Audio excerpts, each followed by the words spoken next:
This is the world's most advanced processor. In entertainment, its rendering speeds render other processors obsolete. It drives the future of autonomous driving, powers cloud services for billions, helps change the course of climate change, connects communities of gamers anytime, anywhere, and uses AI to accelerate disease detection and cures. We make the world's most advanced processors, but only with your vision can we advance the world. AMD, together we advance. The HCS Spacestation Gaming Salt Lake City Major is presented by AMD and Player X.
Well, hello Salt Lake City and welcome to your HCS Major. It is Championship Sunday. We have 4 teams left in the competition, all 4 gunning for that trophy, that final spot, heading into Worlds, all to play for here, and so much on the line, including the competition. That level of competition gets higher and higher every single day, every single major. To talk all about it, I have Tony, Golden Boy, and Walshy, 3 incredible Halo experts. Tony, Day 3. First of all, would you have believed it would be day 3 already? It always goes by so unbelievably quickly, but what a 3-day major we have had.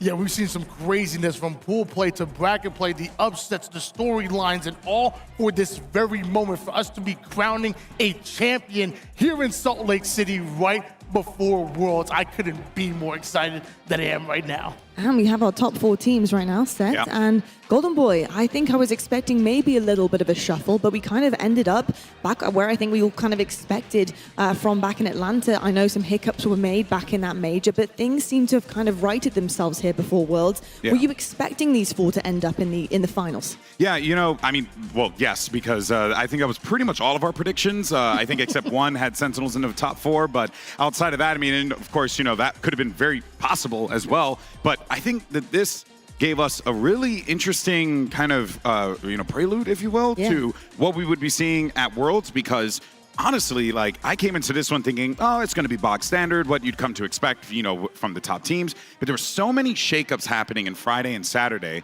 that it makes me excited to see what happens in Worlds, because that means that level of play is only going to just advance even further. It's going to be even better, and I can't wait. Now, Walshy, I usually ask about takeaways at the end of the day, but what about some take-ins to Sunday? What are you taking in from day 1 and 2? What am I taking in besides this just amazing environment out here in Salt Lake City? I feel like you can usually get a good sense of how a team is playing based on how they're playing in pool play and how things go early Saturday. At this point, everything's out the window. Just teams that have been getting upset in pool play have been making miraculous runs like Optic. You've been seeing FaZe or SSG look shaky at some points and just clutch it up when it matters, even in very close game number 5. So I would say that I can't go by past results throughout this tournament. I'm not just going to base it on, hey, Optic, we're looking shaky on Friday, but looking good on Saturday. What are we going to see on Sunday? It's going to see how good each of these teams are coming in on Sunday. And my biggest question is mostly around Shopify. Yeah. We've been talking about Shopify Rebellion. They've gotten to this winners finals before, and they have fallen before. There's so many questions, right, coming into today, and I've got to agree with you. I think everything is out the window when you're looking back on yesterday and the highlights that were coming through. I mean, Space Station versus Optic Game for a start was a dream, going all the way, the distance. These two absolute juggernauts just battling it out, and some of the level of Halo we have been seeing and witnessing so far this weekend has been unmatched. But I do know one thing, and Tony, Sunday elevates players. They elevate teams. They almost like leave just a little bit extra in the tank to bring to a Sunday, and that's where we start to see montages and honestly dreams being made on that main stage. Well, I mean, you talked about it before. There's only 4 teams that are going to make it here to Championship Sunday. So at that point, you're at the finish line. You literally see that tape, and now it's up to you to just run through it and take what's rightfully yours. This is where you empty the tank. No matter what has happened on Saturday, Friday, to be honest with you, none of that really matters. All it takes is one best-of-5 series to get you into a winner's bracket finals or into a grand finals, into elimination finals. This is everyone's moment to shine. It certainly is indeed. And knowing that roster locks are also kind of in play here as well, we're seeing teams like Complexity, Cloud9 starting to really edge through some of the Titans that you're not expecting to go the distance in those series. Bodes very well for Worlds around the corner, but some incredible things happening on our screens and growths from these teams as well. Yeah, and that's exactly what you want to see as you get to the tail end of the season. We did have a meta shift as well with the Bandit change, so that, you know, kind of helps a little bit here, right? Not necessarily too much, because I think some teams kind of just continue to play the same way they were playing before, if I'm being honest with you. But I think what we got to see from the likes of C9, from the likes of Alpha as well, right? Yes. Like a lot of these teams that were really pushing, you know, and I like to use the term punching above their weight class, but they definitely have proven that they belong in that weight class. So there's certainly going to be a ton of pressure on these guys to not only look to improve, but look to improve quickly, because, you know, you may think, oh yeah, Worlds is in October, but September will be gone before you know it. And then we're right in Washington getting ready for the biggest event of the year. We are. We're in pumpkin season. We're in pumpkin season. I know. You already so got, I like, know. how many pumpkin spice lattes You did you have, don't want Lottie? to know. It's not healthy. But it's definitely not healthy. Although the cinnamon's okay for you. That is for Cinnamon's sure. good. Yeah, Cinnamon is cinnamon's very good. good for you. We like You know, cinnamon in this something house. that has been so unbelievably shocking to me, though, not just only the upsets, but I think it's the upset of maybe some Pure fans as well. And Molshi, looking at the brackets here, you see Pure in the winner's spot.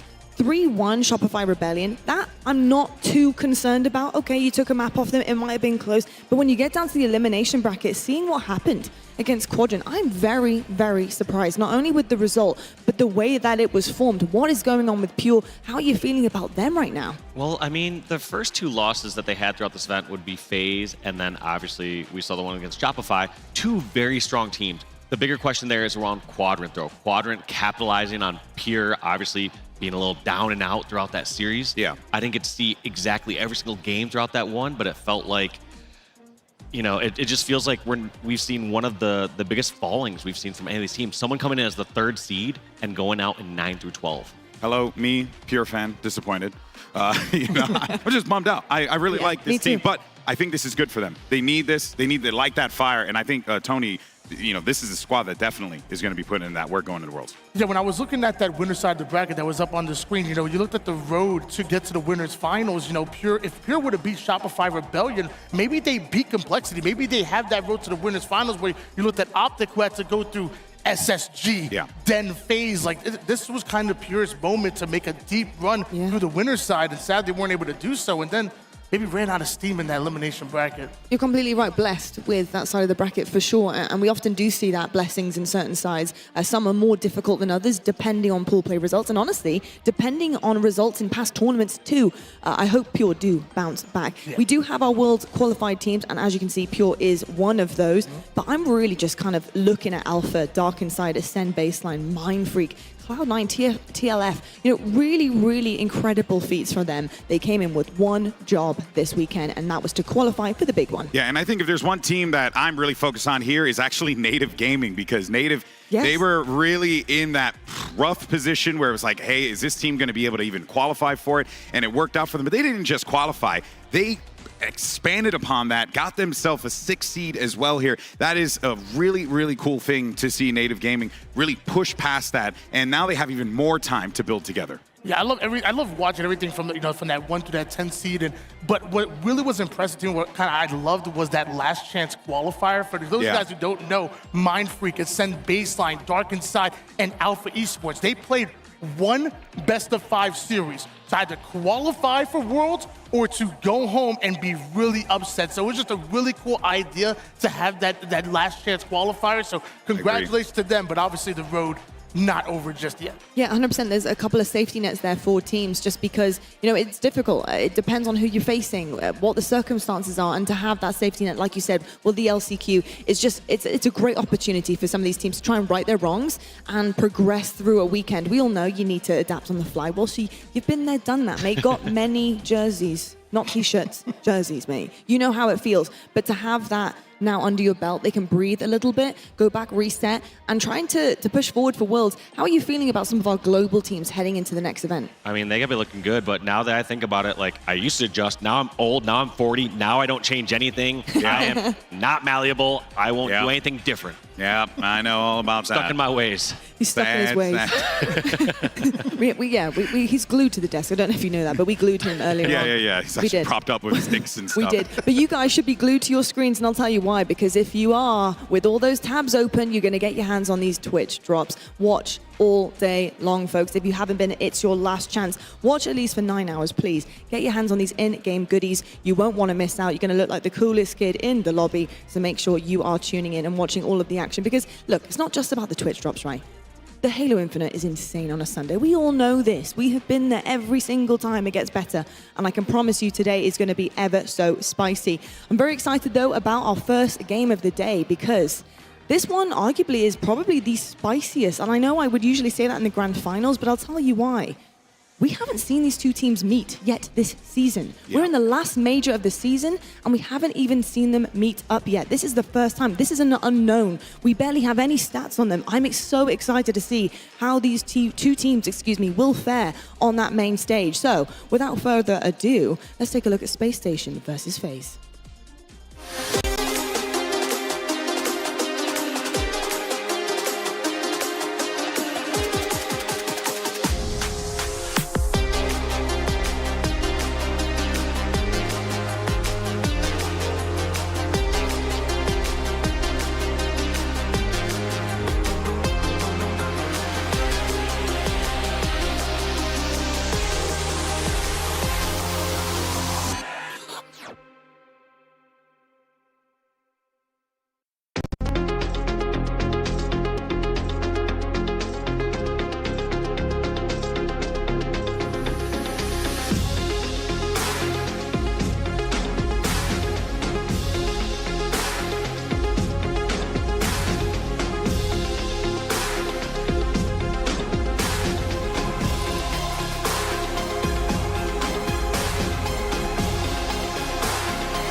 All right, it's the time we've been waiting for, and certainly I've been waiting for, and it's to talk about both of these teams heading into this matchup because I'm hoping for something electric. I want to see what these two teams have got. And typically when we have seen Spacestation Gaming and FaZe in the past seasons, they have actually matched up very, very well. They seem to actually complement each other's playstyles as opponents.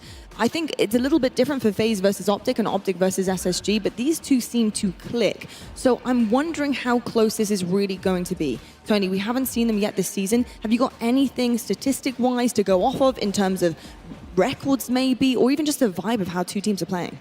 Yeah, I mean, when it comes to the statistics, I mean, this is almost guaranteed to go down to a Game 5, and it so happens that both of these teams are so amazing in those clutch moments. You have FaZe that are rocking a 5-0 record so far this season when it comes to Game 5. They have not lost a single Game 5 this season, where SSG are right behind them, a 6-1, only losing one Game 5 this entire season. So the way these two teams are as tight as, like you said, I almost guarantee we're going to see that Game 5, and then from there, it's anybody's money. That's very true. And I'm also kind of curious about our superstars, right? How they match up. And there's plenty of them on both rosters, if not filled with them. But two to watch certainly will be Stella and Royal too. And GB, I actually really like this comparison of these two because actually I feel like this matches up pretty well. I think on one side you've got Royal 2, who really has found some kind of comfortability, I think, with this meta shift as well. The game has slowed down just ever so slightly. So as the anchor player, he's doing a really good job at kind of keeping those shots out for the team and controlling some room here. And then Stella, on the other hand, is just a madman. He's able to do absolutely everything, but also is that anchor also for his team, especially with Legend on board. How are you feeling about the two and how they're faring up for their team currently in this tournament? Well, I think the difference between both SSG and FaZe currently is that for SSG, they will capitalize on opportunities whenever they see those openings available to them. Whereas I've been seeing FaZe yesterday really struggling to be able to find those timings, right? World 2 actually doing quite a few of those trap plays that we were constantly talking about. And sometimes those traps were going on a little too long to the point where it was a detriment to the rest of his squad. So what I'm looking for is to see FaZe really pounce on those opportunities that are being presented. Because look, you're playing against SSG. You ain't gonna get many opportunities. So if you get one or two, you might as well take advantage of it. And if you're caught anchoring in the back of the base waiting for a trap play to happen that'll never come, well, I can see SSG walking away with this one. Well, time is ticking away, and I haven't got very long, but I wanted to bring you into the competition and to this level of gameplay here, because obviously you're a legend in your own right. But how excited should fans be right now for this match? They should be so stoked. The fact that we haven't seen these two play each other on LAN yet this season, you know that they've been studying each other, they've been preparing for each other, and this is the first opportunity and only opportunity they're going to get against each other before Worlds. I love to hear it. Well, we have some incredible players, not only on the stage getting ready to go, but in the competition in general. So we want to give out our event commendations. Go Blaze, it's over to you. Thank you so much, Lottie. And as she said, Salt Lake City, we have to honor our best performing players throughout this tournament who took their gameplay to new heights to get their team to Sunday and make it on this stage. So Salt Lake City, make some noise for our event commendation finalists as they come to the stage.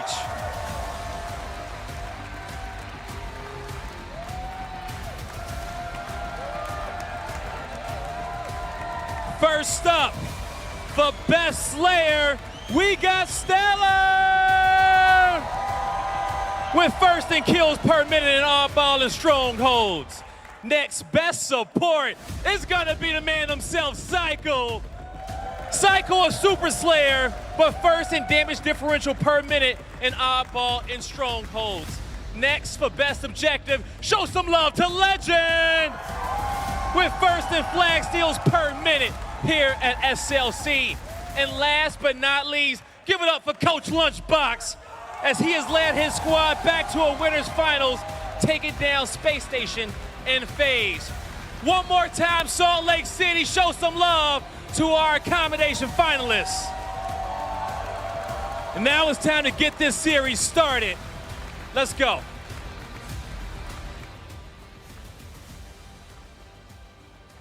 Thank you so much, Blaze. I appreciate all of the hype there because all four of those players are absolutely incredible. How many does Lunchbox Lunch have is a now? player, so... How many accommodations does Lunchbox have? At A lot. We need to do a tally there. I feel like Just almost tosses in every the event. box, just hangs up with like the rest of his lanyards from over the years for all the events. Yeah, It was like with it must Infinity be Stones crazy. and Loki, you know? Coat hooks must be just stacked. Yeah, Just got to use those heavy duty, screws so that he Yes. can hold all his the industrial, like gym, You do that heavy stuff. Iron, Yeah. iron, absolute incredible bolts in the wall. No, honestly, four amazing people up on that main stage, rightfully so. But we do have our series layout for this next matchup, our elimination semi-final, folks. One of these teams is going home. One will continue their journey on. Starting things off, though, King of the Hill Recharge. I think in terms of the structure, this bodes quite well for FaZe. I think they're looking pretty clean. This is a really nice recharge for them. Spacestation Gaming, though, look pretty good on everything, Tony. Yeah, it's pretty crazy because I was kind of torn whether I like them on this game one or not, because so far in King of the Hill this tournament, 1-2. One of the worst records so far for FaZe, but on this particular map and game type throughout the season, they're 8-0. Jeez. They are undefeated on this map and game type combination. So maybe not the best King of the Hill performance so far this tournament for FaZe, but as far as when you look at it on Recharge, that's where they excel. And of course, on the other side, SSG, they're not too bad themselves. They're not too bad themselves at all. And just looking across some of the map and mode combinations, things are looking pretty good for both sides here. I think FaZe have had a couple of times where they've gone down in a couple of these series. But I just think the clean kind of statistics that we're seeing from Spacestation Gaming right now is just looking really, really good. And not to mention the fact that they've had such a good bounce back. They knocked down into the elimination bracket early, GB. Yeah, they've kind of found their feet there. Well, and you know, actually looking at some of these games here and who's the one who sent them both there? Well, it was Optic. Yeah, So fascinating turn of events on that one. But I tell you what, man, if this does not go to a Game 5, I will actually be disappointed, because to your point, Tony, all those stats show me, like, I'm looking, I'm like, oh man, who's got the advantage over here? And I'm like seeing what's going on. Nope, there is no advantage. Everyone on the server, both sides of the field, have had standout performances on literally all 5 of the maps that we are about to play and all 5 of the modes that we are about to play. You could probably edge one in one direction, one in the other direction, but honestly, at this point, Lot, it's got to be an absolute slobber knocker one way or another. That is, of course, to quote good old JR. I love that word. at least once. Well, you know, I think there's also something to be said in kind of the time right now. You know, this is the first match of the day. Both teams have to wake up. They don't have the best sleep schedules. I can guarantee it. And I can guarantee it because I know they're playing 8s and 2s, all of them, every single one on that stage. I know, until like 4 in the morning most days. So, you know, is there anything to be said about these teams and how they start their day off? You know, this is a big match. How they're preparing. Who would you kind of think that has the best preparation heading into something so heavy duty like this? Well, you know, both teams had reviewed last night. They're going over what small things that they can pick apart from the opposing team. But as they come in today, it's going to be just what is their natural plays they're going to do? How do they just get their shot warmed up? They're not going to try to overthink it as they go into this game. And like you said, if someone doesn't wake up right now, don't worry, they can go back to bed right after the series because they're out of the tournament. And it's what's impressive to me, not only that preparation that they come with, but also that firepower. Like, I'm taking a look at the top 5 as far as stats so far this tournament. It's crazy. It is lit up FaZe and SSG. World 2, number 2 as far as all KD. Legend and Stellar right behind them at 3 and 4. KDA, same thing, kills per game. Stellar's up there with 18 per game, and even that damage as well. It is all lit up. Renegade with a 5,785 damage per game. You look at the top 5 across the board, and it's all SSG and FaZe, and it makes me wonder, how are we both in the elimination bracket right now? Yeah, well, you can thank Optic Gaming for that. Optic Gaming. that's how come they're here. Yeah, both. Which is wild when you think about it. But man, you talk about who's going to be prepared in this one, and I'll be honest, I'm going to have to give the edge a little bit more to FaZe there, because you got, you know, Snakebite, who's not only in game but also out of game, one of the most prepared players in the world. So I would imagine that they've been putting a ton of effort into really game planning how they're going to tackle SSG, because we were talking about it yesterday about how, like, you know, these teams, they're not really prepping like, you know, the teams that are sitting like below, right? And like the no, they're only 5th focusing through on like 8th. those top 3, top 4. They're not doing many other studies outside of that. Exactly. And who are you going to study most right now? The team that has been dominating the competition, team that coming into this event, their home event, everyone felt like they were the odds-on favorite. I got to say, SSG, you're looking at them. You need to make sure that you are on your A game against that team. I'm going to push back against you. I'm going to say that Spacestation Gaming have a little bit of the edge. Well, number 1, we're in Salt Lake City, baby. We in SSG's house, number 1. You got that That's home fair. field advantage. But then, you know, that map layout, man, like the capture the flag on Argyle being undefeated is SSG. You know, looking very good in the King of the Hill and the Slayer on Solitude, 5 and 1. So that map and game mode combination looks so good. Legend is putting on an MVP performance once again, and Stellar's doing his thing as well. And then we see Bounce stepping up. I'm going to push back against. I'm going to say, man, SSG, they're looking like they want another tournament before I agree. Worlds. I don't disagree with that. I just think that if there's, I mean, look, we can fight later. But honestly, I do genuinely believe that FaZe will come into this one very prepared.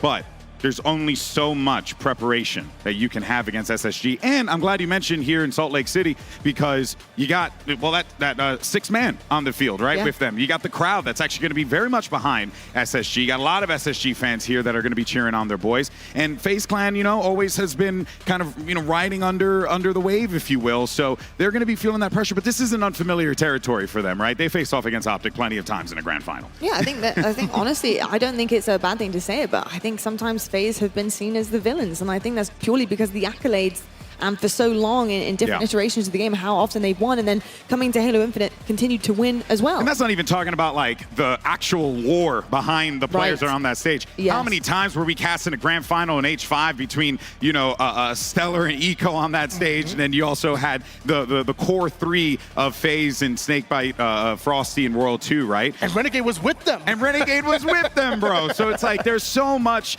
here that you really gotta sink your teeth into. Like there is a lot of deep lore between these two teams, which I'm so excited to dive into once we get into the server. No, there certainly is a lot of lore between them, and honestly, some of them are kind of friends too, which it makes it, I think, even more interesting. Often playing with one another, playing against each other, you know, just trying to better their individual skills, and they actually use each other to do that, which is so interesting as well. But both teams, having not played this season, do know each other very, very well, like you said. I think the other thing that there is to consider is the fact that Worlds is next. This is a really nice tell for both of these teams to learn a little something heading into Worlds. Do you really want to face Spacestation or FaZe if you're either one? The first time at Worlds? No, you do not. You need to learn a little something or two about each other, especially on LAN, and this is a great time to do so, Walsh. Yeah, and there's nothing like that first-person experience they have. Sure, they can watch all the footage they want and be like, oh, Royal 2 might set up a trap here, or Renegade or Bound might be moving really finicky around up close and personal, but until you experience those battles, you know, in 2024, like they have in 2023, they are going to learn a lot today, regardless of the series outcome. Yeah, they certainly will. There's a feel to it for sure. You can feel the pace of a team, what they're trying to do. You know, when you're actually in the lobby, when you're in the server, and it is completely different from VOD, like you said. Something that could be a little bit different, though, coming into today. Also, it's the KD leaderboard. Let's take a quick peek at that to see how that one's faring heading into our final day here at Salt Lake City of the Major, because we did have a few FaZe roster on there as well as a formal, which he is still there. Royal 2 is still up there. Legend and Stellar, though. This is a nice combination that we're seeing heading into this series. And then Cycle at the top with a 1.29, which I'm really not surprised about at all, Tony. Cycle has been phenomenal for Shopify Rebellion, and I'm really hoping he will continue to lead in that way, especially heading into his winners finals. Yeah, I talked about this a lot in Season 2, and people said I was a little early with it, but I talked about Cycle being that Pistola-like player and just having a really good knack for it and the feel for the game on when to attack, when to stay alive, picking and choosing his battles. Also very good on the flanks. I feel like one thing that makes Cycle so good is that I feel like he just has a great feel for the game and knows when to attack head on, when to stay alive, and when to flank. And that's why you always see him consistently having high KDs like that. Got to feel good for him too, right? You're literally this young gun, right, coming into the scene, right? And here you are, #1 above the likes of, you know, Royal 2.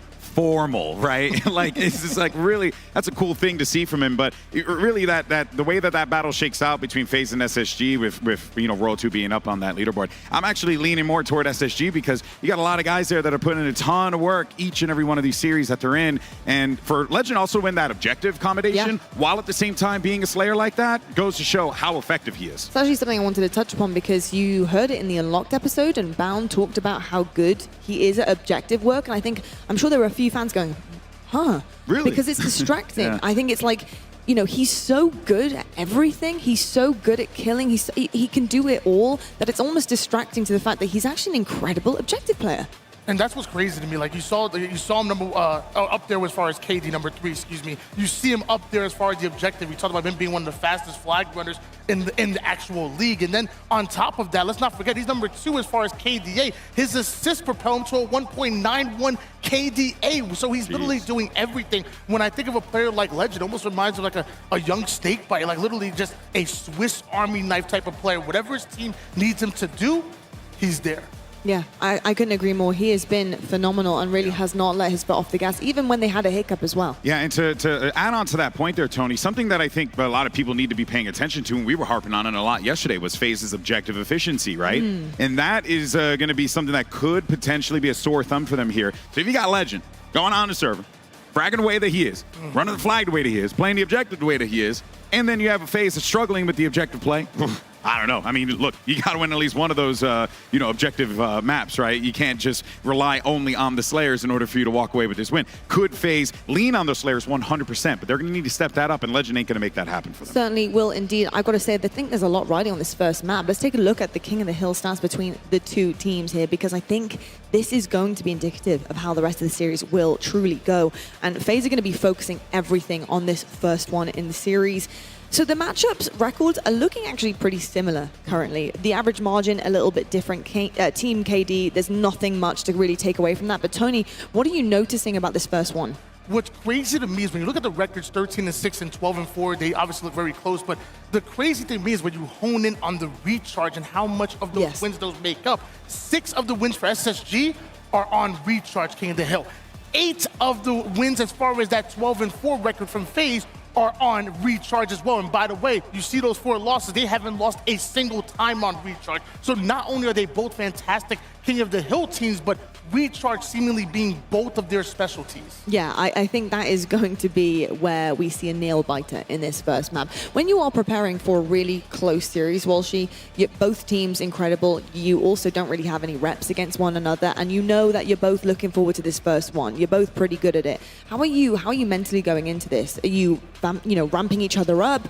What is the kind of, atmosphere like up there on that stage? I always try to build a mentality of getting the small wins. Right. It isn't as much as we need you to pop off and hit 3 no-scopes for a triple kill. It's, hey, get that extra shot or 2 of damage. Buy the extra 3 seconds of time so that somebody can come over and help and get the first shot in that battle. It's just getting those small little wins. Because as soon as you start to get the mentality that you need to do it all yourself and pull out of a montage-style play, you're asking for too much. You're getting yourself in the wrong mindset that somebody needs to be a superhero. You are a top team for a reason, and those small wins will propel you to a victory. I think that brings us on so nicely to, I think, a problem that FaZe are facing currently and have been the entire tournament, despite the montages, like you mentioned, that they had been given us on day one.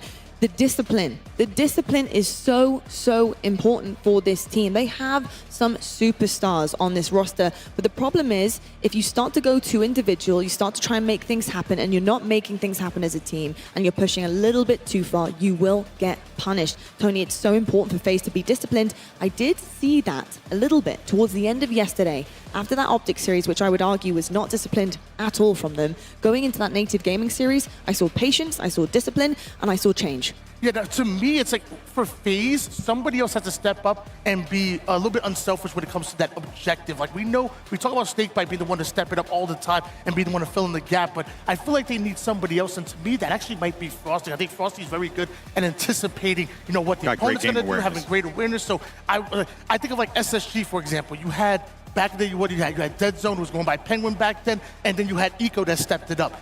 Even going into Legends, same thing. Legends still that objective-minded player, and you still have Eco that's going to fill it in. I think FaZe need a secondary objective player, and Snakebite's going to step in when he needs to. I'm looking at Frosty to kind of step up in that secondary type of role, in my opinion. Yeah, I also would agree with that, and I think Frosty does an incredible job at that. I think, actually, if you look at FaZe and the way that it is composed currently, we have the captain, the general, Snakebite, but we also do have another IGL in there too, Frosty. Both really do like to call the shots and take it turns evenly. I don't think that's actually said too often, but Frosty knows how to play. He knows how to make play calls, and he certainly does that indeed. And I think that's also something to be said about some of our top teams, is that it's actually a hybrid. You're not just relying on one person to make that call, to make that play. Yeah. Yes, it can come to that sometimes down to the wire in, kind of tricky, tough situations where you're trying to squeak a win out, and it can be hard. And you do rely on that one person to make that read. But often you have to rely on your teammates, Walsh, to be able to give you information, to make a call based on what they've seen on their screen. Because you're not going to be able to see everything that they do. You need to trust that if they make a call, they've seen something that you haven't. Yeah, you'd rather all be going towards the exact same objective and play at the same time. Even if it might not be the most perfect or optimal, you'd rather all be going in the exact same spot. Yeah, you do indeed.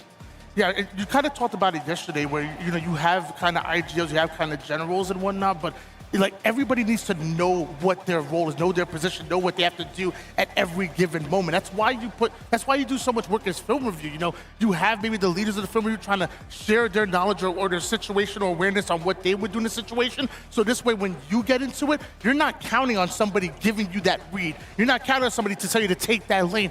You know where you have to be. That's why you do so much film review and go over all of these different situations. Well, and let's not forget as well, the core of this FaZe roster. I mean, how long have they been together at this point? Long time. Yeah, like Forever. Too damn long, Yeah. right? They've been together for a while, so you kind of, get to a point where you just got to finish each other's sandwiches. You know what I mean? And that's basically, trust me, it all makes sense, right? Rather than sentences and sandwiches, because I like sandwiches. But no, reality is, though, you have a team of players here, a core of players here that have been, in the trenches with one another for an incredibly long time.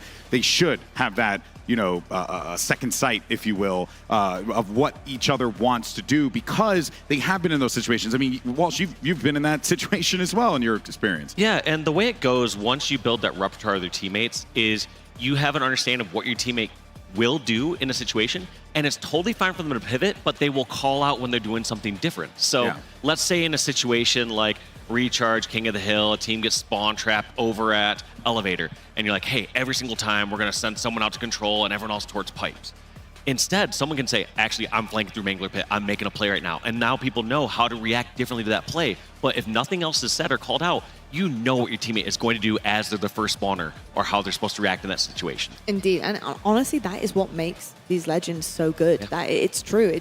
It really is that next level, that difference maker. And we talk often about the tiers that we see with our teams and how to break through that tier. Well, often it does come with those in-game tells. Just being able to trust your teammates to have that almost like second brain, that muscle memory for your other teammates. It's not even yourself. It's knowing what they want to do in the moment, and it's actually incredible when you think about it, how difficult it must be to make decisions in that spur of the moment, to react the way that they can react, not only just killing people on the map, but making those split decisions. It's incredible. But I think that is also what makes SSG so interesting. Yeah. Because, yes, we talk about the tenure and the time that the core of FaZe have been together, but for SSG, they had to come together with this project this year, right? They brought Bound in, last season, got him, acclimated to their system. And then they brought in Legend from the European region to have him get involved here. And when you see the way that these guys play around, it is scary, man. They move around the map like a hive mind. And I guess apropos, we're here in, Salt Lake City. They quite like their hives. But honestly, it has been quite impressive to see how SSG have, grown as a squad in what can be argued, in comparison to FaZe, a short amount of time. Yeah. I love the fact that we're talking about how the film reviews and how the communication affect your decision making, because I think one map and game mode combination that's really going to stand out to me is going to be that Strongholds on Live Fire. That to me is all about decision making and making the right choices when it comes to the headbutting, defending, or out rotating your opponent. Notice how the players on screen right now are 4-0 so far here in this tournament on Strongholds, where FaZe, normally a fantastic Strongholds team with over a 60% win percentage this year, are just 2-2. Yeah. So that decision making, that play call, and that communication, to me, I think it's going to be so important when it comes to Strongholds, because there's so many ways you could play it. Like I said, that headbutt style, holding on to the 2-cap, playing the trip cap, you need to be on that same page and make the right choices. I think, that is certainly going to be a consideration. And the question is, if they get there. I'm very, very worried for FaZe and very excited for Spacestation Gaming about that map 2. So a lot is riding on that map 1, but that map 2, that is Space Station's bread and butter. That Slayer on Solitude, ooh, they are so hard to take down. So I think FaZe are probably thinking to themselves, okay, we need to win this first map, because that map 2, not only is it just a roll of a dice, if they win, that is going to be so difficult. If they go down that first map, they're thinking to themselves mentally, okay, we need to really try and dig deep here. But it's really hard to do that if you're already having that first map that should have maybe gone your way, Walsh. Yeah, and that's really tough against a squad like Space Station as well, like you're highlighting in those Slayers. I think of the fact that SSG are not afraid to make a big play at a crucial moment. Like during that end of game scenario we saw with SSG versus Cloud9, like, we don't have sniper, but we are going to charge across Live Fire and close out this game and get that sniper out of Septified's hands. I think there's another kind of layer to Spacestation Gaming and in terms of differences with FaZe as well. And I think that's their communication. You know, previously when we've had these two teams match up and just in general, when you go to a listen-in, Spacestation Gaming are very calm. They're actually overly calm. It's quite scary, to be perfectly honest. It's quite intimidating how calm their call-outs are, how relaxed they feel, considering how, I think, well-paced, balanced, and sometimes sporadic in terms of gameplay and actual playmaking they can be. They can be doing some crazy things, but they are so calm while they do it. FaZe, when they're getting fired up, they're finding a flow. When you go to a listen-in, it is nuts. You can't understand anything. They can understand each other, granted. You know, I don't know what happens over there, but it is a different language. Like you said, it's very, very different between the two teams. And it's just interesting to kind of see that path to success for them and how that sounds, because both are so incomparable. They're very different. Yeah, someone like myself, like I thrive off of the energy of my teammates. So for me, when I listen to a FaZe and I hear Frosty, I'm like, dead! Like, that's obviously number one, there's a player off the map, so let's get a little faster here. But on top of that, obviously it's a hype kill. He's hyping himself, or he's hyping us. So I personally feed off of that energy, and I feel like it's a lot of the same way for the rest of this FaZe roster. Like, when the game calms down, they know how to bring it down a level and how to effectively communicate. Their small talk is great. You know, their preparation is amazing, but when they're hyping each other up, when they're getting energized, that's my favorite type of FaZe. Yeah, when they're screaming and you see in their POVs that they are screaming, you know something is going right. Then the scary thing about Space Station is you have no idea what's happening because they remain the same. You never know. You see one call out, 3 down, overkill. All right, I'm grabbing the ball. Those are calm flushy legs. Those are calm flushy legs. Yeah, no, it really is. What would your comms be, GB? Oh man, listen, I have this problem where I always mix up sides, so my comms are sporadic, bad, and my teammates hate me. It's great. Well, I think I'm going to win on my comms in game here. and on the desk, both spots. Damn you, Dave! I think I'm going to win on my comms here because my comms to you guys are that the match is ready. Everyone's You've had cheering enough for me, of the ripping desk. on you, GB. Everyone's screaming. We got Space Station versus FaZe Clan. It's over to you, GB and Walsh. All right, folks. So let's go ahead and wake up the crowd, shall we? Salt Lake City! How you feeling today?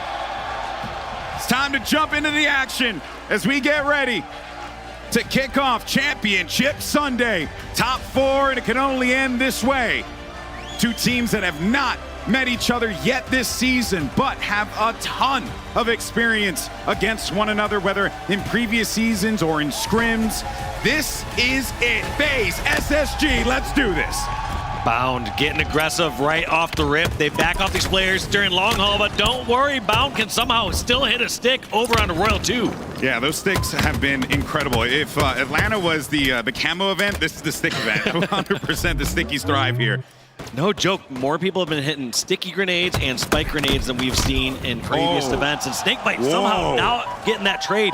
And that's the advantage you have here on land. You can do small little dances back and forth and not let someone get that lunge. Yeah, you hate to see it, kids. But, of course, just have to regroup on this one. Snakebite Joe's going to be stuck in a really bad spot off spawn, but he does have a teammate there to back him up. Eco's going to be chased currently. World 2's on the move now. Trying to see if he can get inside of this here and get inside of the shroud screen to see if anyone's going to try and challenge us. Of course, it dampens your audio when you walk inside of there, so it makes things a little bit more reliant on your sight rather than your sound, but World 2's just going to back this one up for the time being. You got 2 players here. Of course, SSG in the red, FaZe Clan in the blue. And that's generally a good play to get that player out of the hill, but sometimes when you're one of the last ones alive, you do not want to go 1-for-1 with the hill player. Nope. Reason being is that they can just refill that spot. They will happily trade a kill 1-for-1, find out where that last player is, and jump in the hill right away. As you see Space Station perfectly execute that. Yeah, very well done by SSG. They're going to get a little bit of progress there on that middle stronghold, but not much really gained as the time being. You can kind of see how much these teams respect one another and how they're just jockeying for position here. No one's been in a comfortable spot yet to be able to get full control and to lock this one down. Getting a little bit more progress there as you heard off screen. And look at this chess being played here. Snakebite, more worried about backup elevator because he just knows these players from Space Station are going to rotate on in through elevator, go over to Whirl to get this secondary angle on the hill. Ooh, Renegade with a nasty shot there with the shock rifle, looking to put it to work now. He's only got one more shot left in the chamber. See if he's going to be good for it. But still, FaZe Clan, no time gained on that stronghold quite yet. But there it is. He's going to be able to use that last shot to great effect, be able to take down 2 members of SSG. Just like say that, FaZe go down 2 as well. That may have been camo down there in the hands of Legends. So not only just getting that kill in bomb center, negating that camo from being in Legend's hands twice in a row. Yeah, camo, not really much of a factor at the start of this one. Found trying to see if he can suss out where this player is going to be located. It's Frosty, takes him out. And there's Snakebite on the prowl right behind. So Found needing, of course, to just play this one intelligently, but he did not anticipate Royal 2 getting those shots from behind. And that is now going to be some control here for FaZe finally as they start to make some progress. Look at this, Eco eventually gets the reversal and finish onto Frosty. But throughout this time, I feel like Spacestation's had a little more control, but not getting as much time onto this hill. Look at this, almost halfway through the game, Golden Boy, and we don't even have a single point on the board.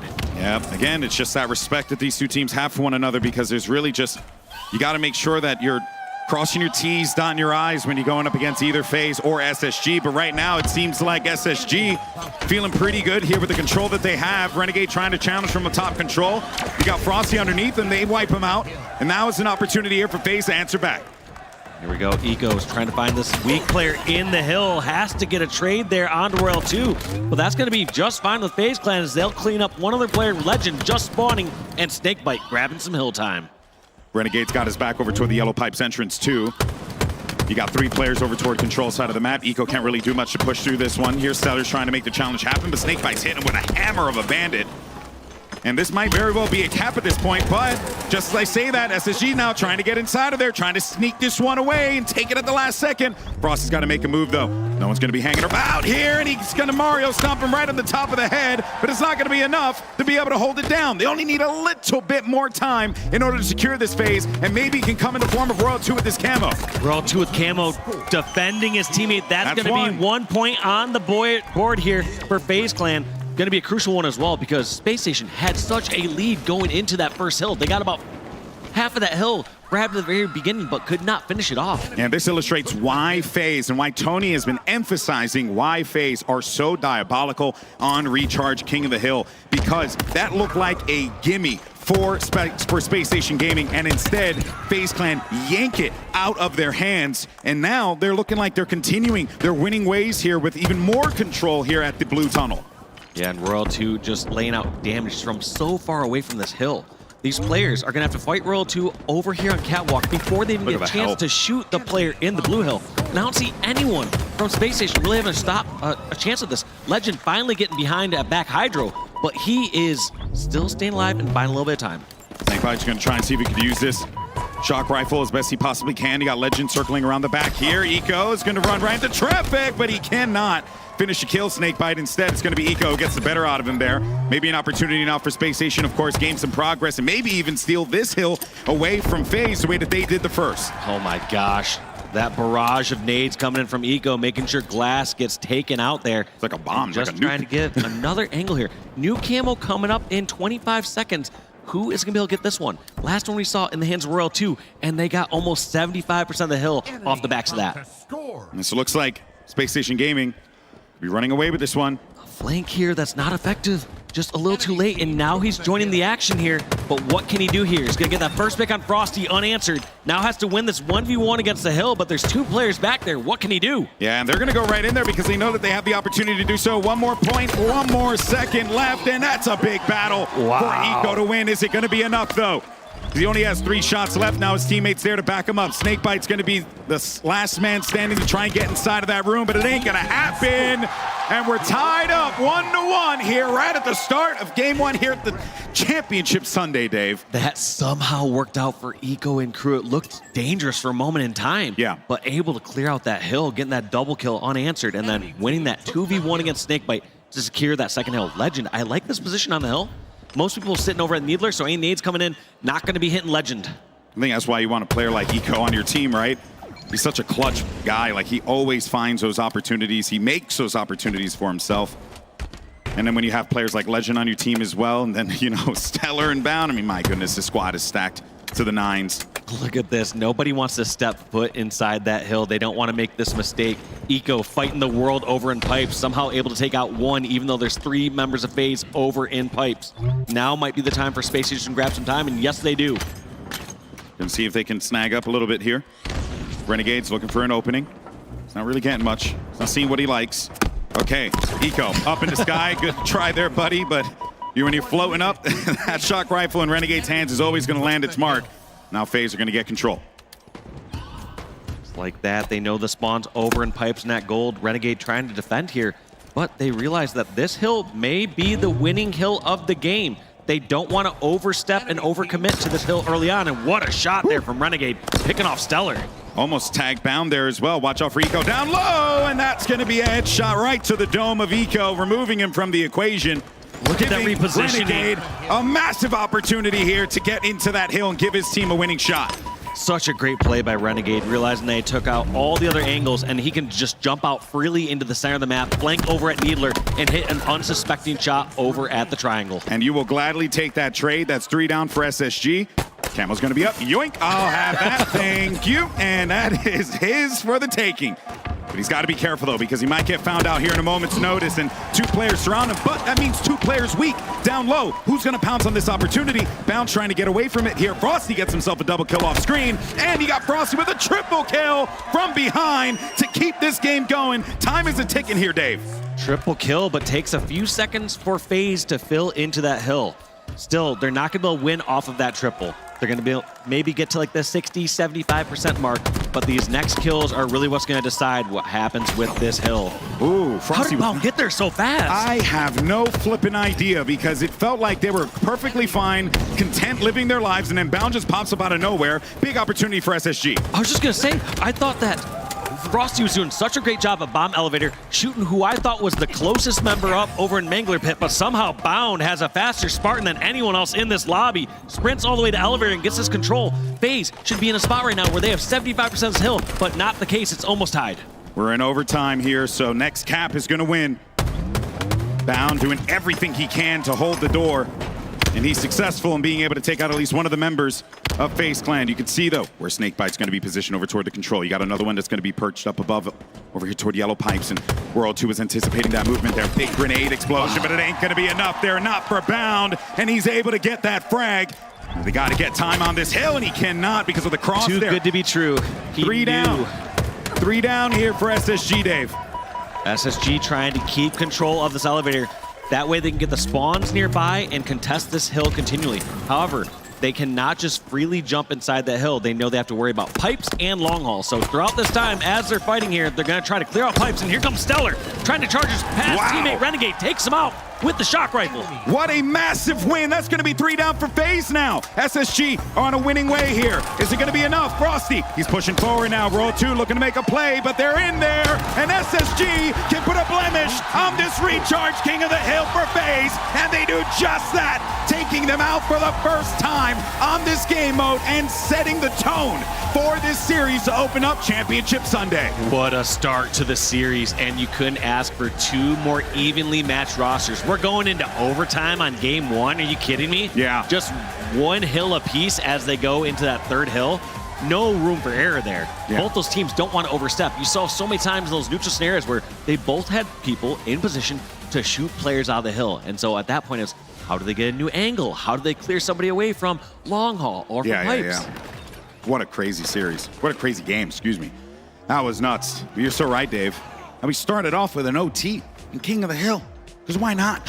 Why not? You know, just feels right. But see, this is, well, I was going to mention this on the desk before, but this is where things start to concern me a little bit for FaZe Clan.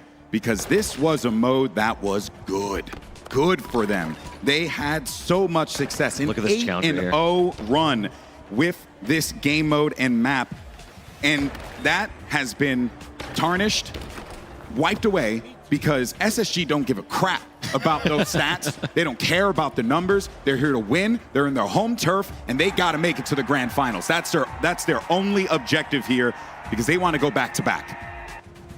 But SSG just showing so much ice there in game 1, and it's so wild because there are times where I'm like, just go in the hill. Come on, it's safe, right? And then you see the moment that Bound steps his toe in the hill. You have Renegade long haul with a BR getting that finish off. So it goes to show how these players are playing for just mere inches of ground. It's the as they micro try to take up details. more territory. It's the micro, right? I mean, it's small little details that can really cost you if you're not careful. And, well, it cost FaZe in that instance, and SSG are the ones to profit off of it. But now we get ready for Solitude. some Slayer, and you can see the records. And, you know, once again, you kind of got to lean on the other side of the field here, SSG. You got to lean on them because the record, solid, average margin also, right? That shows that they're, at the end of those games, in more than one case, they're starting to, you know, peel away from their opponent there, right? Whereas with FaZe, those Slayers, even though they're a great Slayer team, it's been, you know, hotly contested battles that FaZe have been in this weekend for sure. Yeah, I mean, the 5-1 record speaks for itself versus 4-3. It's a clear favorite there for SSG as we look into that game number 2. But anything can happen here. When you're talking about a Slayer, teams of this caliber. When you're talking about Championship Sunday, bud, you know, this is where things are going to be so pivotal, so important. And for SSG, doubly so, because this is their home turf. This is an opportunity for them to get back to glory, just as they did in Atlanta. And they did that, well, in FaZe's home turf. Well, let's see how this shakes out as we get ready for Solitude Slayer. No deaths right off the bat. I stand corrected. Royal 2 picking off Legend. And we know this Camel's coming up, and all these FaZe members are flying by. Great play by Eco to isolate one-on-one, but Snakebite gets the trade with the plasma grenade. Those stickies have been a problem this event. They really have, man. They really have. FaZe are going to get the early lead here, only by 1, because Bound's going to shave that lead. Thanks to a kill there. You got also a battle happening off screen, but Renegade's going to win that one out. And Frosty's waiting to see if anyone's going to be pushing this. So instead, he's going to make his way over to yards. He can catch some of these players here. He's got to track that. Unfortunately for him, could not finish the kill, but his teammate was there to back him up. And that is a good start here for FaZe Clan after a disappointing ending to that Recharge King of the Hill game. Look at just that awareness of spawns. Not even just spawns, of how he wants to set up this next spawn trap. Frosty realizing that if he can get control of Hotel or Blue Side and just pin them all at snipe, the rest of his teammates will do the work. Unfortunately, took too much damage, has to back down because he's not certain of how fast someone from Space Station can get over towards Hotel or Cafe side. Yeah, but you know what? He's there right in the nick of time to help out his teammate. Even though Renegade does fall, Frosty's able to at least get himself 1, make that 3 out of that one. So that's going to be a double kill, but maybe a triple. Never mind. It's not going to happen. Snakebite's going to grab that one, but that's okay for them because they're just going to continue to add to their total 5. Because they're looking to try and run away with this one after losing game 1. Stellar taking over the yard, getting that first finish onto Frosty, not letting him get away. You got to wonder if he's overcommitting to some of these individual fights, but at some point when your team is down and you're able to isolate a one-on-one, you sometimes just have to take those. Yeah, you have no other choice in those instances, especially at this level. Especially with an advantage. There's a lot of times too, even when you have a disadvantage and your team's kind of on the spawn trap, you will force a 1v1 fight because it's sometimes the best odds you're going to get in that bad situation. Yeah, you got to, you know, again, I've been saying it all weekend, you know, take lemons, turn it into lemonade, right? And that's exactly what these guys do so many times here. But look at this lead. This is an 11-kill lead that we're seeing here for FaZe. And they just got themselves a camo again. Absolutely shutting down Spacestation Gaming. I did not expect this coming into game 2. And look at this. I like this play by Snakebite. He knows over at Snipe side. Yes, he can go to S4 and lay down shots from above, but at this point, they just need to contain these members of SSG. Let them see if they overextend and make a mistake. Because if they overextend, he's going to be a perfect spot to get the finish. Unfortunately, does not get the double there onto Stellar, but work done nonetheless. That's going to be 3 down for SSG. Yeah, you know, you were talking about the work that needed to be done there, and I think PJ did just that. And most importantly, what we ended up seeing was Frosty really just, again, capitalizing on the situations that are being provided for them here. Exactly how FaZe wanted to play this, but that is going to be 3 down now for FaZe. Renegade, though, while off screen, we just saw him grab it. Gets that shock rifle, and he's going to drain that one. Doesn't want to give SSG the opening, so he was uncertain of where spawns were. He knew his teammates spawned away, and so he thought, well, they're likely spawned away because I'm being pressured right now from SSG. So without knowing how many members of SSG were near him, he wanted to make sure that they did not get a full shock rifle in their hands. Yeah, and they won't have that many shots to work with there for sure. But this is still such a deficit to climb here for SSG. They can certainly do it. They have the time to do it. It's not like it's run away quite yet, but this camo is going to be pretty important here. FaZe have controlled the camos pretty much every single time. I think this is one of the first times we're seeing FaZe kind of with, you know, the backs against the wall playing a bit more defense and SSG containing FaZe. Yeah, and one thing I've been seeing from FaZe, we talked about this on the desk earlier, where when FaZe are in the lead and when things are going right, you hear them screaming out, you hear their comms getting loud. I actually want to go to a FaZe listen and hear how they're calling out during this victory. I'm hitting on that. I'm trying to get thrust. He did. They couldn't shoot. Come Come here, He's one hit. There's 3 there, Matt. 3. Try to live. Flower door. They're jumping LR tunnel now. Fars lead. Alright, we have camo, it's all good. LR. It blew me. Can't see him now. Yeah, Soda. No, I'm one it, guys. I have to get you a Zio. They could push up this. They could push up this. I'm pushing Soda. Blue and blue. Yeah, guys. Go Soda. ID damage. Top gold and blue. PJ, walk at this. Come. Go drive by John. What do you? Item one sleep. Oh, it's all good. 3 yard BR. One's blue. He's ready close. Right. Hey, but I can help him. One fires. Flowers, one fire. Follow me. Keep blue on me. LR tunnel. Blue on me. Item 3 times. Flowers, One in blue. One in blue. Flower to pinch. I see no tunnel. Alright, I'll go, boys. Yeah, flower door again. Good trades, guys. There's gonna be flower door again. No flower door on you. Nice shot. It's gonna be blue on you. That's one side. Yo, last week. Top gold, Legend. You guys see glass. Someone get up 1 mid. Legend, top gold. Legend, blue. One shot blue. B. I see glass. Nice, good trade. Legend, top gold. Get to blue. Flowers weak. He's stuck. On the right. Under me. I'm at blue. An excellent listening there from FaZe that we heard, and I really like that. They were common well, but they weren't capitalizing on that camo play. That was a little bit of a heartbreaker. I was going to say the call-out started loud as they had a 10 or so kill lead, but they started to get real quiet there as that proceeded because they were just losing a lot of their individual fights. And a lot of times you do want to calm down your comms when you're in situations like that. You want to be able to know, okay, who's the one person we're focused on as we're spawning?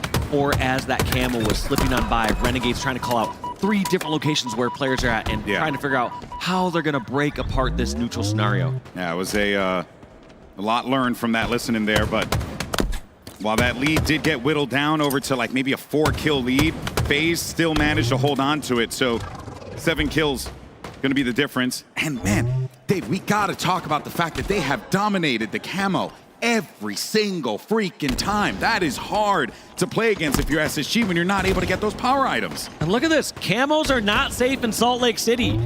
They are an endangered species out here. Yeah, every single time I see a player with camo, they get spotted, they get hunted, they get taken down. World 2 trying to play the contained game here. Find Legend inside of the loop there. He's one shot now. Might try and push this opportunity, but there is going to be 2 players there for SSG on the support. So instead, they're just going to play the containment game. Seller, so weak down low. He backs away smartly enough. Look at the pressure coming in. A couple 1-shots there, though, and an opportunity to clean some shots up. It's going to be a 6-kill lead now. Things looking solid, though, here for FaZe. It was starting to look scary as soon as the Space Station were clawing that back, bringing it back to around a 4-kill game.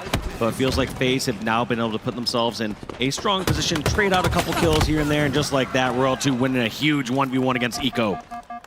Quite fascinating to see how this one shaked out. When you look at the stats and how it all plays, you always have to favor SSG in this instance, but we could have said the same thing about Recharge King of the Hill, and look how that played out. So I have a feeling our expectations are going to definitely not be met here. Predictions out the window for this event, Alex. For real, Don't man. trust anything. 46 kills total for FaZe Clan. Only need 4 left in order to lock up this win. Frosty's been great this series, making some big plays. 17 kills for him, 6 deaths. It's been absolutely on fire, and we're back to a 10-kill lead here for FaZe Clan as they look to suss out where these players are going to be located. Bound does manage to get that pick on Snakebite off screen. Renegade now going to run into Stellar, but he is not going to see where Stellar's coming from now. Tries to go in for a cheeky stick, but it does not work out in his favor. That camo's going to be up. Legend's 1 shot. So it's Frosty. So he's going to need to back away from this here. And actually, Bound's trying to get in on the action too. And just look at the way that Frosty playing his life here so intelligently, waiting for his shields to come back so his teammate can be there to have his back. 49 kills here. There's an opportunity now for SSG to try and slow things down here, but the issue is when you're at 49, it's going to be even more challenging to do so. Frosty, though, backs away from that fight. Eco's 1 shot. No one's in a position to push that, but there's another camo grab. Do we finally see the camo play a major factor in finishing this game here? It's getting 45-49. The margin's shaking. The margin's shrinking little by little. Renegade gets found. How? Every time. Camo gets spotted out. Camos do not work in Salt Lake City. They're pinned. But they're just going to go for this one trade. You see Renegade trying to hunt these players down. He just wants to get close so that he can get a melee finish. And there it is. Finishes off Stellar with a perfect 5-shot in the driveway. for FaZe to tie the series up 1-1. If SSG would have won out of that particular situation by loop, this series would have been over. I mean, there's just no other way to shake it, man. Like, with full camo control, and even then, right, getting down to the wire, you know, they won 50 to 45, 50 to 46. That's like, they had a 10, 11 kill lead at points in that game, It was right? starting to look scary. Yeah, I want to say it was like 20-9 at one point. Does that sound correct early on? Yeah. Wild. Great game, though, from FaZe Clan, and much needed game. And I think partly, too, because of this run that Renegade started things off with that shock rifle, and then Spacestation rattled, couldn't really find their footing there, and really just the name of the game for me here, without a doubt, is the control that FaZe had of the map. Power items, shock rifle, didn't matter what it is, it was in their hands every time it spawned up. And it felt like the only times that a team had full control was FaZe. It felt like there's a few times where FaZe would have all the members of SSG pinned over at snipe side. That only happened one time to FaZe. Yeah, only one time it happened to FaZe, but they did at least 2 or 3 times to SSG where they'd get them all down. They'd know people were spawning over at snipe side, and they would just set up the trap. They'd have people over near posters or LR side. They'd have people over at Gold Ledge, stopping people rotating over towards Hotel, and they just had this perfect setup. Well, now we make our way over to CTF Argyle. Statistically, you got an undefeated SSG here going up against a FaZe clan that has only tasted defeat on this map once, but still, good map for both squads. I really don't think at this point the stats matter all that much. But this actually does stand out to me. The steals that we're seeing from FaZe clan, constantly getting inside of the NEB base. They are very good at just pulling that attention over to them when they're in those positions, take that flag, dump it out, and then find that round of slays and then start marching forward. But you also saw a great return percentage there for SSG. So, I mean, man, you're just going to constantly see these guys clash here. Yeah, I mean, it goes to show that it seems like they're very efficient on the times that they are grabbing the flags. But, yeah, you got a question there. Are FaZe making ineffective pulls, if that's the correct stat there?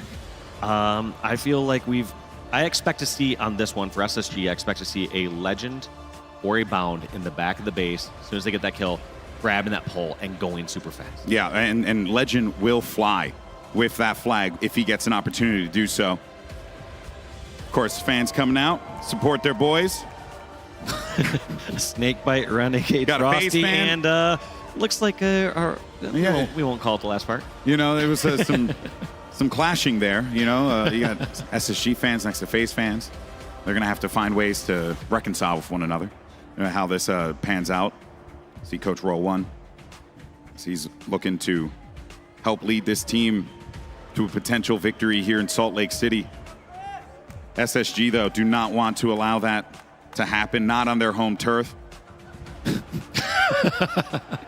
One thing I was expecting can we zoom in on that? Kyle Can we zoom in on that? I really gotta see. I gotta see Kyle in the do-rag. Can we please? That is just in all my years of existence on this planet. That is something I never thought I'd see. Honestly, though, I can see Kyle pulling off a do-rag. And, you know, now that I think about it, now that I can't get it out of my head, with some it's all like ice. icy. You know what I mean? With some like thick chain. Big SSG chain. Yeah, I could totally see that happening. Oh, man. That's great. That is great. All right, well, we're looking to get started in this match in a moment here. And by the way, thank you all so much for coming out. First match of the day, Championship Sunday. It's been a good time here in SLC. Damn good time. Gotta tell you though, the SSG foam finger thing, that's like a nightmare. Almost. SSG had undoubtedly been one of the greatest additions to the Halo franchise and HCS. You know, the way that they've approached the scene, the way they've supported the scene, the way they've hosted incredible events, content. I've been so thankful for SSG in the scene. My first encounter with SSG was when I was hosting the Smite World Championship, and I was doing the Paladins like finals, and Sean Durst was out in the crowd cheering, rooting on his team the entire time. An absolute gem of a human. So thank you so much to SSG for hosting an excellent event here. It's been a blast. And this team, I've been following them for such a long time. By far, one of my favorite orgs in all of esports, so it's a pleasure to be here today. This was the event I did not want to miss, not by a long shot. I had to be here. Also because I've always wanted to come to Utah, so, you know, I guess checkbox succeeded. Look at that. Free same-day shipping. Thank you, Spartan. Appreciate that. All right, we should be getting into the game here in a moment, folks. Sorry for the delay, but if you're just joining us here, it's 1-1 in the count. Elimination on the line here. And you know who this crowd is cheering for. Players are now back in their seats, ready to go. Of course, we have our awesome cosplayers here. These just, I don't know how they create the things that they do, but it's always amazing.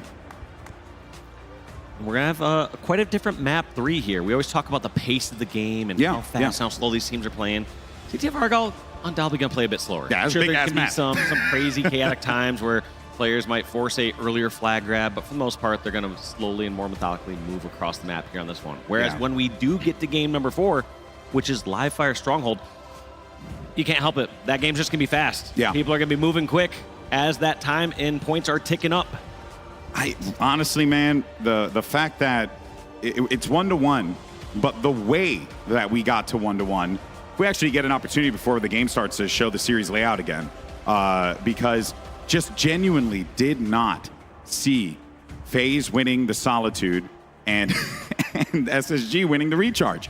I just did not see that happening, right? We were predicting it to be the opposite. FaZe had such an immaculate record on this map, whereas Spacestation Gaming, when you think about Slayers, I mean, come on, these 4 guys, they have two Slayers in the top KD leaderboard, for goodness sake.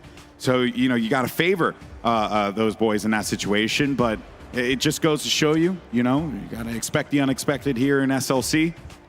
But you are right. I think one thing that we most definitely will get is a slow pace Argyle game, because at least in the beginning, they're going to try and get a feel for one another here. Yeah, I don't fully see this being lopsided one way or the other. I find it very difficult to believe that one team is going to dominate and get 3 flags to 0. I think they're going to be trying to hold on to small advantages and small leads they get. All right, folks. One cap. All right, let's do this, SLC. Map number 3. Crowd's cheering SSG. They want them to pick up the win. FaZe are right in their way. And FaZe have aspirations. Same for SSG, without a doubt, of a grand final spot here in Salt Lake City, Utah. Let's go ahead and jump into the action. Let's do this thing.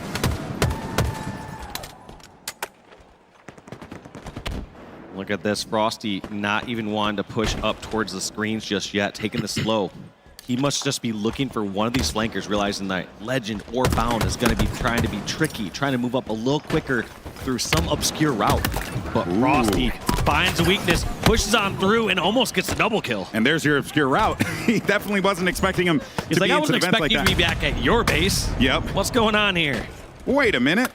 Now, though, World 2 did find one target. That was Legend, but he translocated out of there right away. Ooh, that's unfortunate. That's a shot that he rarely misses, and he missed it again. So I guess I have foot in my mouth there. And also, Royal 2 pushed up a little further than he usually would be, since he is even with his teammates over on vent side. Mostly, he would, if his teammates are only up towards vent, he'd be a little further back to give some of the support. And because of it, Royal 2 rarely loses a snipe, and there's one of the times we witnessed it. Yeah, but Snakebite, though, was able to get a double there to slow the momentum of Spacestation Gaming, who pushed that sniper out of a position. Now you're seeing a 2-man push on the right side. Actually, 2-man push on each side of the map here. Stellar's trying to find the angle, but Snakebite and Renegade mostly going to be playing contained here just to try and box them out, see if they can pick off one of these kills and then start to march forward. But Stellar needs to hit these shots. If he's able to do so, that's going to be the go button here for SSG to start to march forward here in this map. Stellar just playing this so cautiously. Look at this. Nobody anywhere near a flag grab or pull within this first minute and a half. Just jostling for position, 1 down apiece. And this is Stellar, what we in fact, talked about. has no kills, no assists, no deaths. Clean. Just the way I like it. A clean slate to start off this game. That's some Golden Boy stats right there. Do nothing, still win. Death category probably a lot higher. Talk to Uber Nick, and he did everything, and I'm a belt holder. Oh, boy.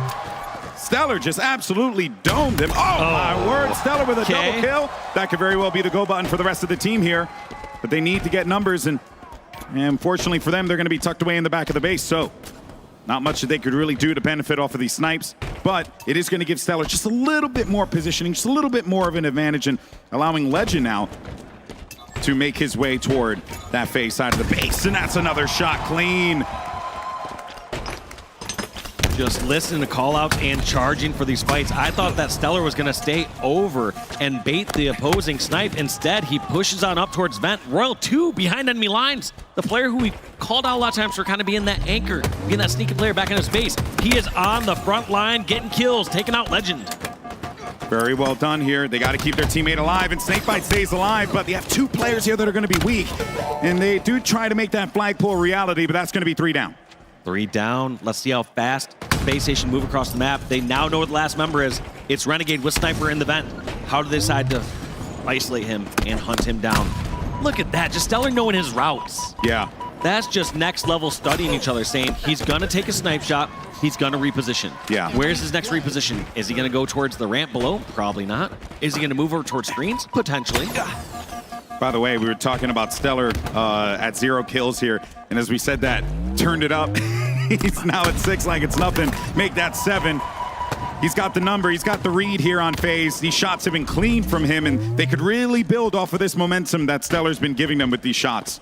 And based on how this is playing, this almost feels like they're kind of tiring each other out, almost trying to push them to exhaustion to make a mistake.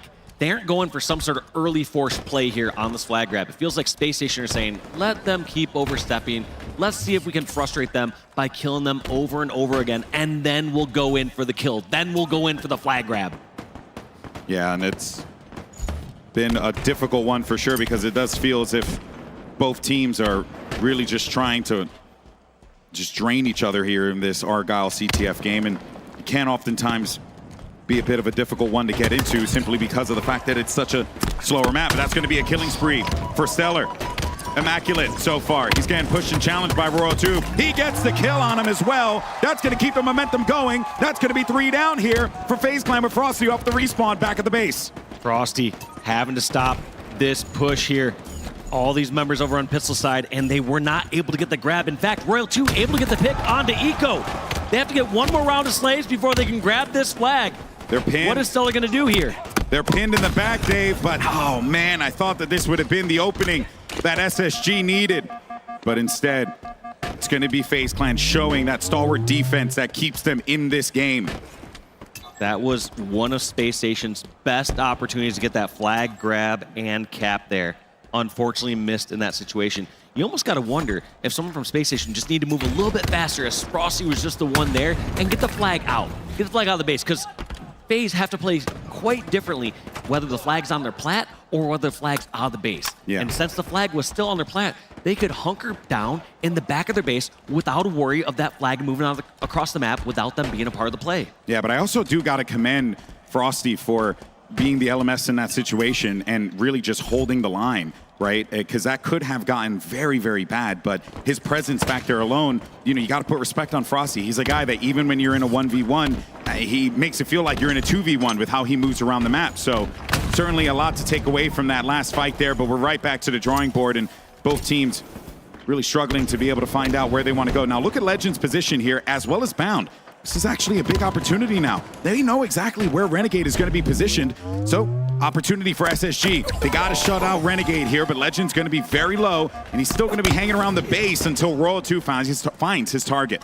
But this is also not comfortable for FaZe. Even though they got that pick on the Legend, if a couple kills come through, this flag could continue across the map, but that is no longer going to happen as Bound and Eco both fall. Stellar also gets sniped by Renegade, and now FaZe are on the offensive. This is going to be a great opportunity for FaZe to get the flag grab. Got to make something happen here. Look at this double push that's coming through. Legend, well done. He's going to keep himself alive, and they're going to remove that sniper at the hands of Renegade.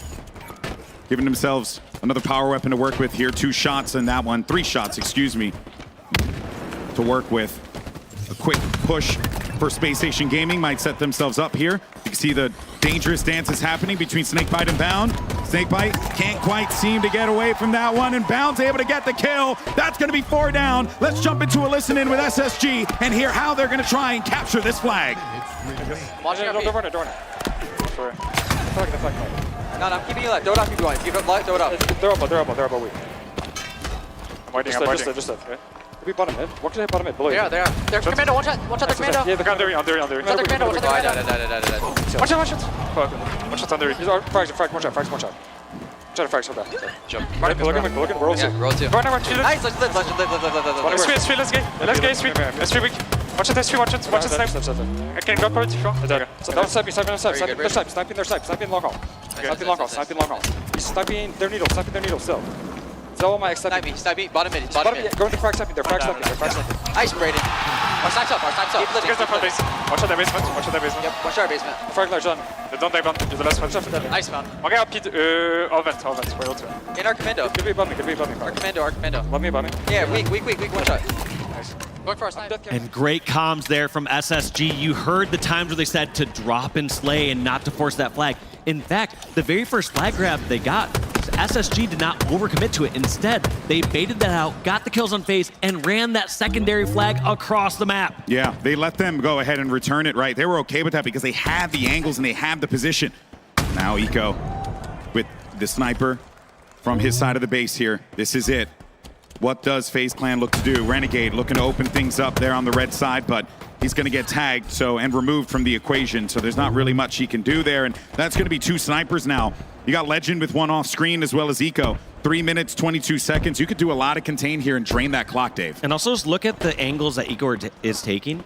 He's looking to see if anyone's slipping around down low. As soon as you get a couple members of FaZe down, he knows that these players aren't going to be charging across top and center because they would get double or triple teamed by SSG. In fact, when FaZe are down low in numbers, they are also going to be down low across the map, trying to flank and trying to move across. Yeah, that's a great observation on that one for sure, because you do not want to give SSG any of those openings, not when they have so many of those S7s active here on Argyle. Eco, though, you got a few of these boys that are going to be weakened. You got Frosty, who's weak, too. Legend's going to sniff him out and see where the hell he is, but might not be long for this world. Angles being covered here, and Frosty's still alive, man. This guy is a freaking unbelievable survivalist, without a doubt. Still keeping himself very much in this one. And Legends, I feel like he's been looking for him forever. It's like a game of Carmen Sandiego or something like that. Where's Waldo? Well, we found him finally. Finally found him over at the Commando on your base, eating Cajun food. Now, of course, Eco's got this site trained here. 2 shots left to work with in the S7. But let's not forget, with the way that this game has gone, Dave, it has been sometimes fast-paced, but more often than not, slower than molasses. And as a result of that, with that 1 cap on the board for SSG, they are perfectly fine just continuing to slay them out and giving them no openings to get into their base. Yeah. 3 dead for the time being, and you don't really see SSG trying to force this. SSG's, yes, they could almost guarantee the win if they're able to get that double cap, but SSG's biggest worry right now is if they try to force a flag cap and they die running that back, they may in fact set up a counter cap for FaZe. Currently, the way the game's been playing throughout these neutral scenarios, FaZe haven't been able to break through these SSG's defenses. So why try to give them the opening, getting a bigger lead when you can force FaZe to do something that they haven't done for the past 11 and a half minutes? And it is working out for SSG here. And these snipes have been great. And just a body shot, right? Just a body shot is more than enough in those instances, because usually there's a player that's going to play off of that information, but also that's time taken away from that individual needing to get their shields back so they can get back into the fight. We're now at that 1 minute mark here. This is definitely going to go down to the time unless it goes to the OT. If somehow FaZe is able to get in to this base and pull that flag out. But right now it looks like nigh impossible for them to do it. He hit that shot on him. And right here, Snakebite breaks through over on the snipe side. Felt like Spacestation were doing such a great job watching their backs, but somehow Snakebite off the spawn, able to move all the way across the map here. What can you do with the snipe, though? They have 30 seconds to get a flag grab, and it feels like SSG have more kills across the map, so they're playing a little too scared, in my opinion. Snakebite's doing everything he can to keep his team in this one here, but it's not going to be enough. He gets shut down. 15 seconds remaining, and SSG can go into series point here, and FaZe will be backs against the wall in the series.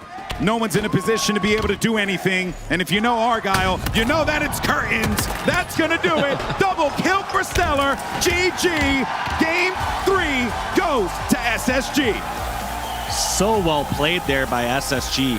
Might feel kind of boring at some points where you just gotta sit back and slay over and over again, but they did such a great job of getting a couple kills, making sure nobody flanked through, and then keeping track of the other players that were alive.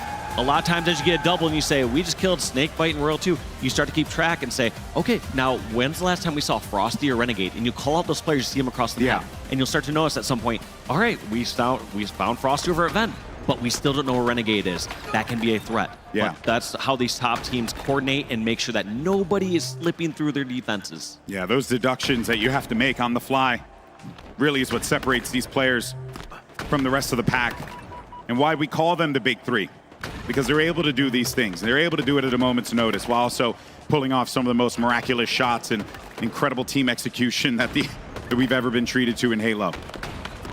What a series we've gotten so far. But now we go from a game type that slower, more methodical, playing the long game, to what is surely going to be a Royal Rumble. You know, these guys walking in to live fire Strongholds. Oh boy, that will be a fast one, undoubtedly. Also, one thing I want to point out on the stat screen as we're looking through these highlights is Royal 2, 0 assists that game. Wow. I know he had a lot of snipers. Yeah, a lot he of did. times back, but at some point, that's just going to accidentally happen at some point. You got to wonder if he's maybe not pushing through the same sides or just some of those kills not coming to fruition. Yeah, it's maybe true. damaging the wrong players at the wrong times. Yeah, definitely, you know, something that he will certainly go back and check out. And also do want to commend Stellar, 21 kills, top of the leaderboard across all 8 players in the server. So Stellar's so patient that entire Yeah. game. You just saw him rarely ever pushing up. He'd get No. that snipe, he'd sit back, and then he'd slowly move up once he knew it was fully safe. And it was his double kill that locked things up for Spacestation Gaming. But now we look forward to Strongholds live fire. And if you're a FaZe fan, you see these stats, you see that rank. Really, all you got to do is look at that rank, and you got to like, oh boy. Come on, man. Come on, man. But if you're an SSG fan, that #1 right there feels quite nice. Issue is, this series has had a tendency to, you know, give us different results from what we've come to expect. So Predictions out the window throughout Yeah. this event and throughout all these past stats and series. Wouldn't be surprised to see this go to a game #5, but FaZe are going to have to be SSG on a tough game mode for them. yeah, and on the desk earlier, we were talking about players that kind of step into that secondary objective role. You just saw Eco and Frosty on your screen. These are guys that definitely look to do the dirty work when you need someone to pull off a miracle.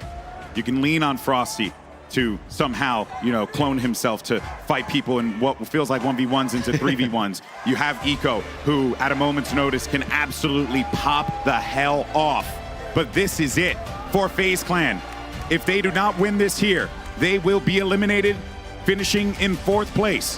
While that is an improvement from what they had in Atlanta, it is not an improvement in the minds of the core of that team that have had only success in their careers. But for Spacestation Gaming, they want to win here on home territory. They want to march forward. Let's do this. Here we go. Stellar laying down shots in top center. Somehow able to slip away with that sniper. Let's see what Stellar can do. He was so good during that whole last game with the snipe, but he had distance on his side. Now's the situation where Stellar is going to be up close and personal here with the FaZe members. Woo. Nice shot, but it's a 1v1. Both of them trade the shot there. Thankfully, Bound is there to help his teammate out. C's going to get flipped. Push now coming in. World 2 got caught in the air. And you got your trusty camo available now for SSG. And that's going to be in the hands of Legend. Hitting so many no-scopes there. Yeah. Great shots by Stellar. But somehow realized that so many players were pushing over towards C and runs away from tower. You see Renegade still looking over towards tower. We're pulsing up top, trying to find him. Ooh, I think he missed that first shot there. And he's actually in a bad spot. It's got to be really careful. Needs to dip down to the mud. So it's actually going to be a trip cap now, but we'll see how long this lasts.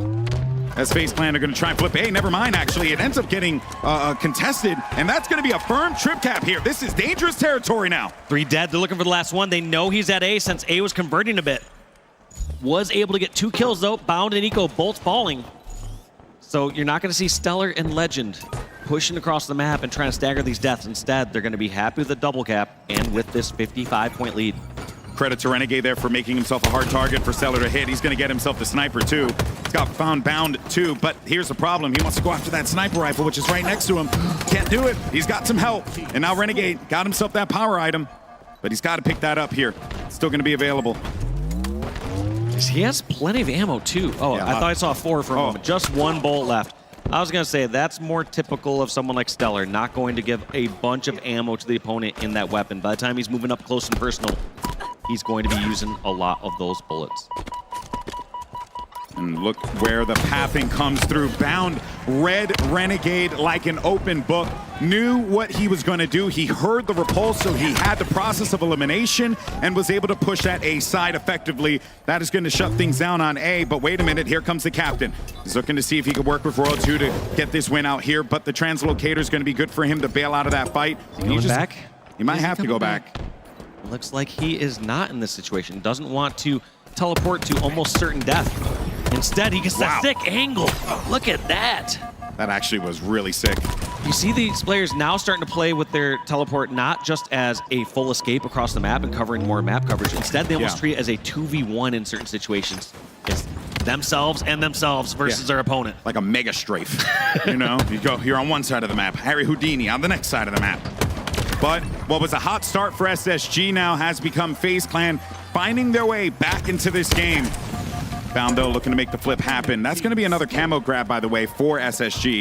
And we saw how the camo was so effective in that Solitude Slayer game that SSG cannot allow that to happen again. They need to be the ones that are in the driver's seat when it comes to the control of these power items, because at times in the series had been a thorn on their side. Doesn't necessarily seem to be the case here on Live Fire. And look at the way that this guy is just hitting body shots. He's treating the sniper rifle like it's a bloody DMR. Lots of body shots, but also out of a few of these fights, it felt like the rest of his team was fighting over Nest towards B, and then Stellar just isolated that 1v1 over at the C flat. Looks like the new push now here is going to be A. Last push towards B was unsuccessful. Spacestation swapping it up this time. Snakebite's going to be weak down low.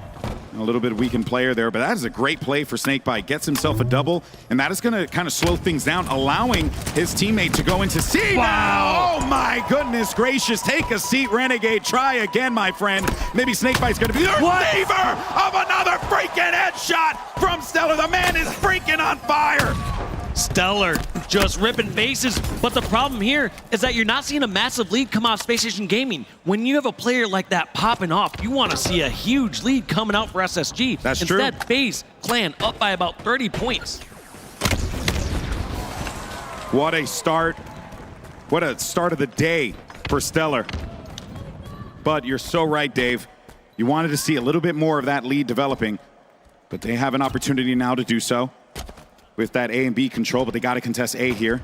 Otherwise, this could very well not be the best situation for them, and they're actually just going to opt to go back and get this C control here. Look at the way that Frosty continues to just dance around this map. It's like a playground to him. He's in a jungle gym, for goodness sake. You think he's up top, he's down low. You think he's down low, he's up top. Finally, I was going to say, we have like God view here with the Observer, and there's times where I'm like, wait, where'd he go? He somehow slipped through. So imagine being that first-person POV and not be able to find him. It's got to be frustrating. These players are so tricky. You flat out, it's just got to suck. Real talk. Frosty, though, there he is yet again. He knows that Eco's going to be one shot. I also saw Legend down low, weak 2. There goes a big grenade from Frostman, who's going to send him back packing, but there goes Bound, who shuts him down. And another camo grab here for SSG. This is kind of the thing that I was, for FaZe fans out there, hoping not to see. But of course, SSG, more than okay to be able to take those. Not really getting much value out of this. He's been stuck in the mid, taking shots from left, right, center, and nades everywhere, and Royal 2's finally going to find his mark. We have Eco also trying to break through. They're desperately trying to hold this AC setup. This is a time where you see a lot of teams, they might just forfeit C and grab the B stronghold, but instead you see Spacestation fully committing to trying to get an A and C. This could be disastrous. This may now be a 2 stronghold setup here for FaZe Clan because Spacestation did not try to go for B. Got to finish that kill out, but Renegade couldn't. Eco was good for it. Now Snakebite finally got himself a snipe to work with. You're going to see the same thing here again, wasting that ammo. 4 shots, to work with. He does not see Bound. No one's on the cross. And the onus is going to be on FaZe to have to make a push happen here. And they're going to opt to go over toward that grass side of the map now. Meanwhile, with 2 kills down, that could be an opportunity. Make that 3. You got 3 players out for SSG, and now it's an opportunity here for FaZe Clan to make this push happen. Look at Royal 2 having his teammates back. The spawn's coming in from C side. They're flipping A, and they're giving this one up because they know that they have the positioning here. An attempt trip cap, but I like this. Royal 2 is going to be on the flank, and they are going to contest this fight. They want to see if they can get these kills to extend the double cap and potentially turn it into another trip cap. Snakebite made the call out to Royal 2. Hey, I got one guy weak down low. Got to remove him from this fight, and he does so. Spawn over toward that big door. Wow. Still managing to get quite a few shots out of that one. There goes the flip. No lead gain here for FaZe Clan quite yet, but they're still going to have control of A and B. That's actually going to get converted there. That's going to get stopped. Now they're finally going to get step out for just a short period of time because he thought he was getting in the last second. He tried to avoid Frosty, but instead, at the exact same moment, it was, I believe, Renegade jumping inside the B hill, contesting it, and getting the full reset. So full setup here for FaZe Clan. This trip cap, they are getting ahead in the lead with this shorter period of control. Beautifully done there by Frosty. He knew that guy never left that area. Renegade has eyes on to Stellar, and look at the teamwork. It's working out gorgeously here for the squad, but it does manage for SSG to get flipped over toward A and B. And while we were talking about that last run there, we were actually seeing FaZe Clan regain the lead. This has truly been a back and forth battle between both squads here in map 4. And unfortunately, all those members of SSG able to pick off Frosty before he can hide over at the bags. They're now going to hold this 2 caps up. They realize that they don't have the positional advantage, and they need to let FaZe Clan make a mistake before they can push over towards C. The reason that Space Station will not force this over towards C is because they just have to go through so many difficult spots. They either have to go through nests where they get grenaded, or they have to take a long flank either through tunnel or back mud in order to make their way towards C. Now the push is happening towards A. Stellar uses that as his go time to try to join the fight from a flank angle. Look at this flank. Big plays there from Stellar. Gets himself a double kill. Now off spawn. 2 members of FaZe Clan marching away over towards C. They're going to maybe try and make this B push happen. You can see Renegade over there by the nest. Oh, that's back whack. Love to see those. And right now, SSG, they're crossing the threshold. 225 points. Only a few more, and they can send FaZe packing here in Championship Sunday. That's going to be a few down for FaZe as well. And they know somebody was in tunnels. Stellar's just waiting for this person to pop out through the pillar door. Instead, it looks like the push is over towards A. It might be too late for Stellar to join this fight, but he says, why not? He's going to get another double kill and a killing spree. They got to get on there. They got to get on there. They only have 9 seconds to work with here. Royal 2 off spawn. Can't hit the shot. He's not good for it. It gets stopped in its tracks. Only a few more seconds remaining. Is anyone from FaZe in an area to get it? It ain't gonna happen, baby.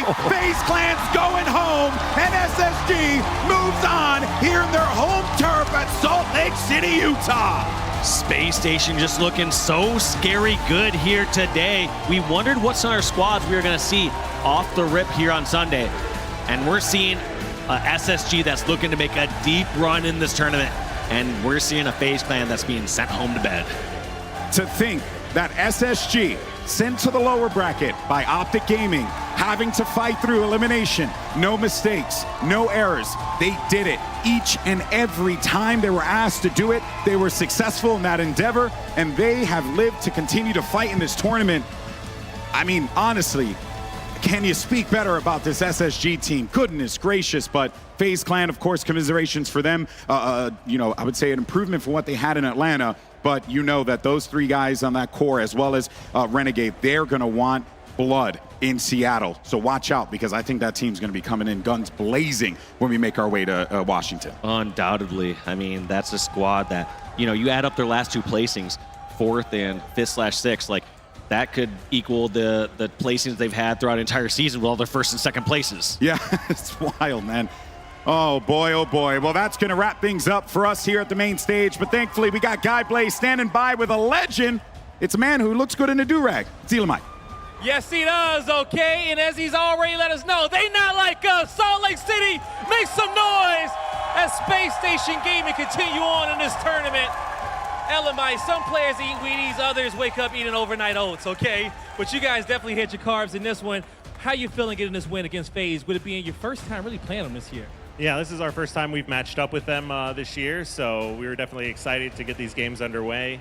Yesterday wasn't our best performance, but I think we finally found our rhythm, and, you know, sorry you're stuck with me for this interview. The boys are locked in today, so got a long day ahead of us. Hey, it's a treat for us to be able to have you here on the stage, okay? As you said, it's a long day now, but like you said, you guys haven't played FaZe before. What was the game plan going into this one, and did you guys have to switch it up, or did it work according to plan? I mean, we're not switching anything up. We're confident when we're playing that we dictate the pace of the game, so we're not worried about who comes next. We are focused on getting the job done. Focused on getting the job done. Now, I know you would love to get some sweet revenge in that finals there against Optic for sending y'all down here to the lower bracket, but what do you want to say to these fans to keep them as hype as they have been for this first series of the day? Because Salt Lake City, you showed up. I mean, it only gets better from here, so we super appreciate everybody showing up. The energy is amazing. I can't wait for the next match. Neither can I. That's going to do it for me and Elamite here on the stage. Lot, let's break it all down. Thank you so much, Blaze. Well, GG, Spacestation Gaming. You keep the dream alive. The elimination bracket run is crazy. This is honestly very impressive. I think to have your back against the wall at your own home series is hard enough, but then to face a foe of, you know, history that you haven't seen all season long, and to do it like that, absolutely incredible. Tony, it was close though. It was a really good series to watch. This one was a nail biter for so many reasons, but Spacestation Gaming, I think their efficiency just really working out for them in this time. Yeah, it's pretty crazy to think about the way things really kind of lined up. Like, not many times do you see a King of the Hill on recharge only go to 3 hills. Yeah. Like, that alone was kind of crazy. And the time that they used in order to kind of slow down FaZe. We talked about FaZe being undefeated on that map and game type combination. Well, SSG found a way to beat them on that. And then even going into the game 2, that should have been SSG's with the record that they've had in Slayer so far this tournament. But FaZe come out with the win, and then very rarely do you see a FaZe roster get slayed out by 20 kills in just 12 minutes. Like, we talked about them maybe not being as efficient with the kills, and that was some of the reasons why they were losing some of the objectives were FaZe. Well, they didn't even get those slays against SSG a lot of the times. No, they certainly didn't. I think in terms of this Argyle, I think what we're referring to here is they were actually trying to play a little too perfect at times, and they weren't taking enough risks. And I think like that's something that they're trying to find the right balance of. You know, there's risk and reward. Sometimes you're taking too many risks on FaZe. Sometimes you're not taking enough. It is really hard to gauge the right amount sometimes, especially against a roster like Spacestation. When you haven't got the reps this season, you know, whilst it can be really, really difficult to kind of find the fine tune of that. FaZe couldn't find it there, especially in Argyle. It was really, really tough to watch, and Stellar without Sniper. Oh my goodness. Yeah, I feel like if you reversed those POVs or eliminated the names from them, I would have seen Stellar and the way he played with Snipe was more reminiscent of Royal 2 and how Royal 2 is a bit further back off the start of that game. But felt like you said, that pacing was a little off. Royal 2 pushing up more with that Snipe, trying to make some more action happen, and unfortunately losing that initial Sniper. Yeah, it was tough, and also just being a little bit too slow at times as well. I think Argyle seeing 3 snipers on the map is, I think, an indication that things are getting slowed down in the favor of certainly one team if, you know, their gun is continuously popping up on the respawn. So, yeah, it was a really strange one for Argyle CTF. I was looking for a little bit more of maybe a speed change from FaZe on the fly, but Golden Boy didn't come across. At this moment, right, and at this juncture in the competition with the way that these players play, like, there is no such thing as a perfect setup, right? And SSG took that opportunity the moment they had it. And then even that kind of fell on its face, but they rebounded. We go back to that, listen to how they were calling that. They were like, no, we can give that flag up that's down at the bottom because we have the positioning up top to be able to get that flag back out of the base. And they did just that. That was a brilliant execution on Argyle CTF and really played to their strengths, allowing themselves to constantly have themselves in and just rotating around the map so well, while at the same time relying on Stellar to be that anchor, really just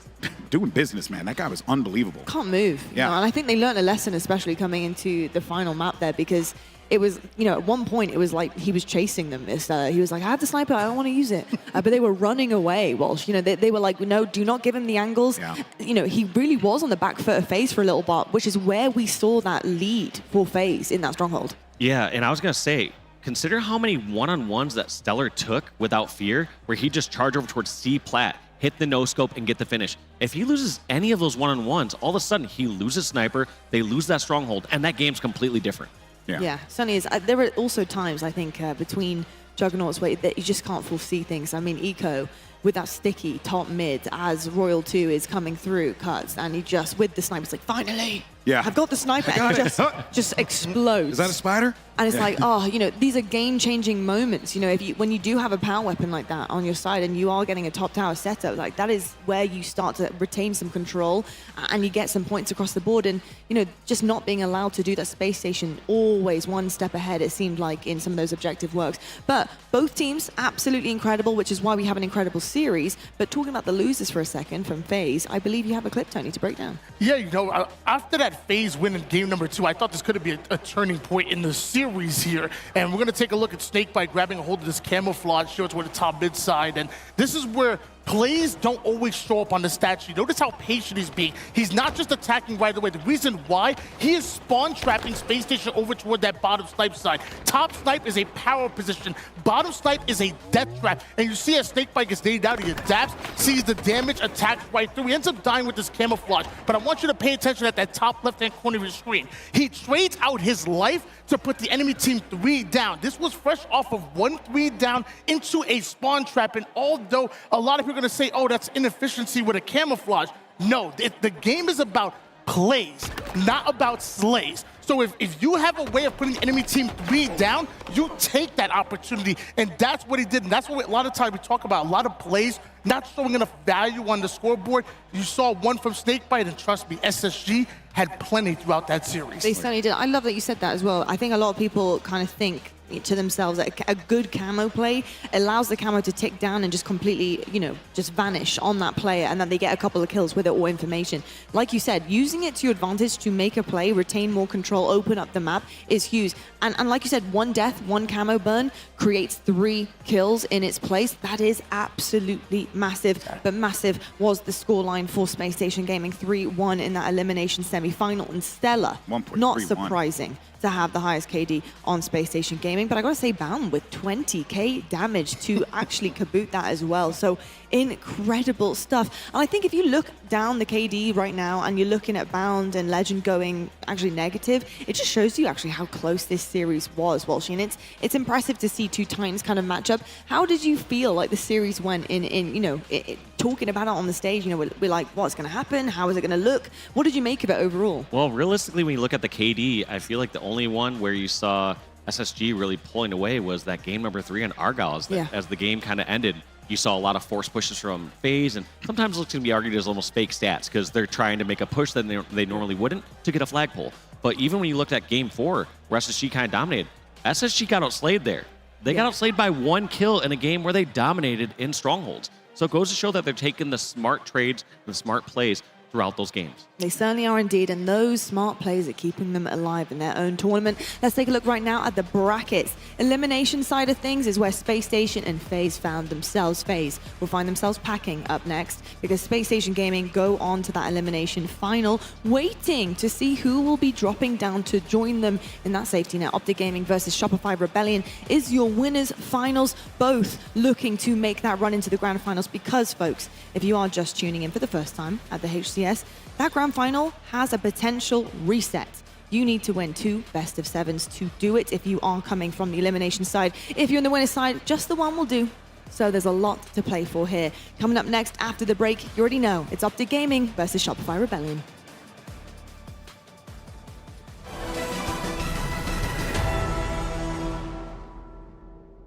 You've seen Bigfoot, right? Yeah. No, but watch this. Not like in person, but... Okay.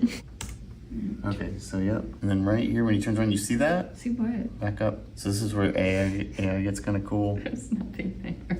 Well, enhance this. Enhance that. It's oats overnight. It was oats overnight the whole time, and it makes sense. There's a ton of protein, a ton of flavors, and it's easy to take on the go. Hell yeah, Bigfoot. This is the world's most advanced processor. In entertainment, its rendering speeds render other processors obsolete. It drives the future of autonomous driving, powers cloud services for billions, helps change the course of climate change, connects communities of gamers anytime, anywhere, and uses AI to accelerate disease detection and cures. We make the world's most advanced processors. But only with your vision can we advance the world. AMD, together we advance.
You've seen Bigfoot, right? Yeah. No, but watch this. Not like in person.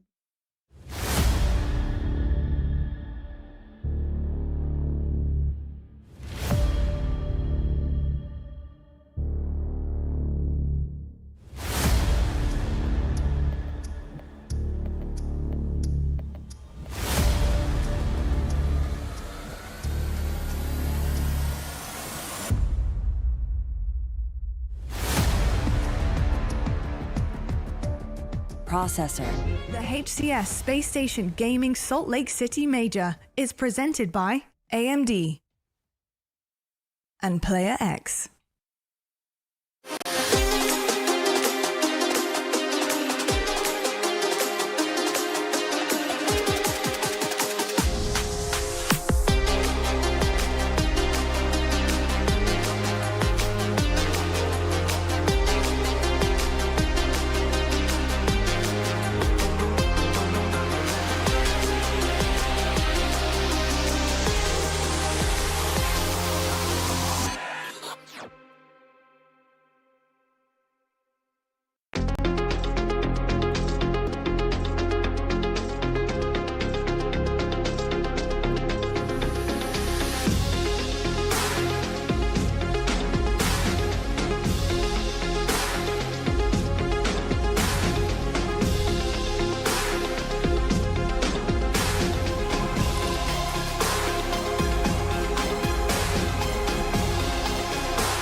Hello, Halo fans, and welcome back to HCS Salt Lake City, hosted by Spacestation Gaming.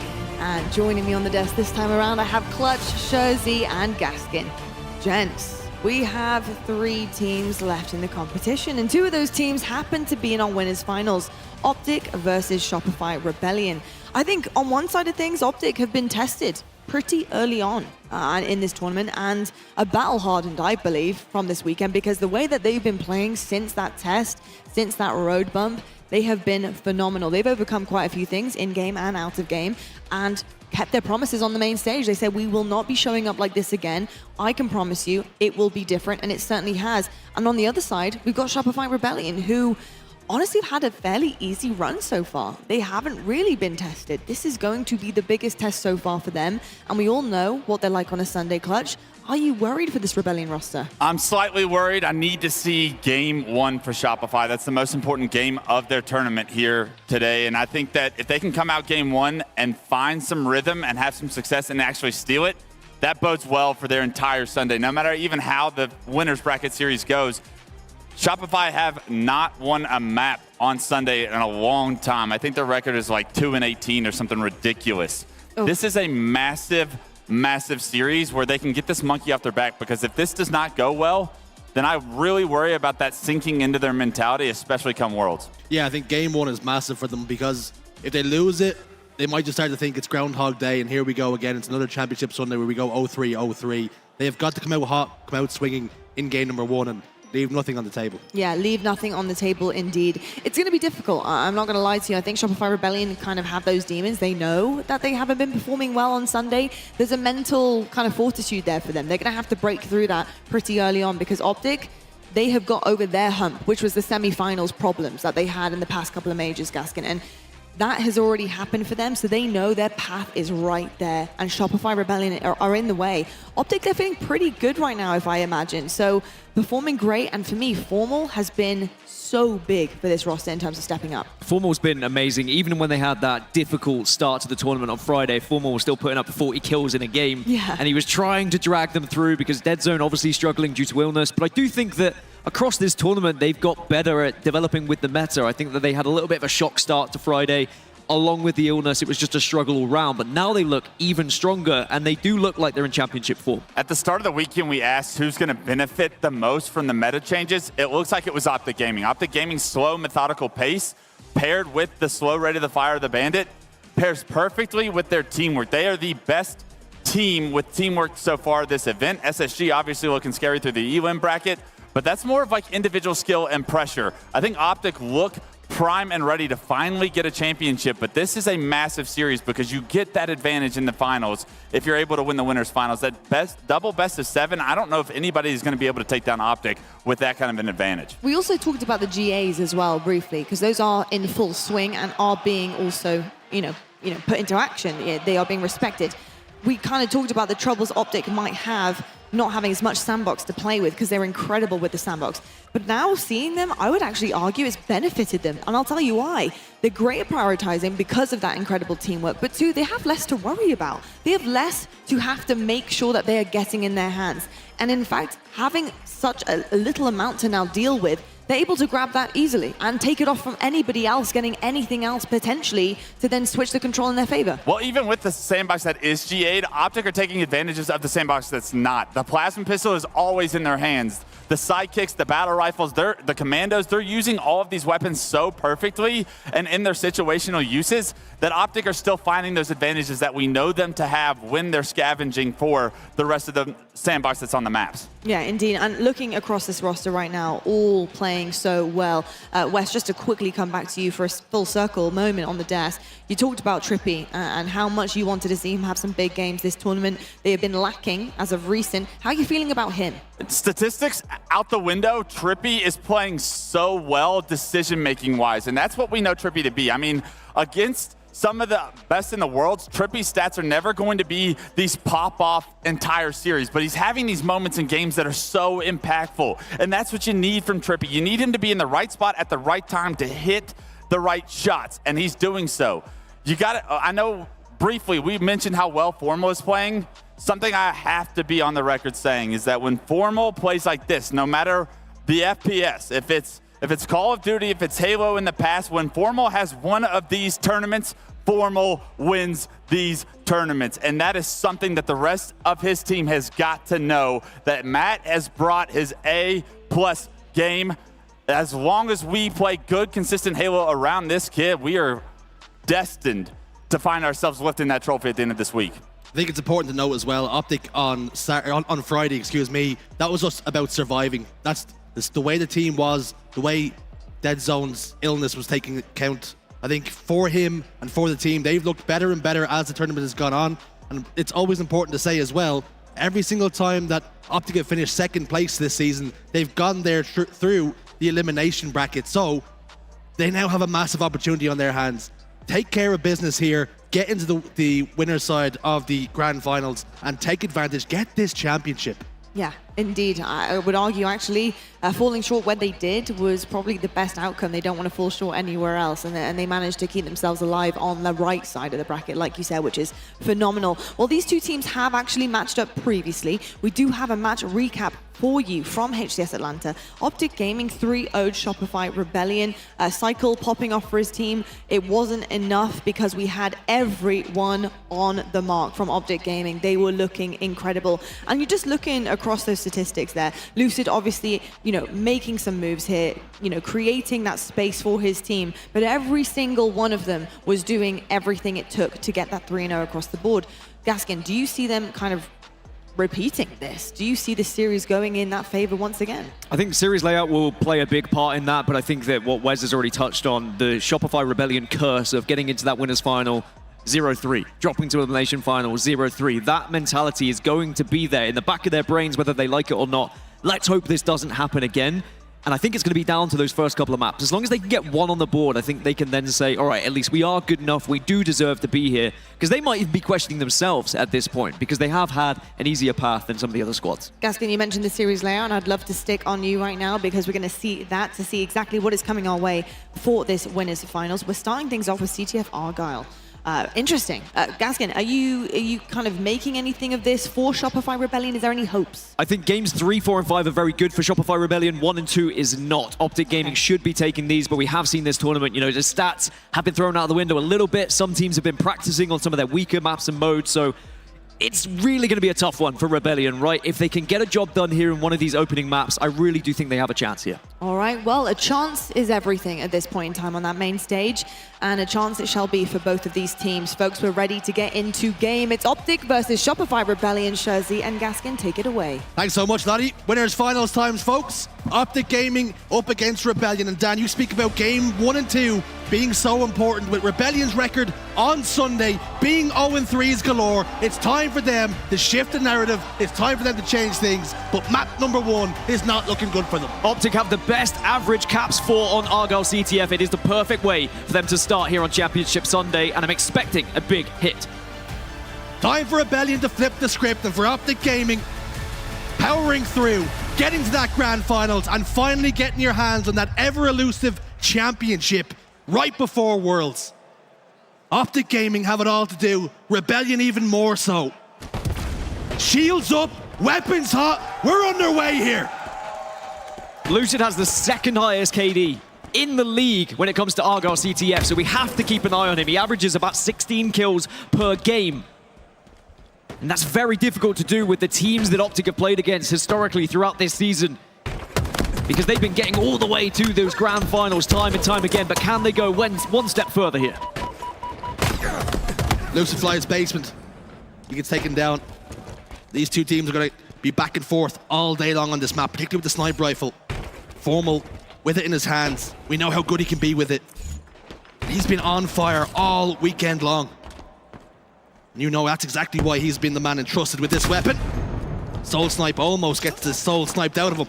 And I am expecting the sniper to be in the hands of Mental on the other side. I think he's going to be one of the key factors for Shopify Rebellion, and there he is. There he has it.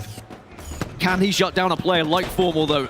He's being very brave with his positioning. I mean, going top middle, you're always going to be a little bit vulnerable to be spotted out, but I think at the moment, he's still going about unseen. They haven't spotted him out. They don't have that information. And they'll know he's around somewhere with that sniper rifle. And he's playing a little bit of defense here. Luce is going to be down long haul. didn't quite connect with that shot. Luce is going to come back for more, bite off more than he can chew. Shields will be getting zapped.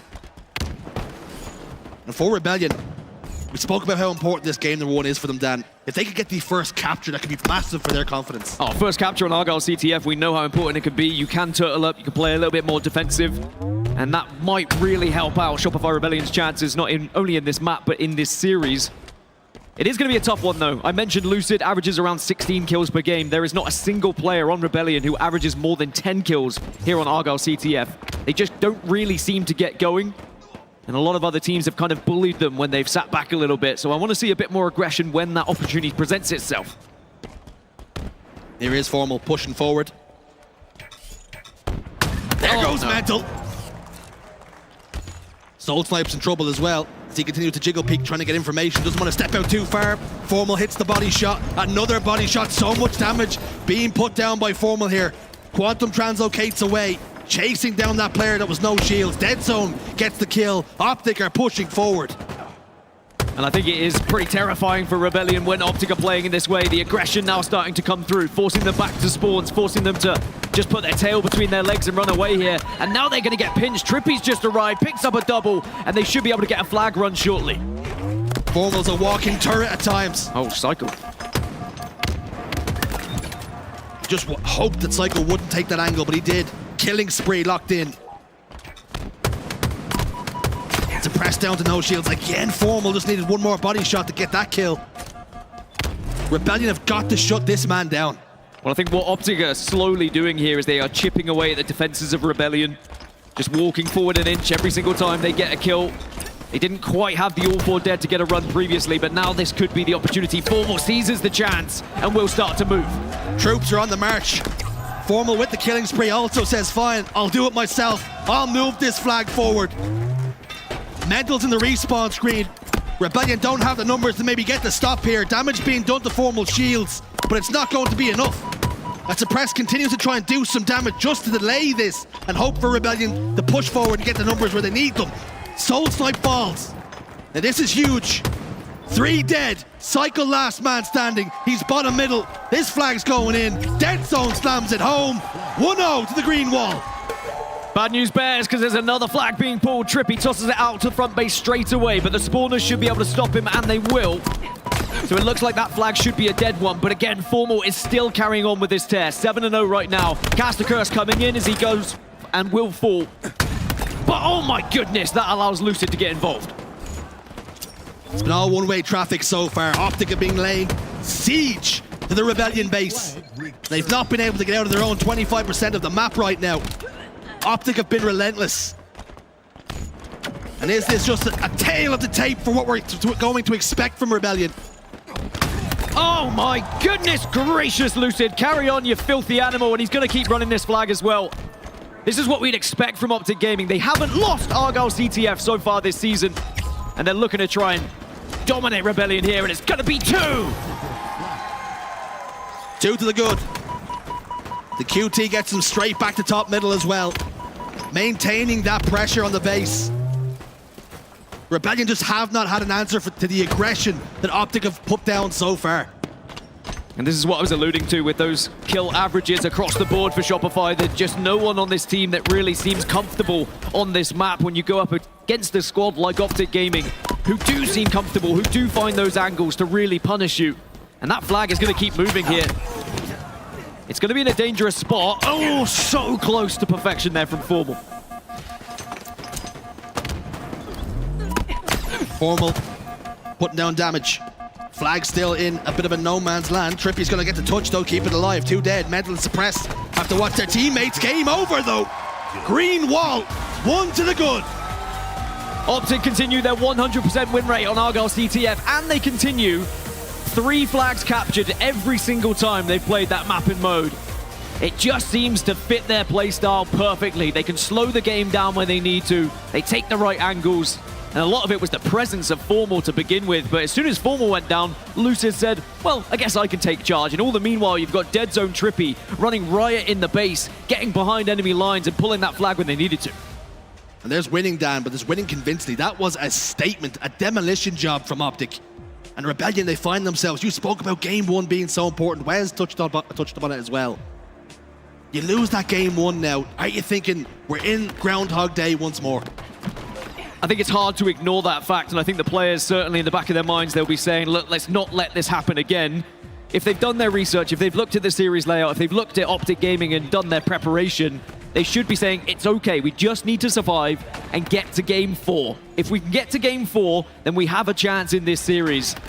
Because Games 4 and 5 are some of their best.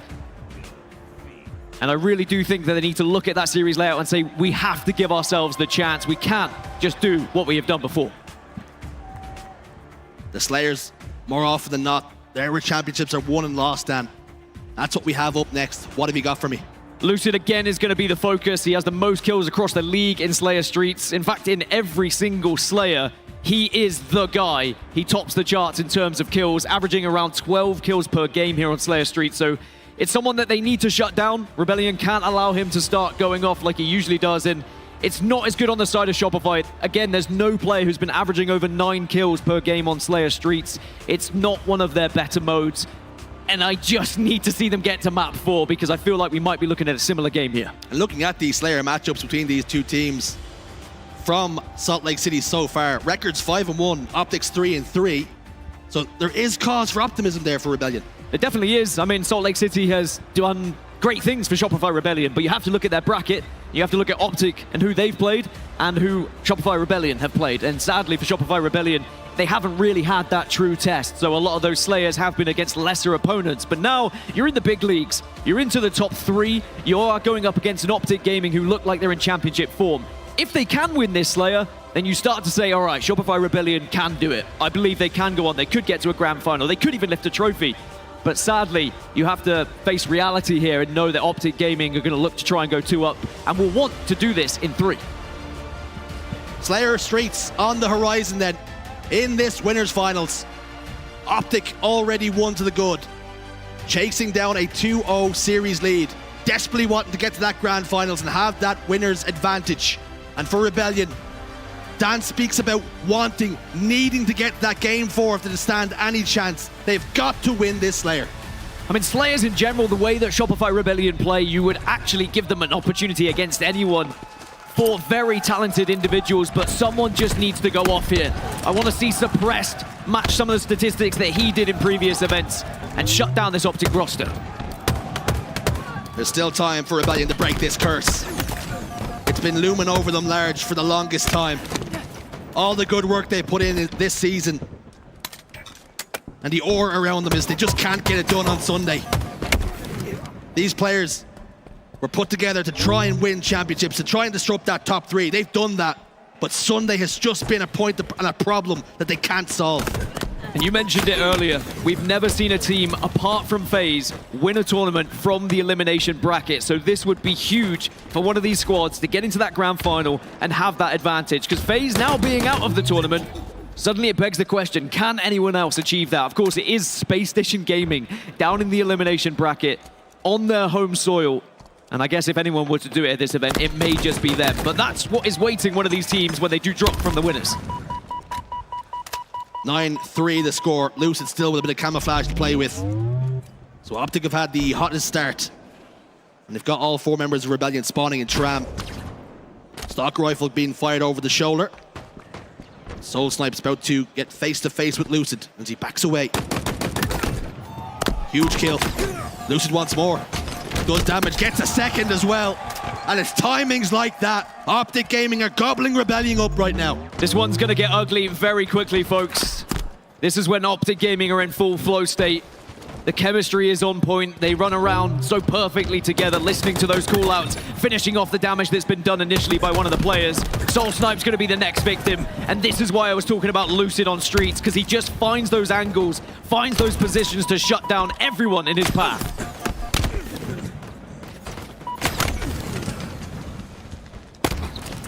Shroud screen goes down. Drippy gets a camouflage. Goes back home to his teammates. They can formulate a plot, push forward.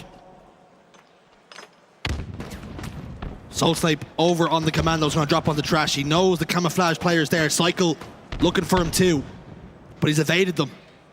He's gotten through. He's broken the lines. He's looking to backstab here. All 4 members of Rebellion set up on this arcade side. They're getting backstabbed. Trippy doing damage, gets away as well. Unfortunately for him, 2 of his teammates went down, but Trippy's not done yet. He gets close, gets a kill, lands his melee, almost gets a second. Now on the Rebellion roster, you have to think about SoulSnipe, who's on our screen now. Think back to previous years when he was on that native roster, and they did something similar at the World Championships. They got to that winners final, 0-3'd. Dropped to the elimination final, 0-3'd. It is so tough to get to these final days, to get to Championship Sunday. Be amongst the greats, but sadly not even be able to scratch the surface of what you think you might be capable of. And sadly, these games 1 and 2, it was always looking to go this way with what the games were, with what the maps and modes were, really favoring Optic Gaming. It's 27-8. And it's difficult to even suggest Shopify Rebellion can get back into this one. I'm going to be completely honest with you, Shurs. They're boxing with heavyweights, and they've yet to be really able to lay a glove on them. That's how dominant Optic have been. There's still time. Maybe not in this game. That is a good point, because the series layout does get better from maps 3 onwards for Shopify Rebellion. Arguably 3 of their best maps and modes across the league, so it isn't all doom and gloom. And there is still time in this game, you are completely right. If they were able to get all 4 dead on Optic, start to control the map a little bit, then maybe there's some belief, but we are maybe just grasping at straws at this point, and at least Mental gets 1, but Lucid's on to 10 kills already. And this could be one of those games where he just demonstrates why he is the best slaying player in the league. Rebellion looking to get their hands on the first camouflage of the game.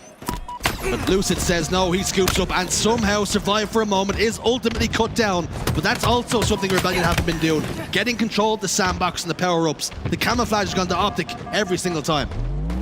And again, that's something that Lottie brought up on the desk, even though with the GAs in place, it could have hurt Optic Gaming. They were so good with the sandbox, so good at utilizing some of these weapons that maybe other teams weren't. But now they can turn all of that attention that they were good at prioritizing suddenly just onto what is available to them. And of course, the power-up is going to be one of those things. Of course, Lunchbox behind them, one of the best players historically in Halo history, is going to make sure that they are on time with that.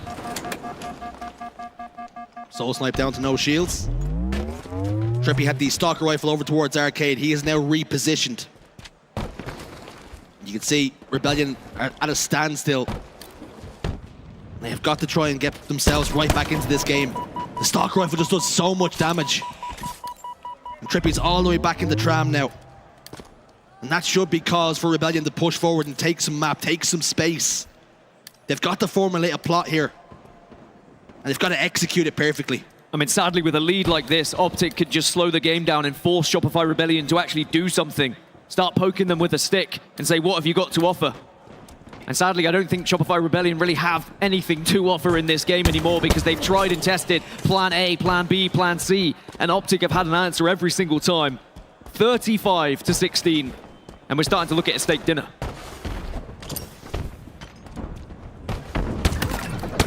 Rebellion almost look like they're playing scared.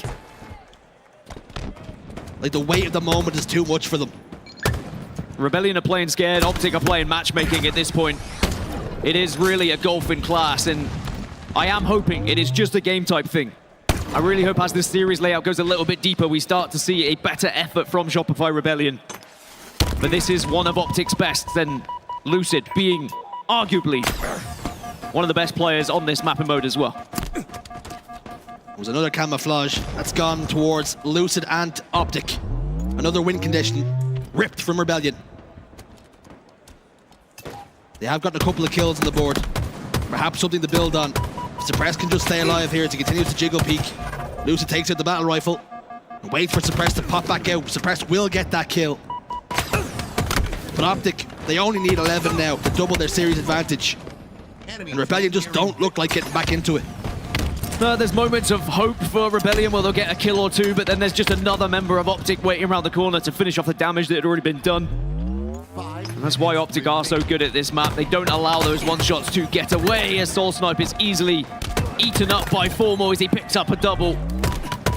And he's probably happy to challenge this, which he will. There is no fear from any of these Optic players right now. Formal almost double positive. They weren't lying when they said he's in championship winning form here. You know every single time they've gotten second place, it's eaten away at those players. They made the change, and you know, as every single time they hit a second place, somebody would say, what did you drop APG for? They're trying to answer that here in Salt Lake City and beyond. They get a 2-0 lead. The Green Wall are doing it brick by brick. The Steaktacular well and truly in effect. That is arguably one of the most one-sided slayers we have seen in a championship Sunday. And that is going to be very demoralizing for the Shopify Rebellion players. For Optic, though, now they surely are feeling themselves and saying, hey, this feels familiar. We've been here before. Shopify Rebellion, a 3-0 is on the horizon. We are so close. We can almost taste that grand final. We can almost taste that best of 7 advantage that we will gain if we do make it here. But as I said, the series layout does get better for Rebellion from this point. Match 3 is going to be the most important one. If they can get to 4 and 5, I'll give them a chance. But Optic Gaming, with the way they are playing at the moment, they just look like they are playing with their food half the time. It hasn't been competitive so far. Pretty dominant games 1 and 2. But what do you see in game 3 that maybe gives you some hope for Rebellion? It is going to be Strongholds Live Fire as map number 3. It's arguably the weaker Stronghold mode for Optic. It's still not a bad one, but it is one of the better ones for Shopify Rebellion. They have a 67% win rate on Strongholds Live Fire, so it does give them a little bit of hope, and Suppressed is going to be the player to look out for when it comes to Strongholds Live Fire as well. Averages around 14 kills per game on Live Fire in general, and he should be the one that maybe can pull this team through to give them at least a sniff of a chance here in this winners final, because at the moment it's all been Optic and plenty to smile about for those Optic fans. Doom and gloom for Rebellion, and you can see it. They almost look downtrodden. Confirmation of what we've seen. Series layout. You're just joining us. CTF Argyle 3-0. It was smooth. 50-26, a stake in the Slayer. Strongholds up next. And whilst I may have mentioned Suppressed on the side of Shopify Rebellion, for Optic Gaming, let's actually keep an eye on Dead Zone for this one. Interestingly, he has the most kills across the league in Strongholds in general.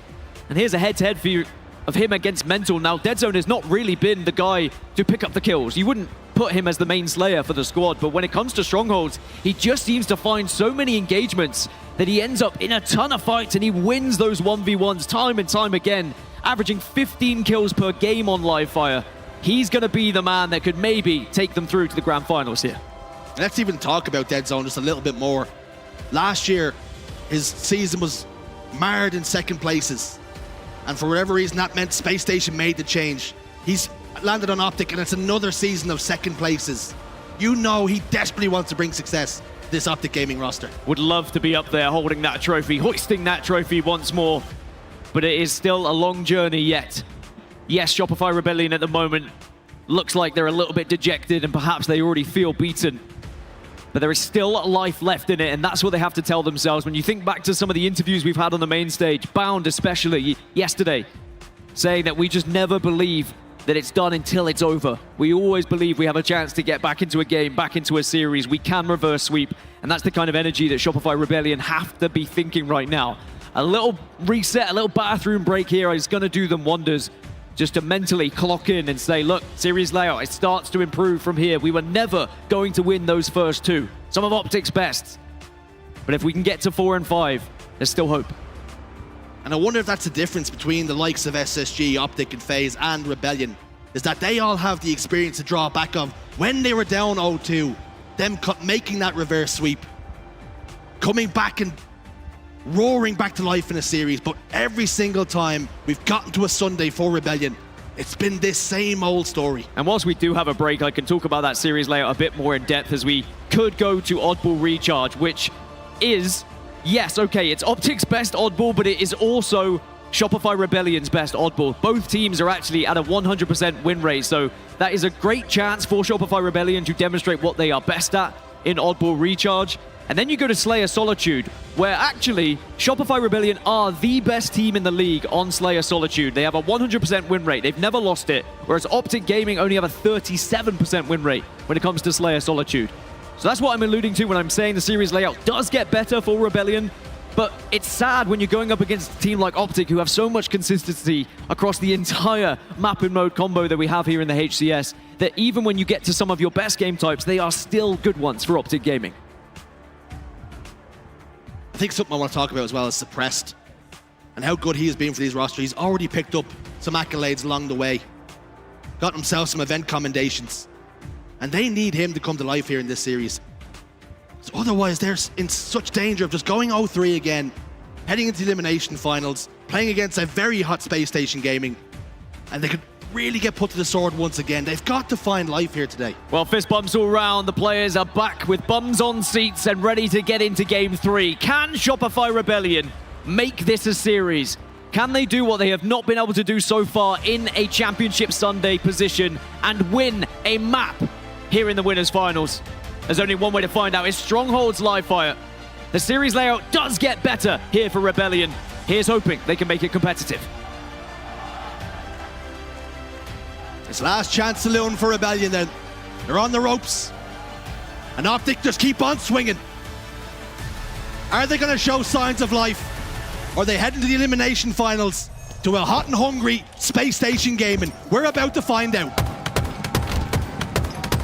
As I mentioned earlier, Dead Zone averages 15 kills per game on Strongholds live fire. Oh, but that's not going to get you a high average, losing that. And will just allow Rebellion to get some early control here. Maybe that's what you need to shut down some of these individual plays from the green wall.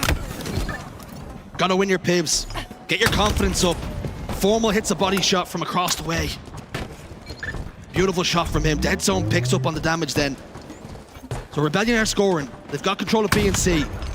Soul Snipe pushes into 3 members of Optic. Dead Zone's got camouflage. They've got sniper rifle. They've got all the goodies to Optic Gaming now. Go Optic are just moving. Oh, as a unit, as Suppressed again shows his individual prowess. As they're trying to take B, are Optic. And actually Former with the sniper rifle is in a very important position here and he needs to stay alive. Coming down from the heavens. Almost lined up a shot. Nothing doing though. Soul Snipe soars forward. Gets a perfect shot from Formal. Sniper rifle will fall top middle. And look at this lead for Shopify Rebellion now. This is what you've got to do. Peg Optic Gaming back. Put them behind. Take them out of their comfort zone a little bit. Suppressed will shut down Lucid. 65 now on the board. When Optic Gaming are ahead, they are one of the best teams in the league. But if you force them behind, if you make them just second guess themselves a little bit, you can sometimes just pluck out those individual moments where a player maybe makes a mistake here or there. We called upon Suppressed to have an influence like this.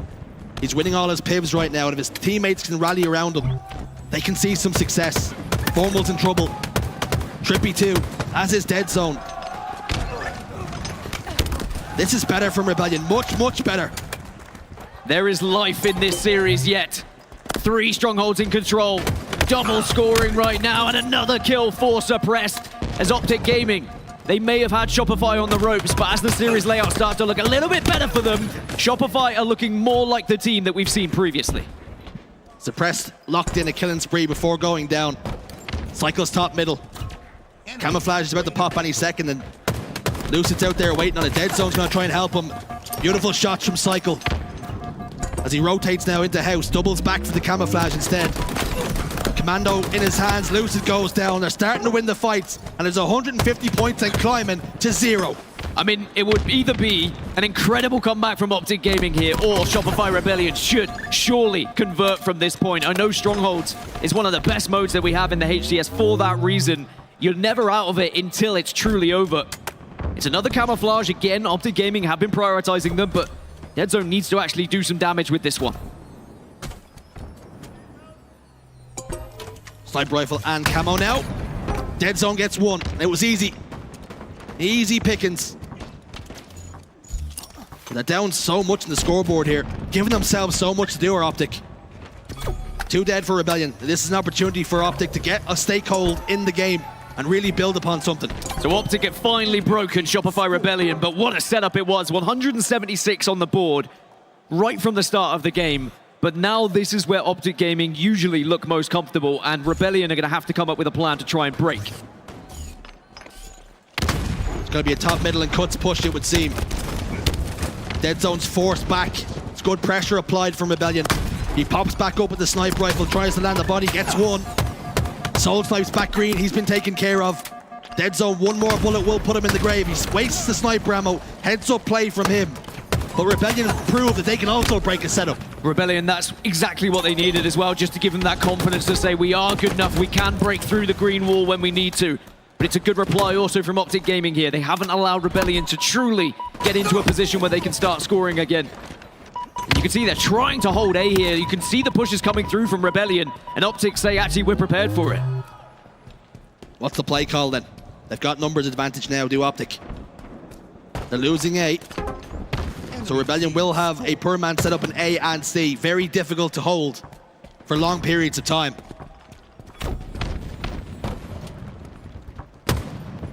Soul Snipe now, bottom tower. Dead Zone puts down a bit of damage, shoots the grenade for the remote detonation. This is better from Optic. They're going to start eating away at that lead, and the closer they get to Rebellion, do Rebellion start to quiver a little bit? I mean, that has to be a concern, right? Do they get a little bit worried if Optic Gaming start to close in? Well, Cycle with kills like that maybe can keep them on top. B, though, isn't converted. And that means that Optic will continue to score. However, a camouflage at least here for Shopify Rebellion.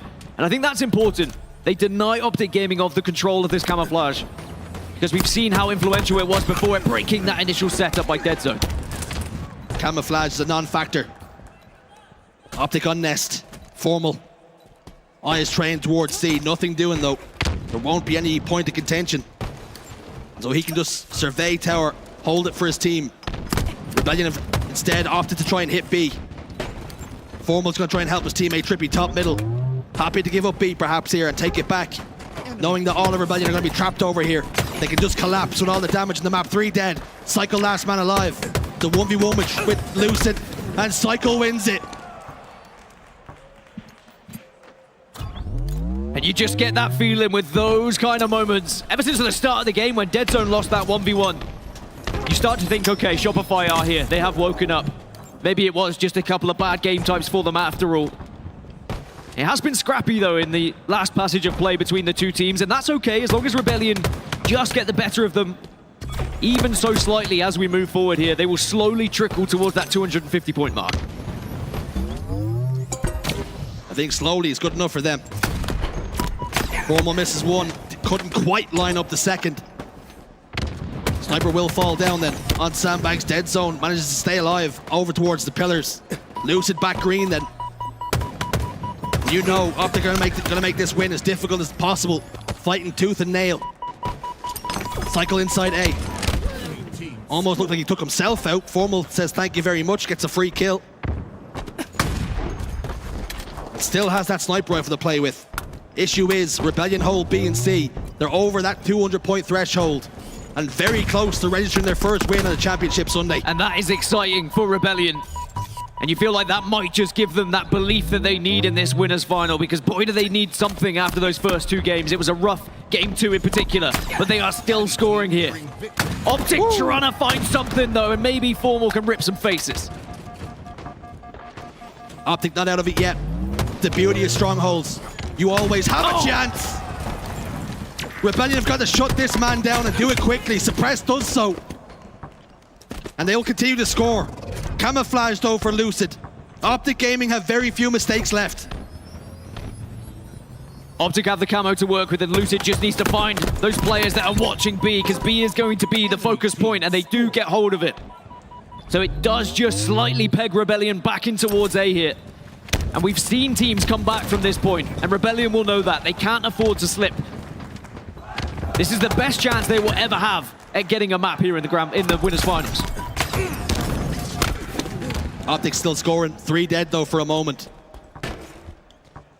What's the play call for Rebellion? It's going to be towards B. Formal is there.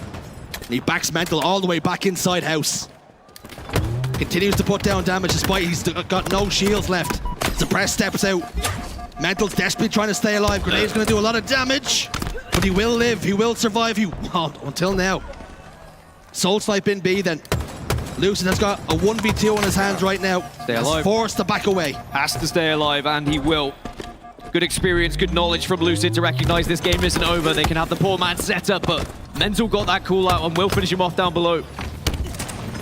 And if we do see Shopify Rebellion get control of C and B here, then suddenly Optic may struggle, but they've actually fought really hard to get back to C, but again, the spawns are good.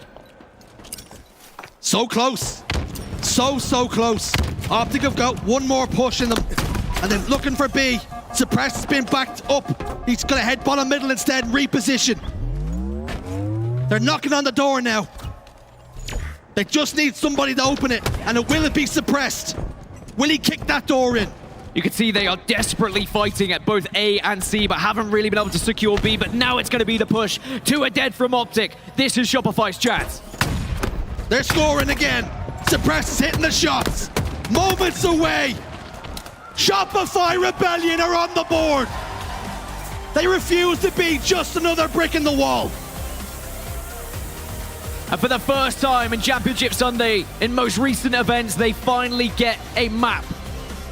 And what will that do to their confidence? What will that do to this series? 1 and 2 was rough on the layout, but 3, 4, and 5, it gets far better for Shopify Rebellion.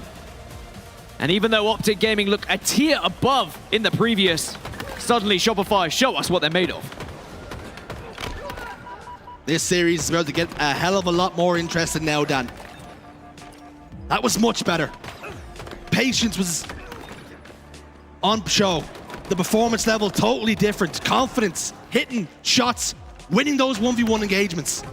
That's exactly what we need to see from them. I mean, it was a 160-point lead right at the start of the game. Rebellion came out of the gates hot. The little break, as they just had a little mental reset to go into this match 3, was everything for them. And maybe they lulled Optic into a false sense of security after game 2, where Shopify Rebellion were a non-factor. Maybe Optic just thought they could waltz into this 3rd game and would have an easy ride into the grand final, but no.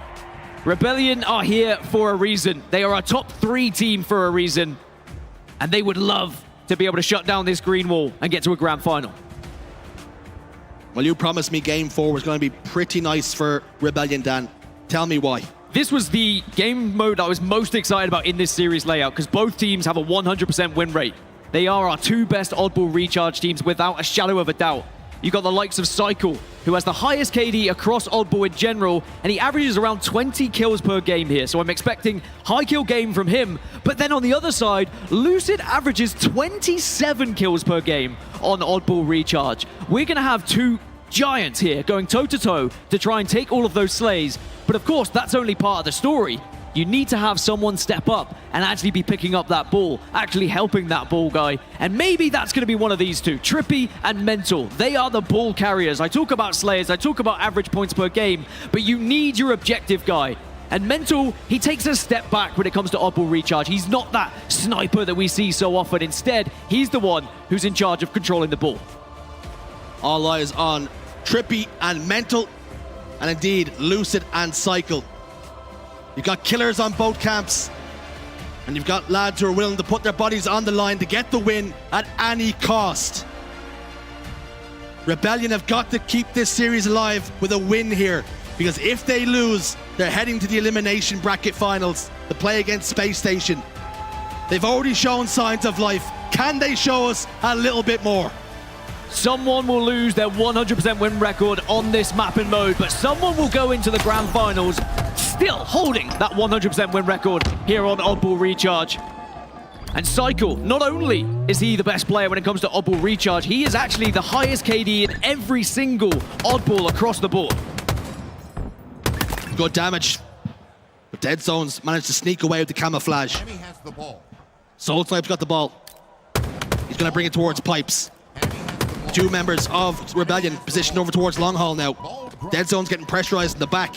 That means Trippy knows a player's coming his way from Pipes. Mental will take care of business. Down to no shields was Mental. Dead Zone dispatches them. Gonna be a brawl in Pipes here. Grenades go down. Explosions left, right, and center. Not a lot of damage done. Dead Zone prioritizing playing the ball, recognizing that his teammates were not in a position to help him. Yeah, I think he was a little bit concerned about the pinch that could happen, and if you do go down, you give away a little bit of time. That also shows the respect that Optic have to Shopify Rebellion here. As Dead Zone tries to pick up the double, but doesn't quite convert. No points being scored really at the start of this game, but this is also why Formal is one of the best to do it. He's not afraid to get that scrappy time when he's presented. Formal tosses the ball up, hoping a teammate will be there to score it. It's going to be Trippy. You highlight him before the game, and he's got what he loves, that ball in his hands, nursing it all the way home. It's great to watch Trippy play Oddball because it's the way he moves around the map. He gets closer to teammates, but he's also not scared to drop it and fight when he needs to.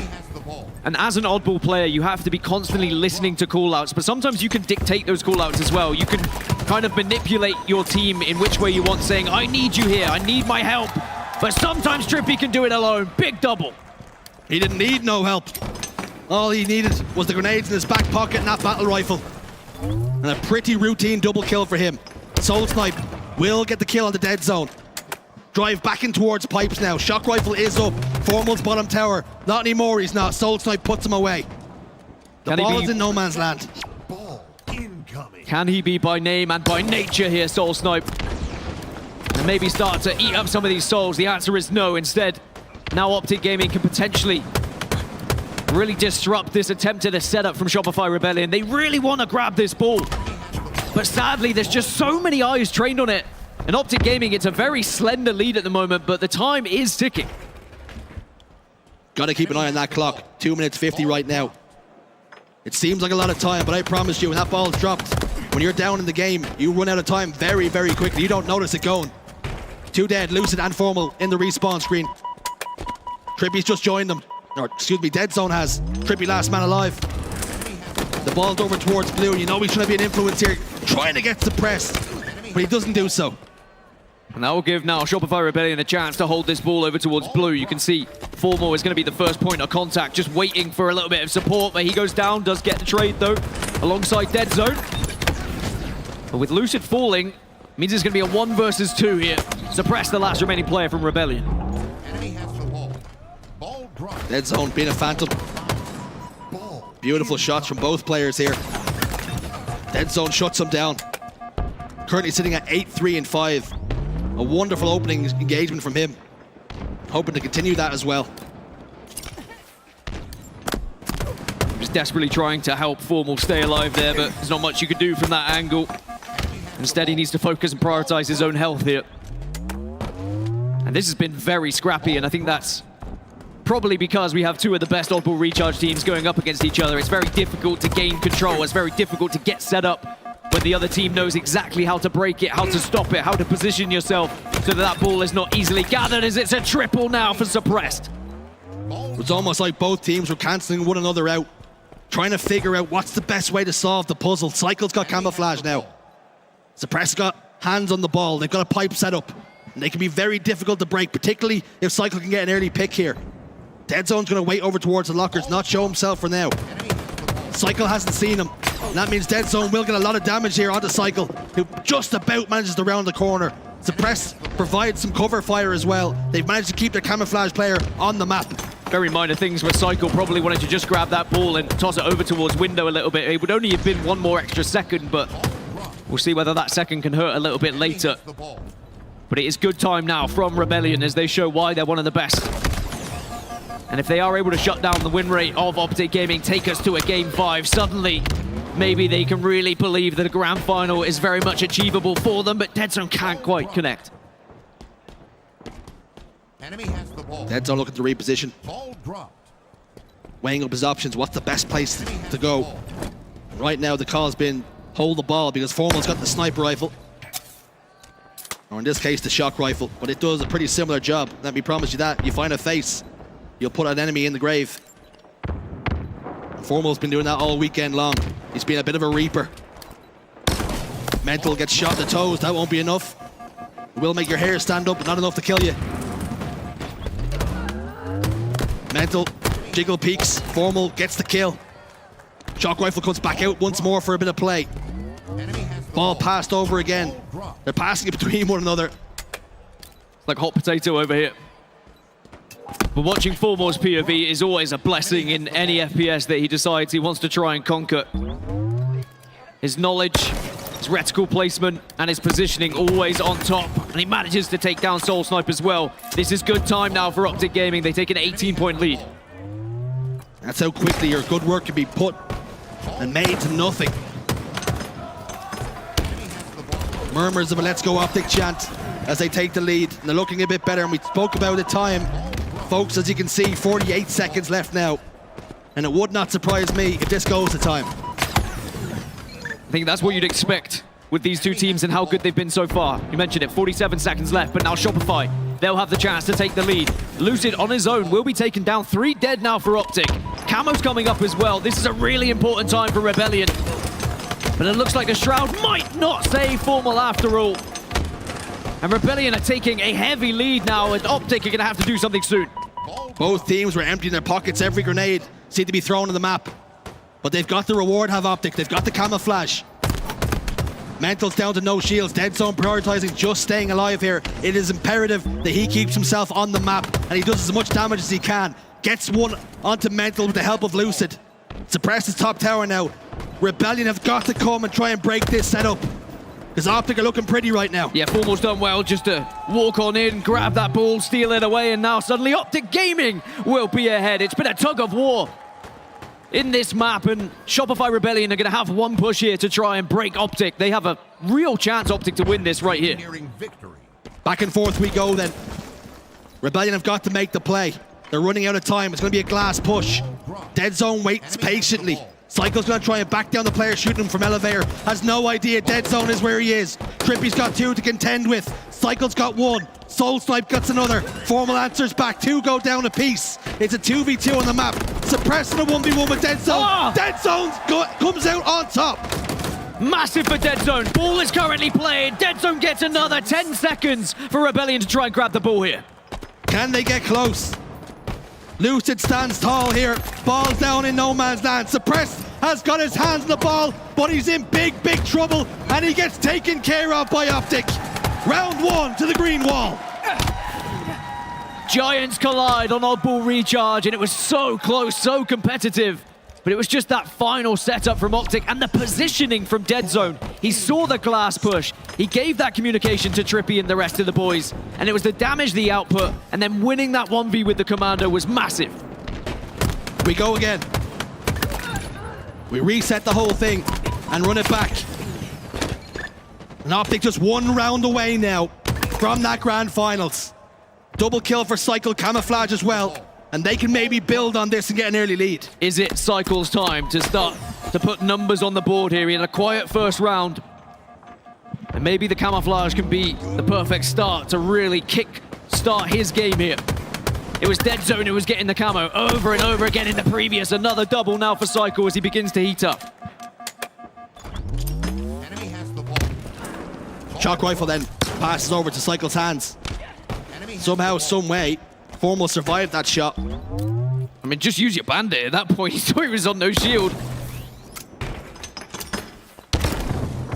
Cycle continues to put down damage. Trippy tries to get away. Killing spree locked in. And this is what Rebellion need. Big game players showing up in big game moments. Because your series life is on the line here. You need every single player to step up here and now. I like that Shroud. He just cuts off those sight lines. Cycle has to try and watch stairs here, but he is under a lot of stress from these grenades. Optic are very much full sending it over towards glass. Optic really trying to smoke out the Foxes here. A lot of damage being done, grenades blowing up left, right, and center, shields being evaporated, then recharged, then re-evaporated once more. 2 go down. This hold has been good for Rebellion. Cycle gets 1 down to no shields, but not able to get the kill. Drives forward for his team, gets a backstab. They get the push, and they get the kills that they need. Ball now, back in their hands. Camo's coming up as well. Rebellion will prioritize the setup, they will prioritize the ball, so that should hand over the camouflage to Optic Gaming and naturally give them the chance to try and break this setup. It's going to be Formal who gets the camo. He was definitely called out, but he has escaped.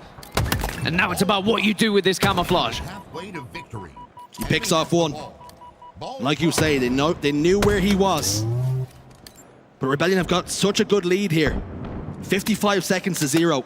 Optic playing this one slow. Dead Zone and Trippy in the respawn screen. Formal's going to try and at least stop this one, and he does. Stops the ball getting away.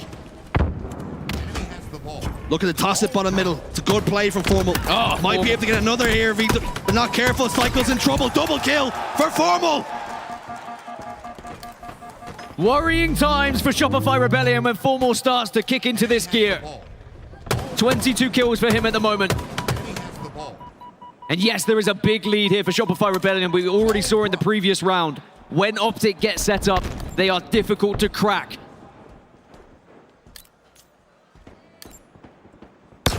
Ball's down, long haul. Optic not scoring at the moment. And Soul Snipes managed to steal it away. Perhaps with the use of a grapple, we didn't quite see it, but the ball looked like it was stolen away. And he's got it towards blue, so an option to play the ball if they need to. And all of a sudden, what looked like a good setup opportunity for Optic Gaming has not really paid out. And Optic have to break the setup again. The ball will be played, but better from Rebellion. Just getting 1 or 2 seconds here or there, getting closer to that 100-point threshold. I really want Shopify Rebellion just to make this awkward now for Optic. Do what they did to them in the previous. Watch over that ball. Force their hand first. Make them try and get a setup. Make them try and go for the ball. And then you can pick up those pieces and just get a little bit more scrappy time towards that 100. That's exactly what Soul Snipe's trying to do here. Soul Snipe, by the way, 25 kills. Talk about a player who's been there, done that. He's been in this winners final time and time again. Could be this the chance where he finally breaks that curse. Camouflage is up. Soul Snipe prioritizes the ball, and you can see why. They're so close to victory here in the second round and pushing us to the third round. And you know they desperately want to get to that game 5. Formal standstill, wasn't even interested in jiggle peeking. Strafing, crouching, none of it. Still back to the shot, got the kill. Soul Snipe goes down as well. Rebellion have got to be careful here. They don't throw this one away. 75 kills for Rebellion, 74 for Optic. I told you it'd be close. 2 of the best to do it on this map and mode. 87-4 though, and Optic have a lot to do. For Rebellion, I really like how they've approached these final moments though. They are just allowing that ball to sit there for a little bit, saying, Optic, what do you have up your sleeve? Incoming. Because if Optic just make 1 step out of place here, there's going to be a Rebellion player watching, waiting in the wings to take them down. Great patience being shown by Rebellion. Maturity. Not rushing towards the ball. They know exactly what they need to do to get the win in this round. 3 dead.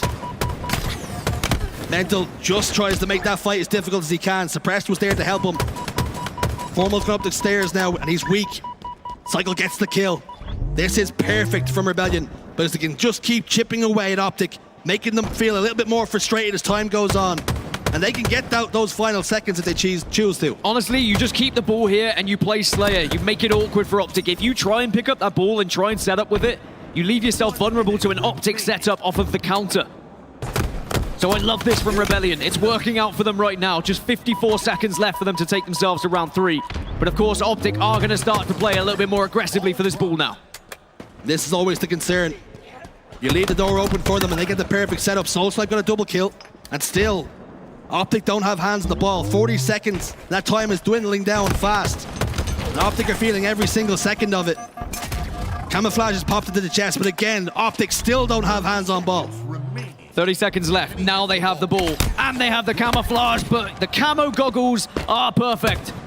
Cycle spots it out, takes it down. And you feel like Rebellion just need to crack this setup 1 more time to take us to round 3. Lucid's long haul. He rotates the ball away, but every single time he's forced to drop it, it favors Rebellion again. Dead Zone's in trouble. Soul Snipe gets him. This has been much better from Rebellion on Championship Sunday. The time dwindles down, and our Optic just resigned to go into round 3 right now. It looks like it. They're happy enough. 1-1 is going to be the score. We're going to round 3. Shopify Rebellion stay alive. And who is going to keep that 100% win rate intact? It's tough to judge because it was a very close round 1, but it was a dominant round 2 for Shopify Rebellion here. And they need to just continue that momentum through, and Soul Snipe needs to keep playing this way. 30 kills on the board for him. A monster of a game. And like you say, he needs to keep it up. Trippy, camouflage, lucid ball. Shock Rifle's gonna join Optic Gaming as well.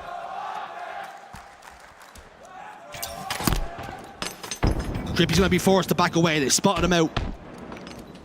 We'll see what he can do with this. Can he find the faces and some openings for his team? Cycle continues to jiggle peek, almost baiting out the shot from the camouflage player. They know where he is. He continues to jiggle. Well, Shopify need to break this. And it's a good chance to jump into the comms and see just how they do it. Let's go to a listening with Shopify. Enemy.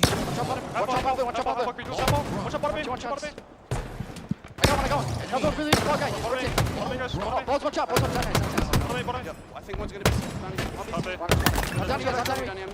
Watch out, alright, all dead. That's one.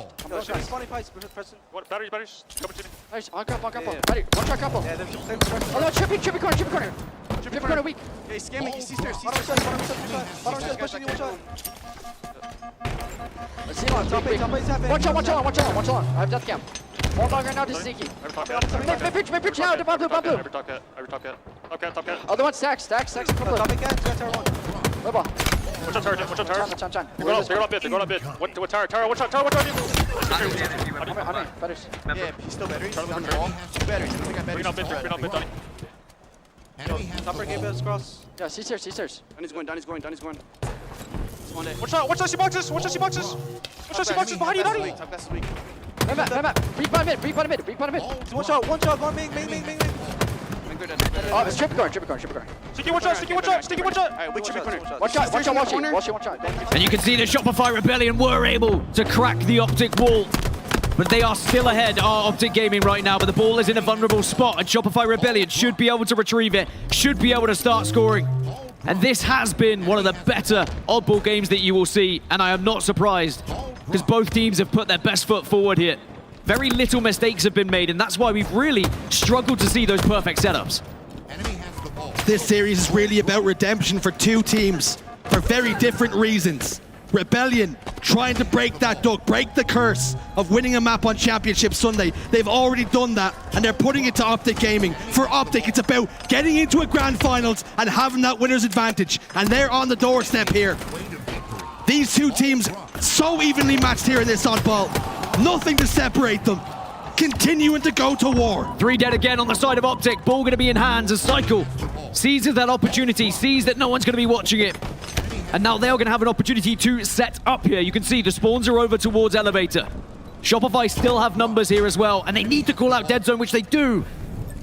This is brilliant for Rebellion. 3 dead again. They're going to catch up. They can take the lead here. Trippy's down long haul. He's in trouble. Suppress gets him.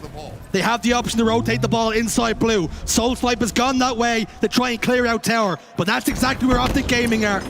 Soul Snipe has got to try and stay alive. He gets a pick, and that's massive. Dead Zone soars in. Soul Snipe, though, more importantly, is still alive. Soul Snipe's been doing so much damage in this game. 36 kills now for him. Shopify Rebellion have the lead, and they still hold. And most importantly, Soul Snipe has made it difficult. He made that white push impossible. Camo's coming up in 7. Dead Zone's going to be there, lurking in the shadows, hoping to grab it. But they are allowing this time to tick by for Shopify Rebellion. They are 20 seconds away from taking us to a game 5. Soul Snipe's been like Miley Cyrus this game. A bloody wrecking ball. Formal has camouflage, and Soul Snipe shuts him down. Big double though.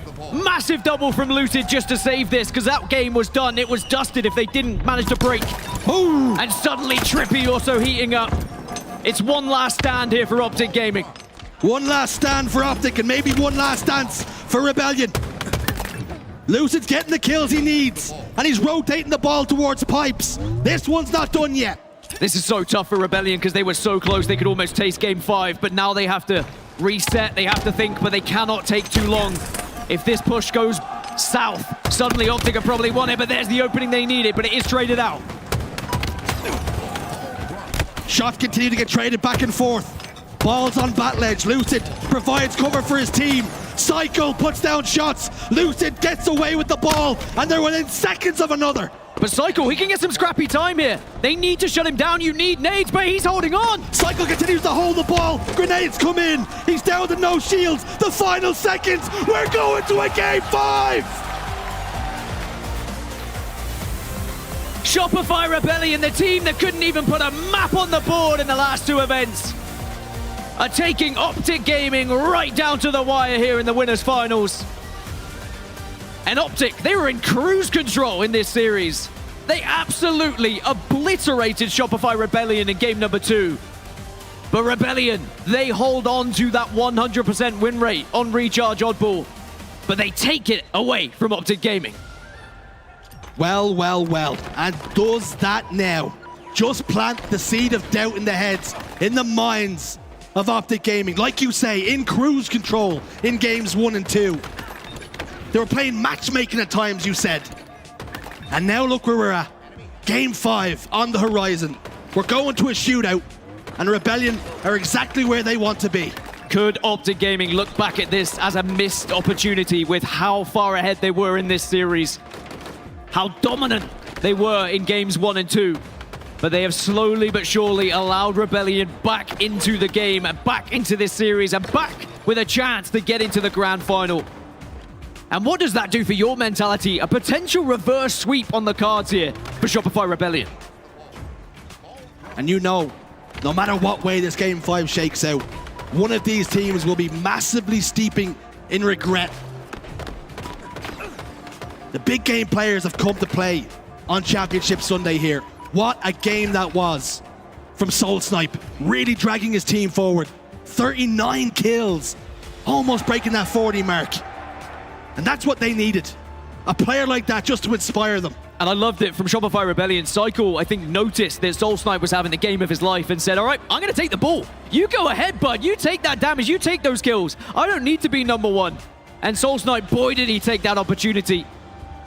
And now they find themselves game 5, Slayer Solitude. Shopify Rebellion, the best team in the league at this map in mode. They have not lost it. They are 5-0, a 100% win rate. If it's gonna happen, it will happen now. For Optic Gaming, this is their worst Slayer in the league. Can Shopify Rebellion get to a grand final? 100% record on Oddball recharge for both teams. Rebellion hold that record now. And they gave Optic Gaming the L.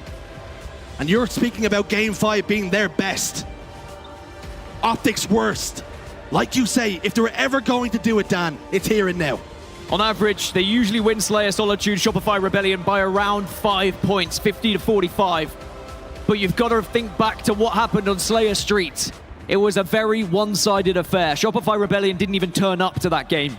And they cannot allow Optic Gaming to have that same kind of start where they absolutely propel themselves into a lead of 10 to 15 kills. And that man on your screen, Suppressed, is again going to be my focus going into Game 5, averaging 14 kills per game on Slayer Solitude. Could he be the reason why Shopify Rebellion are in a grand final today?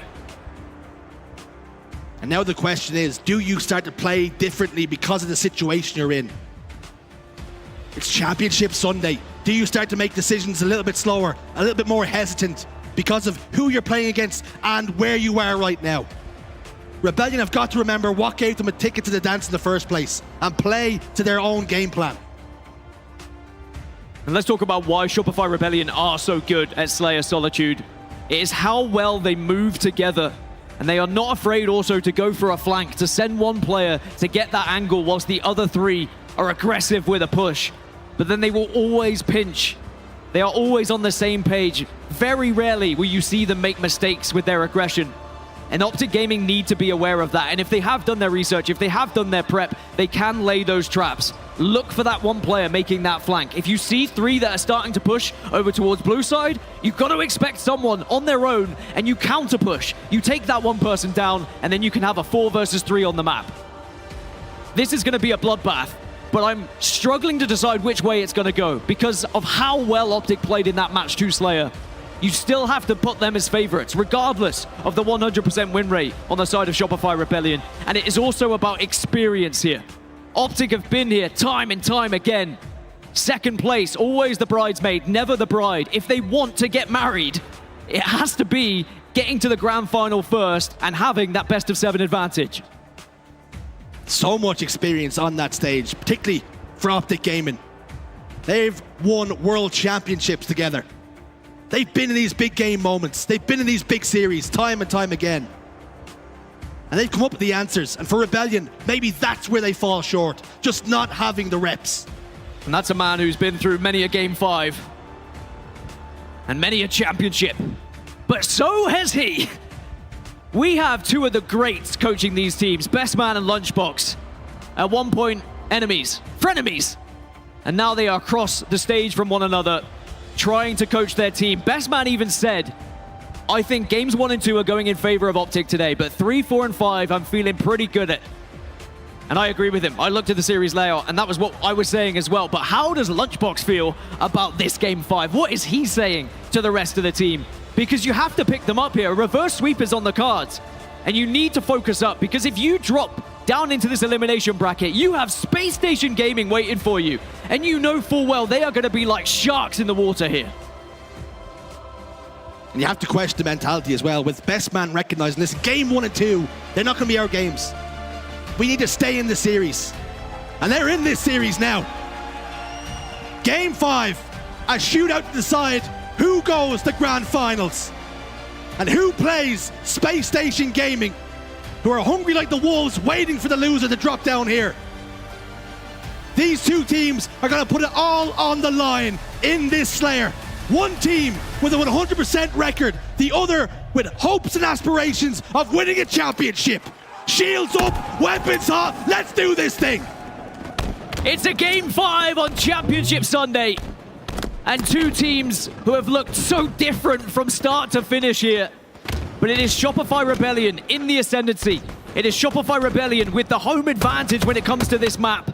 But it is Optic Gaming who have the experience, and they have the lead here, 3-1 with a camouflage in play. And you worry for Rebellion that they don't start getting put in situations they don't want to be in spawn traps. They don't let the occasion get to them here. The work that they put in to get to this point has been exceptional. But Soul Sniper's trapped S1, and he just could not get the trade. 6-2 the score. This is what Optic Gaming need to do. They need to take this advantage now and punish Rebellion. Be relentless with their aggression. Find that individual that might be round a corner. Hunt them down. Show them disrespect if you're Optic Gaming here. Because Rebellion are a little bit rattled off the break.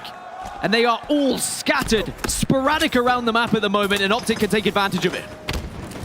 Gotta keep them like that, like deer in the headlights. Don't let them get comfortable. Dead Zone can do that with the shock rifle. A couple of shots do swing and a miss though.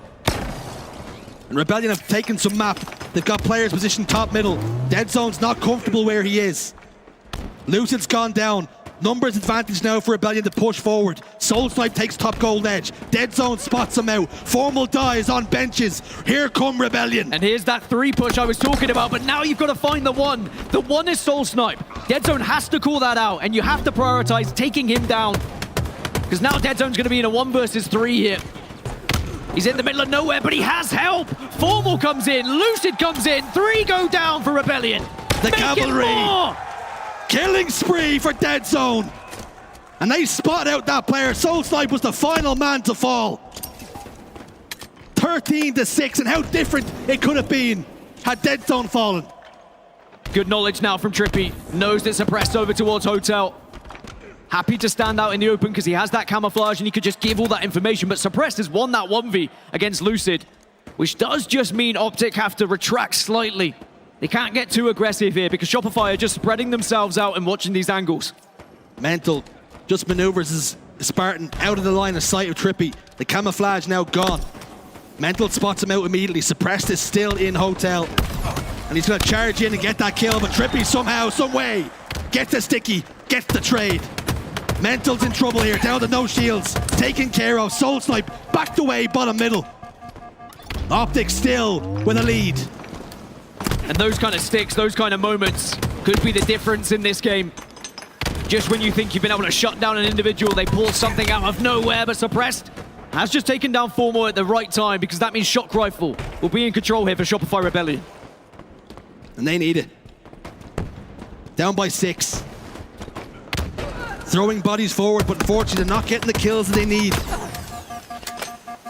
Cycle's in trouble, down to no shields. Another member falls. Suppressed with the shock rifle, but he wasn't close enough to his teammates. And he knows he's in trouble because pressure's coming his way.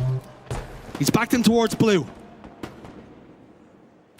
While Suppressed has this shock rifle, Optic Gaming are in towards Plaza, in towards yellow and long haul. Be really interesting to hear the communication from the Optic Gaming. Let's go to a listen in with them. I'm bottom side peek on the left. Is he weak? Yeah, he's weak. Watching your peek. I'm watching your. Okay, two there. I got one. The other one, he has a repulsor. Ammo guys. Yo, we should hit blue. Only one guy at snipe, guys. Two at blue, one guy at snipe. He's in blue shock. Watch out. I'm getting out of here. Right here. Get out. Watch out. No, there's two in blue. One's S4 Zen. Yeah, I am Zen. S4, concrete. S4 now. Come blue side. I'm coming down. Keep watching me. They're gonna hit yard eventually. Yo, high window shock. And flower door. I'm gonna go for this shit, Loki. Flower door. Close right, cycle. Two guys here. S4 weak. Really weak S4. Watching flowers. Coming in. So many. Watch out, I thrust down on you. S4 to camo. No blue window, high blue. All blue. S4 nading in. Lives in. Yo, so does Jerry. Speed kill. Watch out, posters. Free kill. One more blue, guys. No shot. Wolf came out. Stop here. Yo, don't say Let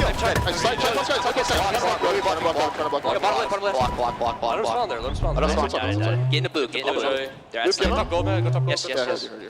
Hiding loop. Yo, posters, free kill. Wait, watch out, two shot posters. Dead. Watch it. 3 here. Looking. Cycles, watch out benches, posters. Can't see it. Another one top LR stairs. LR $10 yard. Yo, look at that, Matt. Yo, class. I think he saw you, Matt. He saw you. Watch out, you turn, guys. Last week cycle have. Look at top gold. Look at loop. Yo, can we look blue with me? Yeah, look blue. I'm here. Watch out, driveway cycle, absolute. Two driveway, one. Coming flower. Another one, driveway one. Push this. We're pushing driveway. I'm pushing LR. Let's see one here. That lead continues to grow here, folks. That means the green wall and the fans associated with them can breathe a sigh of relief because they seem to be pulling away here and putting real distance between them and Rebellion. And it is made even more impressive by the fact that this is, without a shadow of a doubt, Shopify Rebellion's best map and mode.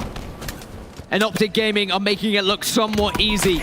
I mentioned the 3-in-1 split, and you heard it in the listening as well. Calling out where that individual was, calling out where the three, where they expect the push, where they expect the hit. And they were expecting it, they were waiting for it. Laid that trap, and they were able to shut down several members of Shopify.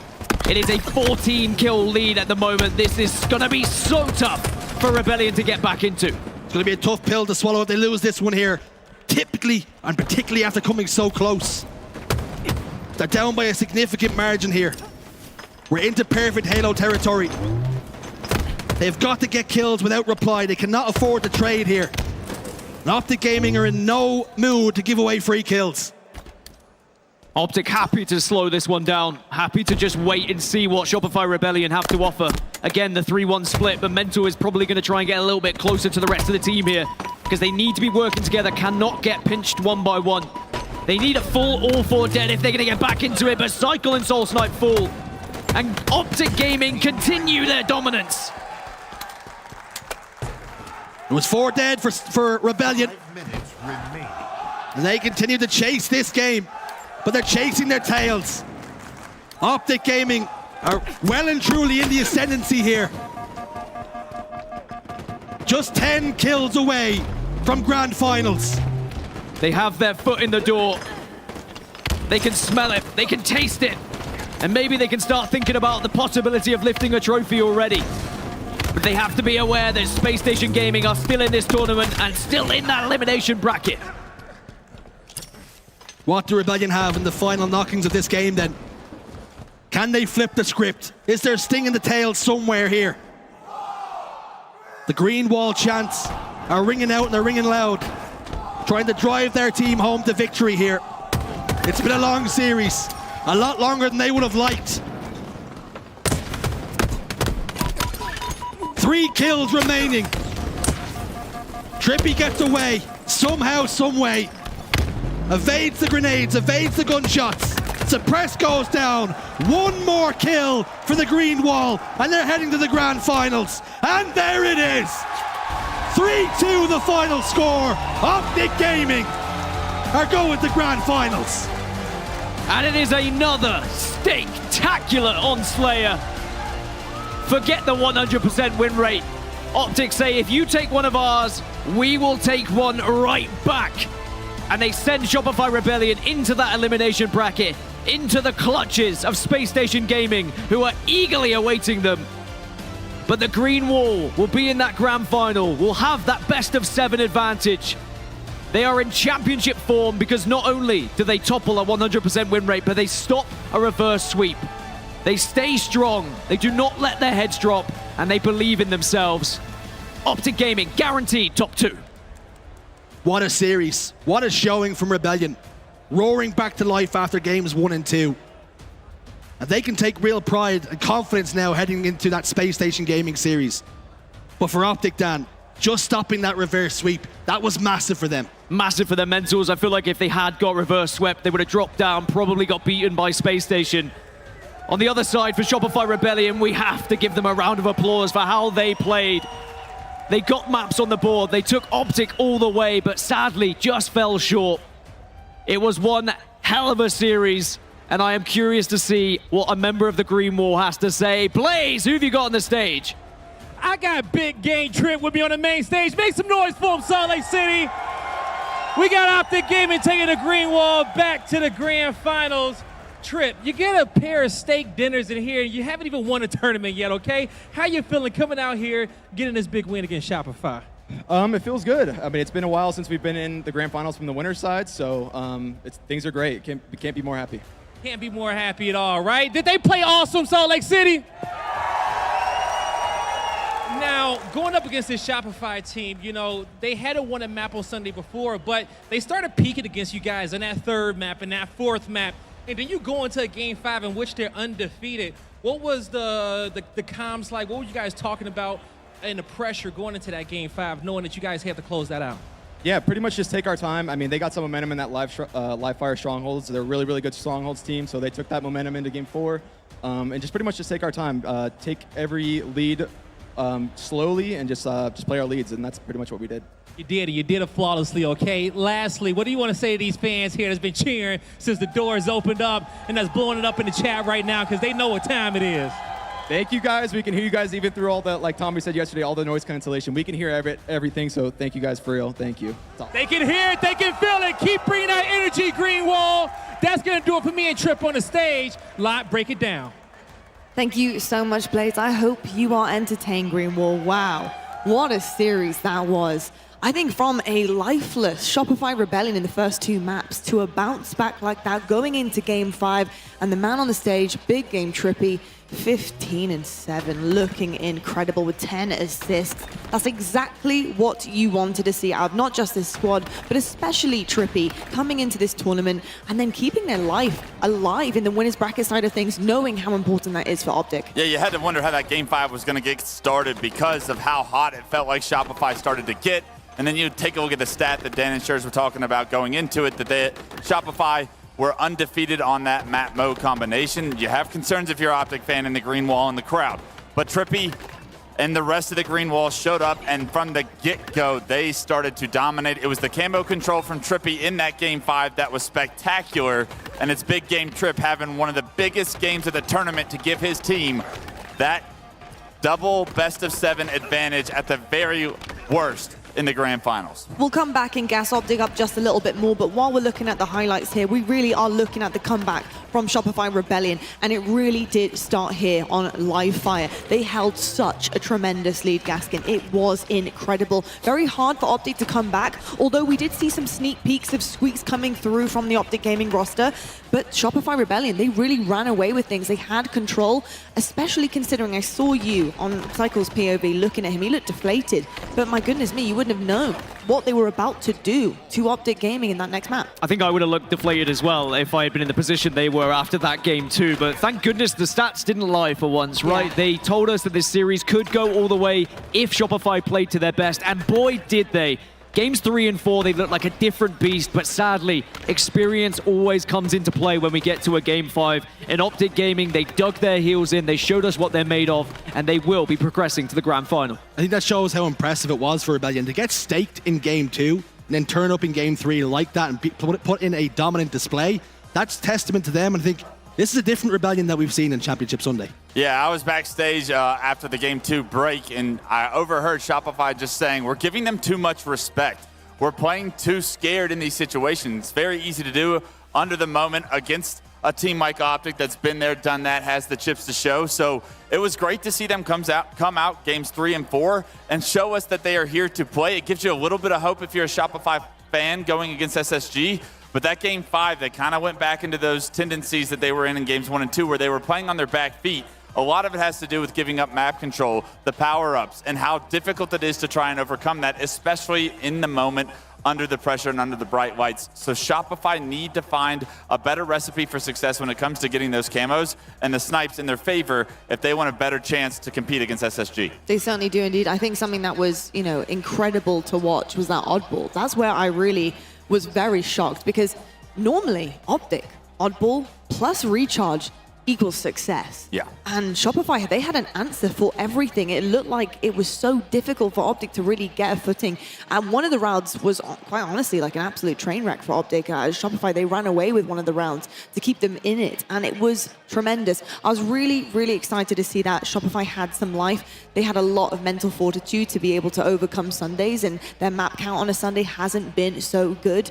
But I mean, 2 of those have already gone their way so far in terms of the stats, and they've made it up in all season long shows. Yeah, I think testament to what Dan said, both Optic and Rebellion had 100% records on that map mode combination. And in the early rounds, it looked as though both teams were cancelling each other out, trying to figure out what's the best strategy to employ here, where do we take the ball, how do we get the best setups. And that's why we've seen in the first round such little time between the 2 of them. But Rebellion started to find their feet, find some momentum, and build upon that and push us to a game 5. So incredible display and performance from Rebellion. Certainly was, and I got to say, they're not out. They are just going down. So they're in the elimination bracket. They're going to be facing Space Station, and I think this bodes really, really well for them, keeping things very close with Optic Gaming. They're coming into this with momentum, and Clutch, I know that their heads are going to be down a little bit. They're going to be disappointed, especially with that game 5, but they need to keep things real. You just managed to win 2 maps. You haven't done that all season long. On a Sunday, it's been very, very tough. Things have been happening. How do you fix mistakes right now on the fly? Can Shopify do this? I think it goes back to that sandbox conversation. When you put yourself in positions where you have advantages, it's a lot easier to deal with the scenarios. Getting camouflages, snipes, and whatnot are going to give them opportunity. They need that opportunity against SSG.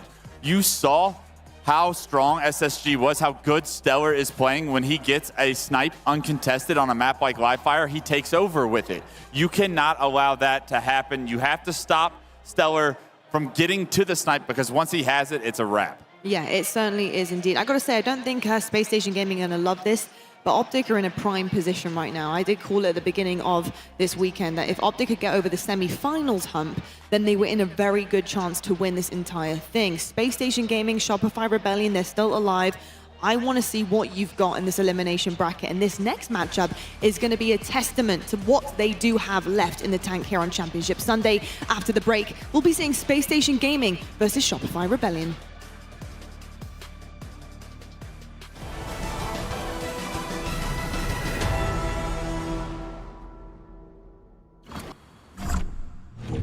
I've got you under my skin. I've got you deep in the heart of me. So deep in my heart that you're really a part of me. I've got you under my skin.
HCS Spacestation Gaming Salt Lake City Major is presented by AMD and Player X.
Ladies and gentlemen, it has been an awesome event here in Salt Lake City. One to remember. Salt Lake City, you guys have an awesome time?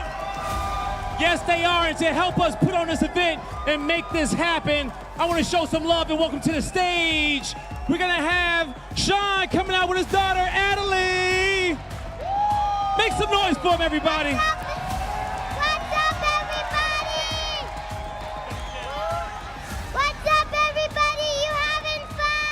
Y'all having fun, everybody? Everyone having fun? All right. This is so awesome. Thank you guys for coming out. This is good Halo, right? Some good games? Yeah. We've got games over there. We've got pickleball, warthog races, the fingerboard parks. Thank you for coming to Utah. Yeah. What do you think? Should we do some free stuff? Yeah. You guys like free stuff? Okay, wait, before the free stuff, I have one question. Adley, who do you think's gonna win? Ooh. SSG! All right, let's get some free stuff out here. Put your hands up in the air and make some noise if you want some of this swag on the stage. Woo! Whoa! I almost hit that light. Let me hear it. SSG! SSG! SSG! SSG! All right, everybody, it is absolutely electric in here. We're going to keep the vibes going, but it's time to get this series started. Lot, let's break it all down. I don't know about you guys, but I'm an Adley fan now for sure. I'm a big fan of Adley on the main stage there. I hope that mic remains in her hand for a long time. We need more girls. I wish she had a better arm. Throw it all the way back here and I could get something. Don't worry. Dave, you got a job. Go pay for something. Oh, unbelievable. It's great. Final boss over here. You think this guy had success. And these two are married and they'll work it out afterwards, I promise you. But we do have an exceptional match coming your way. And like you just heard in the chant, Spacestation Gaming taking the stage once again. Many series under their belts now, many maps under their belts, and many maps won, Tony. SSG looking primed and ready to go. Shopify Rebellion, their heads are going to be down just a touch, but they managed to get maps under their belt. How are you feeling about this matchup?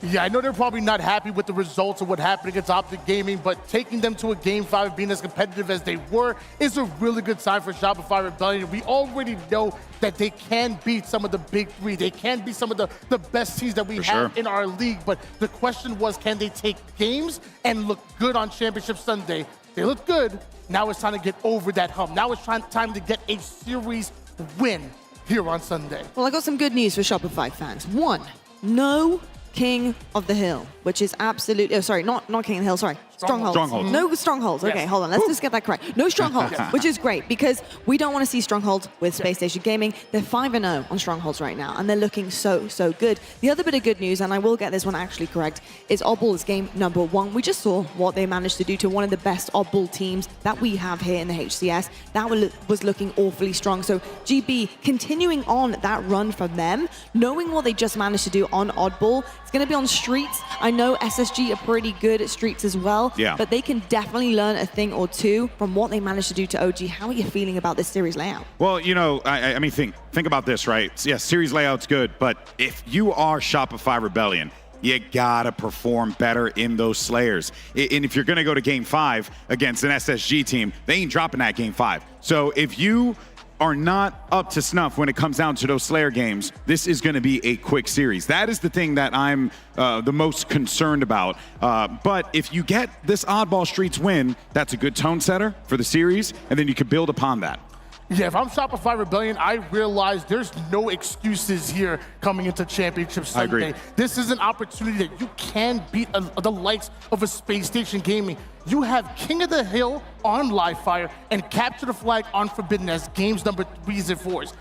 SSG have one of the widest pools as far as mapping game mode combinations. That's two of their only weaknesses that they have, and you have them back to back. If I'm Shopify Rebellion, I'm saying, look, some of these series layouts have not lent to us in the past. This one is their opportunity. Yeah, and sometimes it's easier to shake off some of those earlier losses when they're a landslide. Sometimes you're kicking yourself over a 50-48, 50-49 victory. Sometimes you get staked, you say, that was a rough game. Let's just move on. Let's move on next one. So I don't feel like you're going to see Shopify hanging their heads too much and saying, we need to figure out our Slayers. Instead, they're just saying, you know what, Optic had a run right there, whatever, moving on to the next one. I honestly couldn't agree more with you. I think, you know, they did definitely have an incredible run there from Optic Gaming. Shopify Rebellion, also a fantastic Slayer team. I know they're coming into this 5-3 currently in SLC, but they're the second best Slayer team based on now the results from SLC in this HCS. They were #1 for quite some time. They were looking so good. They're 22-9 in the season.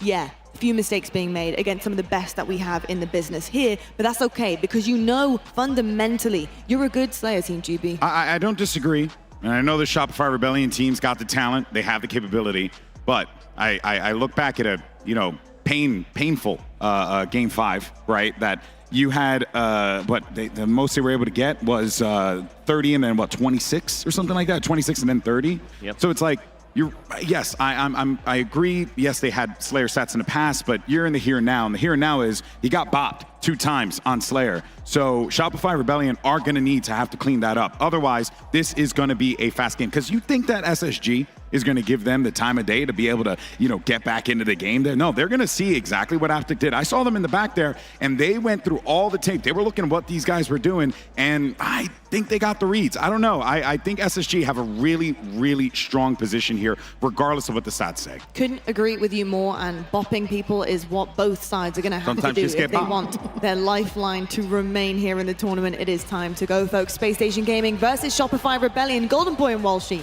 it's your turn.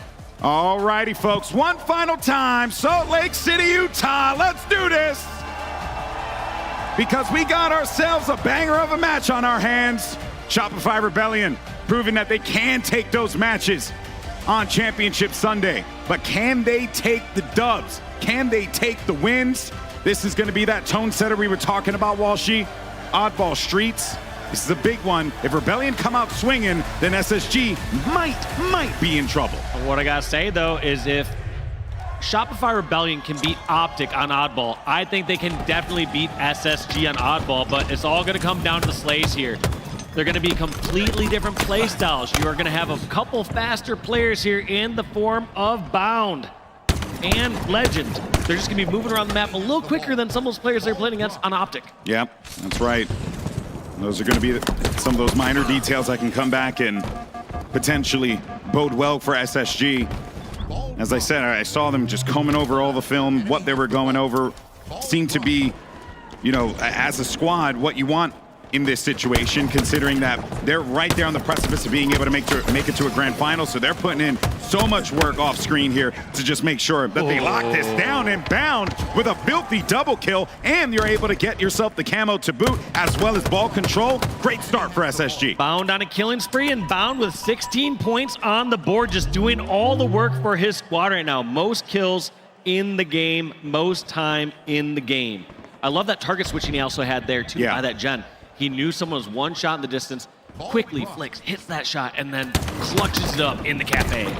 This is also a pretty smart play here from Legend. He was waiting for the call on whether or not that push was going to be coming in from Arcade, but credit to Shopify Rebellion because they got right in their face and The timings were definitely thrown off a little bit there, but it's okay for SSG. They do manage to recover, and Rebellion are going to be back at the drawing board here to see how they can crack this one. Now you end up opening up Cafe here. This is a little bit of an opportunity, but Bound's going to try and see if he can cover that one. And he's been doing a great job, as we had noted already. Great objective time. He's been putting in a lot of shots to boot, but they got to remove him from this fight here. Looks like he tries to get a play ball there, but not effective. He's just going to stay alive a little bit longer at tower. Gets into a one-on-one, and with his stats so far, I would have put my money on Bound winning that straight up one-on-one. Yeah, but he ended up having a teammate there. Who that was Mental, as a matter of fact, off that Killjoy. He ended up having a teammate there to back him up there. We'll see whether or not Mental can actually gain this lead. Suppressed with a big kill onto Eco, slowing down the momentum that Spacestation Gaming had earned earlier on here. But look at two players coming in through the Cafe now. Great anticipation from Cycle. Can Cycle pick up the kill? He's successful in that endeavor. Now looking for another one. Legend on the flank there. Mental to back him up. Another 2 down. Make that 3 down for Spacestation Gaming. And now Shopify Rebellion continuing to add on here. They got to get that ball under control. I love that coordination from Shopify. You had Suppressed and Mental, both one shot, and they both round the corner and fight that. They realize it's going to be less likely that that person can finish off both players at the exact same time. So rather than one person hiding behind and getting their shield back, they're both charging out. And look at this here. Once again, that Cafe has been a bit of a difficult one for Rebellion to try and maintain control of. But so far, so good. As Suppressed now, he's going to make his presence felt here in Neon Street. Nice battle won there by Legend. He's going to have to wait this one out. See if he's got any numbers and teammates to go for the push. Right now, he's going to be the most forward positioned member of his team. But that's good for him because he ends up finding one shot, another one back alley as well.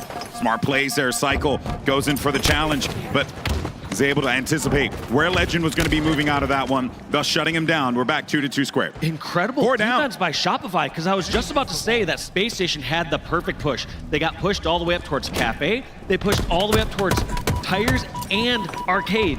And they had the perfect crossfire, as you saw that initial pickoff by Legend. But somehow Shopify, even with their backs against the wall, just bought enough time for their players to flank on through and clear out Space Station Gaming. And also, too, I like that, Shopify making sure that they have utility to be able to stop some of these pushes here. They got nades when they need to. They are anticipating a few of these pushes. And you can even see right there, right, using these nades and preempting them to just give them that extra coverage, the extra oomph on those fights. And it has led to a lot of success for Rebellion, sitting at 40 and 43 currently. Look at that, Mental clearing out the PD, making sure the side is clear. And ever since this ball has been over towards the tower, we have yet to really see Space Station take control of this area from the first time they rotated here. Now, if you're a Space Station coach or player in a situation like this, if you recognize that, you start to say, all right, next time they get control of the ball, maybe try to keep it over towards Tram and see if they have better success on that side of the map. Eco looking for this one player, Cycle, who had that camo as well as the Stalker rifle. A couple one-shots over on the other side. Soul Snipe trying to support his teammate Suppressed. But this has been pretty solid thus far. And you know what? You guys had a great read on it when we were talking about it on the desk earlier, Dave. They're doing some damn good work to be able to get these points. Doing a great push, but they gotta do it quick. Cycle just spawned over at Tram, ends up pushing towards ATMs to enter this fight. A little too late there from Cycle. But that's the sort of dance that Shopify have been doing with Space Station. They're able to play defense on that PD/tower side, and if they have someone die, they just buy time and they get an immediate spawn flank. Well, now that we got this Tram set up, how does Space Station fight through this here? Eco, going to be the tip of the spear in this situation. Legend gets taken off on the cross. That's going to, of course, put Eco in a little bit of a pressure-filled situation. Thankfully, he's got Stellar there to back him up. A couple shots being put forward here. That's going to be a trade. And Stellar saw a couple more members. Shopify a little weakened, but he's actually going to be taking some fire himself here. And he's got the call, trying to go in for the fight. Using that repulsor to get up on high, but he did not have the timing. He did not catch him off guard, but it was a valiant attempt. Tries to jump on in and fight those weak players. Unsuccessful there. And now that we have Ball and Tram, let's see how this one plays out. Oh my gosh, that nade launching Bound out. That's going to be Eco going down. That's going to be more time going in for Shopify Rebellion. They're going to need it to catch back up into this one. Still the first round to play here in the elimination final. Winner moves on. Both teams here having to taste the bitter taste of defeat, thanks to Optic Gaming. Look at this Suppressed, not just scrapping up every little second of time in the back. helping his team fight in the center of the map. They realize control is more important than just a few extra seconds. With that camo, though, Suppress knows that nobody is charging just yet, and now he's just biding his time, deciding, does he rotate this, or is it going to be another ball drop / slay? Oh, and they know where he is, too, so they're peppering those steps with nades as much as they can to try and remove him from it. He's got the call that Legend might be a little bit weak over in the corner. Good use of the camo yet again, but Suppressed is going to be dealing with a 1v2 in the back there, and he's going to lose that fight. That said, though, an opportunity now, but not going to happen as Eco and Stellar are able to get themselves 2 kills, and they'll continue this hold here, Dave. Yeah, you almost have to question that kill from Soul Snipe. It's a really difficult spot to be in. You know somebody's so weak right next to you at Caution, but during that time, players were able to move across that courtyard, across palms, to charge into Tram and get the kills and get the ball. 10 points left here for SSG as they're going to be inside of Tram, make that 11, but it's still going to be so close. That ball's still up for grabs now. Mental, weakened, up on top. He's got someone else there. Stellar cannot stay alive long enough, and that's going to be 2 players down for SSG. Opportunity now for Shopify Rebellion. Make that 3 as Bound's going to be removed from this. Is anyone for Shopify in the vicinity to be able to grab that ball? Cycle as well as Mental making their way in. Cycle getting the clutch 2 kills. That may have secured it right here for Shopify as he got the 2 players closest to Tram, and now Space Station have one last desperate push here to try to break through. They somehow spawned over at Cafe / Neon side, so they're close and they're getting through. Brilliant use of nades there, but Stellar cannot win the battle against Cycle. And he's still alive here in the back. No one's been able to grab that ball yet, though. 30 seconds left on the clock. Time's going to be ticking. Tied game, 89-89 here. Cycle fights his way out of Neon. Legend's going to get control again. Cycle had to get out of there, but look at Bound. Look at Bound. He's over in the corner. He put shots down. The rotation. They throw that ball down toward the driveway. Massive fight there for Legend to win. He's looking for another one as well. That's a triple kill for Legend, and that could very well be the first round locked in for the hometown heroes. Yeah, grabbing those last few seconds. Legend gonna punch round 1 in favor of SSG, and I gotta say, fairly fortunate spawns at the end for SSG. Yeah, if they had spawned over at Back Tower or at PD, that round would have been over. Sniper was doing such a good job getting the right slays, so I don't know exactly where the Shopify spawns were coming in at the end of that round, but wasn't going in their favor, I'll tell you that. Not at all. Space Station Gaming managed to strike first here. See here, good identification on this one player located inside of the arcade area there, but Soul Snipe fighting his way out of that one. Still though, we're going to see where these rotations and the setup starts to come in. SSG looking to opt for that PD setup there in the back. Bound though knows that there's going to be some pressure coming in from the arcade side, and they're kind of sniffing this one out because they know that someone's going to be back there. They're just trying to find where he is. Bound makes himself known. That's the difficulty of fighting Bound. One, you can't take anything for granted. You look around the tower, you say, he could be in this corner, he could be in this corner, and then the fact that Bound is so quick, he's already slipped on over to PD, so they spent a good 3 seconds just looking for Bound when he had already rotated away over into PD. And I think, could be wrong here, but yep, okay. Shopify gets themselves another camo. They have been nabbing these power items so many times here and keeping them out of the hands of SSG. Definitely saw maybe what FaZe were doing earlier on when they had faced off against them and keeping those power items away from them, how effective that can be. I love how Suppress has played this thus far. He's treated as if he doesn't even have camo. He's just laying down shots. He's not trying to be sneaky, get some sort of back smack or get some sort of perfect player kill. He's laid down shots on at least 3 different members, getting 2 kills there, and he found the last 2 over on B Street. Well, good news for him. He had a teammate there to back him up. That's going to be 3 down for SSG. And Shopify. I don't know about this play from Cycle here. He is blocking the spawns in back Tram. This means spawns are either going to happen over at Red, or spawns could get a little wonky here. This could be a great or a terrible play. We're going to have to see how these kills fall next. Ooh, big battle won there for Cycle. And Bound as well to remove actually him from that Tram area as we were talking about before, Dave. You know, and I see Eco and all these members of Space Station there are able to break through on B Street and over towards PD, and I gotta say, I think part of that had to be with that push into Tram. Yeah, you end up losing that player in the equation, right? So yeah, you're fighting full separate battles. You're fighting 2 separate battles over towards PD side and over towards Tram side, instead of just having one whole half of the map and not letting Space Station just push together as a full unit. Well, right now, though, at the very least for the scoreboard, Space Station, or rather Shopify, can breathe a quick sigh of relief, but it could be very short-lived here on Oddball Streets. Legend, big kill in the back there. Now you got Mental trying to push in. He's going to be in a 1v2 situation. Bound's going to make quick work of him. 1 more player, 2 more, as a matter of fact, pushing inside of the cafe. Great response from Rebellion to just stop Space Station, so that they can start to build some momentum here. Yeah, great plays there. And they're just desperately holding on this Cafe side. They want to rotate this ball away. There are too many members of Space Station over towards this PD side. So Soul Snipe's goal is to eventually get this a little further away. Unfortunately, Soul Snipe falls. Cycle, the furthest one up here. He's just trying to buy time so that Mental and Suppress can push on up. And look at buying time, how he does. Great job by Cycle, just buying that little extra bit for his teammates to push up, but it is to no avail. Yeah. All these members here from Shopify falling one after the other. Yeah, it was a valiant effort for sure. Now it'll be Rebellion's time to strike here. Let's see what the Rebellion can muster up. Of course, so SSG now starting to gain a little bit more here. So close to being able to tie this one up, and look at the way that they're prioritizing PD. They know Bound is going to be lingering about here, and he's been a nuisance at the side of Rebellion. And he continues to be a problem that they cannot seem to deal with, and he's just dancing around this map, getting the call-outs. Another kill for him. He gets a stick, but man, look at the damage that he was doing over toward Arcade, Dave. Bound is absolutely dominating this game. 24 kills. Most kills, least deaths, most time in the entire lobby. Truly standout performance here. Bound came onto the scene, you know, quite with a lot of hype, and he has certainly lived up to it without a doubt. He's proven time and time again he not only just belongs on that stage, but he thrives on that stage. So does this young man, Legend. But Soul Snipe is trying to make a name for himself here too, is able to get that kill, make that a double kill for Snipe himself. And look at this, every single time these members Shopify get to one shot, you see them peeking back and forth. They want to get as much information as they can, and they're going to force that player from Space Station to either perfectly hit that headshot, or they now know where that player is at, and they can evade to a new location. Small they aren't details. just getting blind around a corner. Double kill there for Suppressed. He's actually been playing pretty damn well. We were praising Bound earlier, but Suppressed also has been popping off. Playing some big games here. The pressure's on, without a doubt. Mental working with his teammate in collaboration to remove Eco from the equation. Ball's going to be played again.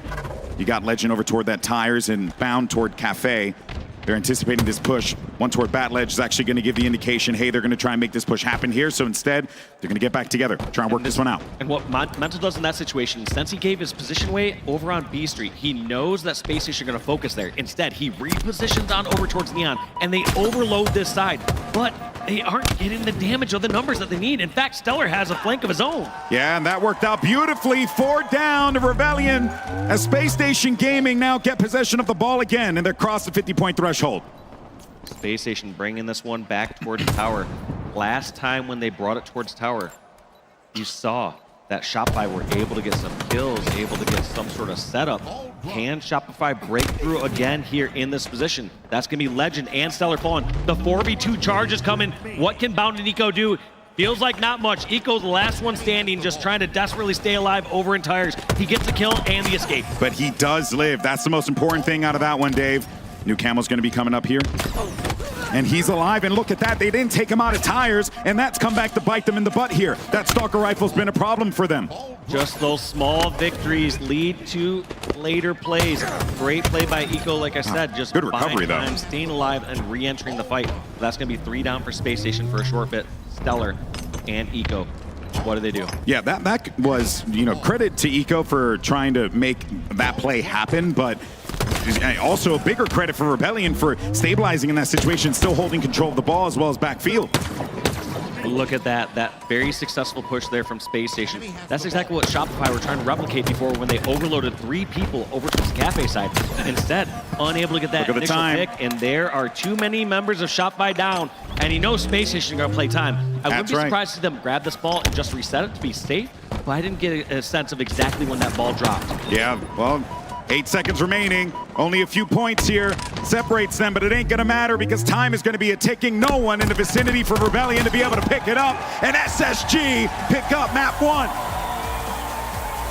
So well played there. But I mean, you gotta kind of expect that when you see a performance like that out of Bound, when somebody's going most kills, most objective, least death, you expect an absolute stomping or victory. Yeah, you really do. And Bound was certainly the X factor in that game. Let's not forget, though, Suppress had one hell of an oddball streak, 27 kills and 14 assists for him there. But at the end of the day, it's SSG being able to really just play the map to their advantage, play that time to their advantage as well. They knew that the onus was going to be on Rebellion to have to make those pushes, and when you're making those pushes, sometimes you make some mistakes, and hey, Spacestation Gaming are perfectly fine taking advantage of that. Yeah, they did such a great job, and so many times you'd have a member or two of Space Station just alive after that push, and like I said, that one from Eco just turned that from a full setup for Shopify into a neutral scenario where they got a couple picks, and all of a sudden it's more of a scramble rather than a full setup. And what was quite impressive in that first round was Rebellion's power item control, but you could see SSG certainly correcting that. Oh, that was what led to that big win over in Tires that gave him that double kill. That was actually pretty cool. Massive stick there from Eco, but yeah, what a playmaker he has continued to be for SSG. But they'll lock up that first map win, and now we look forward to map 2, Slayer on recharge. But yet again, we were talking about it on the desk, Dave. This was You're saying they need to win those Slayers, and historically, Shopify have been fine on the Slayers. But what's happening today? What happened earlier today? You know, it's just unlucky, unfortunate. That's what I'd be telling them. That's like, what you want to say? Those ones. Like, it happens. Yeah, whatever.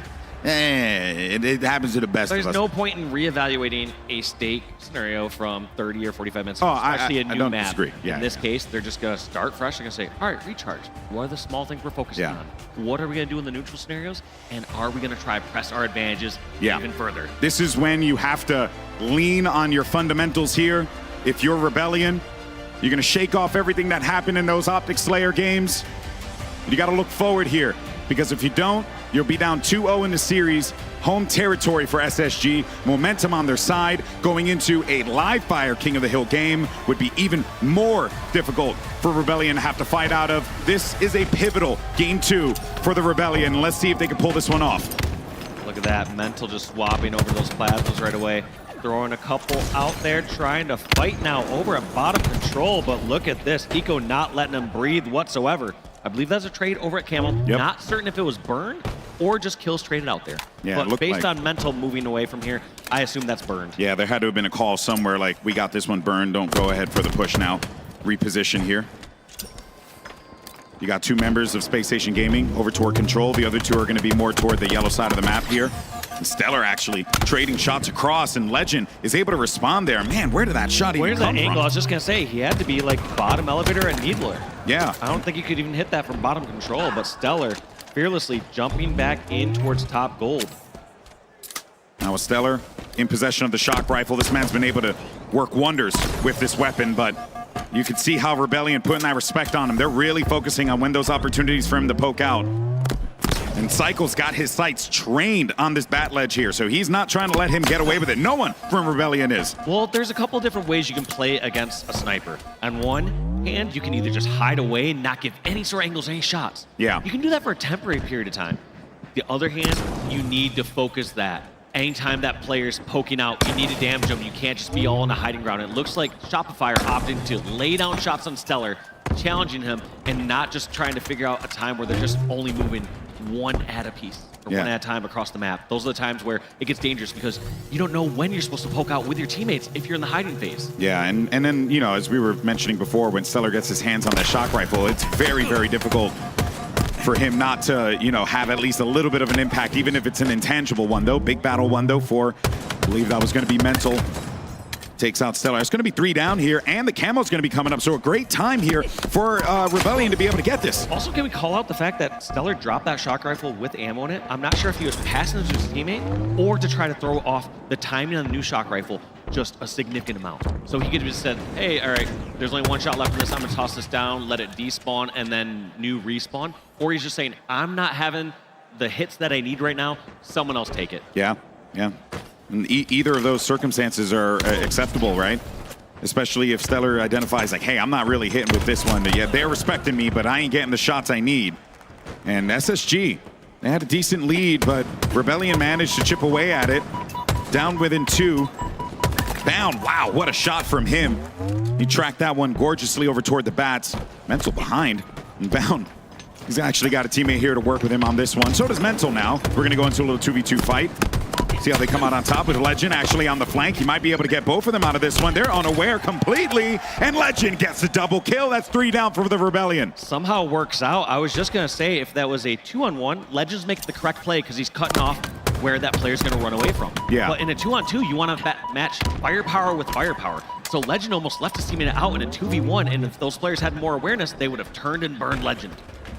It's a tied game, though. Rebellion managed to bring this one back.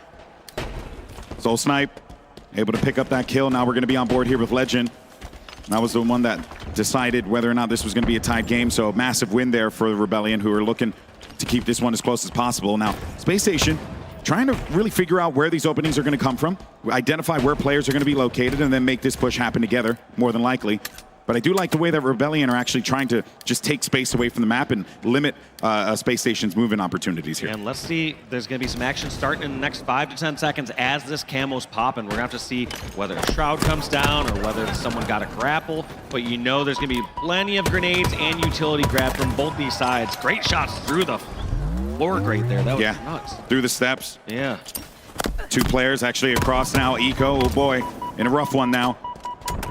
Yeah, nowhere to go out of that one. Still got to fight for this camouflage. Suppress is going to be able to pick this one up. There goes Soul Snipe now. They're going to be on the hunt for this player. Where is he located now? There was a nade that popped off on him, and then Bound is going to go right into his hands and find him and shut down that camo player. Shock rifle, though, over toward Legend. Yet again, you got SSG with control of the snipe. Well, based on how Mental is shooting there, it felt like maybe he got the first half of that shock rifle. So we did get shock rifle in Shopify's hands for a moment, but overall, shock rifle's been in Space Station's hands longer, and they only have a 2-kill lead. This could be more disastrous if Shopify can get control of that shock rifle and have the game slow down in their favor. And I'm keeping my eyes trained on Cycle here. He was actually going to be a problem, and that turns to come out to fruition as Cycle goes in for that push. And this is a double kill for Suppress, but still the kills are being exchanged in each side. And you got a 3-kill lead now for Space Station Gaming. So when you think that Rebellion were going to have an opportunity, get back into the game in this Slayer, instead, it's SSG who digs deep, and they're able to secure some big kills. Look at that. Every time they get a member or 2 down from Shopify, you see them scan the map, seeing where these players are going to be running away and going to. And all of a sudden, they have them perfectly in a spawn trap over at Pipes. Eco actually pushing there, even though he's 1 shot. That can be sometimes dangerous. The fact that the player still had a death screen there over in Pipes, and he's 1 shot. Yeah, but he's still going to be here toward the yellow side. You can see where 2 of those players by long haul, 1 in control, another one bottom pit. And they're seeing what they can do to get this camo. It's going to be coming up in a few seconds here. Suppressed. He's got a target on him, but there's no utility for Eco to be able to take advantage of in that situation. Now you're going to see Space Station just try and work around this. See where they can find those openings. Camo's going to be popping up. SSG does not want to let Rebellion run away with this one. Anytime that they get those power items in their hands, it's going to be a problem for them. And look at the way that they're completely pinned. I mean, the protocol's there to just slow it down and then find those shots together. That was so intelligently done, Dave. Yeah, Shopify also attacked on multiple fronts there. The moment that camo's coming up, Soul Snipe goes up from long haul towards top glass. In case that person from glass is looking towards camo, he now has the lead and advantage in that fight. And at the same time, they're grabbing camo. So either one, they have the angle from glass, or they have the flank on glass so they get the kill, or they're getting the camo. Works out either way. Either way, success. But you want to see that success translate to score. A trade's not going to really be the thing that you want in that instance there. And Mental's got to get absolutely owned with that perfect. So now you cross that 40-point threshold. 8 kills remaining here for SSG to be able to win this. And look at where everyone is pinned down. How does Rebellion fight out of this? That is tough. They had the elevator locked down, so now they know they're all spawned in that location. Able to get that first pick onto Bound. I like this play. Rather than just charging across Bound's death screen, they all decide to go towards Hydro and send Suppressed over towards top gold. So they have multiple angles across the map. Suppressed eventually taken out. But look at that, a 3v2-1 against Eco and Stellar over at Hydro. Now it's only a 3-kill game here for Shopify. Yeah, an opportunity for the Rebellion.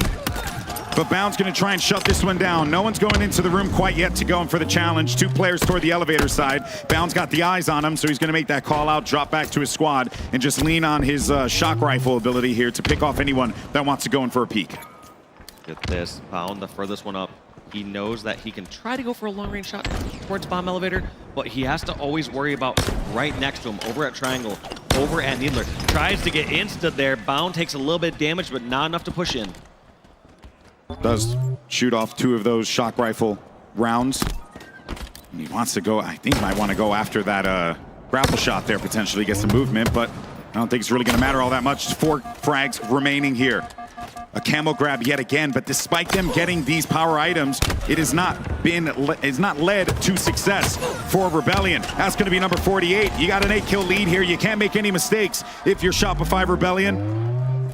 You got 2 players right for the picking over here toward the elevators. Make that 3 players that are going to be weakened. That's a back whack from behind. Is Stellar going to move in for the final kill? It's actually Legend. And if he didn't get it, Stellar was going to find it.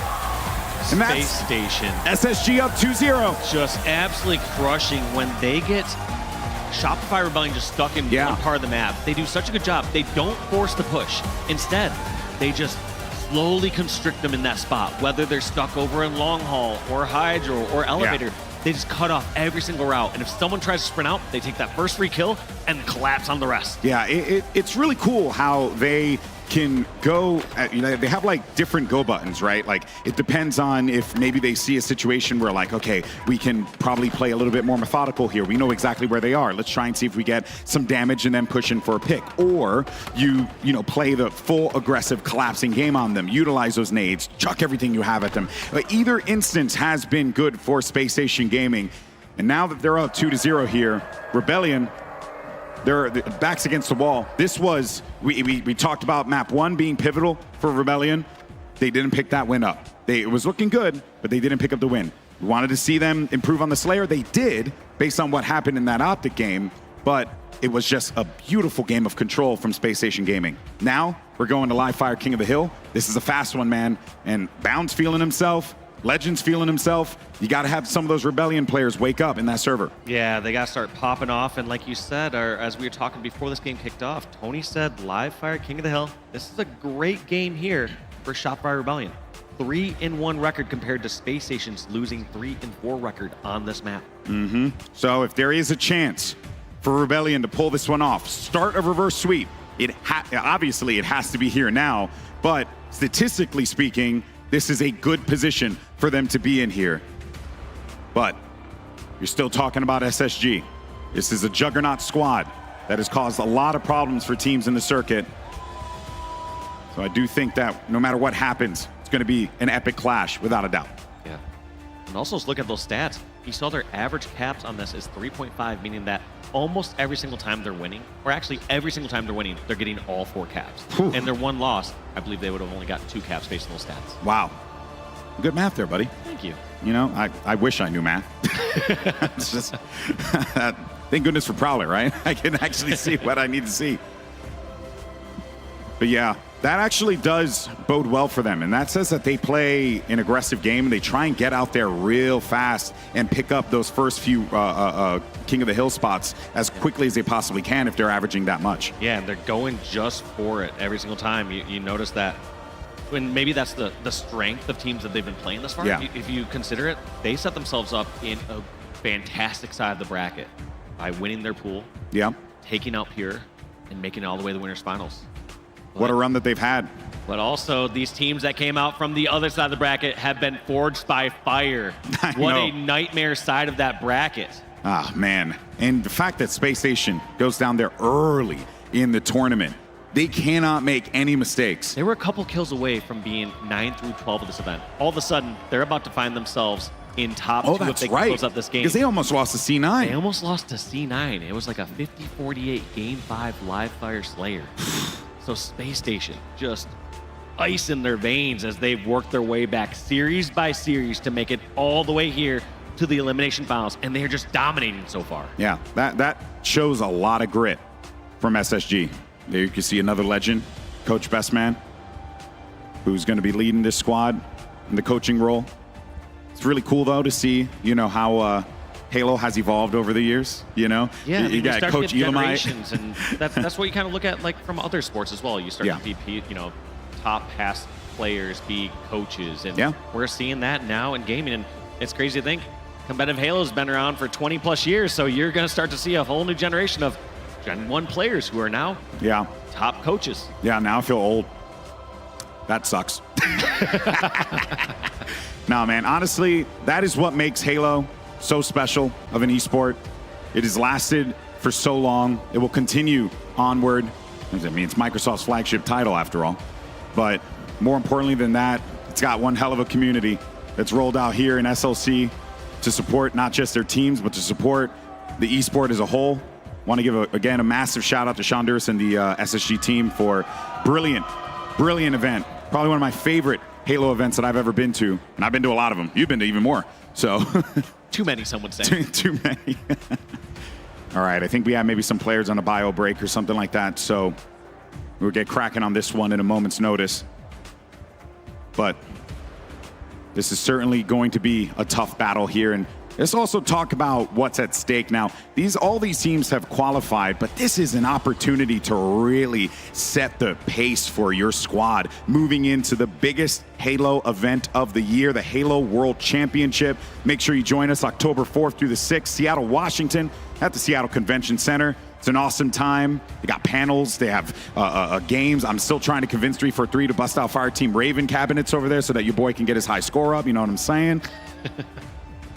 So make sure you're there with us. It's going to be a good time. Seattle's got some good food. So, you know, and look at me. I love me some food. You sabe? But I love it up in Seattle. I love it up there. Man, you lived up there for like, what, 80 years? Something like that. I feel like you were there for a minute. It did feel like about that. Yeah, but it really like, did. I haven't seen the sun in, what, 3 years? Oh, man. And then you moved to LA? Yeah, you're a madman. You're a madman. All right. Players again set up in the lobby. You could see them. And you could really feel the tension for SSG here. Well, rather, even for Rebellion, more so. Because they're sitting at that 2-0 deficit. And at this point in time, what you have to do is something that very few teams can make the claim to do. Reverse sweep Spacestation Gaming. And you have to do it in front of this partisan crowd here in Salt Lake City, their hometown. But Mental, I've been covering this guy's career for a very long time, from Gears of War up until Halo. This guy has shown grit in those moments. So if he is able to lead this team to a Game 3 victory here, that's when you start the process. That's when you start the building blocks. But is it going to end here and now? Is SSG going to move forward for the salty run back against Optic Gaming in the grand finals? Or will Rebellion find an opportunity and seize it? Expect Rebellion to go straight for this hill. Here we go. They've been capping 4 in the past, and here goes Mental straight towards the pillars, trying to deny Legend from going over from the nest boxes over the hill, and there it is, Soul Snipe instantly in this hill, racking up time. And this is what you'd had come to expect from them, but wait a minute, just as we say that, it's going to be SSG all up in their business now. They managed to get that control of the sniper as well as control of the hill, and they have a great position, but look out for that camouflage. It's going to be popping up in a moment. Yeah, they're worried about nest side here. They're going to try to give some help over towards camo side, and I feel like Space Station are in the much better position right now. Even though Shopify got that camo, we've seen how effective camos have been so far. Yeah. Actually, they haven't even grabbed it yet. Really? Still up on the map. I believe it's going to be Cycle now grabbing it. But look at this trap set up by Eco, just trying to commit to one angle and seeing where this camo player comes from. All right, well, they did finally manage to get this, as you had noted. But watch out for Eco.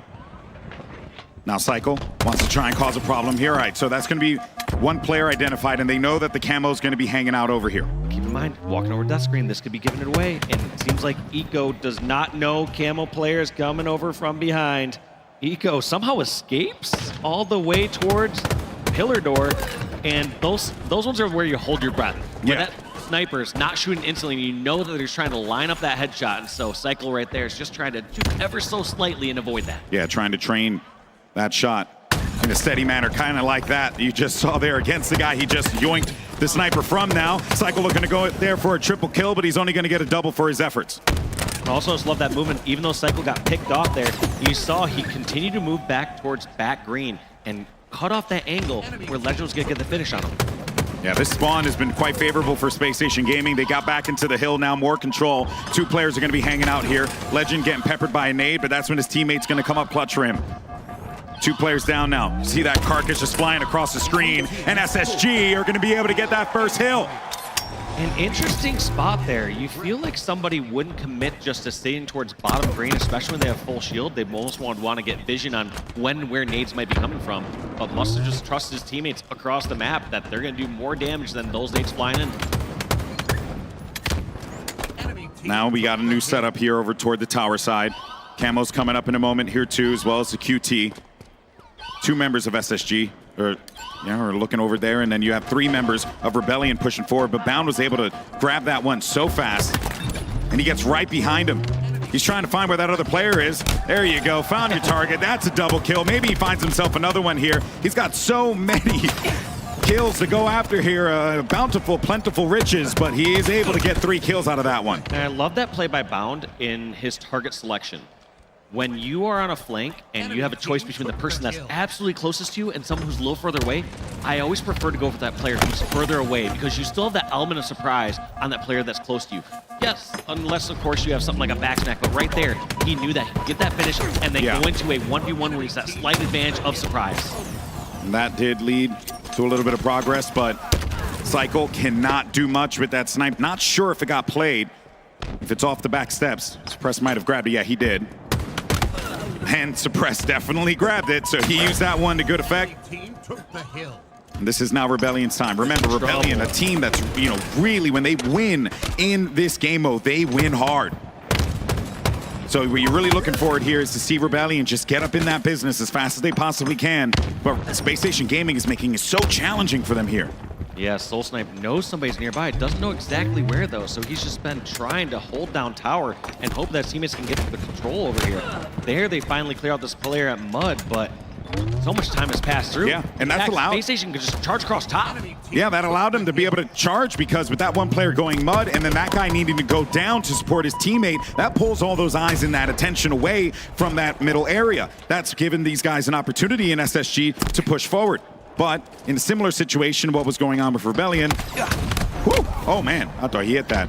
In a similar situation, what was going on with Rebellion here, we haven't really been able to get control that much of this hill. It's been a hotly contested one without a doubt here, Dave. Yeah, the last couple times where Space Station's been able to break the setup, they've been pushing from silo and top center. Here comes the nest push. Let's see if this is successful. In fact, they do get the first pick on a mental. Bound's already over, and you just don't have anyone else. There's Cycle and Soul Snipe out of the fight. Legends waiting this one out.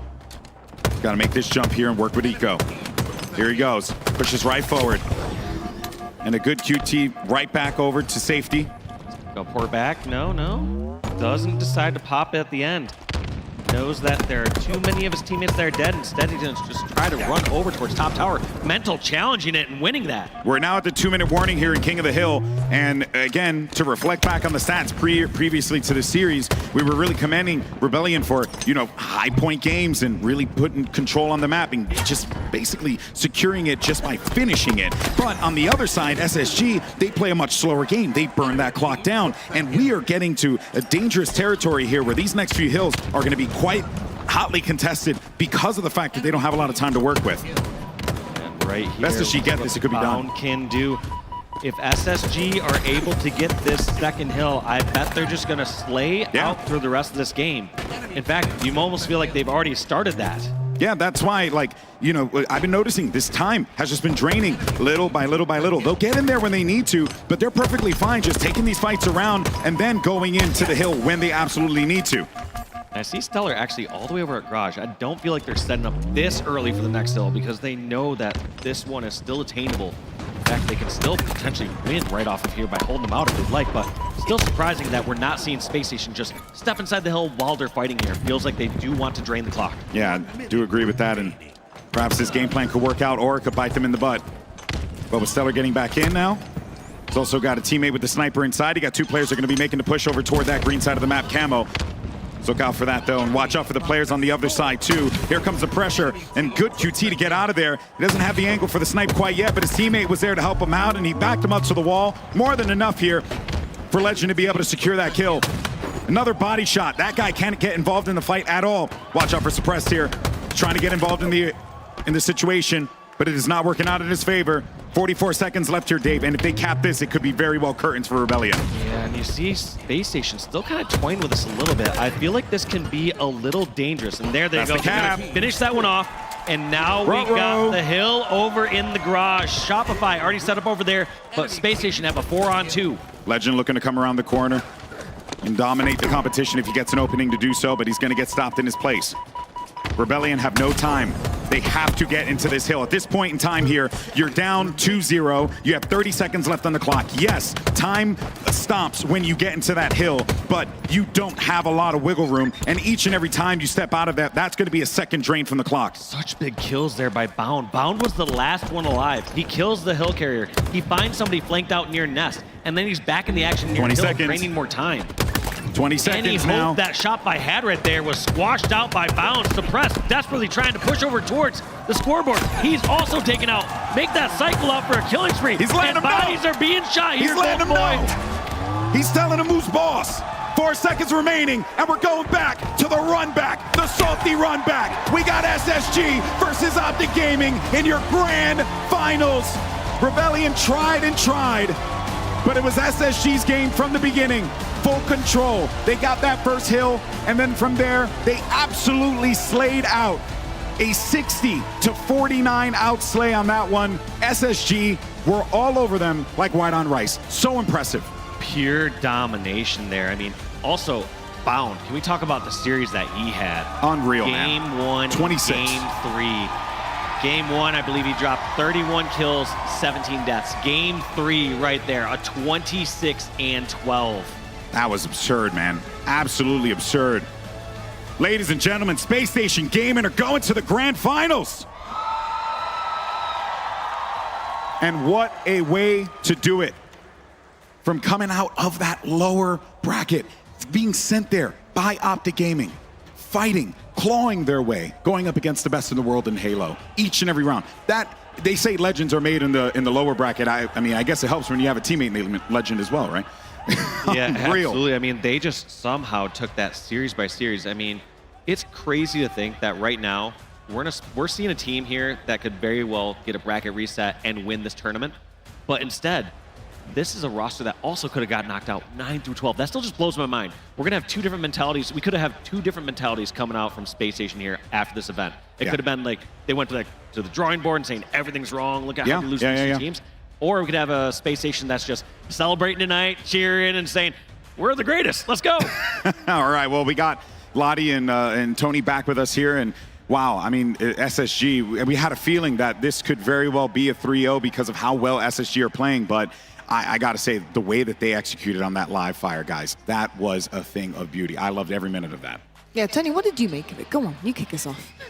I mean, to be honest with you, man, Legend and Bound, the roommates and the Bound combination is freaking deadly, man. The amount of kills and damage that Bound was able to stack up in the KD department, then Legend with his damage output versus damage received, that damage differential for Legend is absolutely incredible. And the combination of those two on the map just creates so many openings for the rest of the team, man.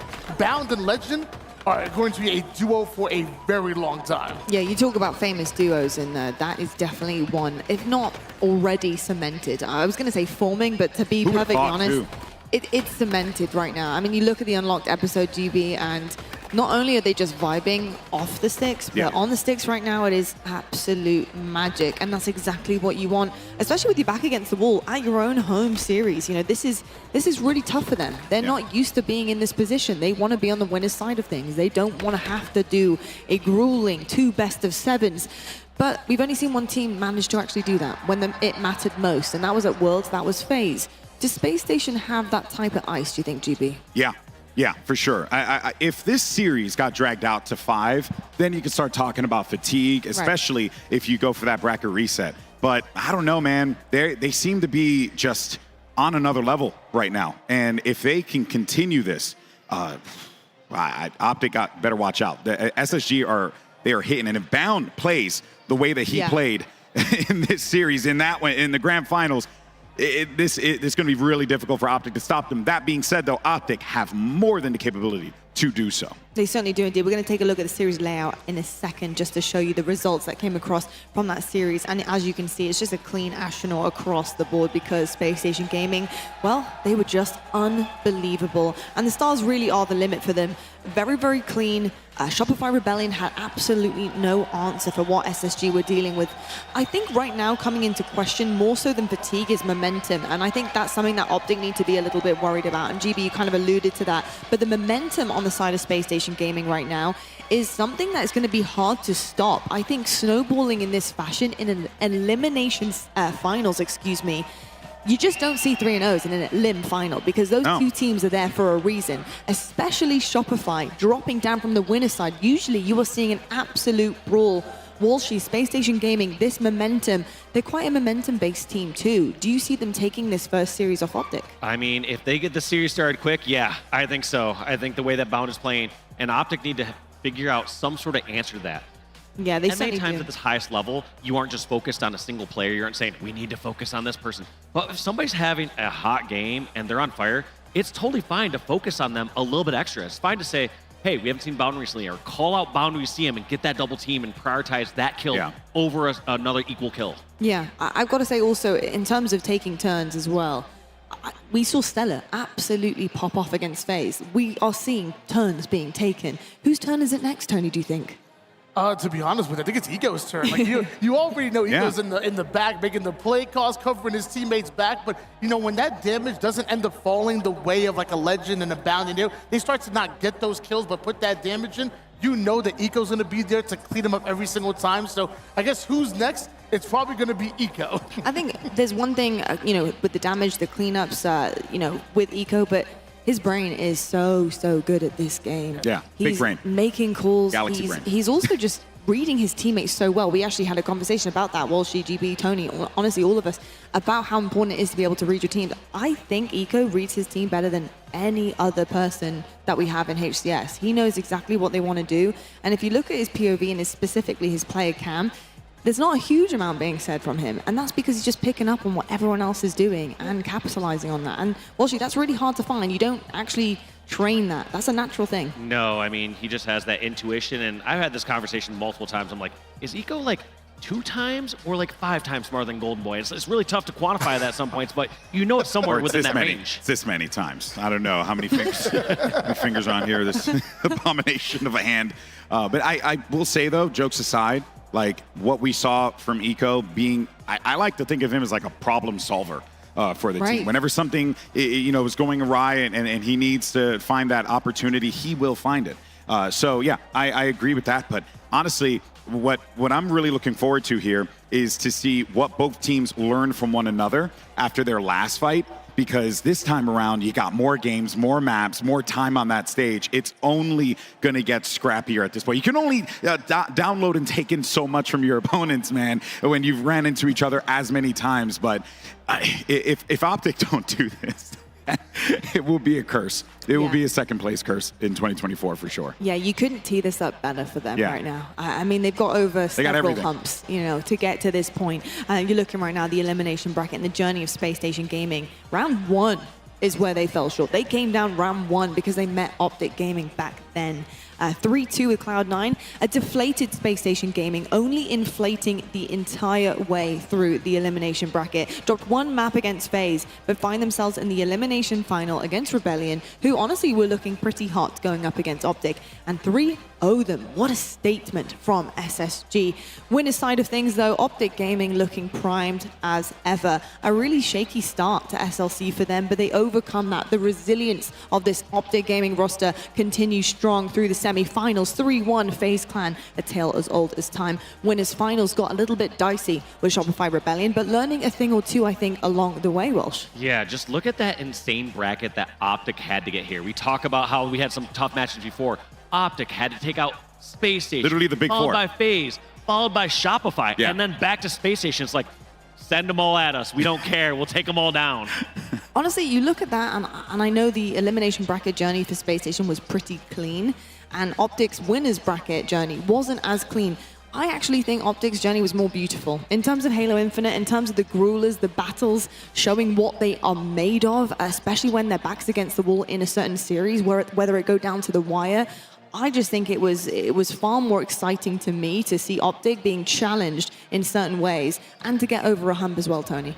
Yeah, it's funny, there's always like an age-old battle of making it to the grand finals to the winner's bracket. Do you have that advantage, or do you have to wait a while and you end up being iced out? But one thing I don't think anybody can really contest with is the fact that Optic Gaming had a hard journey to get to this grand final. So if there's any team that is battle-hardened and wants to get on top through being tested, through being challenged, man, Optic Gaming, this is your time. Well, I have a funny feeling with how Spacestation Gaming are playing, the momentum on their side. I think this goes the distance, but the battle hardness and from Optic Gaming, the crowd, two incredible fan bases out there in the audience. We have an exceptional one coming your way tonight, folks. And it just happens to be the grand final. Spacestation Gaming versus Optic Gaming coming up right after the break.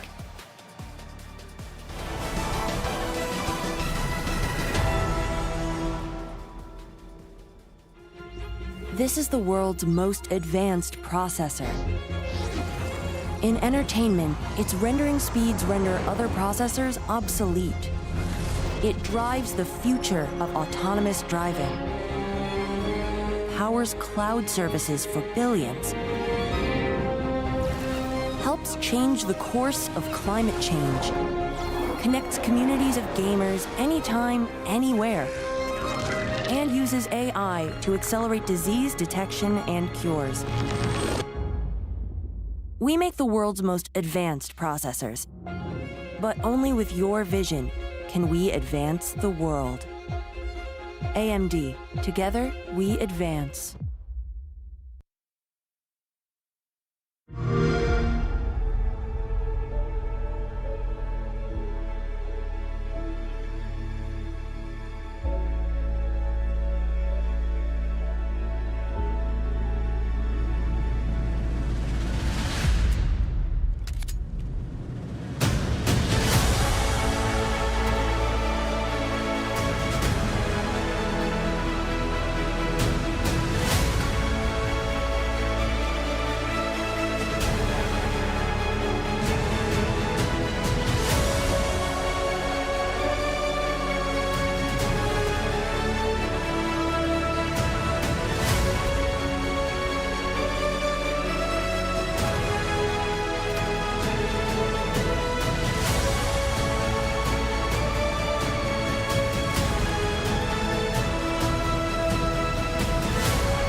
Ladies and gentlemen, it is that time again for your Halo World Championship Grand Finals. As you can see, we have a packed house for this Grand Final. Oh, that's right! Oh! Double make it a triple kill! Just gonna jump out and no-scope the triple kill. Wait, can he do it all? Wait! Lucid! You madman! And SSG, they will be champions here in Arlington. London belongs to Baseland. Give it up for Spacestation Gaming Atlanta, your champions here. And Baseland will be your Halo World Champions.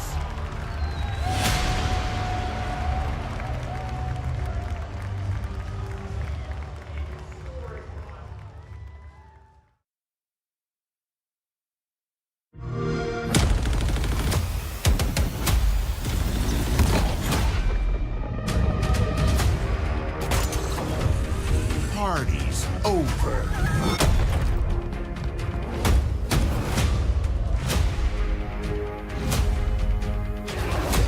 You belong to me. Satisfactory.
HCS Spacestation Gaming Salt Lake City Major is presented by AMD and Player X.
Salt Lake City, it is that time once again where we find ourselves at the very end of a major in the grand finals position, and it couldn't be more fitting. We're having a rematch from the last one, and it's Optic Gaming versus Spacestation Gaming, but this time the tables have turned. One finds himself on the better, brighter side of the bracket, and the other fighting for their tournament life once again, but 2 series ahead of them. Clutch, Onset, Bravo, lovely to join you, and we have 2 absolute juggernauts going head-to-head once again. Game 5 has been kind of the tale for SLC for a few of them, certainly against one another. Clutch, how are you feeling about this series? I can't wait to get this thing kicked off. These are the series you live for as a player. I'm talking the Final Boss Carbons, the Straight Ripping Triggers Downs, the SSG Optics here this weekend. They are by far the 2 best teams playing this weekend, and they get to settle it on the server, and I can't wait to see those 2 collide with the momentum that SSG has and the resilience that Optic has showed throughout this tournament. It is going to be a show. They really butt heads earlier on, and it was incredible to watch. And Onset, when you think about both of them, their play styles do differ ever so much from each other. We have one, Optic Gaming, tight-knit, an incredible team, lives and dies by one another, and they will do for their teammates. And then you have Spacestation Gaming, who actually spread out quite a bit and will punish every single mistake that you make. How do you like them when they go up head-to-head against one another? Does the series layout pay that much into a series for both of these teams? I would say in a best of 5, sure, but now we're moving on to best of 7, so you're going to get a real kind of suite of game types. You're going to be tested in every single facet of the games and game types that you've been preparing in this tournament. So it's not so much the clash of play styles, it's not so much the series layout. I think this is going to be a series that is decided by magic moments. I can see huge sniper kills coming in, triple kills, overkills, all these little moments that are going to happen through this series, I think is going to decide which way it goes. I think these 2 teams are so closely matched, it's so difficult to pick apart on paper where the difference is. It certainly is. I think in terms of matchups and how close they really are, they're not that close when it comes to the results per majors, and I think that's what's been missing from Optic Gaming, right, Rob? I mean, the 2nd place finishes, the taste of silver, it is getting awfully old for those teammates because they're used to the trophies, they're used to the gold medals, they're used to all the commendations. How many times have we seen commendations this season go towards members of Optic Gaming? You're looking at the season review here, and it just feels so strange to see those 2nd places from Optic. It feels strange, and I tell you something that felt special. I was just backstage seeing both these teams get ready, and I kid you not, there were deep breaths on both sides, and you could tell, even with Optic coming through winners, you could tell. I'm getting chills thinking about it. A few of those players there, Lucid included, I saw just deep breaths waiting to go onto the main stage just because they know how much is riding on this, right? I think that tells me just how sick they are of 2nd place. Going into Worlds, they want to change the story. Let's talk about changes, especially with Optic Gaming. I think one big thing that has come into SLC for them is their ice. And it's really strange saying that about Optic because they're used to getting the job done pretty cleanly, but the ice has been missing so far this season. They've been really struggling with their map 5 records. They're 5-4 season, but here in SLC, they're 2-0. Things are looking really good for their ice. How are you feeling about finishing things off for them, especially in this first series of 7? Because there's a long road to go, but they need to make sure they clutch up against a very hot Spacestation Gaming. Yeah, I think this is the best Optic we've seen all year, and they came into this weekend in one of the interviews stating we were working on our Slayers in between these events, and I think the Slayers and the work that they put in has paid off massively. Those game 5s have not been close. Optic are closing the door in those Slayers, and they look dominant. They're going to need to be dominant. In a best of 7, there are 3 Slayers. If you can get this series the distance, Optic will go in confident. Let's dive into our winners bracket side team first, because Optic Gaming, they've been performing out of their minds. They've had a lot of considerations to maybe why they might have fallen short in this major. Definitely kicking things off on day 1 with some difficult news that Deadzone wasn't feeling too well. The fact that he was able to clutch up for his team, perform honestly out of his mind while we're watching him sweat buckets on the main stage.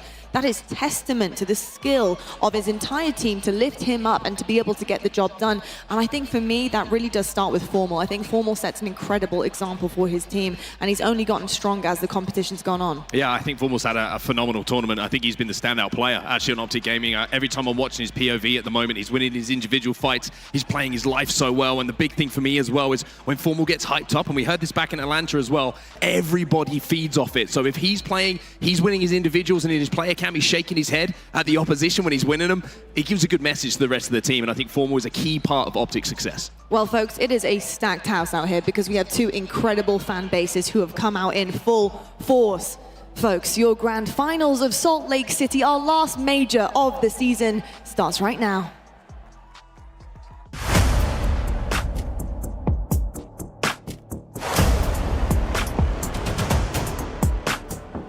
Players now maybe not want to challenge him, but beautifully done, and he tosses the nade down. Double kill for Bound. The man is a savage. Pushing towards Arcade and Deadzone. Continues to do damage. Gets 2. But Complexity try as they might, but they run into Stella. Oh. Formal, you filthy animal. Going in, and they know there's players at max. What can they do about it? No scope.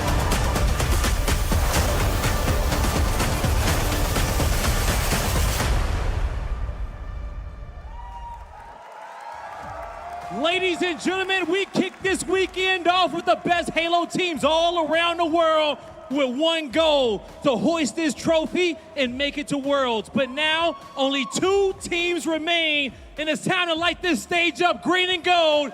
Salt Lake City, you ready to go? Coming out first, make some noise for Spacestation Gaming!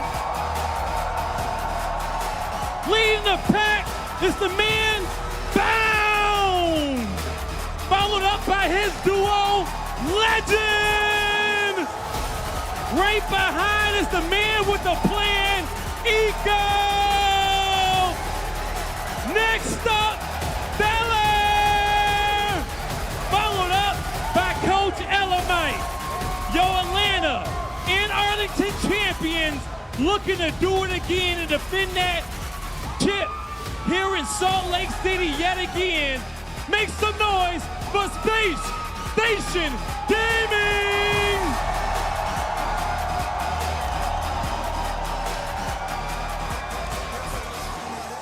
All right. It's time to bring out their opponents. We got the home team on the stage, but it's time to bring out a squad that's looking to play Heartbreaker and do it for the green wall. Make some noise for Optic Gaming. Here comes the superstar. It's Lucid.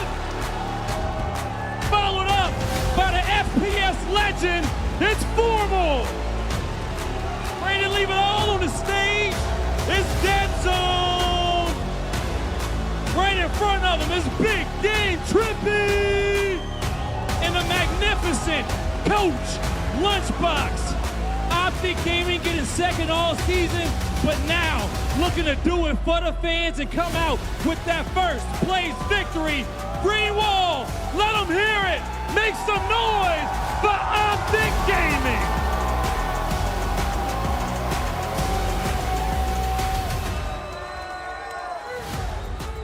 Now we got both teams on the stage. Salt Lake City, this has been an historic weekend.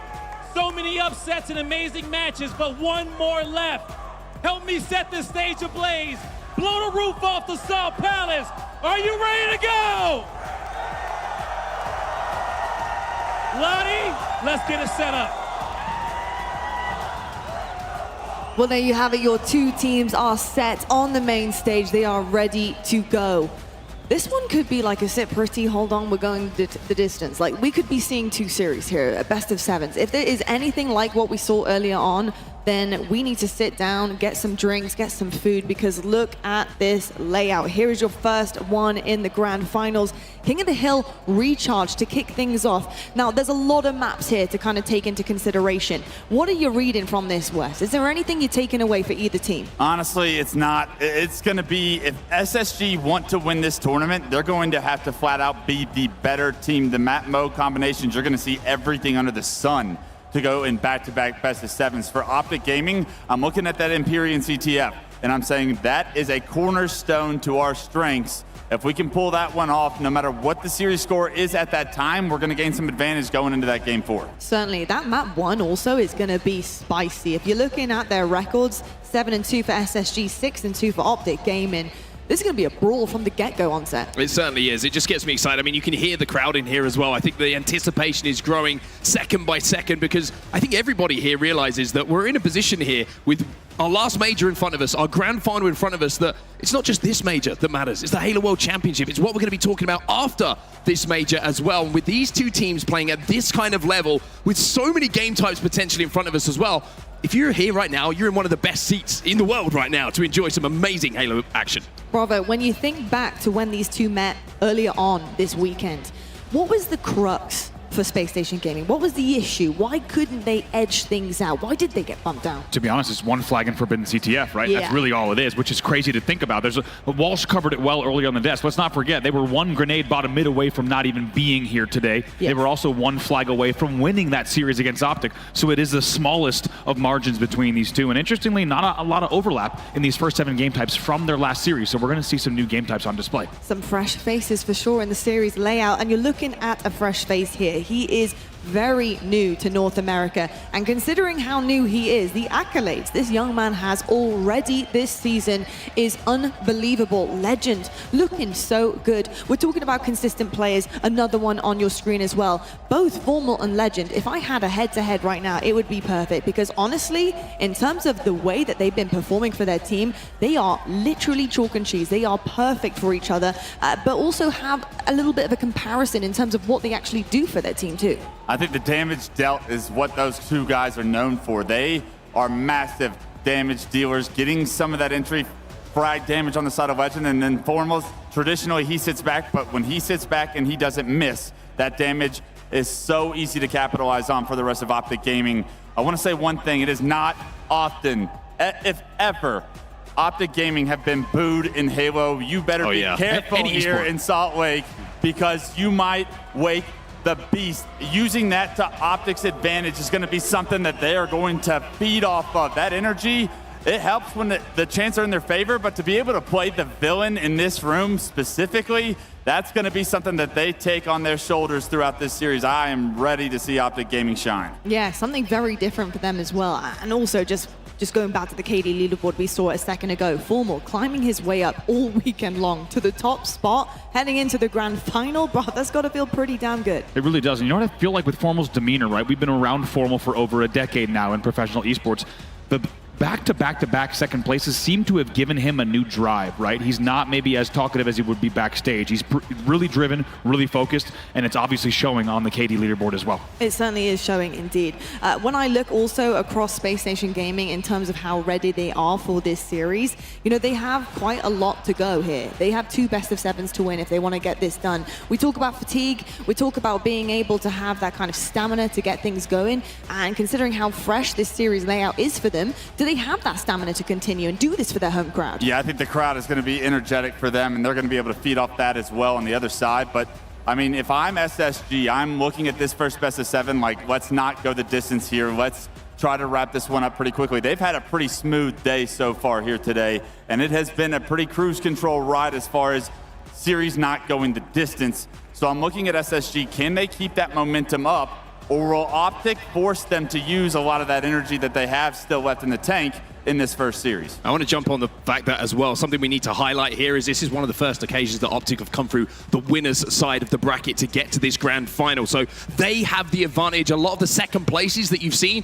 they've been elimination bracket runs. They've had to try and set the bracket again and go back to back in those series to try and become champions. So it's a real opportunity here for Optic Gaming to come in, to have that series buffer and potentially finally get over that line, and what better place to do it for them ahead of the Halo World Championships and in front of a crowd who wants to see SSG take that win. We're just making sure everything is set in stone on that main stage because it can't be short of perfect for our two teams here in the grand finals. While we do though, I'd like to discuss some of the keys to victory maybe for both sides. I think two different teams looking for something very different, Space Station, to keep this thing going, keep that train pushing forward. And Optic Gaming, they want to get this done as quickly as possible to cut that momentum in half for Space Station Gaming. On the side of Optic, what do they need to do in this series? Is there anybody who needs to step up big time in order to get this done in a quick fashion? I think Optic's key to the victory is going to be rewatching that phase series or watching that phase series unfold and notice that Stellar is picking up snipe top mid on live fire for free, uncontested. After that moment, Stellar is destined to start popping off. You have to compete for the power-ups and the power weapons. You have to find ways to get those in your hands because players like Formal have not missed either. It's a matter of who gets the opportunity to pop off, and they will once given that moment. I think Optic are going to be more prioritized on these power-ups and power weapons than FaZe were, and I like their opportunity because that's how they work. They scavenge, they play around these things so much. They bring the numbers advantage there. SSG are going to have a much more difficult time getting those in their hands against a team like Optic. On set for Space Station, we saw Bound really have an incredible game against Shopify Rebellion, as well as his duo Legend. Are you really honing in on that duo to step things up for their team in order to get this done and go the distance? It's very easy to look at certain players on a team and go, you need to play great, you need to play great. But we're now in a situation in a grand final where if one player does not play to the highest level, then that team is going to suffer because of it. So it's difficult to kind of focus on a Bound, on an Eco, on a Stella, on a Legend, because everyone has their responsibility. However, I will highlight the Bound in that previous series was playing some phenomenal Halo. And when he plays his best Halo, it means that SSG is working well. So I think for SSG, it's a really good sign ahead of this grand final. Well, folks, it is time. We're going to see some incredible Halo Infinite. That is for sure. Your grand final starts right now. Onset and Bravo, take it away. Well, let's do this then, everybody. It's the moment we've all been waiting for. 3 days of action here in Salt Lake City, and the crowd is hyped for this one. It's SSG, Space Station Gaming, the hometown team, going up against the green wall, trying to break that second place curse. And you always had the feeling it was going to be these two at this major. It just felt right coming off of the back of Atlanta that we would see these two teams, but as you heard, in a little bit of a different setting. Optic Gaming coming in from the winner's side of the bracket. Space Station Gaming will need to back-to-back to take the championship. We're underway in game number one. Well, here we go then. Game number one in front of our eyes. We're going to have a little bit of King of the Hill to play. Recharge going to be the first map that we find in front of our eyes as Trippy, who had a fantastic series, I will also highlight, last time that we saw him on our main stage. It's going to allow Formal to grab that first camo. Now, Optic with an early advantage here, playing for that shock rifle, we would imagine, in a few seconds as well, but early control, even though the camo has been picked up by Optic, seems to be going the way of SSG. Formal trying to slow play this. We'll see if he can avoid the trade. No, Legend going to come out with a trade, so he certainly will have the advantage out of that one. Keeping an eye on the shock. Notice that Formal did not grab the shock because they were too dead.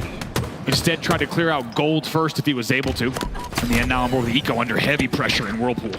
Enemy team took the hill. Trades at the moment, Stella inside of that hill, but Formal's going to pick up one, which is going to create an opening, and Formal and Lucy will combine in order to make Space Station only have the one player alive. He's going to be dealt with as well. It's a clean wipe coming in from Optic Gaming. All of SSG find themselves in the respawn screen. Very nicely done there. Already control spawns coming up for them. They're a little bit staggered here, so we'll see if Optic can get the first pick once again. But take a look at the progress as the Let's Go Optic chant starts in the building. You thought there was some boos as they walked out. Well, let me tell you, there's always Optic fans wherever Optic Gaming are. And they are making some noise right now, and why wouldn't you with Over 2/3 of this first hill already capped.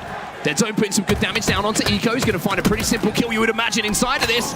Maybe looking to create something a little bit more fancy. There's one for Dead Zone, make it 2. And that's going to be more control here for Optic. Bound your last player alive on top gold. That means Optic can hold. They can pinch him here on the bottom of gold stairs. That would be more time. Only about a few ticks away from taking the first hill. Bounce forced the challenge inside of that hill. Eco's going to get some good shots across map, though, to help him at least flush Optic out of the hill for a few seconds, delaying what feels like the inevitable at this point. Optic having to look for some more kills. 2 dead here for SSG. Trippy could not find that kill, and then in the end is going to get away, but still some very good damage here. Lucid versus Bound in a 1v1. Bound will win that one, so not over just yet. They only need to step in just once here. It's a camo grab for Trippy. However, Trippy and Dead Zone are last alive, and SSG actually made a really good play to just work with that clock on their side. They wrapped through pipes, they got a few kills, and then they jump in and get a couple of kills when it really does matter. Legend in that 1v1, Trippy wins it, and with the camo has a huge amount of responsibility. What does Trippy do here? Gets dinged a little bit more. Chipped. Let's see if he can get in here. Big 1v1.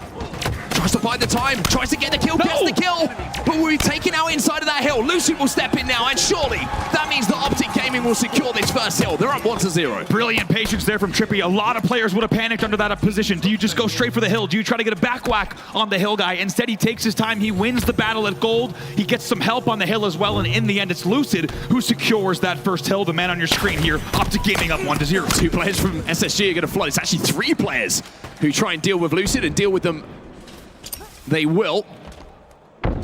Optic find themselves 3 dead, and Formal one of the last players alive for a few moments. Shock Rifle also, as you can tell from the point of view of Formal, will be in the hands of SSG. It's Eco who's looking to line up some heads. Worth mentioning, aside from that one shot kill that happened at Bat Ledge, it has not really been a factor yet in the game. We'll see if Eco can really step things up here, get his team right back into this with the shock in hand. Not going to be able to quite connect with Trippy. Oof, does certainly connect with the second shot, though. Lucid going to be challenging. Eco trying to line it up. The Commando is just chipping away at his shield, so going to be forced to retreat for just a few seconds. But the bigger story here is that SSG now have half of that second hill capped. 3 dead, 4 dead, actually. Formal's your first spawner here. He's on the sneaky, so this will be continued time for SSG, especially if they get the 5th kill on Formal here as well. SSG is starting to find a little bit of momentum here. Optic really struggling to break this hill, and you can see they're now just a few moments away from tying this game up at 1-1. It's a brilliant hold here. We'll see if they start to make a bottom-middle push. I don't even know if they have the time or the angles. You have to wonder if Optic are looking to give this one up, and that might be the case. Dead Zone might be looking to make a little last-second hero play, bottom-middle, front stacks. But it's not going to be able to make that play happen. It's going to be 1-1 now as we see the grapple. But it's straight into the clutches of Eco. He'll collect that as well as the killing spree. And it's 4 dead. Eco will now fly all the way in here, block the elevator spawns. Bound gets a camo as well. It's terrible timing for Optic Gaming to go 4 dead. And on the other side of that, of course, perfect execution from SSG to not only secure the point, also secure 4 dead, the grapple, as well as the camo. They've got all the toys right now. Bound versus Dead Zone. Bound's going to win that one. The camo just let him get that first shot opportunity, and when he had it, what did he take it? Looking for a trade in this situation, doesn't come in, but his teammates there. It's Optic 3 dead again, and for the last 60 seconds or so, it's been complete and utter domination of that kill feed in the favor of SSG. They've been in the blender, has Optic Gaming. Spacestation now outslaying as well, 30-24 in total in the game, and it's very good progress on hill number 3 for them. Legend now looking to get a Bat Ledge angle, but he gets punished right away.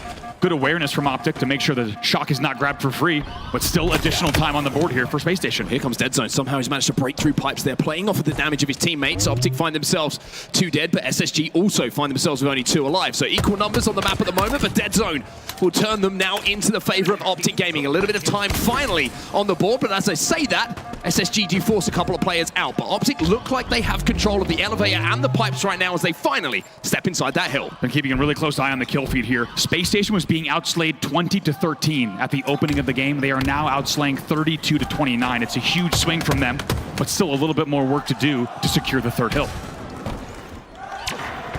SSG do have half of this hill captured at the moment, but Optic, like I mentioned previously, have pretty good setup on the map, but Bound jumping and bouncing around and manages to hit the shots while he's doing so. That's going to take Dead Zone out of the hill. Optic find themselves 4 dead, 4 dead. Just like that. And SSG step back into that hill. Well, what a turnaround from SSG, as I said, after being outslayed by 7 off the opening. That's not easy to come back from. But just like that, you get the feeling it's ticks away from them securing this one, the go-ahead hill, to now lead 2-1. Optic in the same position. Do they push? Do they hold for next? SSG are going to force their hands here as they will capture that hill, go up 2-1 in this game. And that shroud screen just kept the camo in the hands of Optic. Trippy will get away with it thanks to the help of the teammate. 3 dead. Eco was your last player alive here. As you said, Trippy with a big opportunity. 2:24 left in the game, and Camo in hand. Can he start to break the opening here? Make sure they get the kills, off of the respawns as well. You see the respect that both teams have for each other at the moment.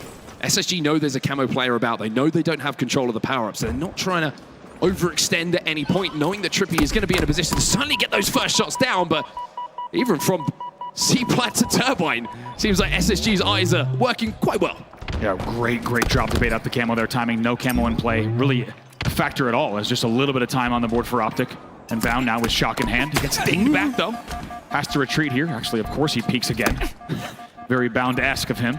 Somehow gets away with the peek as well, as he has a flank coming in from C-Plat. Optic will find themselves with only 4 more alive. It's SSG, whose patience pays off. No one was really able to do anything for Optic, even though Trippy had that Camo to play with. And it was SSG who just bought the time, and now, off the back of it, have managed to secure an element of control on the map here towards that hill. But I think something to note here is almost a minute has gone past since that Camo was picked up, and since that new hill has come up, and look at the progress from both teams. Yeah. Barely any. Big important thing that happened off screen. We got to his POV just a second late. Legend actually with a triple kill just now, which really slowed any opportunity down. Even though you saw Bound get punished for peeking again with the shock, Legend getting a triple kill off screen certainly slows down the Optic aggression, but they're scoring once again. Not anymore. Okay. Lucid said it's time to start getting control of this game, and he's going to do it himself with his shock rifle. First time we've really seen it impact the game. Eco's going to get tickled as Optic double stack this hill. You see the push from the tower side and towards the back of blue is the play from Space Station. Nobody able to really make any impactful movement up the map for SSG at the moment. It's because of the angles that are just being held by Lucid. Can Legend get away with this Camo? It'd be huge if he does. This is big. 2 dead for Optic. 55 seconds left on the clock. And are SSG thinking about playing the clock here? Are they thinking about playing time and forcing Optic's hand? Great shots coming in from Legend, just holding down this big door on the long haul. Lucid will find one, though, just to even the numbers up for a second. But if you're looking at positioning on the map, you're looking at where Optic are. They are so far away from that hill that the clock is starting to hurt them. It's just 30 seconds left, and everybody who's trying to cross at the moment is just being cut down by Legend. Notice they've been playing time this entire time. It's going to be 3 dead there for the side of SSG. Eco's the last player alive. SSG has been playing time for the last 40 seconds. Will this come to bite them? Optic do have these long haul spawns, but that big piece of communication that there's a one-shot player about to jump up is gleefully received by Eco, as he will get that pick.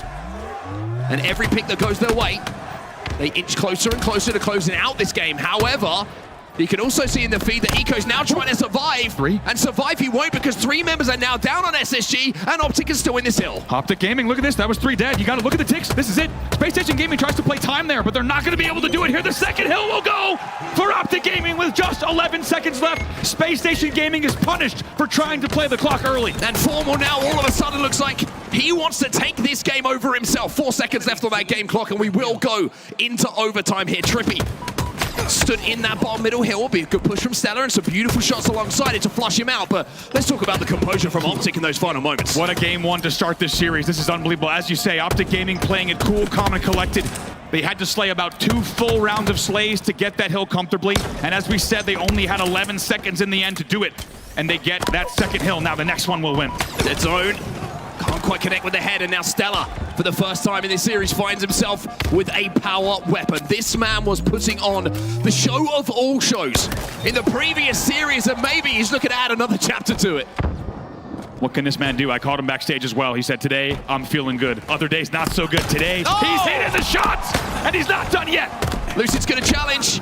Still has his shields broken as Optic find themselves 2 dead, but SSG also find themselves in a similar position. The fact that this bottom middle hill is the one that's going to decide where this game goes makes it even more unpredictable in what way this game is going to swing. It's such an easy hill to contest in comparison to some of the others. Could not agree more. If you had to pick one gauntlet, one bloodbath to end this game number 1, it is undoubtedly this bottom middle hill right now. 1 dead for each side.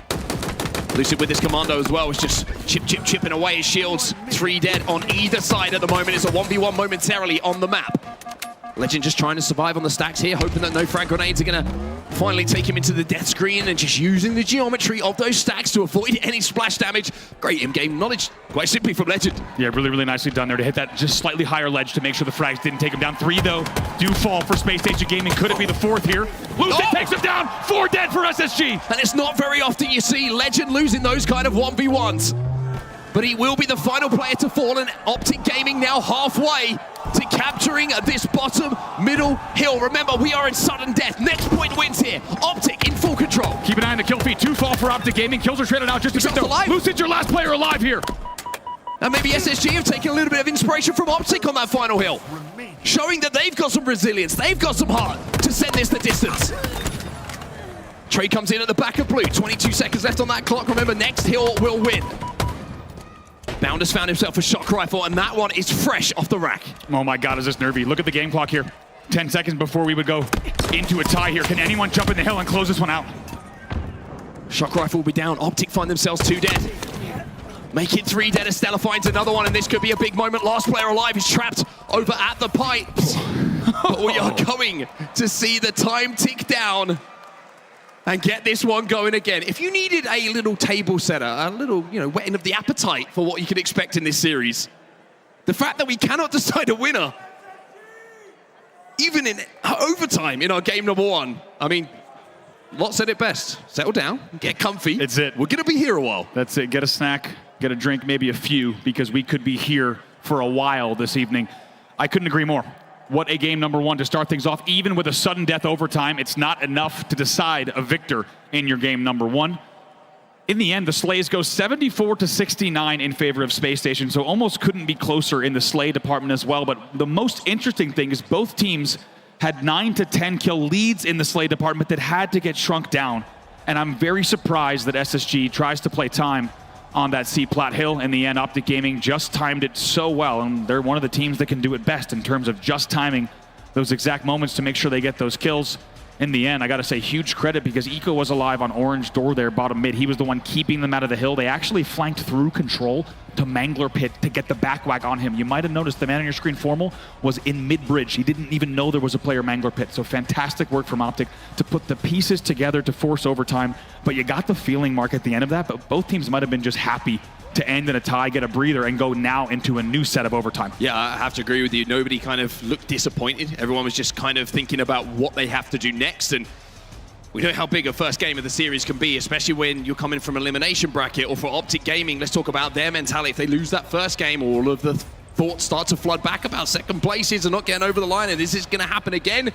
For SSG, it's more of a, oh my God, now it feels even further away, knowing the gauntlet they have to go through if they want to call themselves champions. So that's why you're seeing, I think, just some stern faces. And I will say the atmosphere in the room has changed a little bit as well. There's a kind of nervous energy all of a sudden here. You can really, really feel it here, without a doubt. Very different than when these two teams took the stage. I think both fan bases aware of just what's on the line here and just how tightly matched, these two teams are going to be this evening. Well, the nervousness has turned into energy on the SSG side. You can hear the fans starting to try and get behind their boys on that main stage. Remember, this time last year here in Salt Lake City, it was SSG who managed to break through their curse of their own, but not being able to get over the line by being the second place grand final team who finally got that win. And it's funny, isn't it, how history kind of pops up in that way. And you're looking at the two teams on this stage right now, and there's another team who sat on the stage thinking about, how do we get over this second place curse? It's crazy, that, isn't it? How that kind of... It really is. The storylines that have been kind of weaving in and out over these past few years, like you just mentioned, for SSG to first take their own victory on home soil to now be in the same place, but this time from the elimination bracket, as well as Optic Gaming. So much more, it feels like, than this event riding on here in this grand final, right? It's all about their entire season, how it's led here, and also how they go into the World Championship. It's so much more than just this simple grand final for them. Yeah, I have to agree with you. And for Optic as well, I think the big thing for them is when we watched them in the grand finals in previous tournaments, I think you could see sometimes in the games that we were seeing, the series we were seeing, it felt like they knew they were coming from the elimination side. It felt like after a couple of games that maybe the heads started to drop a little bit. But this is a different opportunity for them. Coming from the winner's side, we always say like the winner's bracket final feels like the most important series of the entire tournament.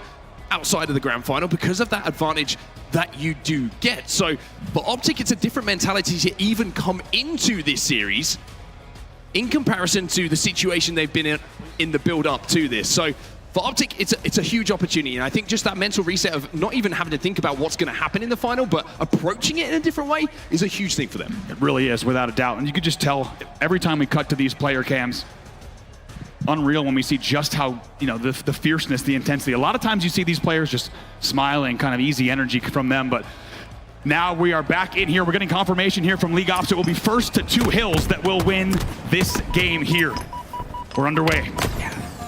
Well, the break just gets us in a position to set this series up even more. Off the rip, it's going to be 3 dead, though, for Optic Gaming. And like you said, Andy, for those who are watching, wondering what the reset rules are going to be, first to 2 hills here on King of the Hill Recharge will take home the first map of this series. Speaking of taking things home first, it's going to be Eco who gets the first camera of the game. See what he can do here. Big moment in the game, without a doubt. Only playing to 2 just really changes the dynamic here. That first hill is just completely different than you would have seen in the regulation play. Eco just trying to buy time at the moment. Doesn't want to step in that hill himself because he'll give away the position of where that camo player is going to be. Trippy's going to poke. He's going to shoulder. But it's going to be Eco who continues to rapid fire and now turns 1 into 2. Beautiful use of that camo. That's going to be Optic Gaming with 2 dead. Now over to Bound, the man who's been performing not just today, but this entire weekend. Unbelievable stats in a lot of the games where he's taken his team all the way through. How can he step up in a big way to make sure that they start this series off with a win? One thing I've noticed in this game is that Lucid likes to use that commando. He's always got it in his hand. Somehow Bound is still alive, by the way. Finally, he's going to be taken down as it'll be 2 dead on either side. And it's a very similar story to what we saw on the last hill, because before we had the reset, because there's barely any progress from either side. The amount of respect that and teams know if they go 3 or 4 dead, that they could be the whole hill going away. I couldn't agree more. Everyone who's watching, who's watched a lot of competitive Halo Infinite, you will notice that this is definitely a little bit of a more nervy start. Just like you said, Mark, neither team wanting to be the one that finds themselves 3 dead right now at 2v2 on the map. Lucy going to be taken down to no shields. Needs to peek from this Bat Legend in second form. Always going to get another one, though, and Bound is now last alive. And SSG is spawning away from this hill. Camo coming up, though. And Optic look like they're turning their attention maybe from the hill towards that power-up. Now they can essentially do both, though, because they managed to pick up 3 kills, make it 4 kills, as Lucid extends down that long haul, and now they have full control. They're inside of that hill, and as you can see from the point of view of Lucid, Dead Zone has the camo as well. Big moment here for Dead Zone as well, especially if they can get the opening damage here and the opening pick, they will secure this hill. Dead Zone has the flank on these players in tower as well. They're going to be the most dangerous ones to deal with here for Optic Gaming. And with 2 in the death screen, SSG might be finding more. Bound is last alive, but he's nowhere near this hill. And Optic Gaming will go up 1-0, 1 hill more, and they will be a Game 1 winners. Beautifully managed from Dead Zone. You might have thought maybe he needed to do a bit more in that scenario. No, he doesn't go for the back whack. He doesn't try to get fancy with it. He just starts shooting right away and dealing damage. They secure the first hill. Trippy's found himself the shock as well. And SSG find themselves 3 dead once again. It's been a really solid start to this restart.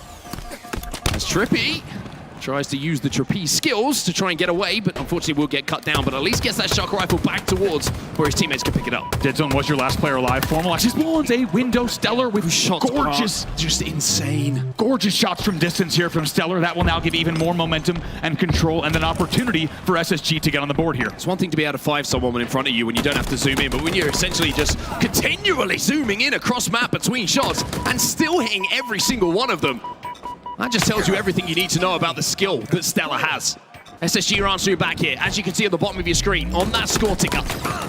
They're getting very close to closing out this hill, but losing 2 members just as you're about to do so is going to give Optic an opportunity. Ooh, Stellar on the sneaky. He knows there's a lot of responsibility here. He needs to try to get help or win a 1v1. He's going to go for the 1v1 option. Oh! Leave it to him! He also flies right in and not done yet. Gets additional damage for the spawners. Big from Trippy, though, just to shut down Stellar in that situation.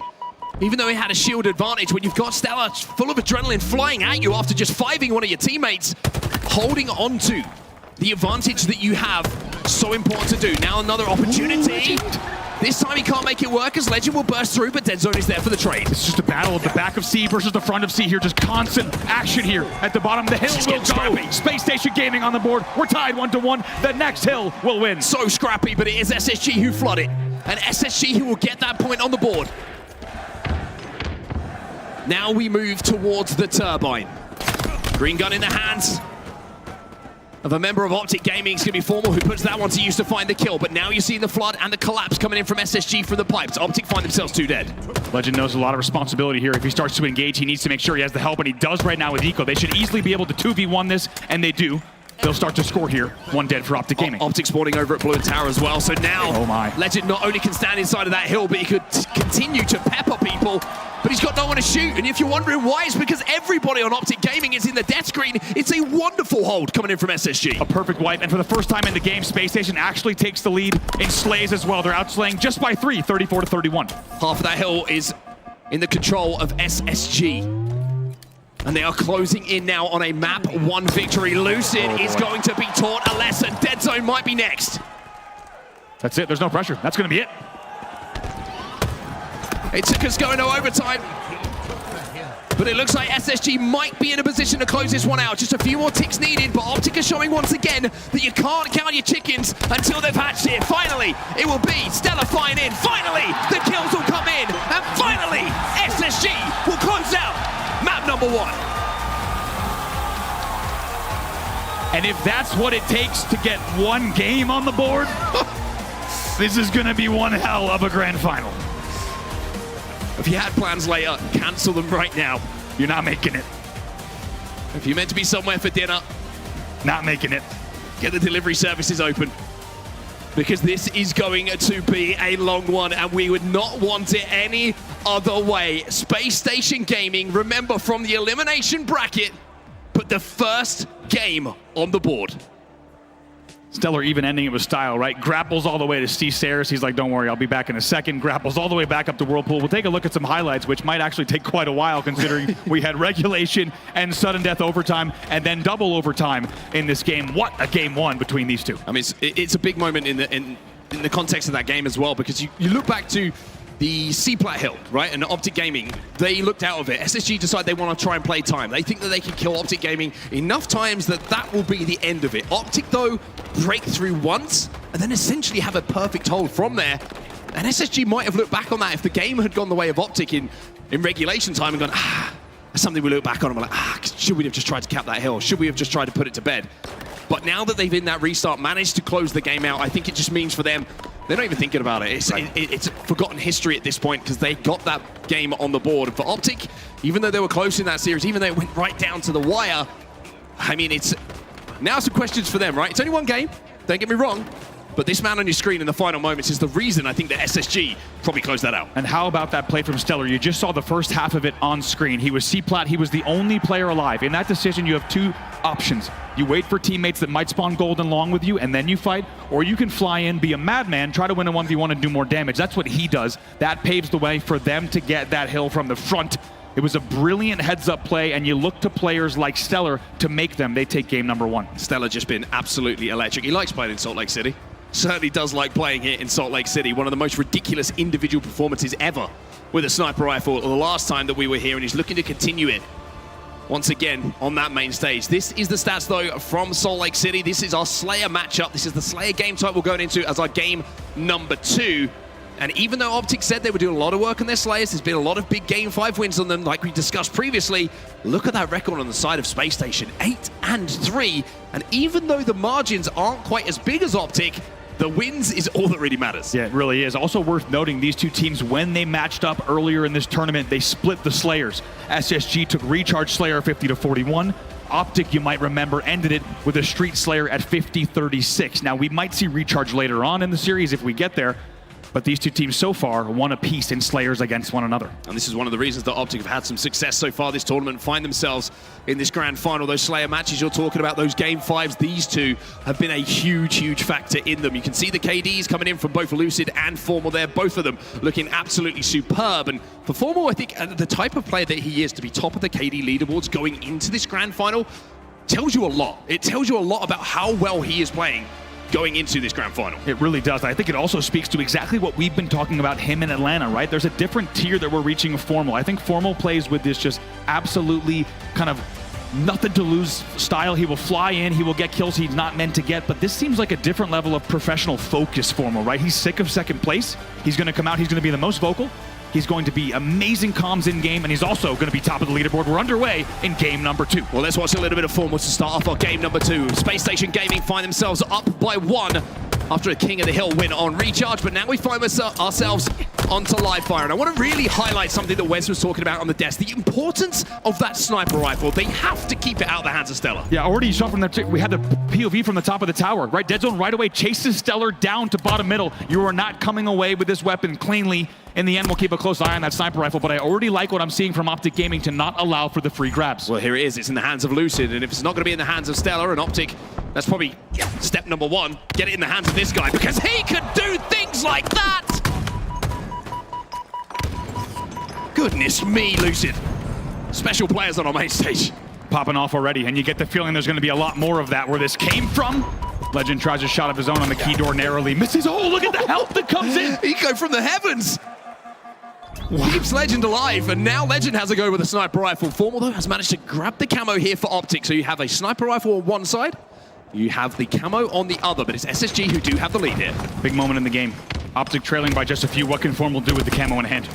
He's just going to get chipped by a grenade here and almost got spied out, but turns his attention away to focus onto Bound. Tries that instant spray around the corner. All of SSG are trapped in the garage, but now they are team firing and absolutely rip Formal down. Just a second off the pace there. Somehow Formal just goes just a second early and gets individually isolated by Stellar, and they're not able to get the team shot that they wanted there on Big Door. One thing they do, though, is play off the back of that, right? The distraction comes in, they manage to get that first kill SSG, but then the collapse from different angles comes in from Optic Gaming, and we now find ourselves, after the power-up has expired, tied up at 9-9. Trippy with that kill, though, is going to give Optic the most slender of advantages. Slow play on this here. They knew the pressure was going to come from low. First grenade will not connect. Bound wants to get up close and personal, be taken down and punished, but in the end, those kills will be traded out. 2v2 on the map at the moment. Where did that sniper rifle go? Was that the last of the ammo? Looks like Legend would have had the opportunity to pick it up, but doesn't have it in the inventory. Does exactly know the position of Dead Zone, though, but fool me once, but not the second time around. Formal will use the same similar position to take him down. Very nice peeks here from Formal. Oh my. Finishes the QTs out as well. Beautiful play here from Formal. And what a turnaround this is. Optic Gaming now starting to establish the most dominant lead that we've seen so far in this game. And Formal still has a little bit of QT to play with, which is why you're seeing him be so aggressive. But now that that has expired, he's going to be flanking behind Legend here. Legend has no idea, and it's a perfect flank for the timing because the camo's coming up now. Perfect timing as well now with Trippy getting the camo to get into an Optic Gaming. Listen, and they lead 20-13.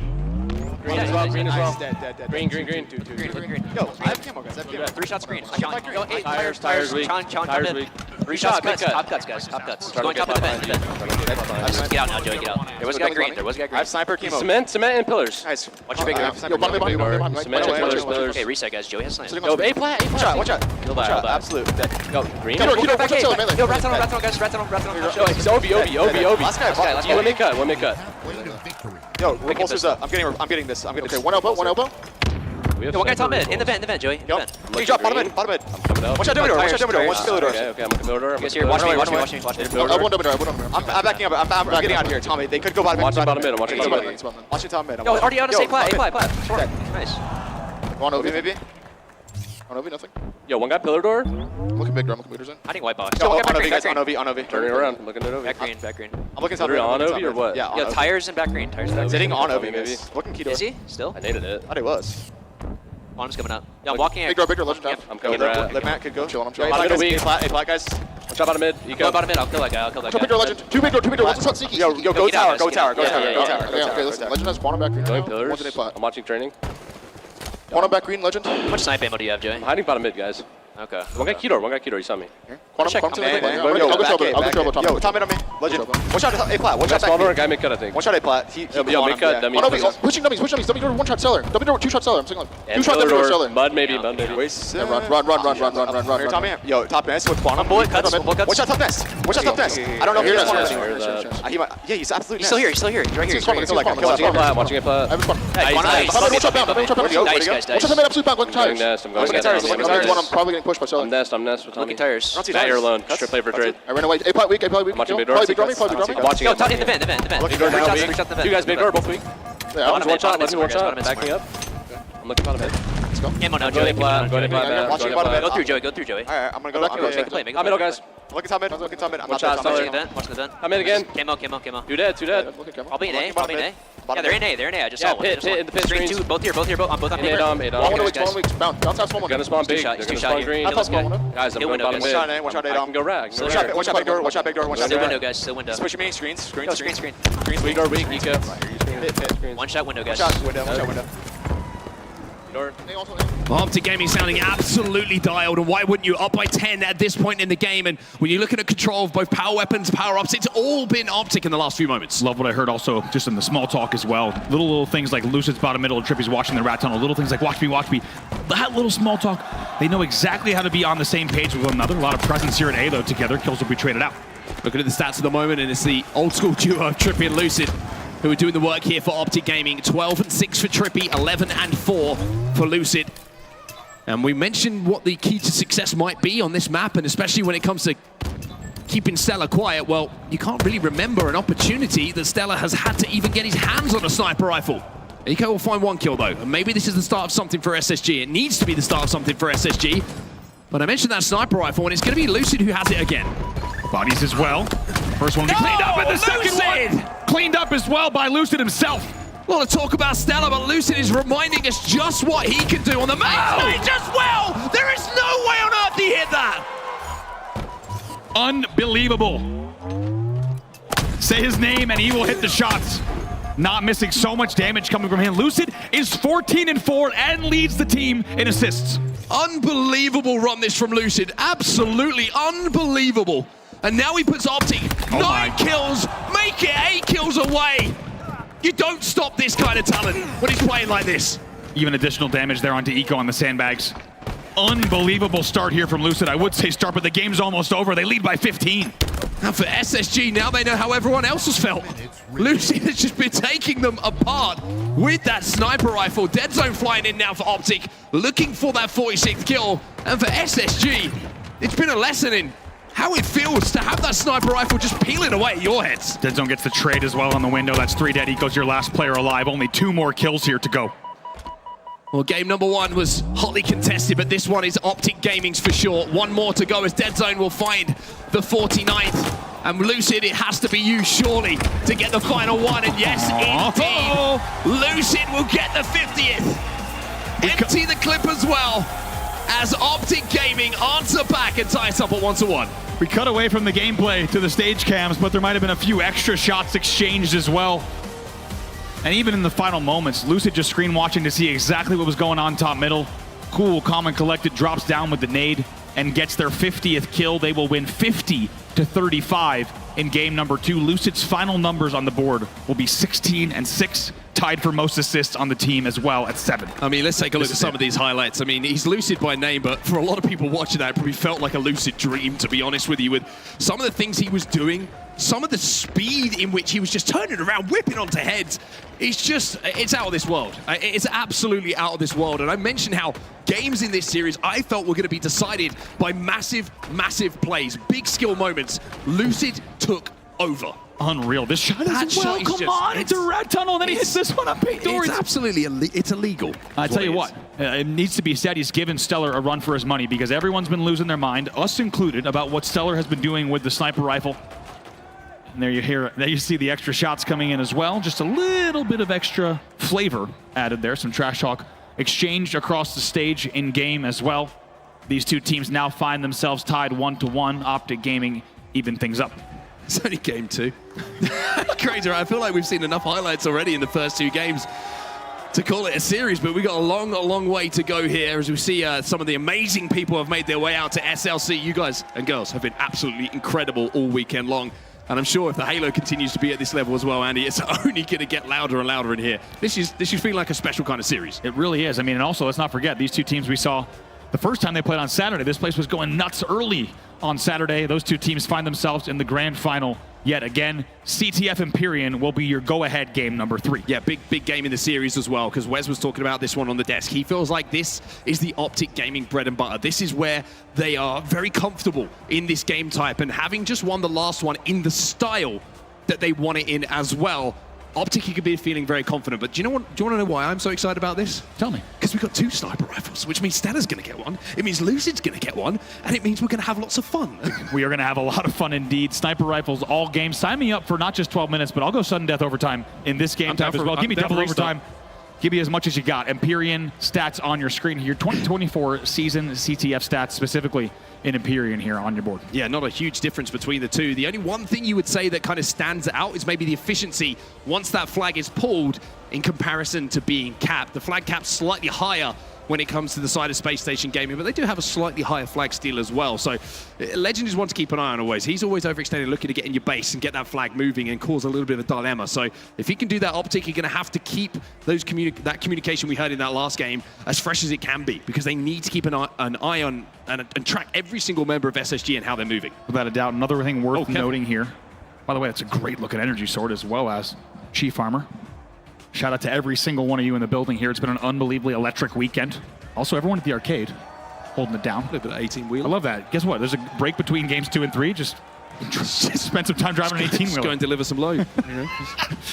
The closest parallel we have between these two teams in a large-scale 3-flag CTF map is going to be Forbidden CTF. We did see them play that yesterday. In the end, it was Optic who narrowly took it 3-2 to stay alive in the series. And if that's any indicator, that will be a closely fought game here on Empyrean as well. And of course, after this event as well, we are just weeks away. It's just weeks away from the Halo World Championships, October 4th to the 6th in Seattle. We're going to be there, and if you want to find out a little bit more about it as well, head over to halo.gg/HaloWC 2024.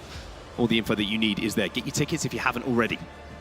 Without a doubt, can't wait. And that's why we say here in Salt Lake City, there feels like there's a lot more riding on the line, because just as you say, in less than 4 weeks' time, not only will that trophy be on the line, but the Halo World Championship trophy, $1 million prize pool as well. It feels so close, and both teams wanting to go not only with the prestige of this tournament, with the cash of this tournament, but also the momentum and the first seed going into the World Championship. And let's think about that, right? If SSG win this event and they go into it 3-time champions, they have to surely be the favorites. But if Optic take it, then you're looking across at SSG have won 2, Optic have won a major, and then you've got FaZe as well, who have also won a major and seem to just turn up a little bit differently when it gets to that Halo World Championships. And then the chasing pack as well. We've seen some of the most ridiculous series, the biggest upsets at this tournament as well. So the Halo World Championship is certainly shaping up to be one of the greatest tournaments that we've had in Halo Infinite. But we're looking ahead right now. We're getting ahead of ourselves a little bit because we're only 2 games into our grand final here. And as we set up for map number 3, Imperian CTF, what are your keys to victory for either side here? I think it's just like you said. It's specifically not just, on the mid-map battle is going to be important. It's going to be electric sniper battles without a doubt. You're going to see some amazing 1v1s in that category. I'm more so looking at the timing of the kills as they push across the map. As anyone who's played Pit CTF over the years all the way into Imperian CTF today knows, you need to be getting your number 2 and number 3 slays as you're hitting the plat, as you're hitting the flag and the cuts, maybe even tower, depending on what side you're pushing. And when you have players like Legend who are getting the last 2 kills on the cuts and then pulling immediately and wrapping first BR, that's going to be the difference maker. So I'm not so concerned about the overall kills on the board. I'm looking at where the kills happen and when they happen for the likeliest flag pulls and runs. I'm also going to keep my eye on as well where these snipers position themselves, because I've got a feeling there's going to be snipers putting them themselves in a position where maybe the sword side is going to be fancied a little bit more because of the fact that if they take damage and they feel like they're going to die, there's an opportunity to play it. The last thing you want to be doing right now is giving a double stack sniper over to one of these teams, because that is going to be absolutely devastating, and it's going to make you very sad for a few moments because you're going to get blamed. It really will. There's a double-edged sword at play here, right? We're so excited to see both snipers in play, but guess what? Both teams know that the second you lose control of your own sniper, you're either going to have a Formal or a Lucid or a Stellar or a Bound with a full sniper, or each of them with a sniper on each side. So it could get very dangerous, very fast. We'll keep a close eye on that. And the overall meta here, just as these teams get ready to load in, taking a very close look at the opening battle and which team plays aggressor here in game number 3. Game number 3 of our best of 7 in our grand finals. This is the go-ahead game for both teams, as we are tied up at 1-1. It was Optic Gaming with a monstrous Slayer victory on live fire just a few moments ago, thanks to a man called Lucid, making some of the most insane plays that you could possibly imagine. But this man on your stage right now and on your screens at home, he can do something pretty similar as well. Here it is, Lucid versus Stellar in the sniper battle. Oh. Oh. Oh. Stellar right away just challenges top tower. Stellar wanted it. I'm not gonna lie. He wanted it bad. Gonna rotate now, see if he can find some angles. Already SSG flying forward, and I think the overshield was actually picked up by Bound. You can see he's taken down Stellar as well, although it's going to be an exchange of damage and an exchange of kills. So even though SSG tried to play aggressive, there's a pretty good hold! As we forgot that Trippy can use this thing as well. Trippy says, I'll have a go. Picks up the sniper off of Lucid getting taken down, and now he's actually going to move all the way up here to mid on the banana to try to find some angles, now holding training and sword side. Love the aggression from both teams at the start of this one. Everybody looking to get across the halfway line. That must have been about as close as a headshot. That's the top of the neck, if you're asking me. Unfortunately for Trippy, he's not going to have many more bullets to play with. Lucid's got 3, though. See what he can do. Going to just retreat to an under bridge angle. I agree. Space Station with some pretty wild green mid aggression coming out along as well to try to fly right in. And they were hoping, of course, that Stellar would hit the key shots that he needed to at the same time. In the end, he's taken down. Optic Gaming tries a little bit of aggression on their own. So Lucid connects with that first one and will be cleaned up.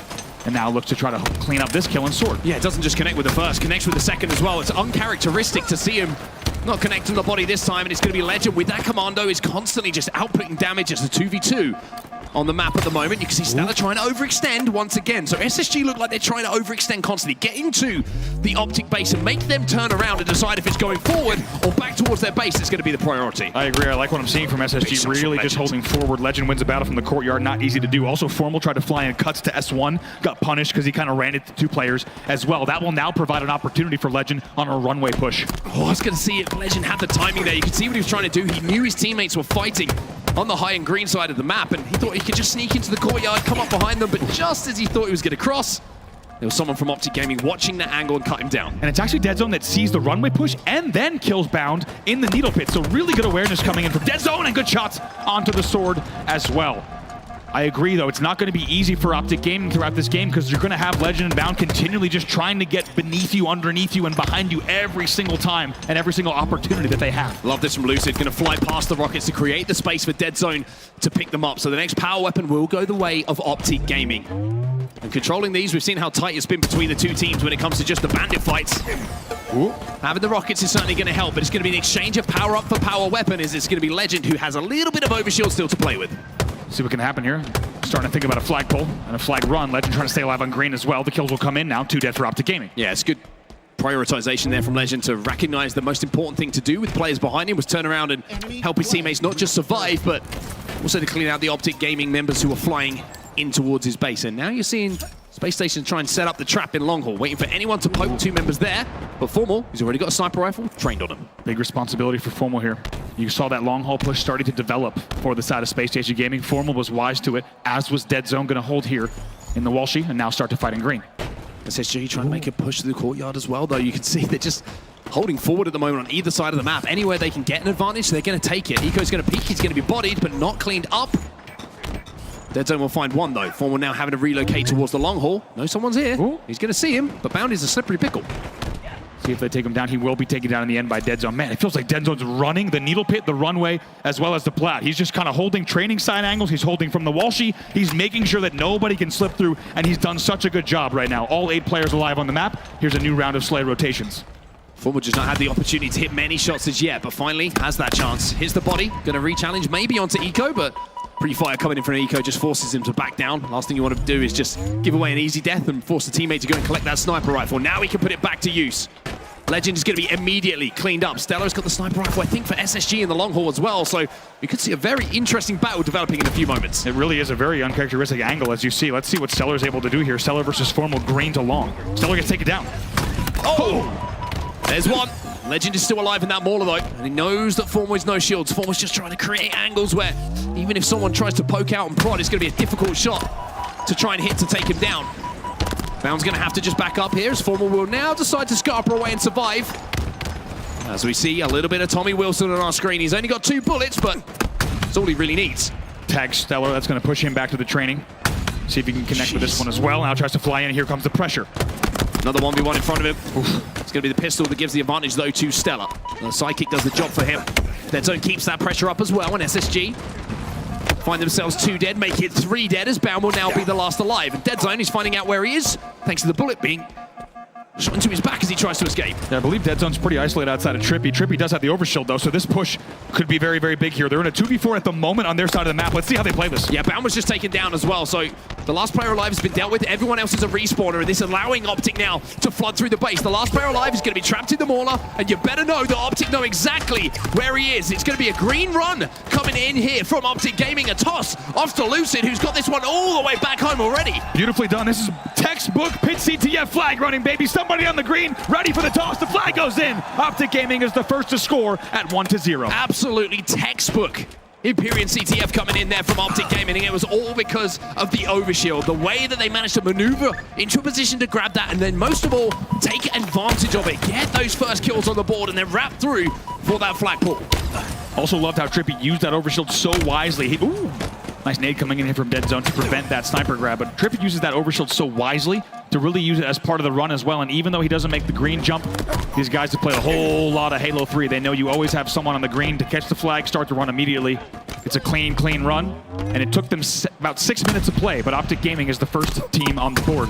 2 dead for SSG. Legend is forced to retreat. You mentioned how it felt like Dead Zone was doing a lot of lifting in this game. Well, look at the statistics. They would back that up. He's 16-6 at the moment. Positive 10! As Legend wants to be involved in a few top 10 clips himself. Neither of those two will connect, though. And now, even with 5 minutes left, you know that SSG's already starting to realize we need to make sure we're capitalizing on each of these, because on the Pit CTF, a map this size, each push takes time. It takes at least 35, 40 seconds to really construct something of meaning. They've only got about 4 or 5 of those left. Interesting to see here as well. Legend, I think he knows he's only got 2 bullets, so he wants to make them count. He's trying to line up headshots. He's not too interested in the body shot. He wants to carve an opening for SSG by using 2 bullets to put 2 Optic Gaming members to sleep. No one showing at the moment for Optic, but the pressure on that first BR is so strong. Good damage, good kill as well coming in. That's the first pick. If they can get the second one, we might see a run here. Lucid going to be challenging, but the help comes in as well. As 2 dead for Optic Gaming. Now, where is that pressure on the first BR? Is it going to allow SSG to get this flag moving? They do get it off the stand, but it looks like a trade happened, which means that now Bound, even though he has the overshield, isn't really going to be able to influence this game too much. Rocket's just been picked up by Formal as well. Yeah, you thought maybe SSG was getting all the pieces together, but those kills that came under bridge were absolutely huge. Good pressure from Lucid under bridge as well. This overshield should secure this kill, and it does. However, gets taken down in the end. The overshield not effective. It's a great neutralizing of the overshield coming in from Optic Gaming. Eco trying to support this flag run. Trippy gets some really good damage down. Legend, he'll be cut down, as will the man on the green box, Eco. Trippy doing a really good job there, just to be patient. He knew the help was coming, just had to survive and output damage in order for Optic to clear their side of the map. However, Bound has just broken through himself. He's got himself a double kill. Tell you what, Optic Gaming is playing this crazy control from the pit. I've been talking about it all game, but they keep stopping runs and flags from the needle pit, from the training pit. It has really worked out. Spacestation Gaming is trying to brute force, and they're not taking down those last kills. Let's see if they can get a pull here. Formal's such an important player to take care of. He's up on that tower. They're going to be found by Bound, but there is Formal to clean it up. Formal just doing a great job of being the point man for his team. Just everybody who's trying to push into the base at the moment has to go through Formal. It's another kill for him. The tower belongs to him. Yeah, Formal even had the help there if he needed it from Lucid, but he actually gets the kill himself on the cuts. As you said, he's running this tower right now. Just 3 minutes left on the clock. 3 minutes is a lot of time, though. 3 minutes with 1 flag. Very, very doable, but a sniper rifle in the hands of Formal. We just saw what he did without the sniper rifle in his hands, and just that bandit pushing through the line of Formal is going to be very, very tough indeed.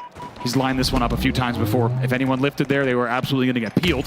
He's going to find some pressure under bridge and on the training, though. He's forced to back down. Lucid finds 1 kill, though. That's going to allow Formal just to back down and get his shields. Eco's found himself a sniper rifle, and we've got a Formal Eco sniper rifle battle happening. Doesn't quite connect with that one. And not for the first time, Formal now finds himself under a little bit of pressure. It will be the tower finally cleared out by SSG. The sniper rifle is down, and Bound is running this flag. Oh, it was 2 dead, but Trippy plays a perfect angle. Oh, it's Lucid again! Who shuts down the run? It's Lucid again. He finds the sniper rifle off the body of Formal and puts it to use once more. 2 minutes 12 left on this game. SSG now start to feel a little bit under pressure. Just when you think the perfect nade from Bound on the plat onto Formal on S2 was what they needed to get that pulled, to go all the way into Needles with the flag. It's Trippy and Lucid combining with a great angle. Overshield will be popping. Stellar gets the rockets here. Let's keep an eye on that overshield. Looks like it might be a free SSG overshield. Stella's going to be able to escort a player towards that now with 1 minute 50 left on this clock. He's got one rocket to play with. Doesn't quite connect though. Trippy doing a good job just to burn it. All of Optic though, they're trapped in and around their flag. Now where is that overshield? Eco just arriving to the party a little bit late here, and Legend and Stella already in the death screen. You look at the numbers. Whatever happens here, S1, I really don't care. It's going to be too little on this push. Only 130 left. You know he's getting taken down. They just didn't have the numbers they needed and the support that they needed. Once again, Optic Gaming, even though they had to fight against Rockets and the overshield there, they hold. 119 left in the game. Optic's defense have been incredible in this game. Only one flag on the board, but it's looking like at this point it might just be enough. Another kill for Dead Zone. He's the first player to break 20. As Optic Gaming now only need to survive for 60 more seconds. Legend starts to pull, but not enough there. It was 2v2 on the map momentarily during that pull. 2 dead on the side of SSG. Maybe time for one more push. Longhaul spawns are gonna help, but Dead Zone again wins an individual. And SSG just can't get past the Optic line. I'm not kidding, they're playing this entire game. You've seen it time and time again. They're playing this entire game from the low ground of the pit. And SSG is trying to flood over turret as well as through needles, and they're not getting the kills that they need to from these angles. It's amazing defense from Optic Gaming. Maybe time for one more push here for SSG. They get 4 members on the map momentarily, but Trippy gets the first one. The second one will go to Lucid as well. And even though SSG are close to the Optic base, that kill from Dead Zone is surely going to shut it down and put Optic Gaming into a position where they will lead in this series. Again, picked apart. Legend, your last player in the Mauler. Formal doesn't even need to trade. He takes him out with a perfect in the Mauler. That was too hot for TV. You can't show that one. Whatever went down, it's a clean kill for Formal. 1 second left until we can officially say that Optic will be leading in this series, in our grand final.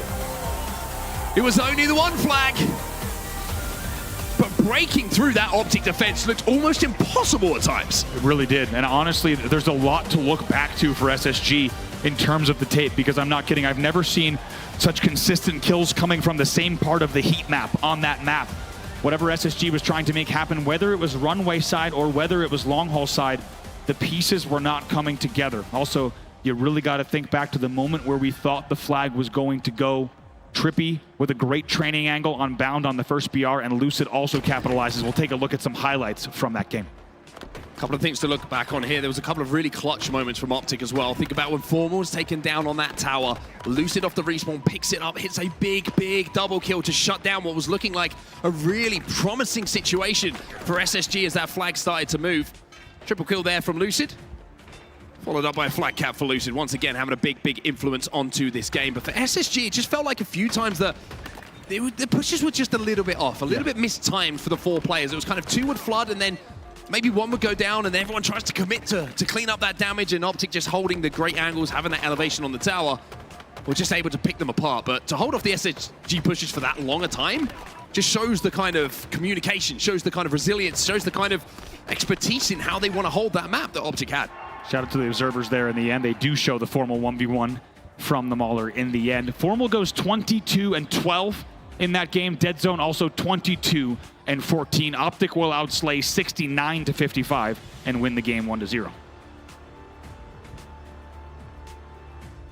Next up in our grand final, in this best of 7, we go over to Strongholds Interference. Now, one thing that we can guarantee is that Optic will not be able to play the same style. We know how this game type works now. We know how it can be one of the most snowbally game types that we do have. We see 250-0s between our best teams in the world here. So for Optic, it's a game type maybe they wouldn't have wanted to see following the Imperian CTF, but for SSG, this is their bread and butter. This is what they love to see. If they can get rolling, if they can have a strong opening break here, there's a real opportunity for them to strike back. It really is, and when we look at play styles, what they were just trying to do on Pit is going to work wonderfully in their next game type, right? I think right off the break, we were impressed with SSG's aggression coming into Pit Flag, but as you said, if you don't have all 4 players on the same page, it's really not going to work. I think here on Interference, you're going to see a little bit more forgiveness in the game type for them just flying in, flooding, making sure they're getting the resets. Interesting to see how Optic approach this as well. If they're going to try and push those triple caps, or if they're going to try and hold the map and play for the 2, or if they're just going to try and out-rotate for the 2. It's a fascinating game type to actually have in the series at this point as well, because I do feel it favors SSG in the way that they naturally approach Halo Infinite. But for Optic, having come off the back of a big Slayer win, off the back of a clutch win in game number 3 and finding themselves up by 2-1, they know if this becomes 3-1, then they are within touching distance of lifting that trophy. Interference, Strongholds is where we find ourselves now in our game number 4. You really get the feeling this really is the game that could even decide whether we go to a second series, to be completely honest. As you say, does the winner of this tie the series 2-2, or will we instead see Optic one game away from the title? You have to wonder if there's a map that has more influence, a more kind of snowball from this opening strategy than interference. It's going to be SSG who find themselves 3 dead here. Make it 4. It's a perfect opening strat from Optic. Absolutely perfect. Trippy picking up 2 of those kills as well. And now they're going to be looking for these respawns, maybe even getting a little bit of info. They will, of course, get the info on C. Overshield grab should be clean from Dead Zone. Very nicely done. He will start to push. I mean, look at the power that Dead Zone has right now. He's got Overshield, he's got Thrust to play with as well. He can just go and have a little bit of fun. He can take all the individual battles that you possibly could want to take. At the moment, he's trying to chase down a few players who are trapped in and around C. Finds one. Gets the beat down, but will have that Overshield rip and turns it into a double. A little bit of help coming in for Dead Zone. Still 2 dead, might be 3 in a second. Oh, Dead Zone! Once more! He goes in front of him as well. Is he going to challenge for the overkill? That is discipline coming in from Dead Zone. Woo. Discipline indeed. It takes a very strong and veteran Halo player to not push that overkill, but he has one goal in mind. That's the trip cap, that's the win in this game. They're already outscoring 58-0. Frantic start to this game, but it's all been in the favor of Optic Gaming. That Overshield just allowed them to have a little bit more freedom, allowed them to pressurize those respawners. And even though it's a 3v3 in the map at the moment, Dead Zone is going to get yet another kill. What a series he's having, by the way. He's 5-1, 6-1 at the start of this game. Unbelievable start. The shots from Lucid also look good. 3 still dead for Spacestation Gaming. And just like that, 80 points on the board already for Optic. This is a massive Overshield here. Optic need to keep this aggression up, need to try and keep split spawn in Spacestation Gaming, because if they can, then Spacestation aren't even going to have access to that Overshield, let alone continue the scoring. Lucid continuing his 3 dead again. Stella's the only player alive, and that Overshield is coming up. Stella's trying to do what he can to challenge it, but it's going to be Formal who gets Optic's 2nd Overshield of the game. He's going to hold forward. He's not going to be afraid. Look at the shots as well. Eco can't even get away in time. Right now, Optic Gaming is not only outscoring 122-0, they're also outslaying here 19-8. Well, his name is Formal, but he's all business at the moment. Still has some Overshield to play with as well. Long-range frag grenade's going to go in. It's good for 1. Is he going to be good for 2? The answer, of course, is yes. 2 dead still for Spacestation. I have not looked at the top left of the screen and seen 4 players up for Spacestation in a very long time, if at all, during this game. Finally, they have an opportunity to settle and make a push here. Sorry, no. Stellar's the first pick once again. Optic Gaming is relentless. And look at the confidence from Formal as well. It's Bound is jiggle peeking him, trying to take the battle, trying to get an advantage, and Formal just stands there and says, I'll accept. I'll take that fight. And he hits the shots he needs to back him down. And for the first time in this game, Optic Gaming have to just take a second to breathe and relax. But Dead Zone again with the reversal just keeps winning fights. 11-3. 11-3 in this game. Unreal stats, nearly quadruple positive. And they're already 150 points on the board. An unreal opening from Optic Gaming. Absolutely electric start here for Optic Gaming, just continuing the momentum that they gathered from those previous wins in the last 2 games. Spacestation can't get near a stronghold at the moment. It feels like finally they will be scoring here, but Optic trying to convert B, turn their attention to it, SSG, and just for a second here, it feels like SSG have managed to settle. Stellar narrowly comes away from that one against Formal in the 1v1. Is 2 dead for Optic Gaming, so as you said, maybe continued opportunity. Nice shots here from Stellar. Will continue challenging, has help from Eco, so that should provide some nice pressure along Whitehall. And just like that, Spacestation Gaming now only trailing by what was 150, now just a 100-point deficit. Lucid's last alive as well. Overshield's going to be coming up in a second, and Lucid is dealt with, and SSG have found some life. And it's thanks to the little run we're seeing from this man on your screen right now, Stellar. It's a triple cap momentarily here for SSG. But even though Optic got out to an electric start by putting those 154 or so points on the board, don't count SSG out yet. Where does this Overshield go? That's the question. 1 dead for each side. Big Overshield in the game. Lucid's going to be challenging though. Up on the top of Engine. Stellar finally token down as well. But SSG have made a game of this now. 83 points and rising. But they have lost both Stellar and Eco in the last few moments. The Overshield, not quite sure where that went. It's going to go the way of SSG. which you have to commend Legend for, considering that the numbers did not go their way for the last few moments. Ooh, Formal eventually will trade it out. It did cost them an extra kill, 3 dead here. Trippy's your last player alive for Optic. Despite the trip cap, will be 4 dead in the end here. Space Station with an opportunity to start scoring once again. Yeah, just the reset came in at the last second, and then you also see B getting flipped almost instantaneously. So SSG will continue to score. They will continue to chip away at this lead that has been established by Optic Gaming. Now Optic, how does it feel to be on the receiving end of what you did a few moments ago? Are they able to fight their way out of this situation in the same way that SSG eventually managed to do? Unlucky timing there for Lucid, just throwing a nade as Bound turns the corner, which provides Bound with a big opportunity to lay down some damage and continue challenging. All 8 players alive here. This push is big because guess what? SSG is right back in this game. They only trail here by less than 50. Bound versus Trippy, big win. Coming in from Bound. And now he's going to turn 1 into a double you would expect here. It's 2 for Bound. It's 3 for SSG. Formal last alive as Bound tries to find him as well. One shot there on Whitehall. It gets cleaned up as well. Still 3 dead. You will have some spawners coming in. But the SSG chants have been loud in the building and they have rallied right back. Overshield coming up in a few moments as well. But the biggest story is that SSG have almost tied this game up. Trippy going to be challenging Bound. Eco's going to find a kill himself. And as SSG go into a lead here, let's jump into the comps with Space Station. Live, Brayden. One guy alive. Yep, take our time. There's one spot. Long. Game card. That's okay. Scores 180-36, 162. Oh, get the win. Nice. Good comeback, yeah. Tell him the score is 182 to 160. Well, listening, unfortunately, seemed to send Stella out of the game. We saw him falling off the map, but I think he fell off the main stage in the server as well. We'll have to find out exactly what's going on with the station referees in a few moments' time. But the good news is essentially we had a tied game when it seemed to happen. Yeah, we'll get exactly the reading on exactly when the reset point happened in that game, but so much to talk about there. Optic Gaming leading 150-0 at one point in that game. They were also outslaying 24-10. SSG brings it all the way back. Now, it took them over 3 minutes of play to bring everything back, but they're able to do it. At the time of the reset, Optic was still outslaying 46-38, but much more importantly, Space Station Gaming into the lead, and you have to assume at the reset point they were already in the lead before Stellar might have dropped out of that game. Yeah, it's crazy, right? You're looking at the run that both teams went on, and it shows what the game type is, right? That's what it is. It is a game type where if you get a 3 and 4 dead, you can expect to put 100+ points on the board without response. It's how you kind of stagger that. It's how you try and get back into that game, and you'll be tested a few times because the best teams in the world, I don't care what kind of player you are. If you're coming off respawn in a 3v2, you're not winning it. Right. It's quite simple, especially on this map with the lines of sight that are available onto those spawners. So if you can somehow withstand 3 or 4 times that your team gets spawn killed over and over and over again and come back and finally get on the map, and if you get those kills, get those trades, make it dicey, and then find yourself in an equal numbers situation, if you can kind of withstand mentally what you have to go through to get to that point,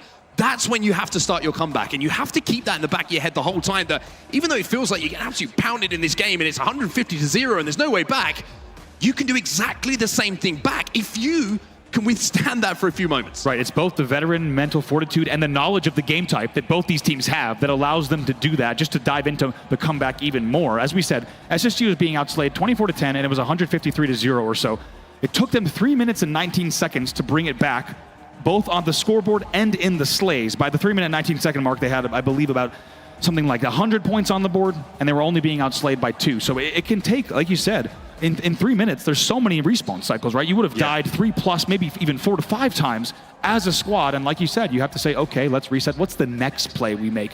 How can we get certain amount of damage to slowly chip away at the setup and make sure that we get the opening break? It's not easy, but as we just saw from SSG, they can take a battering, they can go down by 150 and bring the game straight back. Yeah, it's almost like you find yourself 3 or 4 dead a couple of times over. It's like, how do we trade? Like, how do we just make us get ourselves into a position to get some space and allow the people who are spawning behind us to at least exist for a few seconds before they have to take a battle? All these little things start to kind of multiply, and like I said, I feel like interference is one of the biggest mental battles that you have as a team, because when you lose control, when you lose 4 dead, there's not really too much you can do for about a minute or so before you have an opportunity to really get back involved in that game. And then you add the multiplayer, you have the overshield. You know, if you lose the kills around that, then you're like, okay, let's settle in, boys. We're going to be being killed a few more times. Right, at that point, you're really just looking for, I think Formal had a really good display of it when they lost the overshield and there was a battle down kind of in trenches bottom middle. The fact that he's just peppering the overshield as best he can, even though they know they're going to maybe lose 1 or 2 players, neutralize the overshield. You're going to lose maybe an extra trade in the end, but then reset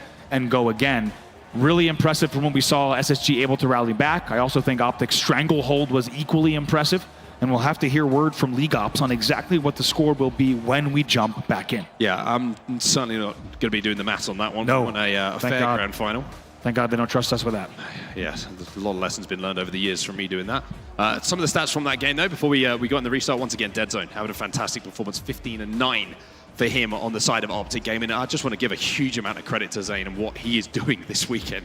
I mean, if you would have seen him on Friday, and I'm sure a lot of people did see him on the main stage, but even away from the stage, yeah, guys, he was really sick. Like, really sick, extremely unwell. And he's come back. And today, I kind of briefly spoke to him as we walked past a few moments ago. I was like, how you feeling? He's like, feeling much better, feeling okay. And I was like, to drag yourself into a big series on day one feeling like that and keep that momentum going and trying to look after yourself at the same time, trying to make sure that you're feeling well, let alone playing some great Halo, to come into a Sunday and perform in the way that he is. Maybe it was training wheels the first few days. He's like, I'm going to play really sick. And then I'm going to play really well on Sunday because it'll feel easy. Who knows? Exactly. Probably not that. See Coach Elamite on your screen here. Knows there's a long road ahead of him. The entire SSG family, of course, in the building today, cheering on their team. And I think they know, and the entire league fan base knows, that if there's one team that could push a team through 2 best-of-7s, it's likely Spacestation Gaming. Optic Gaming really not wanting to hear any of that, though. They're already up 2-1. Big opportunity. Just in case you're just joining us, welcome to the HCS Salt Lake City Major, the last stop on the tour before the World Championship. And potentially a lot more games of Halo yet this evening as well between these 2 squads. Optic Gaming looking to get their first win of the season. Spacestation Gaming looking to get their 3rd and a back-to-back win as well. I think this break just gives us an opportunity, and I don't like speaking for you, but I think you'll agree with this, just to say thank you to SSG for putting on this event. It has been one of the most special in quite some time. So much to do for everyone who's been here. I mean, we've seen it on the broadcast. There's been temporary tattoos, which we still have. Won't come off. They're not temporary. Do you have the guy do it with the needle? They're for life. Right. I'm learning they're for life, regardless of how many showers I take this weekend. A temporary tattoo is not just for Christmas. They will be with me. I have no doubt through the World Championships, but maybe even longer. Maybe beyond. We'll check in with those in a few weeks. We had the fingerboard station. We got all of this cool stuff going on. We have the arcade, pickleball, all this good stuff. It looks like we're getting pretty close to the event, but it's a good opportunity, I think, for everyone in the building to show some appreciation for Space Station and the effort and the time and the love that you can see has been put into this event. Also getting an update here from League Ops. We'll confirm, of course, but sounds like 183 to SSG to Optics 163 with 7 minutes left on the clock. So Space Station's run had continued for a good bit of time before we actually saw the reset come into play. However, it's just a small 20-point margin that can be erased very quickly. You can just say that essentially, for all intents and purposes, Mark, we're going into this all knotted up. Yeah, pretty much. I mean, it was an incredible run from Optic at the start. It was an incredible response from SSG, and I feel like the momentum being on their side is kind of shown by that little 20-point or so advantage that they do have going into this reset. So for both teams, it's kind of similar to what we saw in game number 1, right? Where it's like we go into overtime, nobody wanted to lose, and it feels like going back into this, we're in a very similar situation where nobody really has an advantage. As we check in with Chief. By the way, that is fantastic. Wait, is that bunny ears? Might have been bunny ears. I'm going to say, just for family-friendly content, that must have been bunny ears going over. Chief replicating the in-game skin, the bunny ears. Exactly.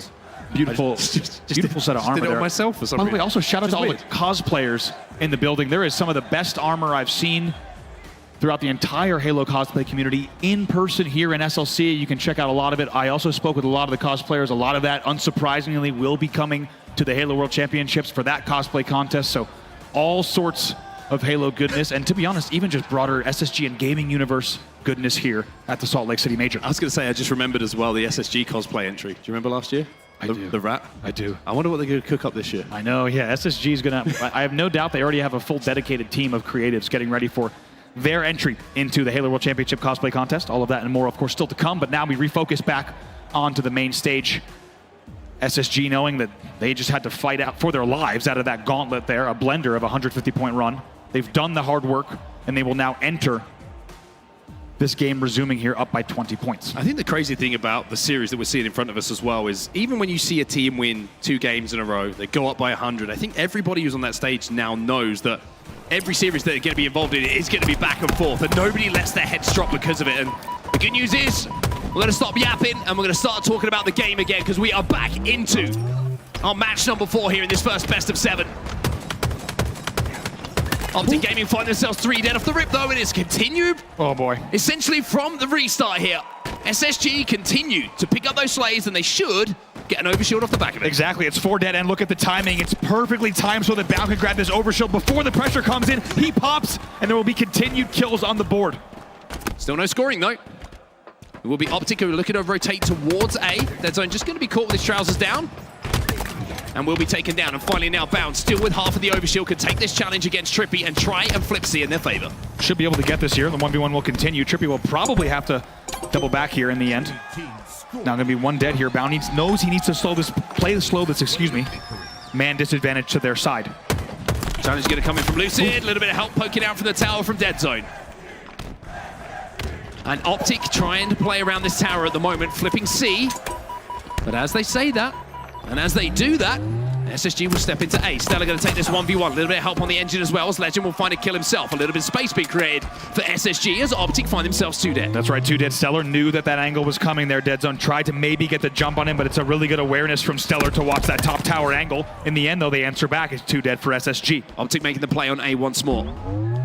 Keep an eye on that ticker at the bottom of your screen. It is going to be Optic who managed to convert. Now you can see Deadzone having pressure coming in from the back rails. Has to turn his attention towards defending this stronghold, but has a lot of work to do here. Eco taking a lot of damage, and he picks up not just 1 kill there, but also the damage onto Eco is allowing essentially Optic just to survive on the map. Finally, he'll go down, but SSG will continue scoring it. They will, and they leave Deadzone alive just long enough to really create an inconvenient timing on the spawn kills here. That's 2 dead yet again for Optic Gaming. That means SSG will get the 2nd overshield of the game, and they will continue scoring at the 220 mark. It's still 2 dead for Optic. It's a huge moment in this game for SSG to get that overshield, to get this momentum back on their side. Lucid last alive. He's in the death screen as well, and SSG will continue to score. That was 4 dead. Trippy's the only one who could challenge here. Home stretch for Spacestation Gaming. Bound is just going to get the cap. He's going to wait for the push to come in. It's desperation now for Optic Gaming. They're flying into C, but nobody looks like they're near A or B. The reset doesn't come in, and Optic might be keeping this game alive. Lucid can't do it though. Space Station will clutch the final moments, and SSG will tie up this series. We are in for the long haul. As soon as SSG crossed the 200-point mark, this building got very loud.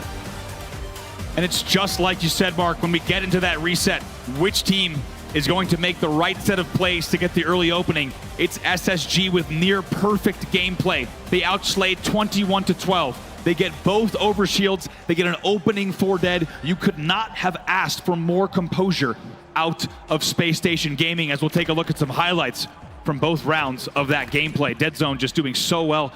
Everything he could off the opening. Like we said, just in case you're just joining us, Optic Gaming led that game 150-0. Yeah, it feels like a long time ago, right? Yeah. Doesn't it? They were 150-0 up.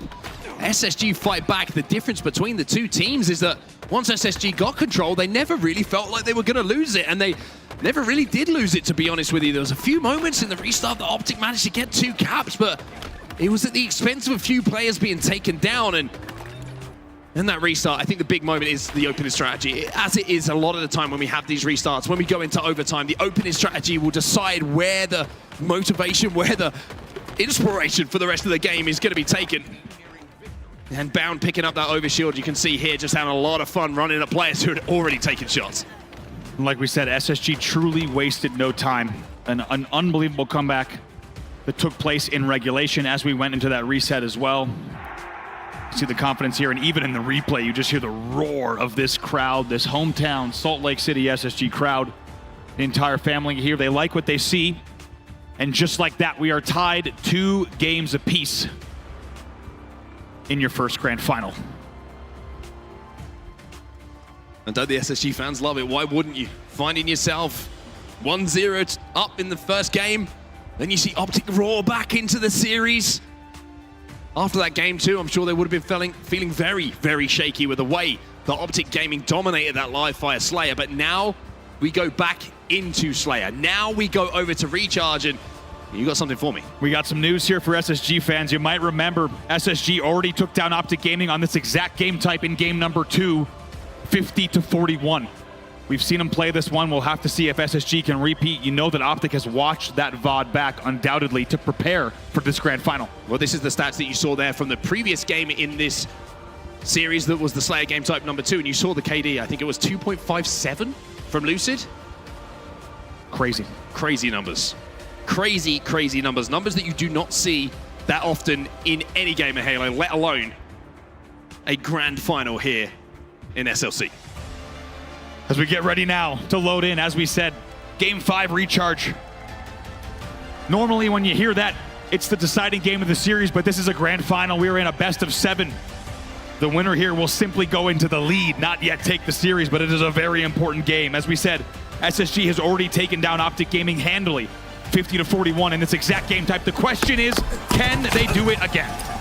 Lucid POV, the man who took over the previous Slayer. Optic fans will want him to do something similar. Battle rifle in his hands to get some long distance damage down, already managing to break almost 2 shields of SSG members, and it will be Deadzone who gets that first pick. So Optic go into the narrowest of leads, but more importantly, Formal has found himself the camo and will find the second kill of the game. See if we can stay alive here as well. In the end, taken down though. 2-2 apiece off the opening, neck and neck. Deadzone finds another one just to keep Optic in that 1 kill advantage. Lucid will help Deadzone not only to survive, but thrive in a situation that they now double up on the amount of kills that SSG have. Very, very early days here. You can see that it looks like SSG have control of that shock rifle. And it is indeed going to be Stellar. Last time we saw him in this position, he clutched the game on Recharge on that King of the Hill. So good news for SSG fans. If you can do something similar, you'll probably be back into this game. Yeah, not surprised to see things slow down. Optic Gaming just wants to bait out these kills. Already a little bit of a lead on their side, and they're just going to play obnoxious. They're going to play slow. They're going to turtle to avoid the shots of Stellar. I mean, they've earned the right to do so, right? That's the thing. They have the lead.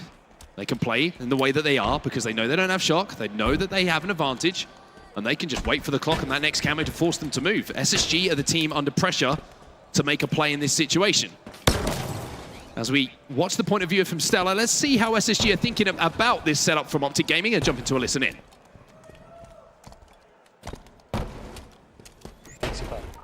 Go look one top tower. One top tower. He's top tower. He's shot me. I'm pushing. Top tower. Okay, red steps on you, red steps on you. I'm weak. Two killed me. Yeah, 2 in red. 2 in red. 2 in tower. Bottom here. So bottom shit. Mangler now. Bottom A. 2 of them. You guys can leave. You guys can leave if you want. Bottom A again. Heals as well. Get camo bound. Shot bottom A bound. 2 lockers. Send the shock. Yeah, bottom A. Spend pipes. Blue tunnel. Spend pipes. Bottom A. Watch out, one shot bottom A. That's bottom A. Tower as well. Just one shot. Locker. One shot bottom tower. Still locker. Trying to get to you. There's your weak. Spend back, you guys. Weak. Foremost in tower. Bottom A weak. Okay. I'm going blue pipes. Bottom mid door. Once you flat. Same. Let's just... I would go back to A. Yeah, don't push long. I think they're waiting. Glass. Glass in red now. Yeah. One shot, top red. 2 red stairs and top red. 3 red. There's 3 red. Might be shot. Red stairs, 1 shot, I think. I'm calling legend. I got red stairs. We can push. Yeah, we're pushing long. We good. Check corners. Sitting pipe door. Sitting pipes. They're sitting pipes, guys. One guy's gonna spin out. Yeah, I'm going upstairs. I'm going upstairs, legend. Legend. Come on. Pipes on me, weak. Red. Another one. Red. I got him, legend. Wait, top door. Top door, let's go. Take space. Watch out. I'm looking. Can't see him. He's stuck. To your right. Stuck to your right. Where's that? Yes. Did it? Another one bound. Watch your chase. Mangler. You have your chase. Top. Tower weak. And bottom. Bottom mid. Camo jump. Yeah, camo jump. Nice kill, Brayden. All there. Formal. Wait. There's a problem. My controller. Good. Actually? Yeah, I saw. There's a problem. You unplug it and plug it back in. It's like a mouse aim assist. You plug it and plug it back in. Is your mouse plugged in? Plug it in. Defeat. We'll get back into the game as soon as we can, everybody. Apologies for the delay. You heard from the comms there. There was a little problem technically on the stage. Yeah, you saw in Bounce POV him just pointing across the stage, likely indicating to a station referee. Now, interestingly, we will let League Ops make the call, but I did hear Bound say, plug it back in, which could have indicated audio instead of gameplay, maybe controller. We'll have to see exactly what the call is. We'll wait for that, as I'm sure a station referee will attend to it quite quickly. But most importantly, the thing we should focus on is the score 15-11. It was really solid gameplay. A fantastic listen in there from Spacestation to just hear how everything was playing out. Yeah, it was great to watch the point of view of Eco there as well, as Bound kind of collapsed onto Formos, that last player alive in tower. And there was a lot to talk about with that because, you know, he says that you can push him because he's got the damage, and Bound trusts him, flies in. Formal obviously has a little bit of help that comes in, so Bound gets the kill, but then Eco saying, I'm watching you, I've got your chase, I've got your escape. And Bound's movement jumps down to mid-bridge, jumps up on the little pipe gen, jumps up back through the window. I mean, it's to watch it from that POV, you see how talented a player like Bound is to just move around so freely on the map and be so elusive when it comes to tracking him down for Optic. I agree, and then the fact that we're watching that from that POV from Top Gold, and he gets the melee without a trade, right? He gets that kill, it's unbelievable from Bound. And just to take a look at where the stats were right before we had to exit the game, you did have Stellar at 6-4 on his team. You also had Dead Zone on the other side, already 7-3. Have a feeling that the score will probably be right around 15-11 when we get back into it. We'll also see exactly what might have happened. As I said, you rarely would hear something like that from Bound in terms of what they might have been seeing an issue in terms of a cable or something along those lines. We'll make sure that that's resolved before we jump back in. To see just before, as we went into listening as well, we were kind of watching what was going to happen in and around that camo, and Optic need to push just about 10 seconds or so before the camo comes up, and so many times we see that be such an effective way to approach things, because everyone from SSG is just slowing things down, waiting for that camo to come up, looking for Optic to poke, who haven't shown anything whatsoever in the last 15-20 seconds or so.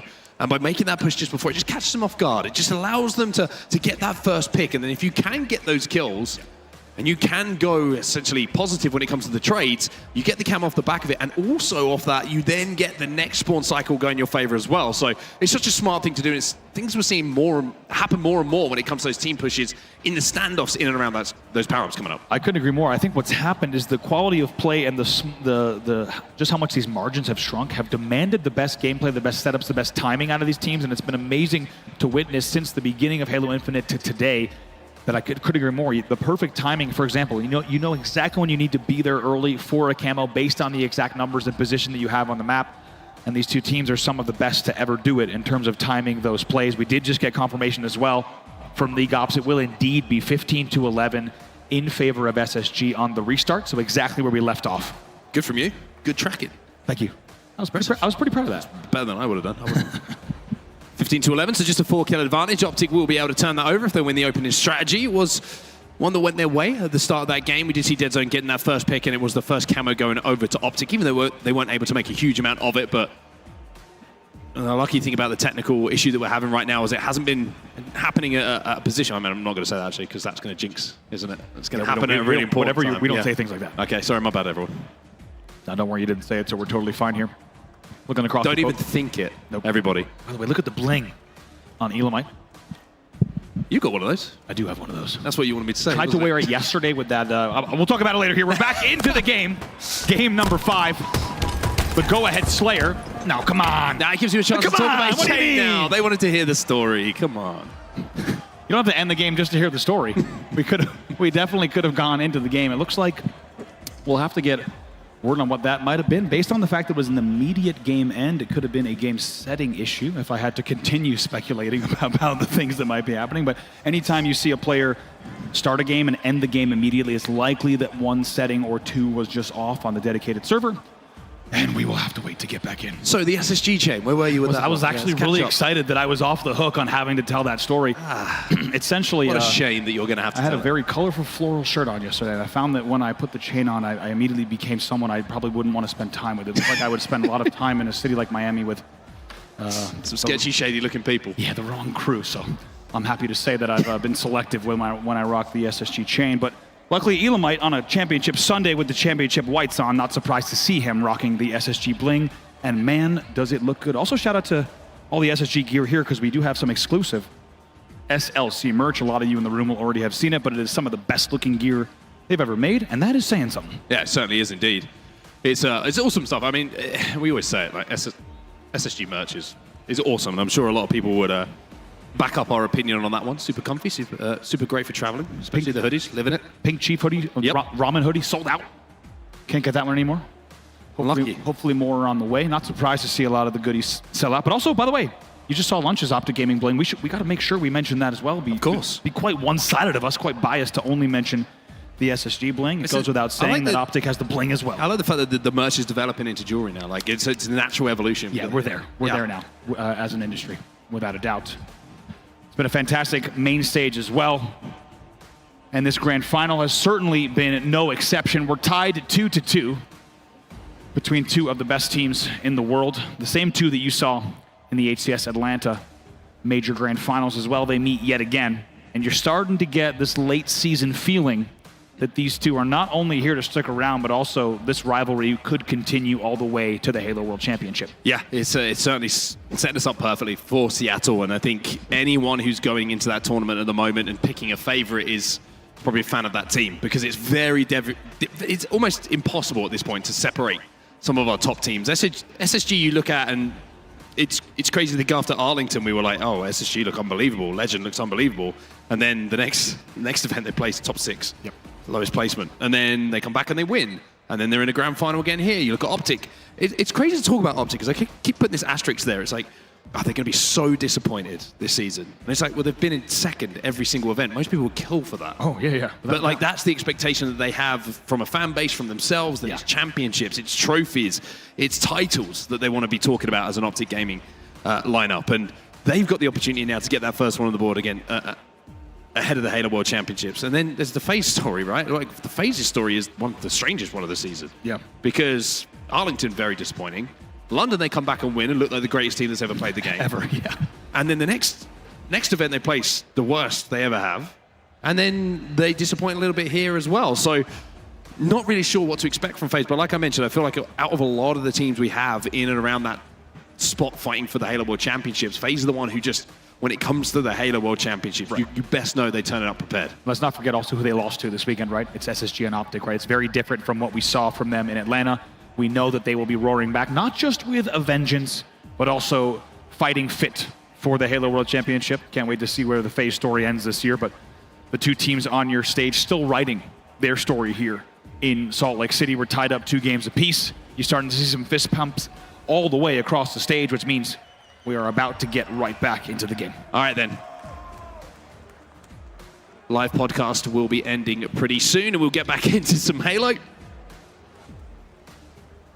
And we'll be Recharge Slayer. Well, we'll reintroduce ourselves to this series. If you're just joining us, we're tied up at 2-2.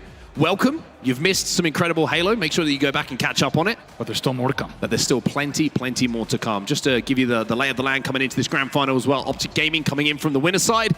They only have to close out this first series to call themselves champions. SSG, Space Station, coming from that elimination bracket. What a run they've been on, by the way. Something we haven't really highlighted, how crazy the run is through the elimination bracket that they've been on.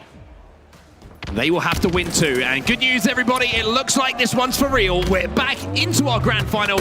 We're back into the series, and it will be Formal who gets the first camera again. Clean, immediate opening grab here. Shroud as well for Formal. Keep in mind, we started this game, as a reminder, 15-11 in favor of SSG. Kills being exchanged on each side already, 2 apiece. Formal looking to do a little bit of work with this camo.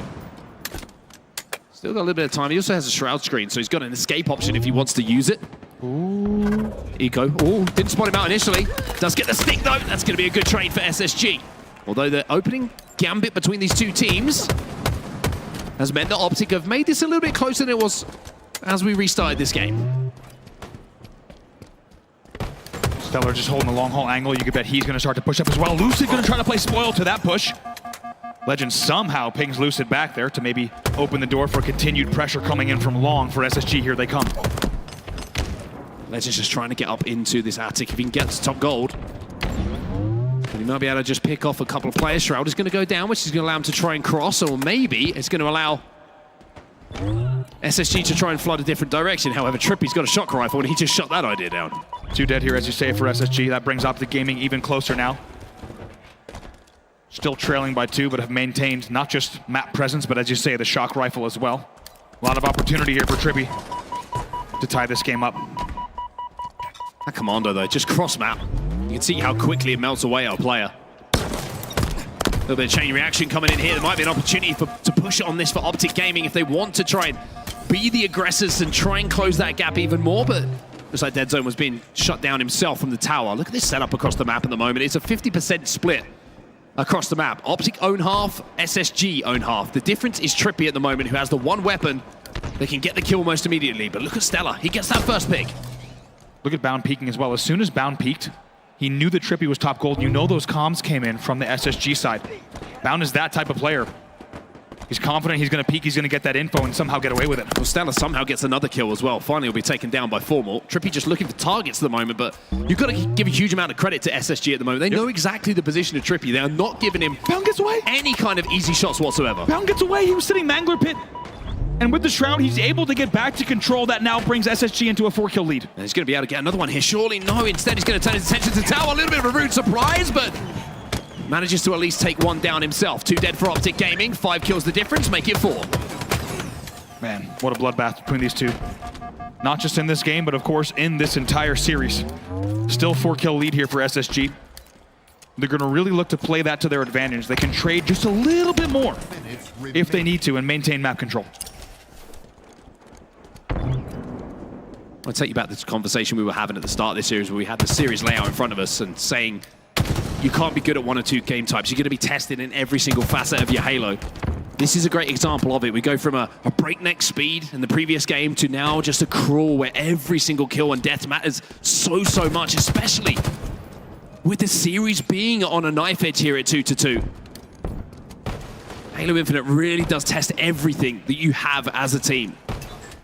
Game slows down here. Optic knows that way too much online. Bound's going to push this here. Somehow Bound was bottom gold, by the way. Made a move as Stellar is here on bottom elevator. Kills traded out, though. 2 dead for SSG. Stellar needs to try to find a way out. Yeah, it's going to be 3 dead if Stellar doesn't survive here. He's going to be chased down. Formal will get that kill, and all of a sudden, SSG have that lead sliced.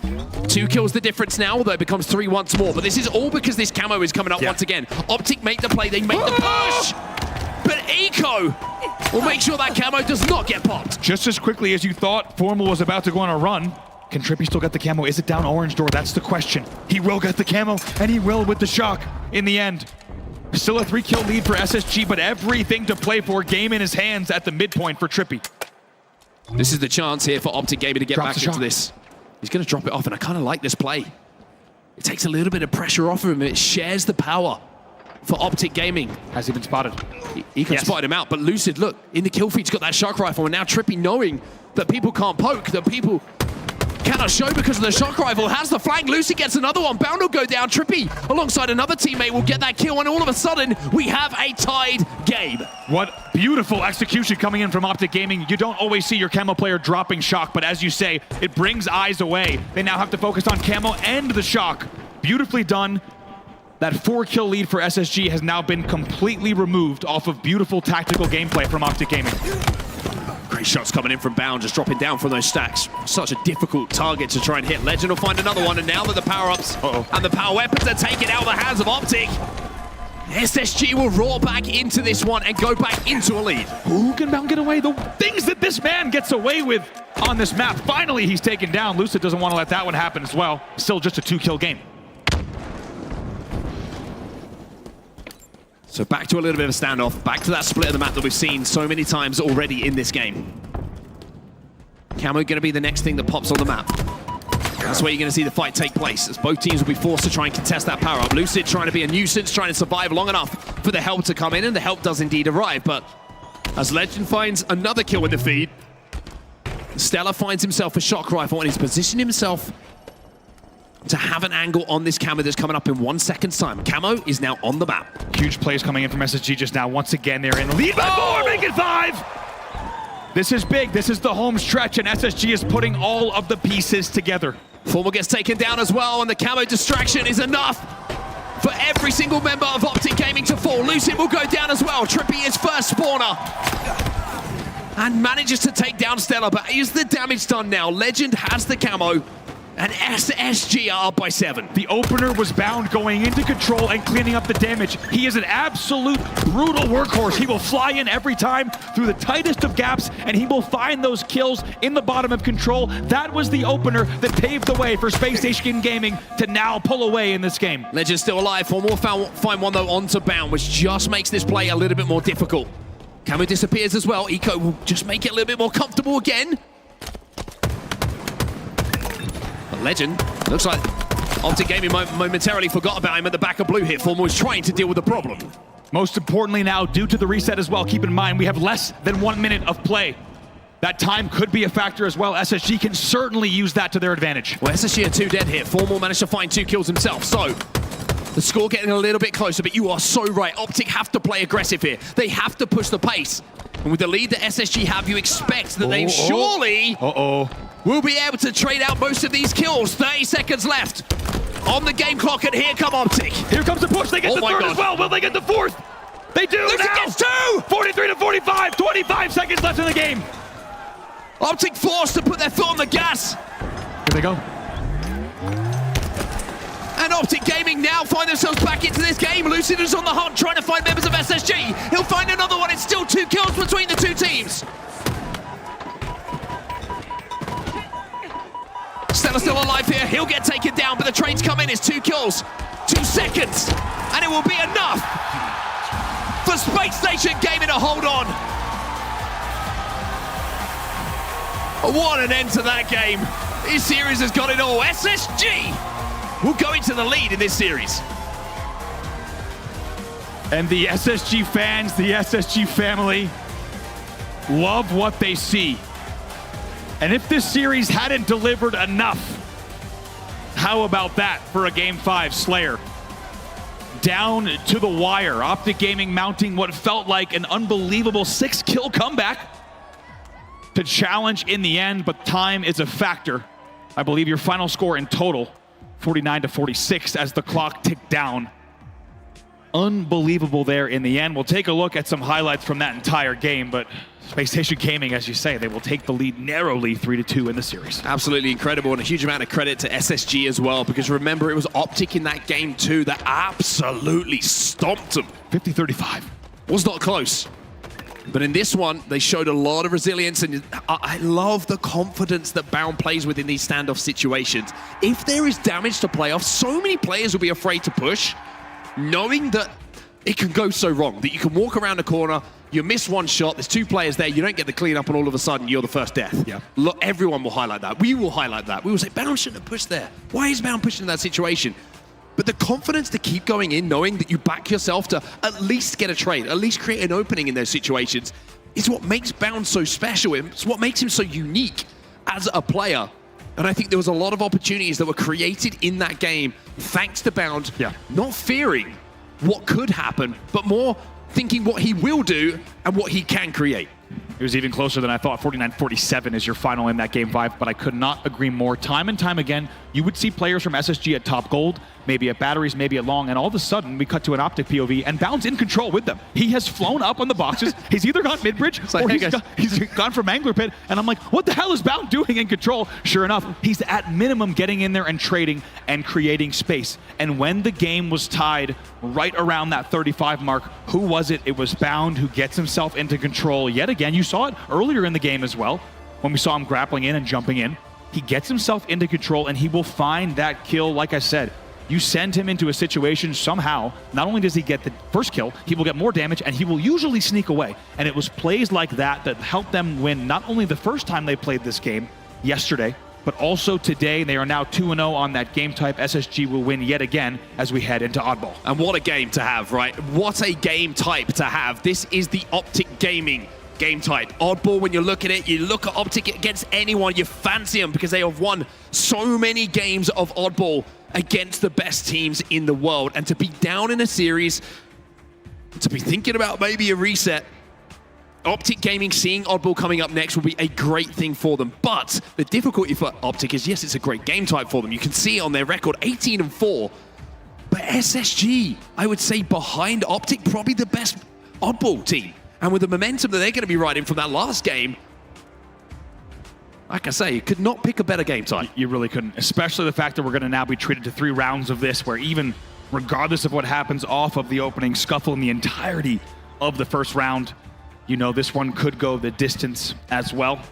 Certainly, though, Space Station going to be feeling a lot of momentum off of that win. Another big game on the board for them. And let's not forget, it was not that long ago when Optic Gaming was leading 2-1 in this series. This is now back-to-back games for SSG. They now lead, and they find themselves one game away from resetting the bracket. This place is going to go nuts if they reset the bracket, by the way. Absolutely nuts, and I'm here for it. Now, I also want to give a huge amount of credit to SSG for managing to win the last 2 games in the way they did, considering how the game type pace changes. Going from a fast game type, all in, all action, all in your face, to the slow pace that they had to adjust to as Optic pushed them the distance. But now, speaking of the distance, will we be going the distance? Are SSG about to close out this first series, send us to a bracket reset and a second best of 7? It's time for Oddball. It's time for Livefire. Underway here in the 6th game of the series. Will it be the last one is the question. Stellar's been on fire with this weapon all weekend, but especially today. Can he do it again? Yes. Yes. First shot's gonna hit. Second one doesn't quite connect. Lucid wants it off of him, and understandably so. He's got some very fond memories of having that sniper rifle in his hands. But for Stellar, we mentioned how he was very quiet and didn't get the chance to do much in the previous game. He's gonna find himself as one of the last. Oh my God. Alive! How do you keep doing it? Almost does it again. 3 were dead. Stellar was now making 4 dead. Stellar was last player, so that camo will go to Formal. So despite the opening highlight reel that continues from Stellar's POV, it will be points on the board for Optic Gaming.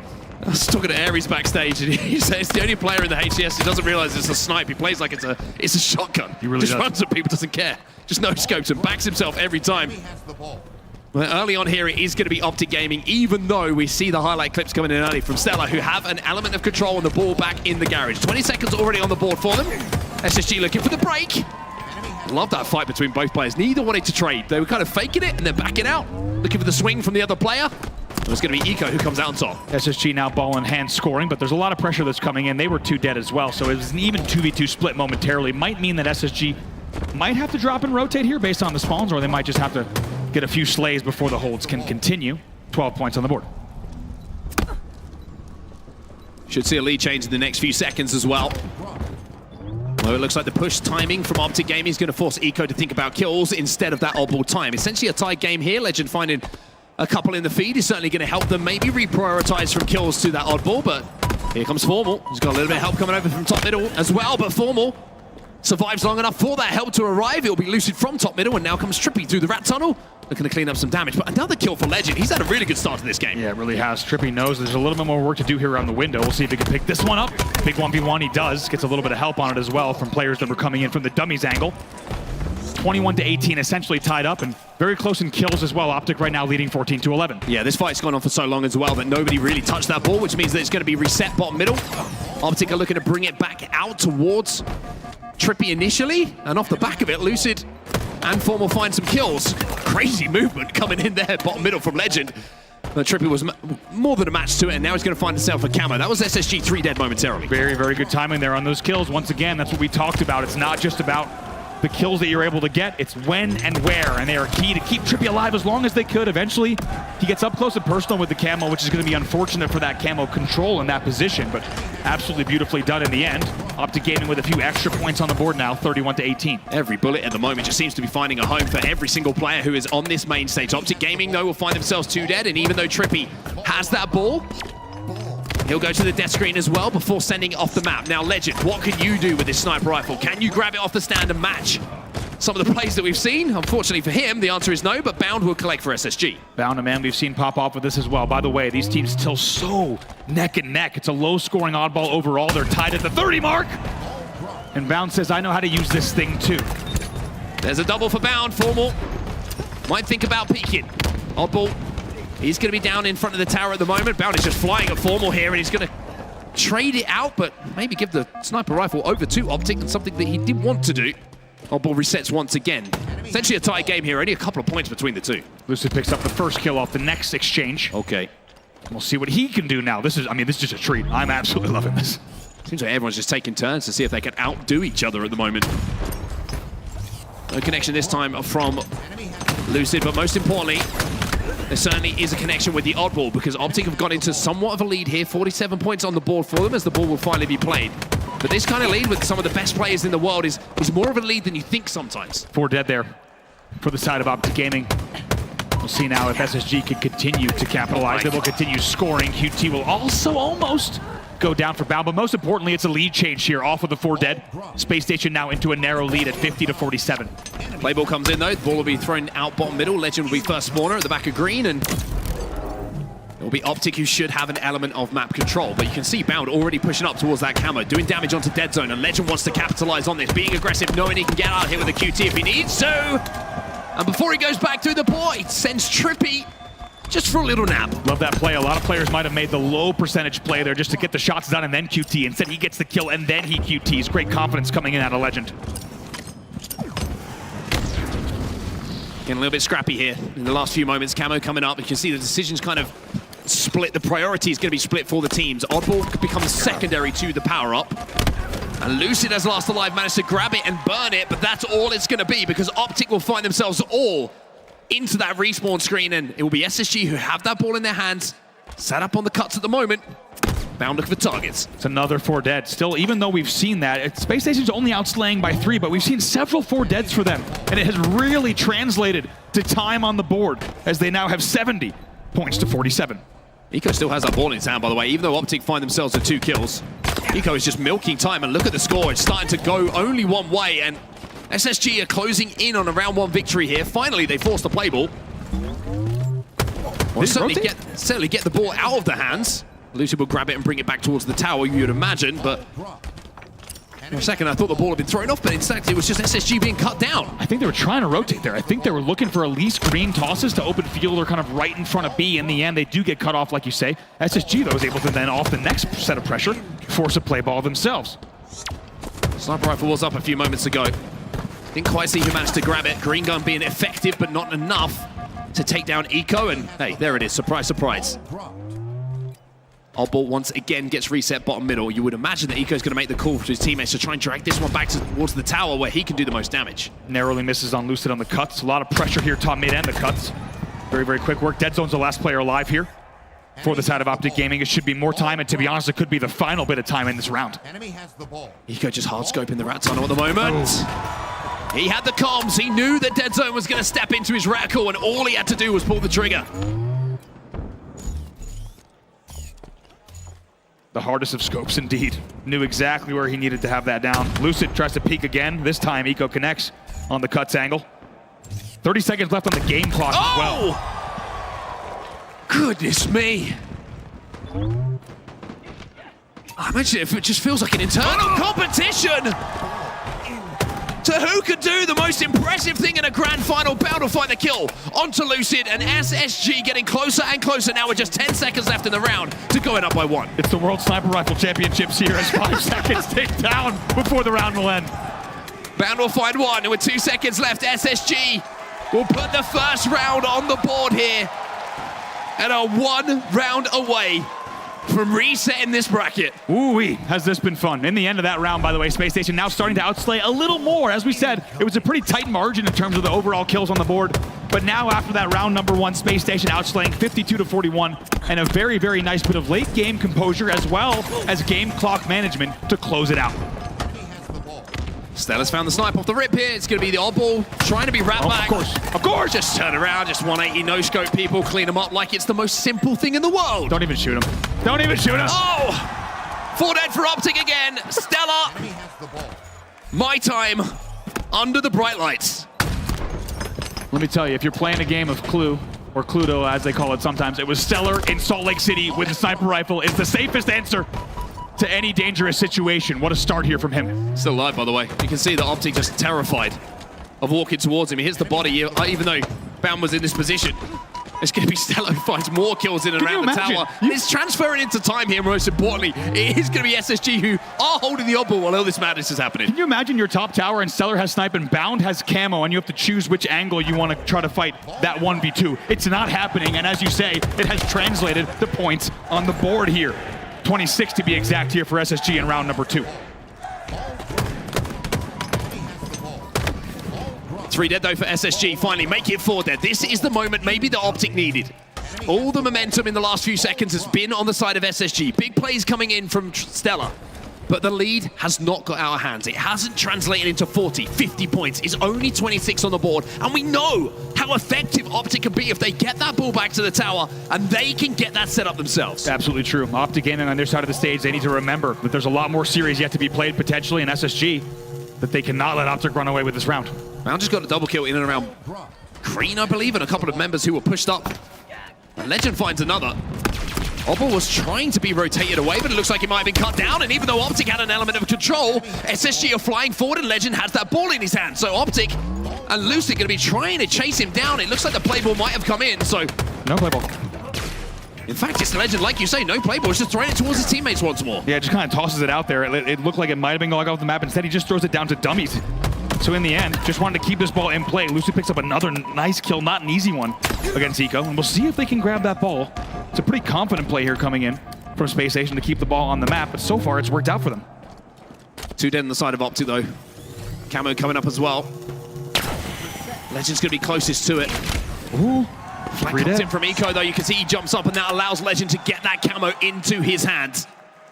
Only a 9-point game between these two teams in what could be the game and the round that sends us to a bracket reset. What an interesting set of plays there. SSG plays the ball to dummies, provides enough pressure on Camo side to get Camo, and actually forces Optic to play the ball there. Really great control here. QT denies the back whack. A little bit of frame-perfect play happening there.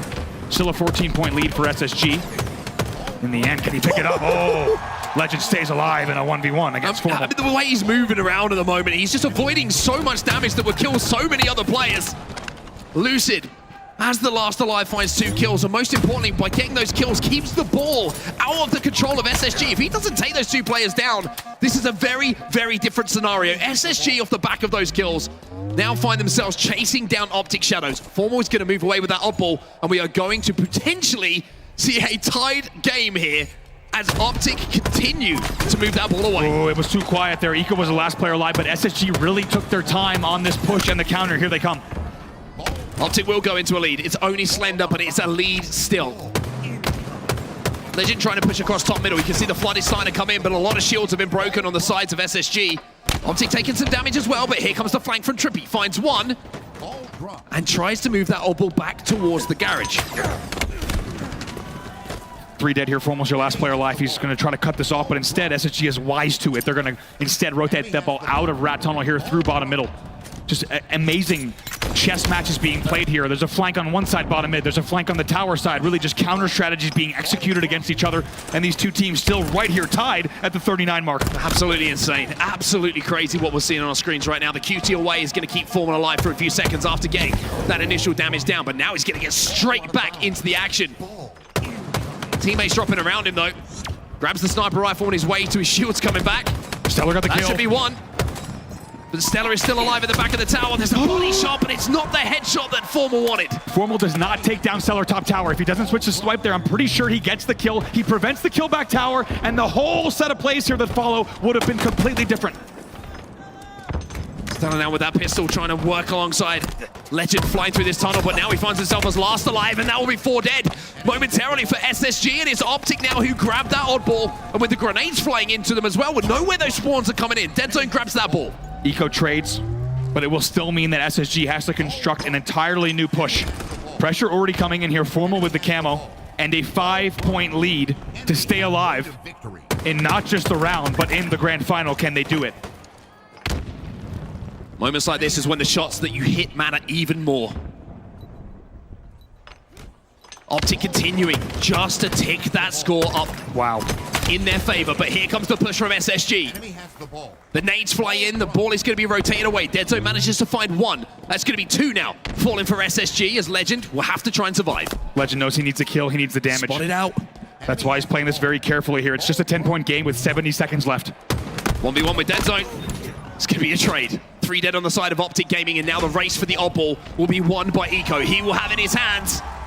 And even though Optic works so hard to get that lead, that might be changing in just a few seconds' time. Formal's already forward up the map. You see him leading with a sniper rifle. Almost gets punished for that angle. Can he stay alive? Eco's behind him.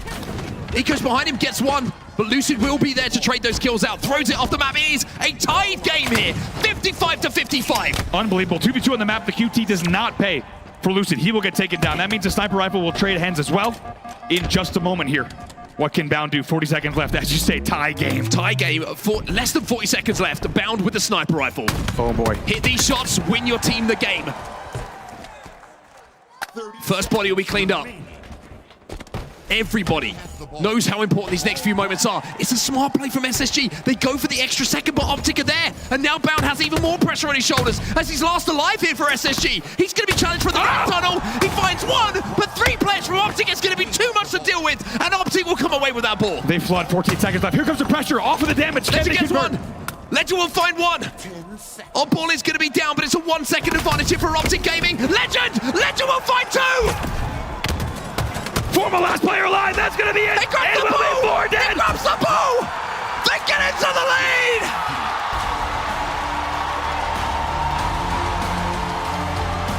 The coldest man in the venue! And his name is Legend! What did we say? Bound and Legend were the key players to focus on in this series. Bound in a 1v3 bottom middle. Gets the first kill, hits the second body. Who is the one to fly in bottom middle with confidence? It's Legend. He flies towards the rat tunnel fearlessly, picks up the kills, and just like that, they steal the round out from under Optic Gaming to not only win the round and the game, but they reset the bracket for the first time here this season in Salt Lake City. Incredible end to an incredible first series, an unbelievable first series. We've got Lottie joining us alongside Wes as well. Thank to God. give us a chance to catch our breath. Holy smokes. I mean, that's honestly all I can muster. You'd be excused for using expletives at this Yeah, point, because honestly, that first best of 7 is nuts. I'm just going to wait for my producer to let me know that's okay. But I had full body chills at the end there. There is a lot to unpack here, but I have to start off by saying Legend. Oh, whew, once again, just generational talent. I think he's been called out so far this weekend. He certainly is indeed unbelievable. The amount of ice, but also discipline to be able to get something like that done. We're talking about those magic moments. Onset, you said it was going to come down to magic moments. And that was probably the most magical moment I have seen for some time. To know to repulse that ball towards your opponent, but knowing he's weak, the comms, the level of composure that you need to get that job done, incredible. The entirety of the roster was amazing, but Legend in that final moment, that decision, that play, it was just stunning. An absolute fantastic first series. I mean, so many of those games, the recharge slayer going down to time, and it really becoming a game of hide and seek. And then it really is the difference between a game 7 in a grand finals and a reset and a missed no scope from Penguin that could have sent Optic to a game 7. He's going to be thinking about that at least until this next game starts. But as this series went on, it was Optic taking the advantage in Imperian CTF where you knew they would, and it was Solitude, or it was Interference Strongholds that brought Spacestation right back into this series. And it felt like throughout it was Optic that kind of ran out of gas. It was Optic's shots that became a little less crisp, and it was Legend and the boys on SSG that really started to pick it up towards the end of that series. So I'm looking forward to this next one, but I need to see Optic come out revitalized. They certainly will. They're going to go backstage right now, and they're going to have a really good chat about this and talk about what went wrong, what they need to start cleaning up on. We kind of were talking throughout the series. We were talking about interference there. Optic running away with it at the beginning. If they had managed to do that, I think we were fully under the impression it was over in terms of the series. I think momentum plays such a big part into something like a grand finals, and especially a best of 7. The second Spacestation Gaming were allowed to get into B on interference, it was game over, and we kind of knew that. It was so difficult for Optic to try and claw their way back and cut that momentum in half once again from Spacestation Gaming. They're going to have to do just that at the beginning of this next best of 7. If you are Lunchbox right now, if you are the rest of the team, what are you talking about backstage? How do you get yourself geared back up again? You have that safety net, but you're going to have to use it.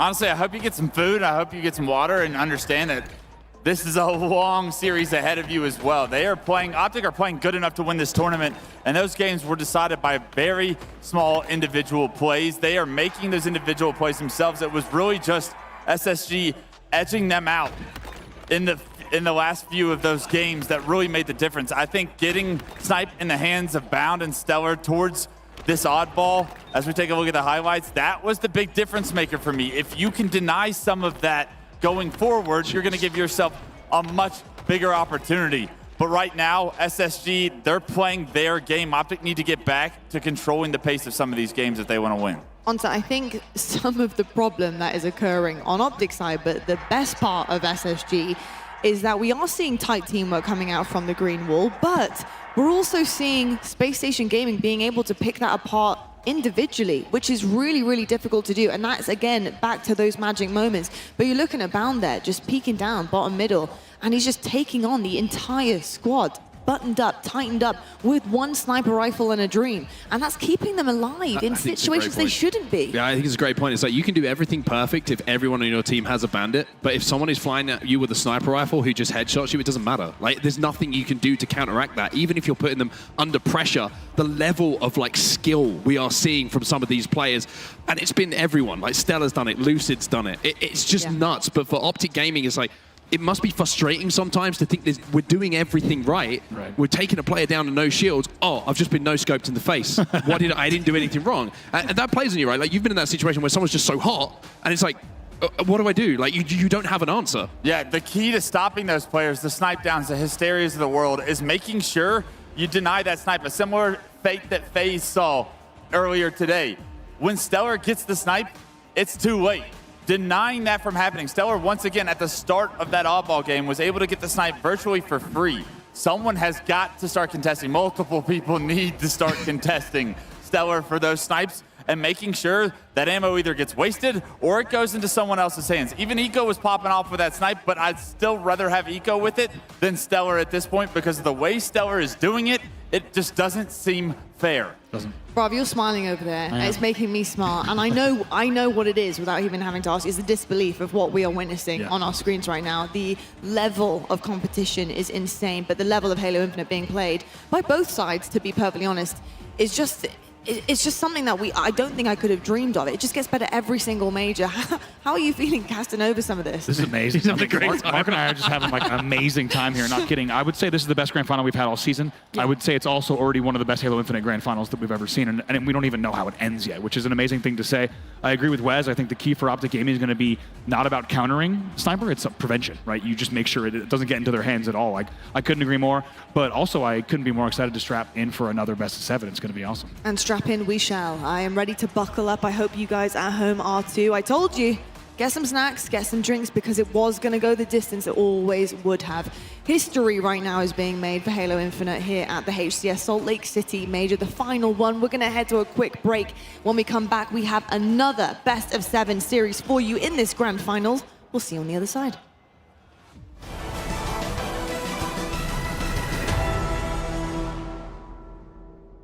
You've seen Bigfoot, right? Yeah. No, but watch this. Not like in person, but... Okay. Okay, so yep. And then right here, when he turns around, you see that? See what? Back up. So this is where AI gets kind of cool. There's nothing there. We'll enhance this. Enhance that. It's oats overnight. It was oats overnight the whole time, and it makes sense. There's a ton of protein, a ton of flavors, and it's easy to take on the go. Hell yeah, Bigfoot. This is the world's most advanced processor. In entertainment, its rendering speeds render other processors obsolete. It drives the future of autonomous driving, powers cloud services for billions, helps change the course of climate change, connects communities of gamers anytime, anywhere, and uses AI to accelerate disease detection and cures. We make the world's most advanced processors, but only with your vision can we advance the world. AMD, together we advance.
You seem good The for it. HCS Spacestation Gaming Salt Lake City Major is presented by AMD and Player X.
Salt Lake City, you're certainly getting your tickets worth this weekend. I'll tell you something, it's our first reset of the season. Another best of 7 coming your way.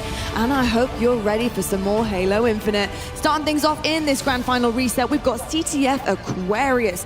This one, arena style, couldn't be more, I think, chock-a-block for both of these teams. They're going to be gunning for this first map. It's very, very important. Optic gets back on the right foot. They're going to have gone away, talked about it, motivated, ready to go, out for blood. They know that this second series is it. This is where it begins now for that journey to the trophy. Clutch, looking across this, can they do it? I think so. I think when you look at this map layout, the first thing that sticks out to me, there's one map with an S7, and the way that the way that Stellar and the rest of SSG kind of took over some of those games with that S7, that bodes well for Optic's opportunity here. I think the Bandits might be a little bit more comfortable just bandit on bandit action, so I'm looking forward to that. You do have a couple of shock rifles, and we know the damage that Stellar and everyone on that team can do, but for Optic Gaming, you're a lot less worried about the power that's on some of these maps compared to what you just had to go through, so it'll tend to bode well, but I do think that this Aqua CTF is going to be extremely important for Optic to get back on their feet, to get a little bit more comfortable. The way that that series ended was traumatic. Like, losing close games is harder than losing games by massive margins. So I think that Optic need to find their rhythm once again there in game 1. I honestly got to say, for Optic fans, yes, this was difficult to watch. Spacestation Gaming came alive in that first grand finals. But I've got to say, the dream is still very much there for the Green Wall. Optic Gaming, they are very resilient. We've seen them do it time and time again in certain different situations, whether it's going all the way down to that game 5. We're looking right now at the records at SLC, and things have been looking pretty good for Optic Gaming thus far. Spacestation Gaming, though, their Strongholds is really where it lies. That Strongholds is so powerful for them on set. That's where it gets a little bit scary. But can Optic put them on the chopping block? Can they punish them the way that we saw Spacestation Gaming punish Optic Gaming earlier on? Can they make magic? Yeah, it's an interesting question, and I think Wes has really hit the nail on the head. When you're looking at the series, you're looking at the power on the maps, not as much as we saw in that first series, and especially the first 2 game types. You look at Aquarius capture the flag, you look at some of those records as well with the comparison of the team. The CTF record for Optic looked really, really strong, and then you go into a Street Slayer where Optic have looked very, very strong as well. So it's a great opportunity for them to just settle down a little bit here, I think, just to play at a little bit more of a pace that they feel they can control. And one player on the opposition team cannot just completely blow them out of the water with one bullet. Talking about that guy, I got a head-to-head, and he's on that graphic right now versus Lucid. Stellar, Lucid, it's a tale as old as time. These two, an absolute dream when it comes to watching them on your screens, but again, a nightmare if you are going up against them. Both looking really, really good in the grand finals.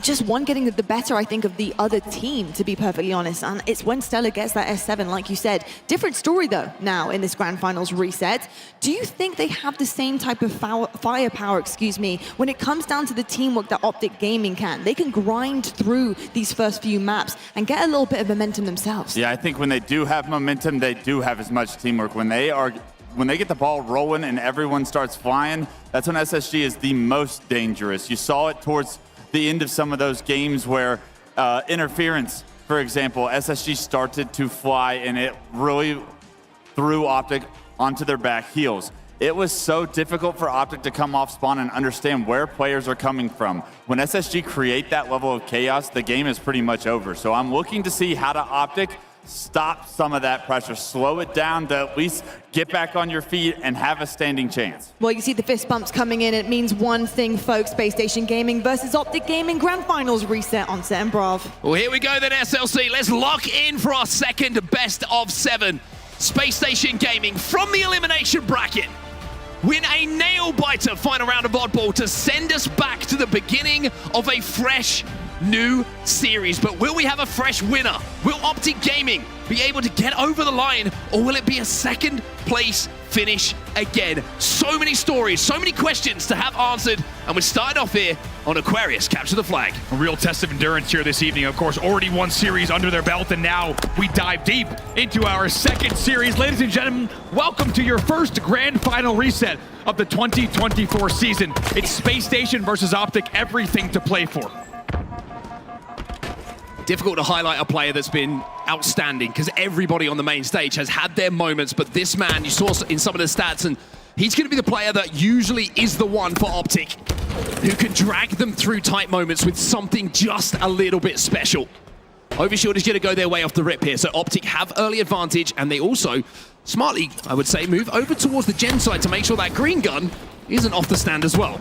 Nice routes, nice prioritization, and checking of corners coming in for Lucid here as he makes his way towards the back of the base. He knew there'd be pressure, but he is ready for the task. That's 3 dead. Stellar last player alive here. The gen run begins for Optic Gaming. Stellar picks up another kill, though. That's going to make it a little bit more of a kind of stutter step run, you would imagine.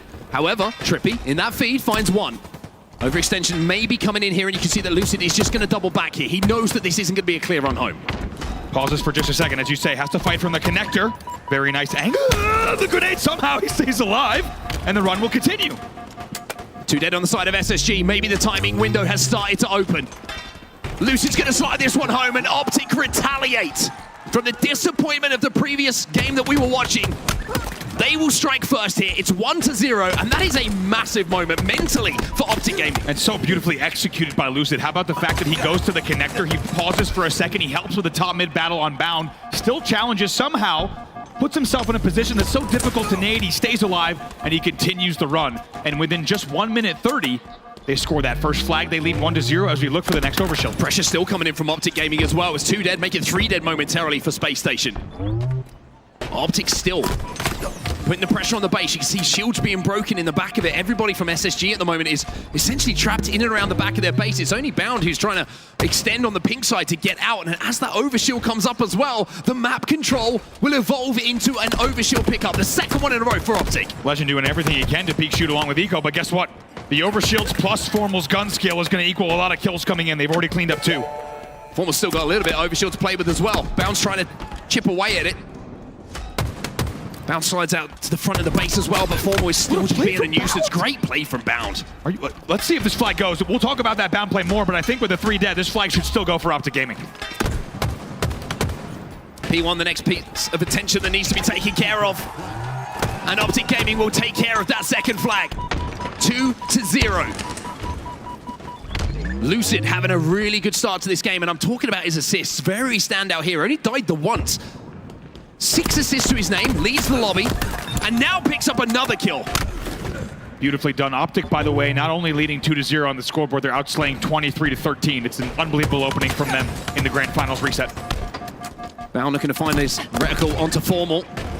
Legend is there just in time, and now Bound could turn his attention, repay the favor. The teamwork starting to click here. It's 3 dead for Optic Gaming. That's what I'm talking about. Bound is an absolute nuisance. He will sneak into your low gen. He will avoid every grenade, sneak around the crates, and he will be impossible to take down. It was 3 dead. It's all fridge spawns. Space Station Gaming bringing the flag home. This one's going to go home. Nobody is in position whatsoever from Optic Gaming to stop this one. How quick was that run, by the way, from Legend? Out the front of the window. Here's the slide into bottom middle. And before Optic Gaming even have a chance to look at where that flag is going up from the respawn screen, we have their advantage halved here. 2-1 in the favor of Optic. Makes things a little bit more interesting here. Just about 4 minutes of play. Of course, we're also keeping an eye on power-ups very soon, but just about 4 minutes of play. And 3 flags total. Optic Gaming still leading, but you get the feeling that Space Station has a little bit more aggression here. In the hand go up from Bound. Have to wonder if there's a little bit of an issue. And it looks like that might well be the case. So at 2-1, we will get this game restarted in a few seconds' time. But a very important start to that series, a very important start to our reset here for Optic Gaming. Those 2 flags on the board just settles those nerves a little bit, just puts those bad thoughts to the back of the mind once again instead of the front. Exactly, and most importantly, of course, that reset, very thankful that it happens with no flags pulled at a neutral point in the game, so you have a pretty even 2-1 restart, presumably, in that game.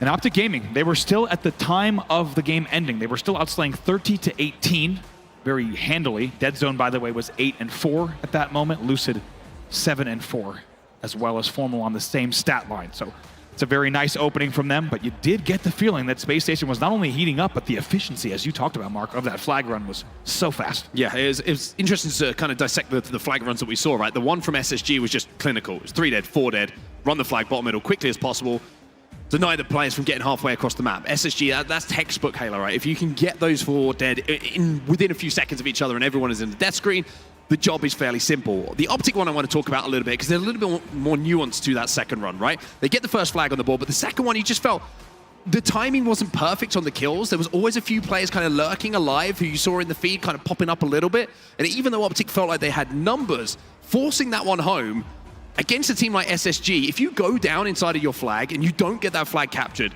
all of a sudden the counter cap becomes a real possibility. So that's why you're seeing Optic just take that second, that extra little pause to turn around, make sure a couple of extra kills are secured, to make not just the path home a clear one, to cap the flag, which is, of course, step one, but also make sure they're in a position to not allow SSG to answer back immediately. Right, and you not even, exactly, like you said, you don't even want to worry about just the kills. You want to know that once that flag goes in, you're sitting from your base, you're taking your angles, you're working in twos. If you need to push out a side, you don't want to prevent any opportunity for a team to come in and kind of collapse on your base, just as you say. Also got a shout out. Now, it became a moot point that I wouldn't have mentioned if we didn't have a pause, but Bound's counter to Formal there, jumping up and down repeatedly, top fridge, to then drop courtyard to fly, and then challenge to the shroom stairs. Unbelievably well executed and so difficult to do against a player like Formal. Now, in the end, it did not lead to a flag stop, but it still just shows you that SSG is putting together some pretty special plays. Yeah, it's an interesting play to talk about from Bound, right? Because it's like that unpredictability element that he has. It's like Formal sees him, and he's like shoots him a couple of times. It's like, I think turns away. He's like, who's shooting me? And then he turned around and was like, you gonna carry on doing this? And at this point, like Formal's half shields, and then Formal's like, all right, fine, I'll go shroom stairs. It's like, how is Bound front base now shooting me? It's like Bound was just locked on to the importance of that kill of Formal. He looks like an arcade in the game character, just boop, boop, boop, boop, just bouncing up and down and kind of just being as obnoxious as he can be. The man on your screen in the distance there, continuing to deal damage in every sort of way from every sort of angle throughout this entire series. Waiting to get back into this one, but unsurprisingly, game one is off to an electric start, just as the entire series has been. Something to note as well as we take a look at some of the Aquarius stats this season as well. I mean, pretty similar. You would say the efficiency for Optic is terrifying. When you look at they have less steals than SSG, and they pretty much have the same amount of caps. I mean, that's 1 in every 2 flags that starts moving for Optic goes home. That's pretty ridiculous. Right, and even more than 1 in every 2. It is a, as you say, thank God you're wild. It's a wild stat line to be pulling that way and to be executing that way. And I think we saw some of that broken down as you saw Lucid with the patience of that. You know the best bit about this was? Tell me. I tried to work that out without looking at the stat that says cap percentage.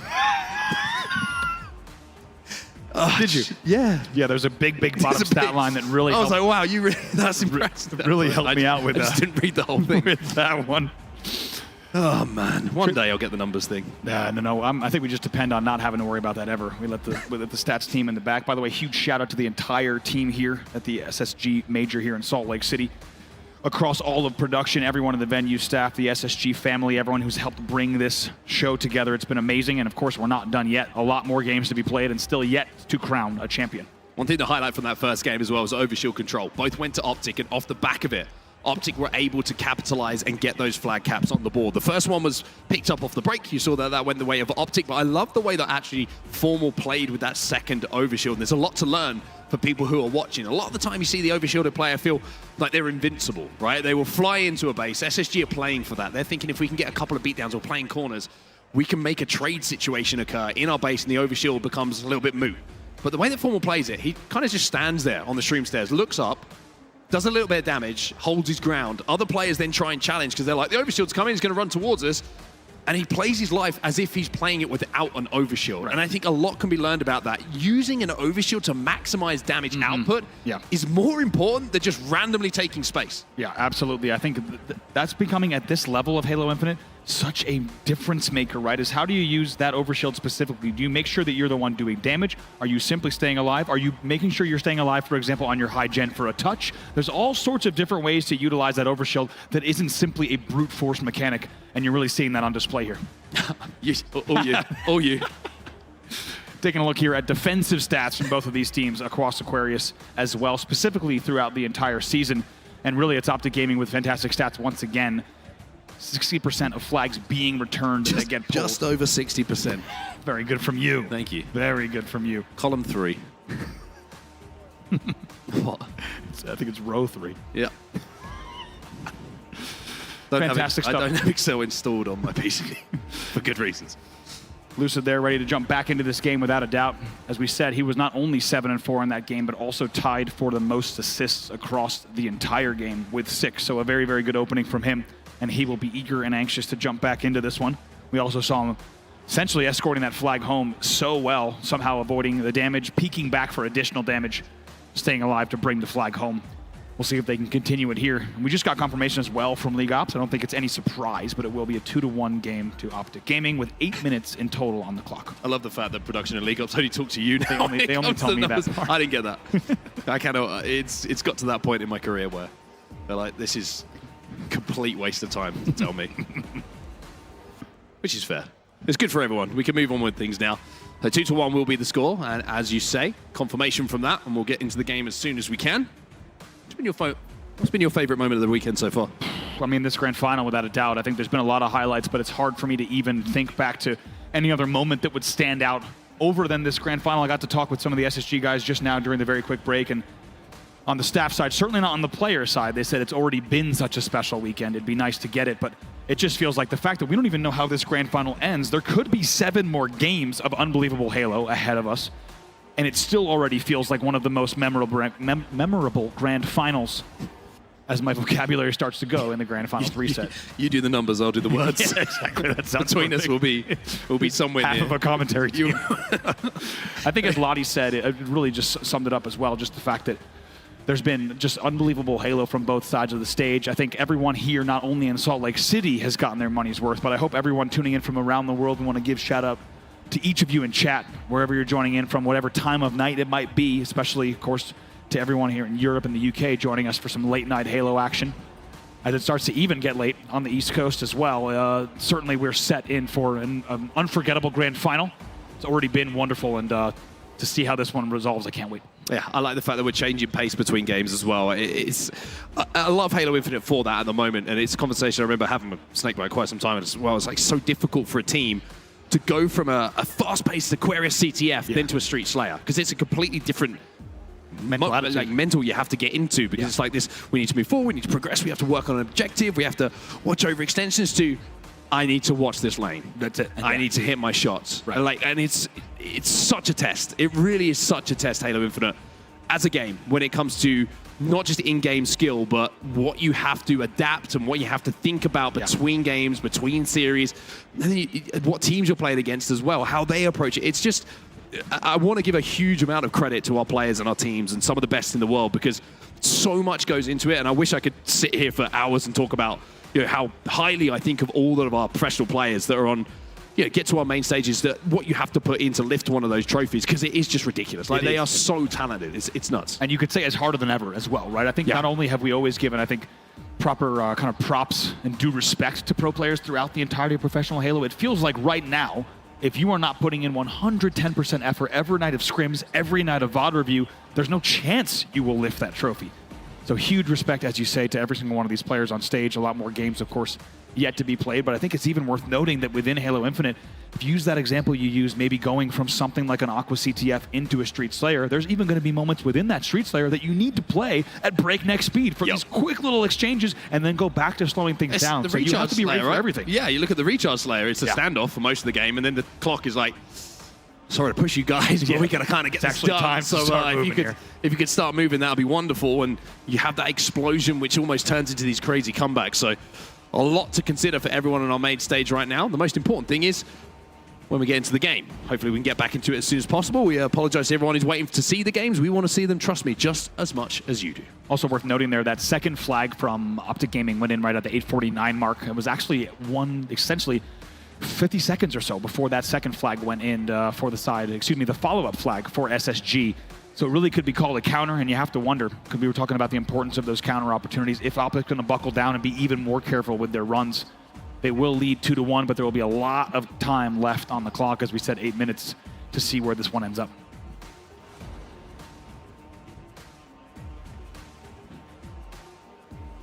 Well, as we patiently wait for the series to get back underway.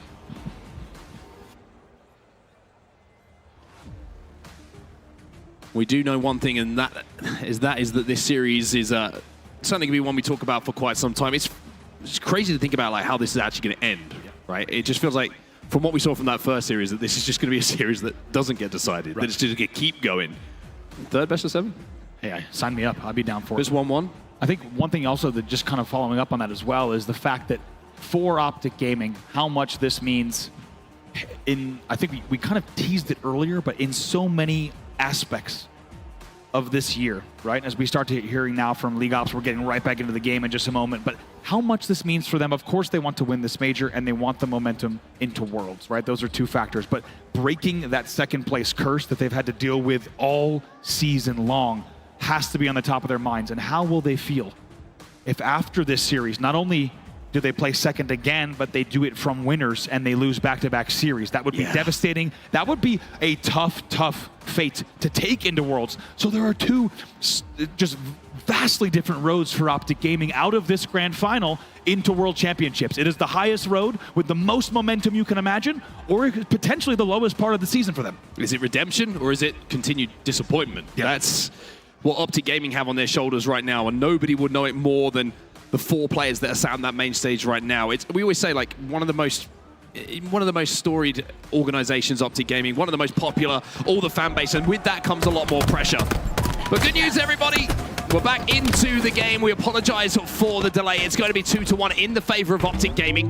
Just before the restart, it was indeed SSG who managed to get their first flag on the board to answer back. But Bound flying into the back of the base already, trying to put the pressure onto Optic. So impressed with the pressure Bound has been applying all weekend long. That's another example there. He flies in, gets some very good damage on Trippy the spawner, and also is able to trade with Lucid in the end. Trippy, though, they hold. They were 3 dead, so it's a very good hold from Optic Gaming off of the opening rush. Trippy's going to have to hold up multiple players, though. They're flying in here, SSG. They're trying to get that flag moving. The rest of Optic looked like they were trying to overextend out on that P side, but look, from the outline that you can see from Eco as he picks up the kill on the base, the rest of his teammates are taking care of things on the pink side, and that flag is moving. Devastating here from Eco. It's a very clean battle. Legend about to go from high gen. Now the flag should go. The pillars will provide the cover, and the flag will go in. We're tied 2-2 here.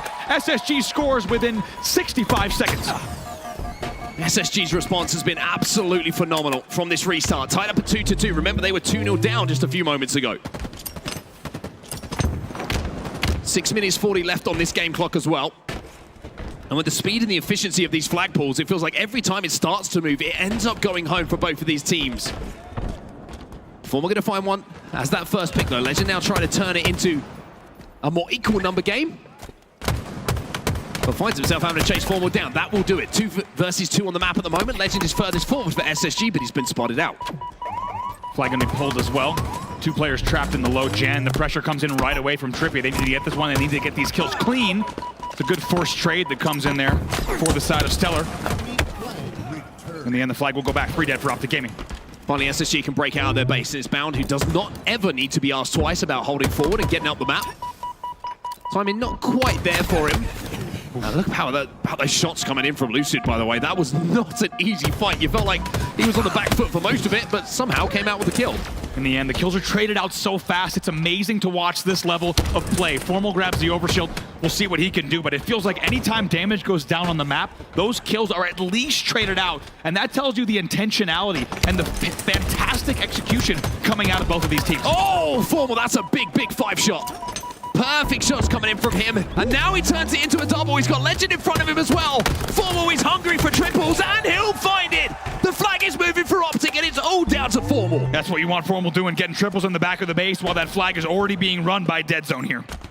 Incredible individual play. Bounty's going to try and slide out front base, but Formal's not going to fall for it this time, and Optic Gaming, they will get that flag on the board. Now they're up by 1. It's 3-2. Such an important answer back from Optic Gaming. I think as everyone saw that second flag go in for SSG, the question was not only how will Optic look on the map, but how will they feel momentum and energy-wise. And Formal stepping up in a big way. It's a killing spree. 3 dead there for SSG. Formal still alive in your base is a problem. He finds 2, a little bit of help from Trippy, and with 4 dead, Formal chooses to run it towards Lucid on the pink side.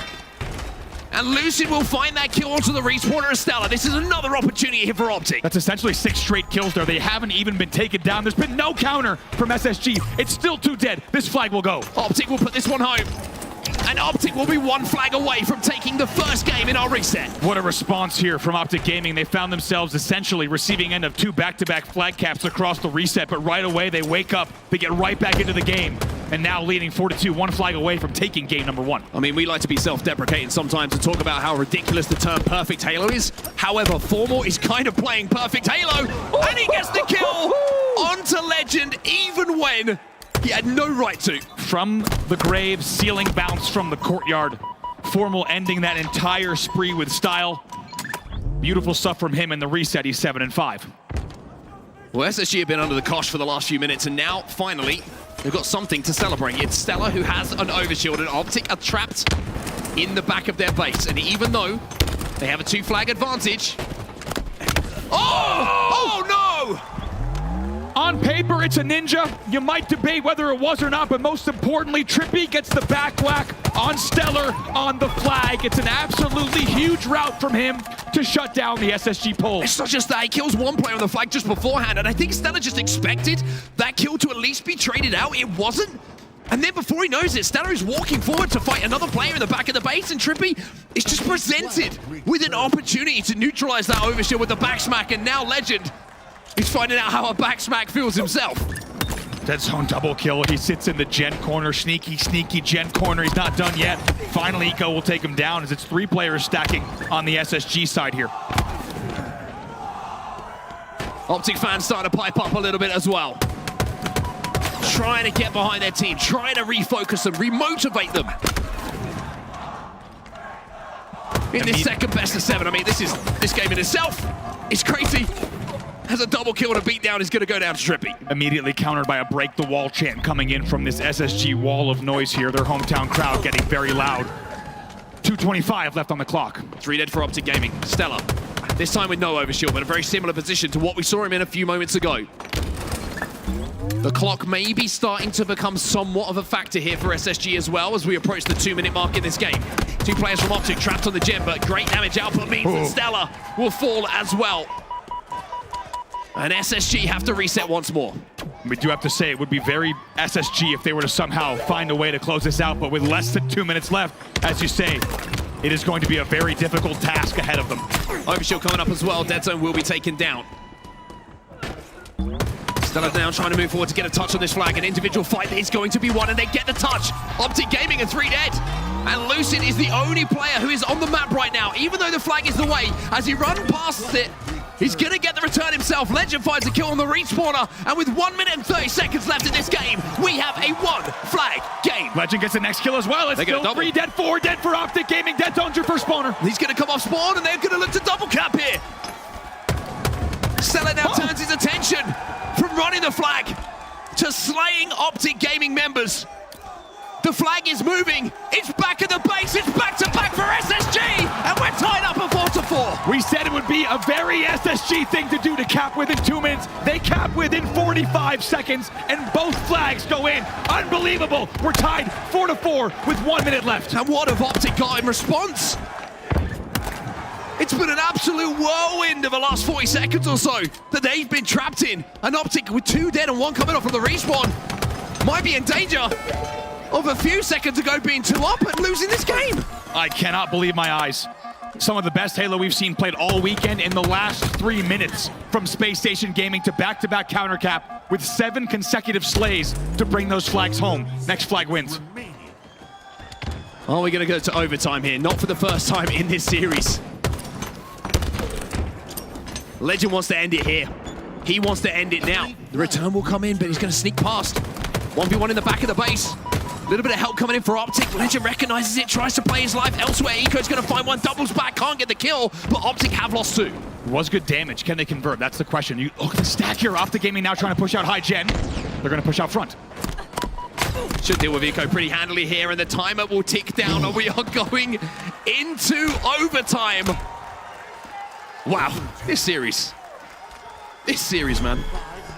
Going into sudden death overtime, these two teams in the reset are tied up 53 slays apiece and 4 flags on the board. They could not be any closer. Next flag will win in sudden death overtime. In overtime, that overshield can be everything. If you win this opening fight, if you get that overshield, you might be able to just win that game. Optic are 2 dead, and Stella has that overshield. 2 will fall for Optic. 2-man advantage. Here comes the push from Stellar. He's going to be hoping it doesn't go the same way as it did before. 2 players in the back of the base. He's going to try and leave him there. He's going to force this. He's got the help from top middle. Stella's away. Stella's sliding. And from 2 flags down, Trippy's the only player alive. SSG rising like a phoenix on this game. And they will claim number 1.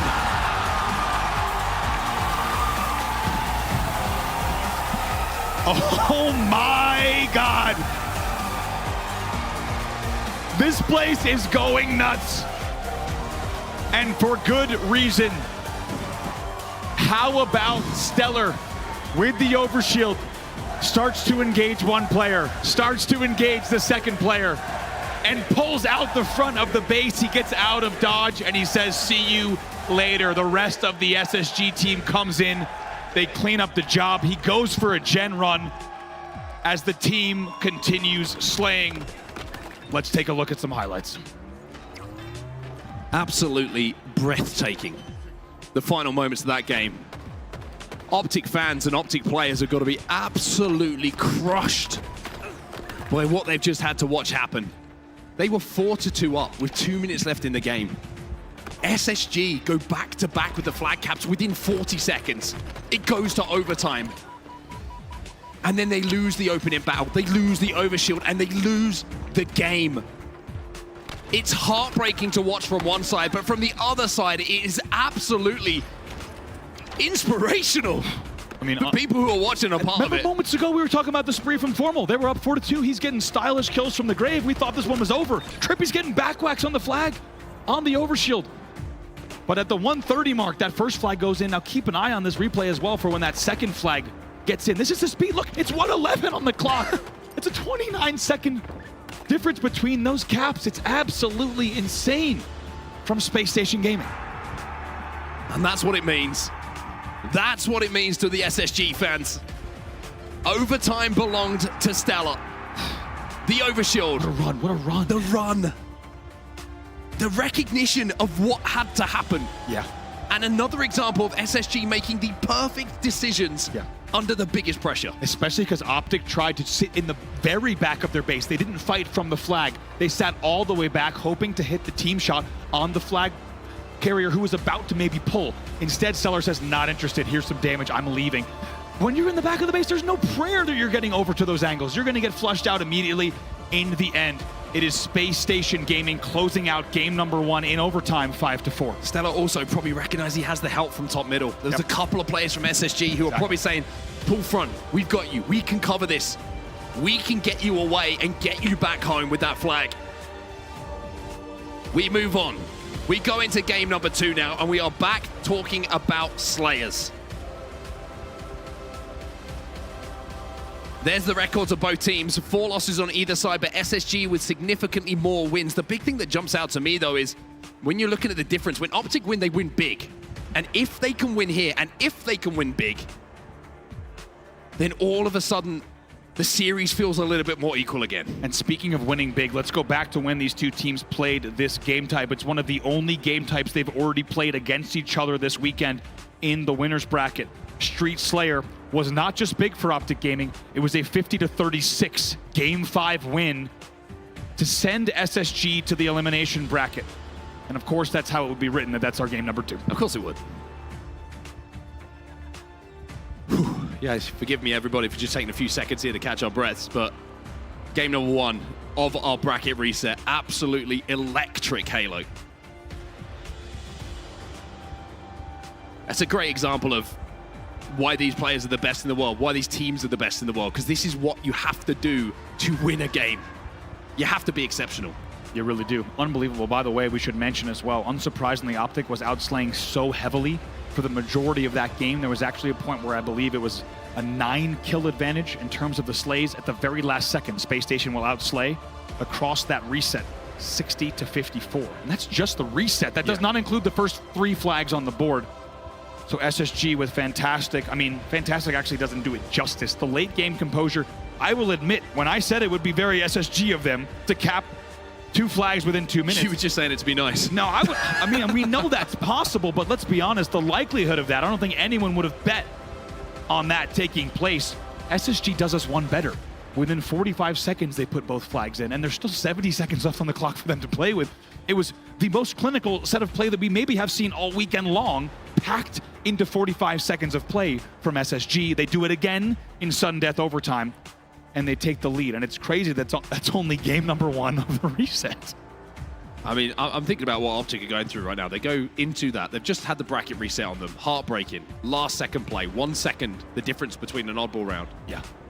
We go into a new series. There's a little bit of a break. They can have a talk. They can have a reset. Think about what's to come. They know how important it is to get off to a good start. Just to reset the mentals a little bit, just to make sure they're all on the same page and believe that they can get into this series. They're 4-2 up, and they lose the game with 2 minutes or so left on the clock. Right. I mean, what's going through your head right now? Also, I mean, let's not forget, right? Up 2-1 in the last series as well, right? There's a lot to think about. Up, you know, and specifically where my mind goes is actually to the man you just saw on your screen, Eco.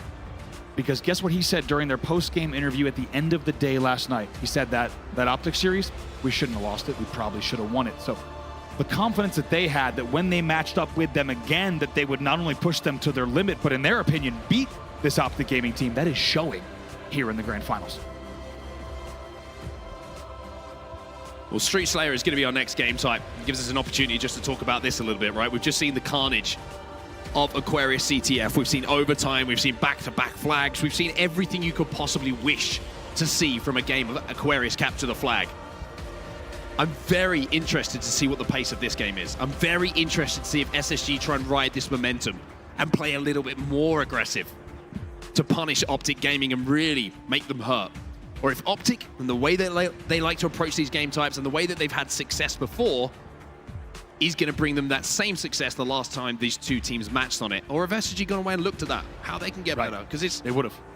Of course they would. It's again, the fact that we've had this map before and it's been such a significant win for Optic, you know SSG have gone away and looked at what they can do better. Without a doubt, especially because it took place, right, SSG would have looked at the entire Grand Finals and the Grand Finals reset game types, and they would have honed in on these. Keep in mind, after a tournament evening, you have limited hours with each other, whether it's in the hotel room, whether you're out together, you have limited hours to talk over specific game types, and they would have honed in, as you say, on these specific game types, and they'll now be ready for whatever happened to them. Keep in mind, a blowout victory for Optic Gaming in Game 5, Street Slayer 50-36. SSG had a lot to look at and a lot to think about. On the side of Optic Gaming, though, we talked about how do they bounce back mentally. I think that's where they need to focus, not just because it's Game 2 and you reset, but remember just what they did, how they dismantled SSG on this game type to already knock them out once to the elimination bracket. They need to lean on that, I think, build confidence from that. Knowing that you've got that cushion and knowing you've done it before is certainly something that Optic can look at and hope that they can recreate here. And recreate it they will need to do if they want to answer back, as they find themselves down 1-0 after one of the craziest games of Aquarius capture the flag you will ever see. Street Slayer. It's been a long series. Is where we find ourselves going next here in SLC. We're back into our grand finals. We're back into our reset, and we are in to game number 2. Cannot wait to get underway here just to see how these teams go at each other at the throat. SSG versus Optic Gaming. SSG leads in game number 1 here. Can they go up 2-0, or will Optic repeat on Street Slayer and bounce back? Looks like neither just yet. I'm still hearing shots, though, and Stellar's still playing. Maybe that was bound. I think we have to cast the game from the reflection of their faces. Okay, right now he's probably Pink Street.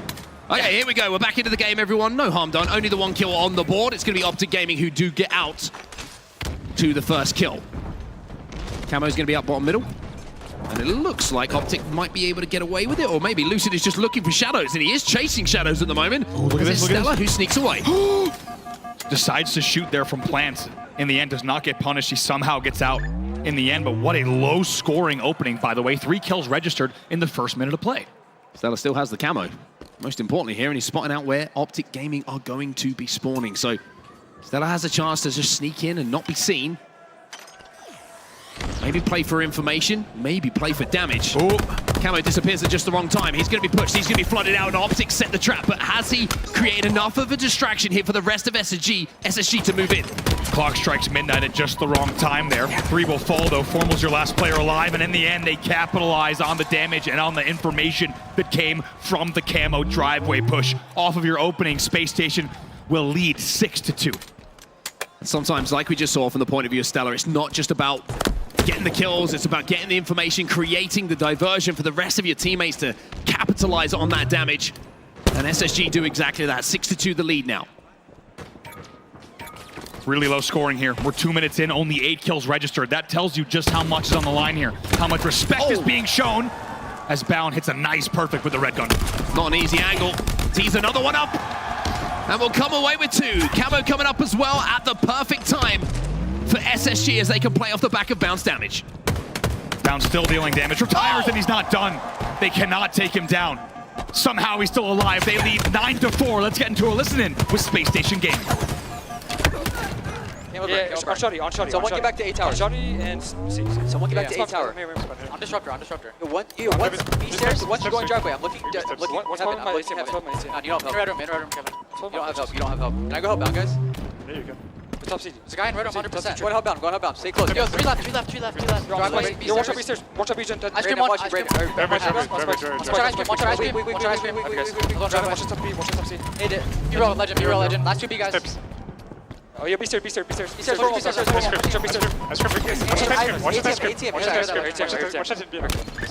Watch out, Bound. I'm trash, Kevin. I'm trash. Shoddy. Jumper. Pull shields. Kill me, absolutely. It's going back trash. One's up front seat. Yo, we should go A tower. We should get. There's a guy going back tower right now. B-stairs now. B-stairs going back tower right now. Steps upstairs back tower. 2 B-stairs, guys. We gotta run this. Steps and trash. Steps and trash. They're all B-side.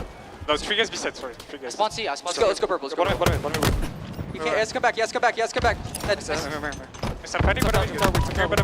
need a shroud. Weak vision. I'm pushing cafe. I'm gonna walk through this. Look at vision. Just still be there. One is back tower, Zane. Back PD. Watch out, back PD. Weak back PD. Watch out, watch out. Good. Nice. Laundry stuff. Watch out, laundry. Looking for one. Come on.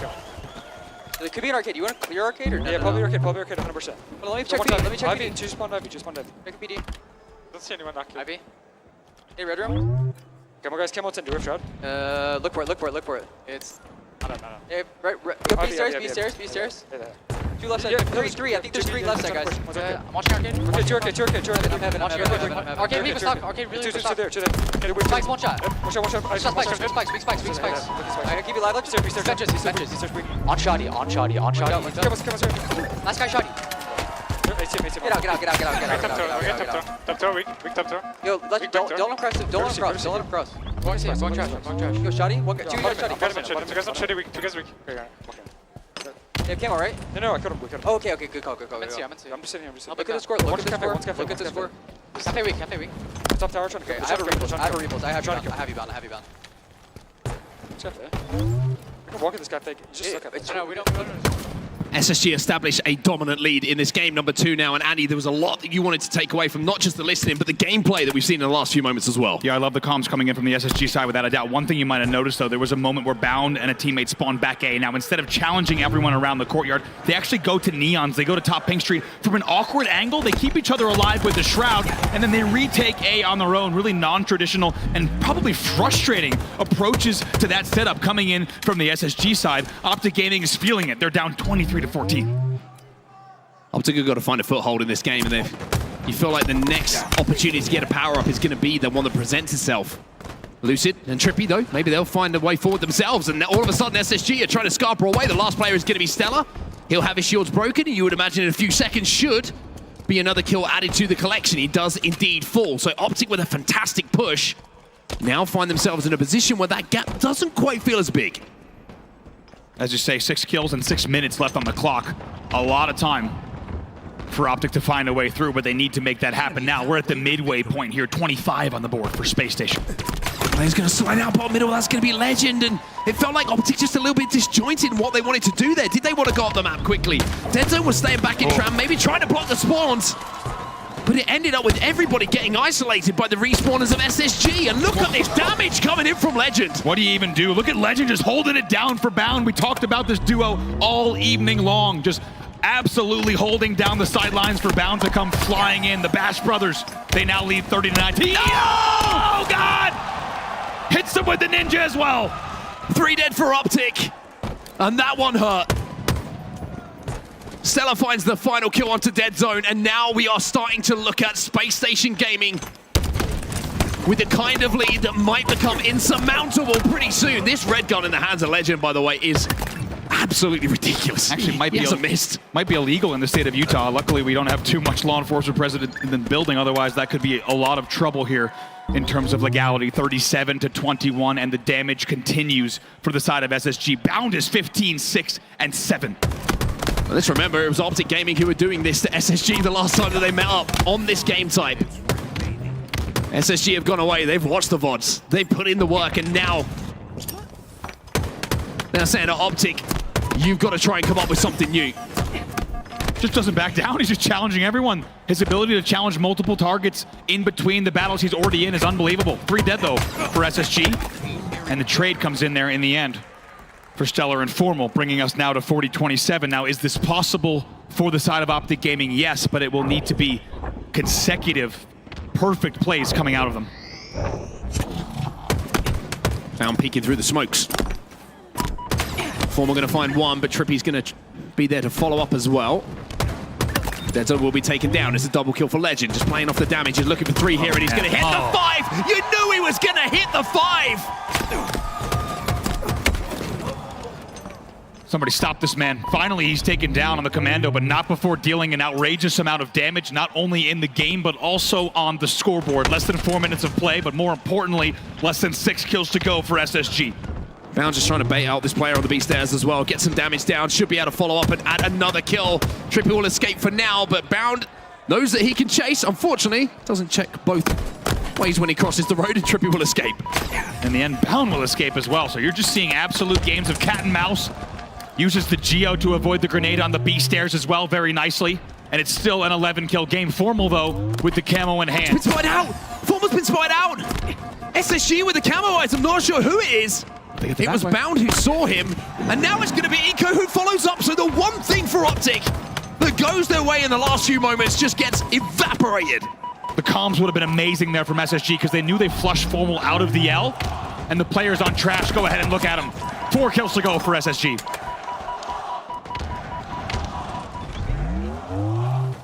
(17-9) is Bound. Eco, he adds another one. Positive 1 for him at the moment. And it's positive 2 in the series for SSG. They are up 2-0. And my word, does it look like SLC might belong to them if they carry on like this. 50-38 is your final score. It is a complete inverse of what happened when these two teams met on that game type yesterday. Optic winning 50-36. A very, very close score in the end in this rendition of that game type. However, it goes the entire opposite way. Space Station will close out game number 2. And as you say, there's no doubt that they went into the VODs, they looked at that gameplay, and came in with a completely different strategy to close it out. Absolutely incredible from SSG to turn that kind of game type around. And yeah, we know Slayers, they can sometimes flip one way or the other, but it did feel like they just knew exactly how they wanted to play. Those moments there, for me, tells me 2 things. 1, great play from Bound. 2, Optic Gaming look a little bit desperate in those situations. They're trying to find any way back into the game. They're trying to find any kill, overextending a little bit to try and take the camo player out, and it cost them. And in the final moments there, Eco will combine with a teammate to get that final kill. SSG up by 2 now for Optic. Now they are staring down the barrel. This is not looking good for them. Bound in the end in that game goes 18-10 with 9 assists, just 1 assist shy from leading the entire game in that category as well. And as you said, Optic Gaming, Lucid on your screen, the entire team with a lot to think about here.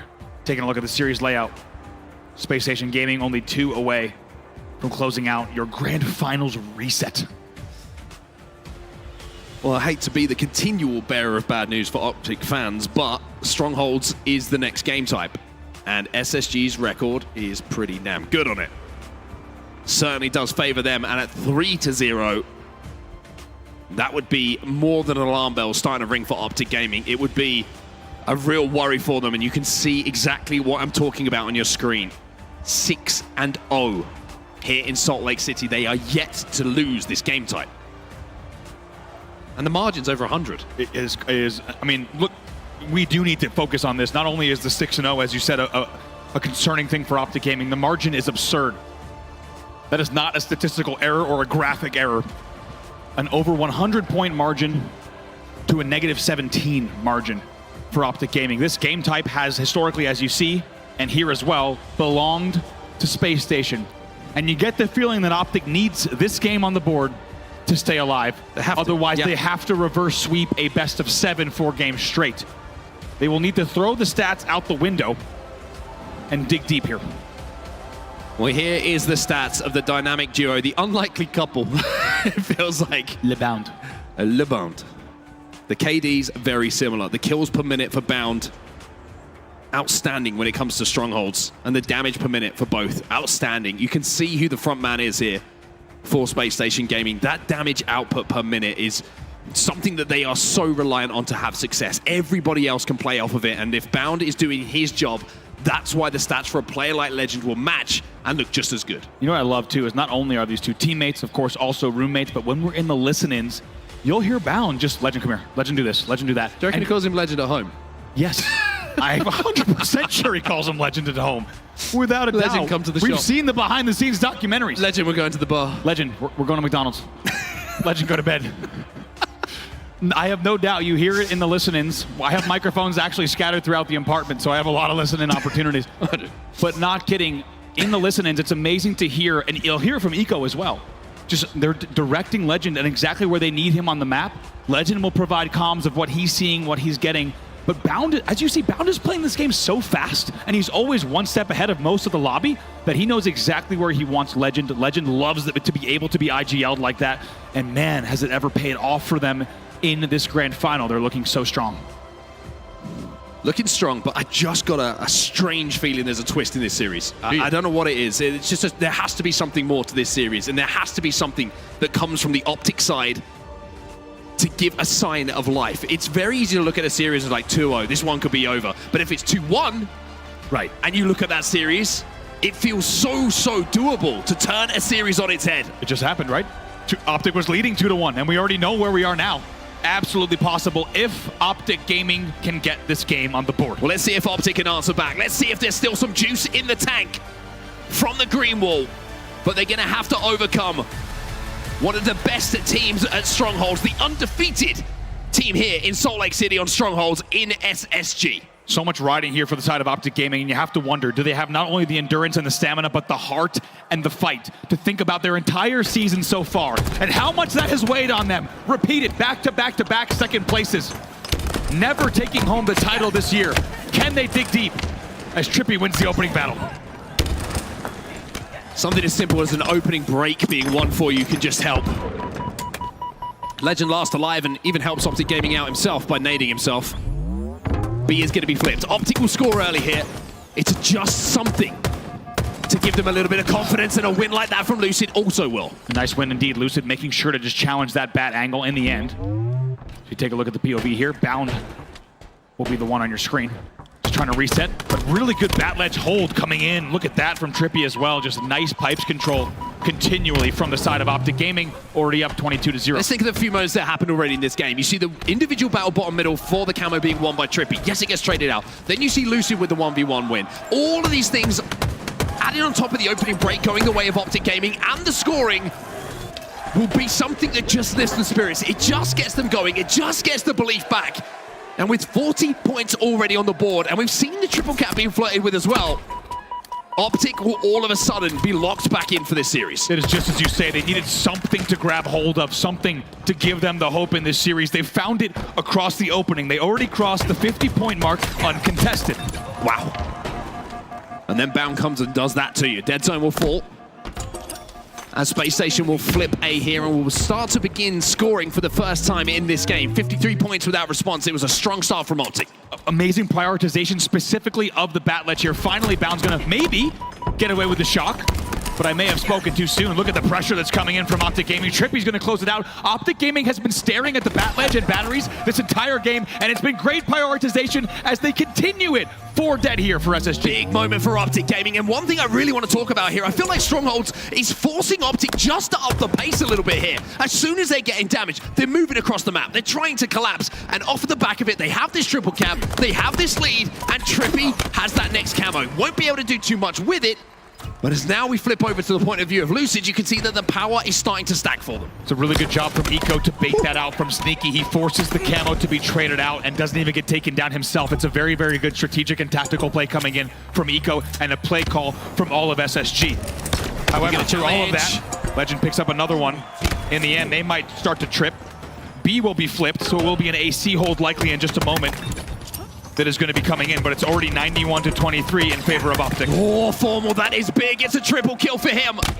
Eco last alive. A little respawner going to come in to help him out, but that kind of play, not only does it help secure B, but it just keeps the scoring from getting out of hand and the momentum starting to stack up on the side of SSG again. Every time it feels like SSG maybe are going to have the chance to get something going, Optic has shut it down at the moment. Optic scoring once again with BC Legend. Look, once again, he can't move. It's been amazing how they've been focusing these team shots around B. As A will start to flip, B will be traded out for A. And still, Optic Gaming will be scoring here now with an AC hold. It's a great response from Optic. And here comes the push. Here comes the aggression from Optic. They know that they're going to be spawning them in and around the pipes. They know what the kills that they've gotten, where Last Alive is, that they can start to collapse. So Formal steps forward, takes that fight, wins it, and keeps SSG on the back foot. Optic are posing them some questions here, and it's exactly what they needed to do. Let's not forget, though, the last time that we saw Strongholds played between these two teams, it was Optic Gaming leading 150-0. We've been here before. Optic Gaming has been here before. They know the game is far from over. Formal trying to slide across the mid-bridge here and cut the map, but not going to be able to. And SSG, now with 2 in the death screen and a triple cap of their own, are probably thinking about deja vu, because this is almost the exact same situation as we saw earlier. Bound does not pop. It looks like maybe even intentionally does not pop. Wanted to get to safety, maybe keep the camo in play. However, 2v2 on the map. Very good response from Optic. Formal's going to capture B as well. Dead Zone is inside of C, so that should be the triple cap stifled, unless the reset comes in. And yes, indeed, Stella with the timing just to flood through the tower and keep it in their control. Trippy will finally take him down, but those seconds that have now been taken away will mean that SSG continues to score. Eco last alive, though, and Optic will be able to flip A. Where did that camo go? Might have staged C stairs. Not sure if anybody was able to grab it just yet. Might have despawned, actually. Eco taken down as well. Formal 11-6 in this game at the moment with a shock rifle. He's starting to hit some heads as well, and this is good news for Optic. If Formal starts to find the form we found a little bit earlier, I think Eco, okay. Eco had been starting to pick up camo. He got brained. I had a feeling Eco was picking up camo at the C stairs. He gets brained before he's picked up, so Bound actually now grapples it and can make a play here. Bound to go in, and Bound will find one as well. Still has the camo to play with. Optic Gaming now find themselves 2 dead, and the shock rifle will be out of their hands as well. SSG will flip to A. They will have an AC hold as Bound continues his little run. Just when you thought Optic Gaming was pulling away and Formal was heating up with the shock, somehow they keep that camo alive in one of the most delayed camo grabs we've seen all year. Bound almost managed to turn 2 there. You felt like things were starting to go his way. Trippy waiting for the flank to come in. I don't know if he knows there's someone behind him. He's going to find out right now. Legend is going to be that player. It looked like he was aware that something wasn't quite right in that situation. You could absolutely tell by his movement, by the way he was moving around the map, that he knew something was present in the end. 2 will fall for Optic here. SSG with the BC hold. Legend now going back to defend and create some angles to help out these players and his teammates who may be having to play around B to defend that themselves. Catches Trippy. And we'll deal with him very, very comfortably. Look at the score. Great awareness. coming in from the Frenchman. Lucid going to be next for him. He'll challenge, he'll beat him down, he gets the trade, and all of a sudden, that 100-point lead that we were talking about has disappeared. Optic inside a B. Former going to be challenged by Bound, won't get the reset, but the camo goes over to Optic. 2v2, dead zone with camo. What does he do here? Likely going to finish. And then after, ooh, contested by Legend. Legend with the nades. A little bit of help comes in. Dead zone will get the conversion of B. Now he has to avoid the grenades that are going to be coming his way from elsewhere. Space Station find themselves 2 dead. And finally, Optic will just calm things down a little bit here. A and B will be their hold. Fight going down inside of A, and surprise, surprise, Legend's going to win it. Dead Zone, he's got some work to do, but it's pretty light work for the player. So well done from Dead Zone. Can you believe the trigger discipline with the camo? The way he moves around the batteries, he doesn't challenge Stellar on stacks, and only because of that can he then swing to A to clean up the damage. It was looking dicey for Optic at the 145 mark, but they once again here now lead by a sizable margin. Stellar will find one onto Formal to create a little bit of space. And now you're seeing the big push coming in from SSG, and it's not just a big push here over at A. You can see B is being flipped as well. They don't quite get the conversion, and Optic will reset B as well, but inside of A now Stellar should be able to turn this in the favor of SSG, but look at C. It's Optic out-rotating SSG. Stellar doing everything he can. He was the last player alive. He wins that 1v1 in the back, otherwise this would have been even more dangerous for SSG. He holds down. They will flip B now, and they start scoring it again. Stellar with a shock. Trippy's in front of him. Trippy's below him. Trippy singed and dealt with, but manages to get that trade. Optic still 2 dead though. Big trade coming in for Trip. It leads to 2 dead here for SSG. The shots from Eco, and immediately starts screen watching this guy, making it look way too easy. Easy to screen watch when you know there's only one player alive on the other side. You're not going to be taking too many battles yourself. And SSG now just a few points away from going into a lead. We've seen this before from SSG. Even if they're down in a game, they will find a way to rally back, and they will go into a lead. This would be devastating here. You couldn't write a better story, though. In the end, Trippy trades with the camo off of a great counter coming in. 2 dead for Optic, and you thought for a second that that was Optic's ticket back in. But the camo is neutralized, and SSG will keep scoring. They cross the 200-point mark. Stellar now on the hunt as well. Numbers favor Optic, but only for a few moments. Stellar's going to chase. Dead Zone will survive though. And Dead Zone inside a B here with a beautiful, beautiful and such a vital nade. Should be in a position to help Optic get B. Trippy now in a 1v1 himself. He'll lose that in and around B, but elsewhere you can see on your screen, Eco, he's going to flip C. B is going to go to Space Station as well, and there is a triple cap almost. Oh boy. And it is now in effect for SSG. I don't even know how much time we're going to have to talk about this unless Optic Gaming gets some serious aggression on the board and some very important kills in this 2v2. Eco going to be flanking behind the player at A. The 1v1 at the bottom of the elevator. Trippy will be taken down! Optic will flip B, but Eco with that kill should be able to control elevator. They needed that trade. They at least needed that trade here. He knows as A starts to flip. Lucid's going to challenge. This is a massive moment. If Lucid hits this, he'll get the reset. SSG, though, they will slide in and they will get the conversion of A. They will continue to score. Legend getting the timing there on A. Just in case the trade came in, he was ready, and he's even dealing a ton of damage over here. Dead Zone flying in to try to help the cause if he can. C will flip now, but Space Station is already on B. And it's Eco who's just dodging and diving around these pillars. Whoa. Challenge comes in. He's dealt with. A and B still the hold. Look at this from Eco, just peeking. As Stellar looks over his shoulder with his shock rifle, they're now 10 points away. Oh boy, Formal gets taken care of as well now, just 5 points away. SSG closing in on a 3-0 series lead. Lucid, the last hope for Optic.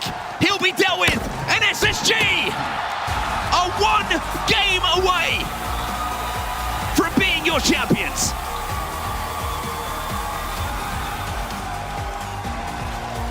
What a comeback and what a statement from SSG. I think I was nervous even saying it, but with Optic with a 100-point lead in Strongholds, it felt like familiar territory, and I think everyone in the building and at home now knows exactly what we mean. Space Station icing up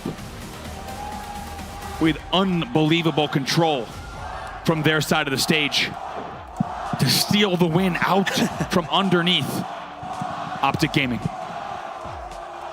I think the chant is one more map. Maybe one more game. My headset is very loud. But either way, both are true at this point. And for Optic, it's a very similar story to what we've seen in a few games now. They get out to a good start. They look like they have an advantage, but it's SSG who just seem to, when they get control, know how to roll with it a little bit better. They make it hurt even more. They punish Optic Gaming for what feels like 20, 30 seconds more that gives them these leads. And I've got to say, Legend, playing in and around the back of Blue, his awareness of the timing of when to expect a player, the communication obviously coming in from teammates as well will help. But big moments in the end of this game certainly favored SSG. But there's one moment I need to focus on, and it's Trippy with that camo. Trippy with the camo. When the game is essentially tied up, he only manages to trade in the turbine. Yeah. That kind of play, that kind of moment you look back on and it's like, you need to make more. If you can get out of that with 2 kills, Optic, they have a huge opportunity for a triple cap, a huge opportunity to maybe turn the game in their favor, but you got to give credit on the other side as well. SSG spot him out, they make the trade. Absolutely. In the end there, geez, look at the scoreboard now. And you're starting to remember what SSG looked like in Atlanta. I think that had been slightly forgotten after their winner's bracket match against this same team. And we were not hearing murmurs of that conversation anymore throughout Saturday evening into today. No one was expecting the same SSG to come out, or maybe an even hotter SSG to come out. But now with them leading 3-0 and 1 game away from a historic Grand Finals reset, I think we're all starting to remember, oh yeah, this team did look that good in Atlanta. And they're looking that good yet again. Optic Gaming, in order to win this championship, will need to full reverse sweep 4 games straight. So for SSG, it's a chance at 3 major championships for the season. If they win this next game, it's a chance to go back-to-back in the season as well. And with Halo's World Championships just around the corner as well, there is no doubt that if they can close out here on the main stage at their own event, that they would be the favorites going into Seattle. And with that now happening a second time for the side of Optic Gaming, they got to be thinking, what else do we need to do? Huge opening starts that look so good, but it feels like when you're playing to 250 points, at the end, Space Station finds a way. They use that time. They take all the time that they have to mount the comeback, and more importantly, the control to close out Stronghold games time and time again. They stay undefeated in the game type this weekend, and we now head to a King of the Hill Solitude, which could be your final game of the tournament. It's been an epic so far, this Grand Finals. And in this reset, in front of their hometown crowd, Space Station now find themselves just 1 game away. Is there another twist here? Will Optic keep us going? Or will we be crowning our champion? Let's watch a little bit of Eco and see how he starts this game. Underway here in map number 4. And Optic Gaming knows what's ahead of them because they've also played Space Station in this exact game type this weekend, and SSG took it 2-0 in the end. Can they do it again to close out the tournament? Well, not a good start here for Optic, a great start for SSG, and a great start for Eco as well. Formal last alive, as he will just sit in this hill and soak it up. Great pre-nades as well as shots onto driveway as well. You've also got Bound with camo. It's a picture-perfect start here from SSG. Come in. Bound finds 1. Manages to survive for just 1. Oh my god! This is what I'm talking about. The guy can be in 3 separate battles at the time that it takes 1 person to engage. He is immediately checking every call out on the map, and Legend cleans up the damage. Everybody on SSG right now is winning their fights. Everyone in SSG is playing at their highest level. And it just feels for Optic that somebody has to find another gear at this point. 2/3 of this hill already going their way. As Legend just adds another kill to his collection. Legend 3-1 here. Several players on the side of SSG have only been taken down once as they look to close out this hill. Essentially no progress for Optic Gaming. And SSG still with a man advantage and still scoring.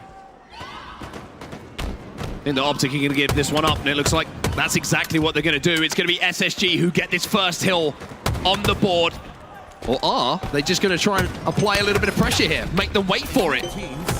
The answer is no. They will go up by 1-0 as we move our way to our second hill. 3 dead here, 4 dead for SSG, so maybe an opportunity here for Optic Gaming to breathe, to find a foothold at least in this game type to get them back in. They will start to score. All 4 players are up for SSG, and they will now formulate their push.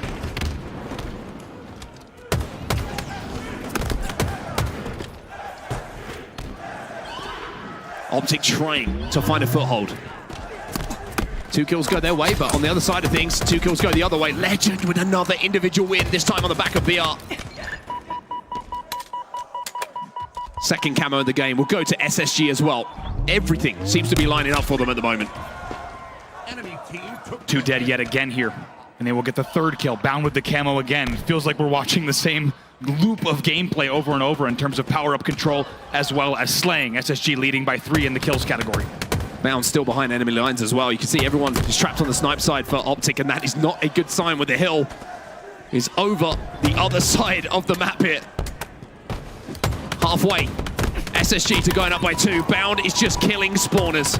They have to deal with him, and he's even doing damage onto a second with half shields. That's the thing about Bound. It's hard enough to kill him, but it's also impossible to stop him from dealing the extra damage. Stellar just walks forward into Cafe and picks up a beautiful kill as well. 3 dead for SSG. It's a momentary 2v1 for Optic Gaming. I mean, Optic will win the race, essentially, to this hill from blue as Bound collects the shock rifle. But they still have to take him down. They still have to be wary that he can just rip some heads. Oh, sweet Christmas. Speaking of ripping heads, that's what he came to do here today. 2v2 on the map, only a tick needed for SSG. Here it is. It's another example of when Optic feel like they're doing everything right. They win the fight, they win the battle, they win the race, and then Bound just absolutely destroys you. There's nothing you can do when SSG are playing like this. It's 2-0. If you wanted an indicator once again of just how well SSG is playing, they only won this game 2-0 in total the first time they played this against Optic, and now with still 3:20 left on the clock, they are already leading 2-0, and they are showing no signs of slowing. Eco sits in this hill. Bound's going to be pushing forward. Bound's confidence at the moment is something to behold. Willing to take any fight, willing to take any challenge. As the attention now turns to the camo. Former's going to find a pick. 2 dead here for SSG and Optic with a few numbers on their side. Eco, by the way, often the strategic mastermind of the team. This time, he's also the slaying leader at 10-6. Lucid just gets absolutely eagle-eyed by the entire roster of SSG, and it's not the first time we've seen a camo or a power-up shut down by Spacestation Gaming. Just incredible, incredible. The communication must have been there. They absolutely rip him out the skies with that camo. And it's not just one player who spots it out. Everyone on SSG turns their attention to him. Almost halfway to capping this 3rd hill. SSG gets a little bit dicey for a few moments. That's for what I was about to say. Feels like the first time in a while SSG have to fight with even numbers on the map. Legend here wrapping around as they look for the S2 angle. Still hotel and cafe presence as you see on your screen. We should mention here, still 2:35 left in the game, and even though SSG is dominating in just about every category, there is time on the clock for Optic to find a way back in here. Look at the hotel push. The perfect 2v1. In the end, Dead Zone manages to trade, which is pretty impressive in that scenario, but SSG scoring yet again. Yeah, we'll take that if you're Dead Zone. Those shots coming in from Formal. Challenging Legend, winning it. Trades are not good for Optic, though. You can see the numbers are starting to stack up. Formal finally steps inside of that hill, and it will be 2 dead on the side of Space Station Gaming. Gets a little bit of info on where Bound is as well. Legend coming off the respawn to try and get alongside his teammate and roommate.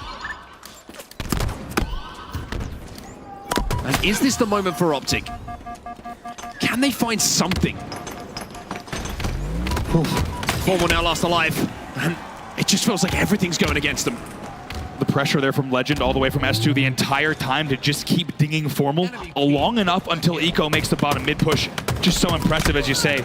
Trades come in there, Dead Zone's going to be happy to get out with that, but 3rd time in a row, Bound with the camo. It is perfect power-up control. Maybe not a perfect back whack, but still perfect power-up control from him. Look at that. Doesn't even worry about it. Focuses elsewhere. Knows that he's invisible, and now chooses a new target. This is still being invisible really well. Look at this. Oh, he gets a second opportunity, a second bite of the cherry. He turns 2.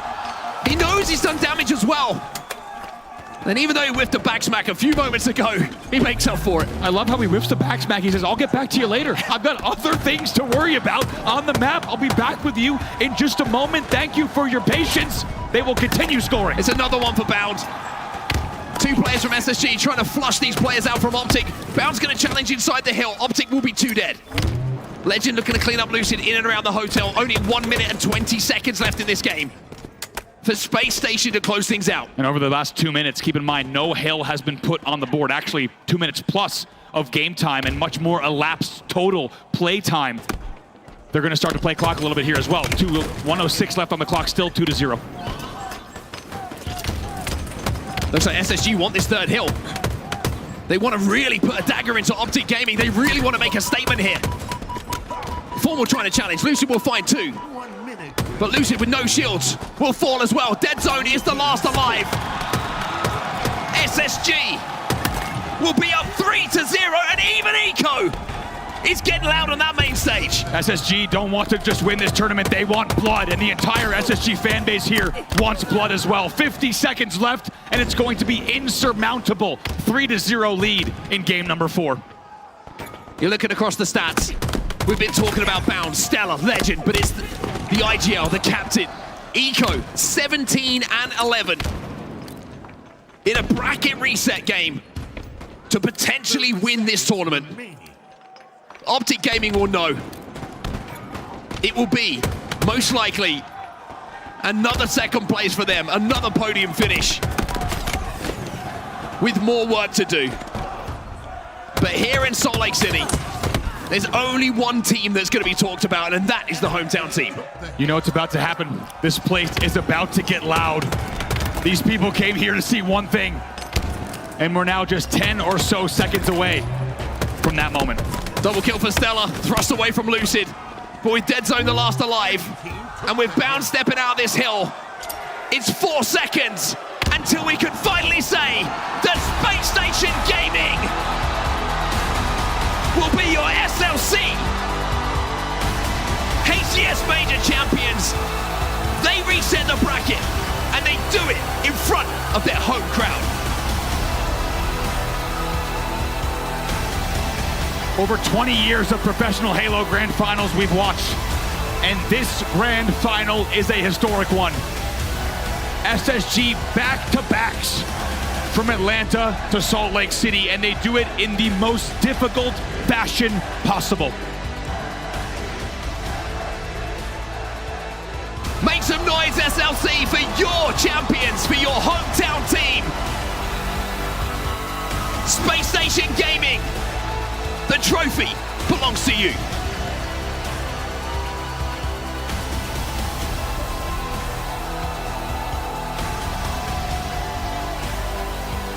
Salt Lake City, the back-to-back champions, Spacestation Gaming!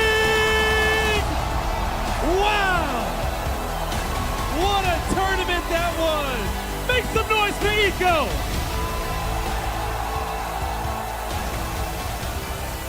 I got Coach Elamite up here with me. You're going to this grand finals knowing that you could take these boys down, knowing that you shouldn't have been down there on the lower side. Talk to me about how this feels to go 8-2 in the maps and dominate in the fashion in which y'all did. I mean, we've had a few heartbreaking grand finals before where we weren't able to get the job done on the finals reset, so having that in mind coming into this, you know, we're pretty happy we closed it out the way we did. Definitely is, okay? And you won last year in this crowd, but talk to me, how's it playing in front of this crowd right here? The most incredible crowd, being in the hometown as well. We've got all the SSG people here. We've got all the sponsorship. We got Oats Overnight here, the families, the friends, everybody. Just amazing, absolutely amazing. It was an amazing tournament indeed. Let me move on over here. I want to stand between Eco and Stellar. Eco, I talked to you last night, and you said we shouldn't be here, and you were going to get the job done today, and you got the job done in front of this crowd. How does this one feel? Because you won a lot of them, but how does this one rank up to the others?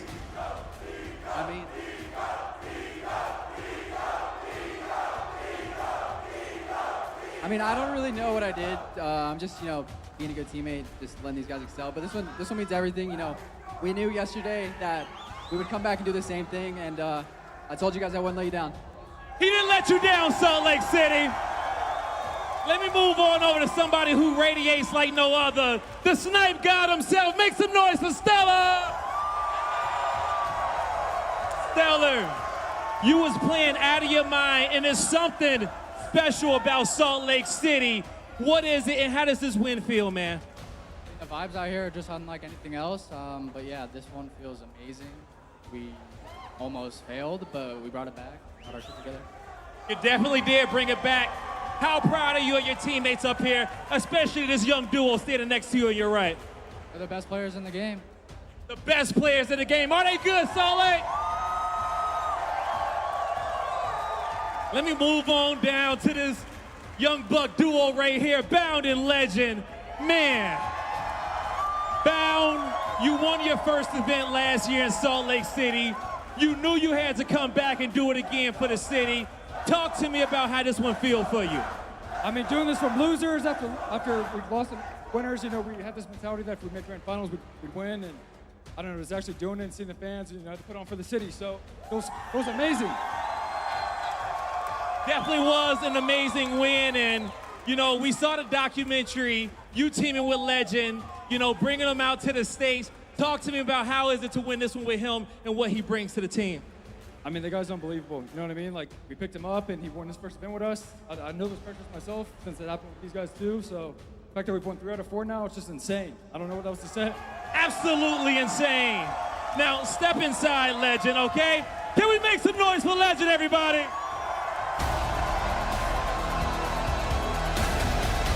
Definitely bring out the fire and the sparks form. Man, Legend, you come to the States to cement your legacy. You win 2 events in the same season. You do it in Salt Lake City. How does it feel to be a champion yet again? I'm so proud of my teammates because like we were like 2 kills away from getting top 12. We managed to win the tournament. It's actually insane. So really proud of my teammates. Anyway, thanks for the crowd. You guys are insane. I've never played with like such an insane crowd. So like, thank you so much, guys. Give it up for Legend and Spacestation Gaming, doing it yet again for Salt Lake City. Make some noise for your champions.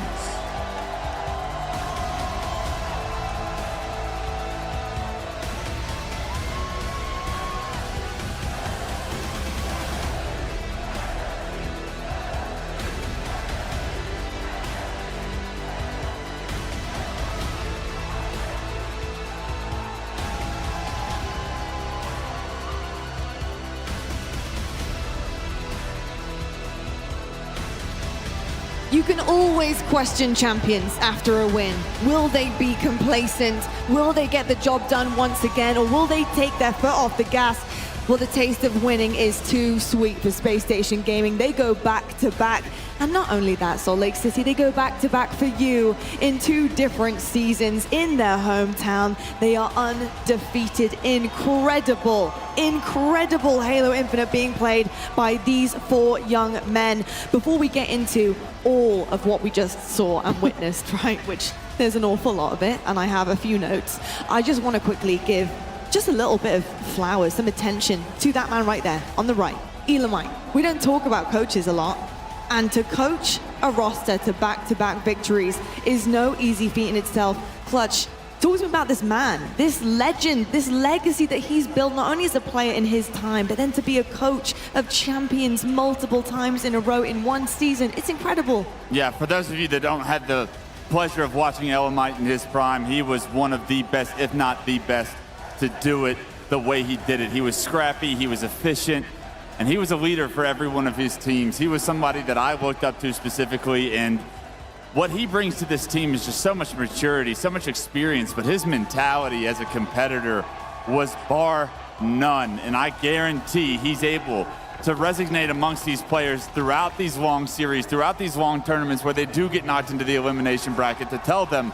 they are still the best in the world, and you will lift that trophy if you believe it. This Grand Finals reset was a completely different story. We wouldn't have written it like this. We were coming into it thinking Optic Gaming, they had things to play with. They had a bounce back potential. There wasn't weapons for Stella to use. There wasn't potential for Bound and Legend to be getting back into things, but they denied it. It doesn't matter what is in their hand. It doesn't matter what they are dealt with. They are able to deal with their opponents with absolute ease. And things really did start kicking off there with that Aquarius CTF. The fact that they have the ice to bounce back like that in such a short period of time, the punishment coming across Clutch.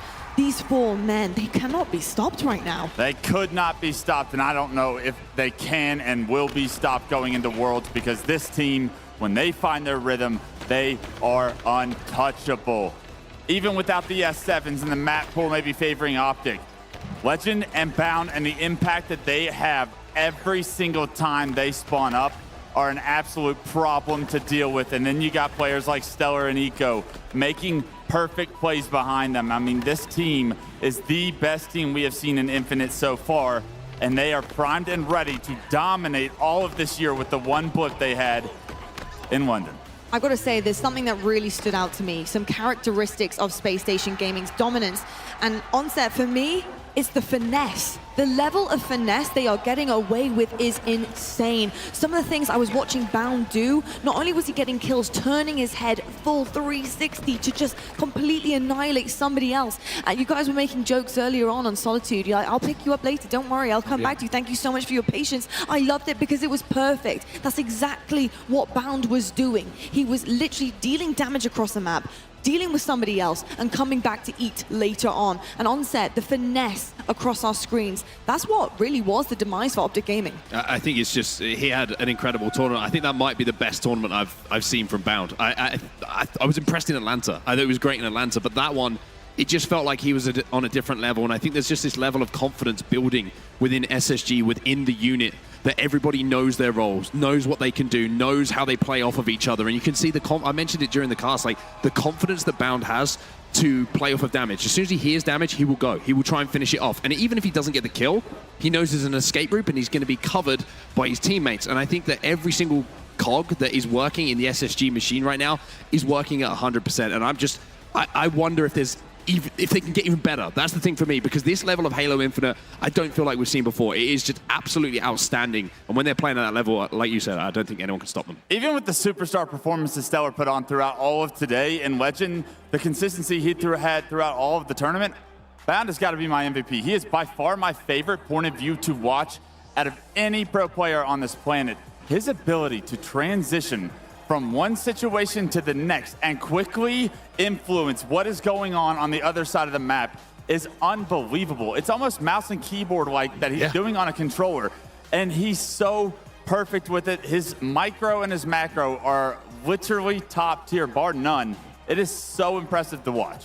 I think for me as well, it's the magical moments of brilliance that sometimes can go unnoticed as well. There's a lot of noise happening on your screen, and a lot of that coming from Legend and Bound because it's flashy, right? And you're seeing that from Stellar at times, but in that particular Grand Finals reset, for me, Eco as well. Eco just making game-changing plays. The pibs from that man, just... You don't understand how much that weighed into the wins that were coming across our screen in that series, and it snowballed out of control, and really, that did stem from him. I want to say that's the first time I've seen Eco in a player cam pop off as well. Like, he let someone know that he outshot him because he knew that they were moments away from lifting that trophy. And when the quietest member of your team, the most calm member of your team is showing that kind of emotion, that kind of fire, I mean, that's another thing that we haven't seen from SSG, we haven't seen from Eco, so there is that additional thing that they're starting to find, that fire, that belief, the trust, and it's coming through now in the player cams and in the comms. He's not just doing that when he outshoots somebody. Eco is so aware of the impact of that one fight that he's winning. Like, this series is over if I outplay this person. And when he lets it roar, it's that emotion, that everything they've been throughout this weekend, losing, going through the elim bracket, the Cloud9 series, Cloud9 sitting there thinking they should have knocked them into top 12. Every team in the elimination bracket, I said Saturday, was going to be upset with Cloud9 not closing the door on SSG's tournament. And look at what happens when you leave the door open. I do want to say one last thing. I always like my player comparisons of those in the past. Watching Legend this weekend, it hit me during that Grand Finals. That is the European Shotzzy, if I've ever seen a European Shotzzy. Things that Shotzzy was doing in Halo 5, no one else could do. Legend is doing the same. It's the same play style. It is fast, it is chaotic, it doesn't miss, and he hits some of the most insane shots and has unbelievable confidence. Yeah, absolutely. I mean, it's in-your-face gameplay that's coming from him and just throughout the entire weekend. Yeah, blown away by everything we saw, and I think time and time again, they just proved that even when Optic Gaming started to get any pressure, any advantage, all it took was one respawn. Also, by the way, if you need any clear reminder of how tight the margins are in this game right now, one grenade bottom middle, and Spacestation Gaming is out top 12. They're done. Yeah. Unbelievable. And then they go on to grand final reset. Anything can happen. Like a good night. Anything can happen. The competition it's lighting our screens up, quite frankly, every single time we are here at a major. That was the last major of the season. The next one is going to be the World Championships. I cannot believe what is going to be going down there, because the growth of all of our teams throughout this weekend have been phenomenal. Barely any roster changes, one roster change, which clearly did something for Cloud9 because they were great as well. So there's something to work on there. But for the rest, qualifying for Worlds, knowing that your progress is actually, heeding some reward is so, so imperative heading into this final one of the season. I also do want to just quickly say, lastly, to wrap a bow on that final grand finals reset, I just want to say the sixth man, that was the Spacestation Gaming fans. I know that our champions talked about it on the stage, but it was rivaling Optic Gaming for me. I had chills listening to the screams occurring after every kill, after every lead change. Absolutely incredible. And a massive shout out to Spacestation Gaming, who, by the way, have put in so much work to create this fan base throughout the entirety of Halo Infinite. The show that they put on, the event that they put on, absolutely amazing. They do it for the fans, they do it for you guys. So I really hope you were entertained by them, because it was absolutely phenomenal. So shout out to you, SSG fans. Incredible stuff, and we can't wait to see you guys show up for Worlds as well. Let's take a look at our brackets, though, for the final time this weekend, because we had some stories, and I can't wait to retell them as we head into Worlds in the next one.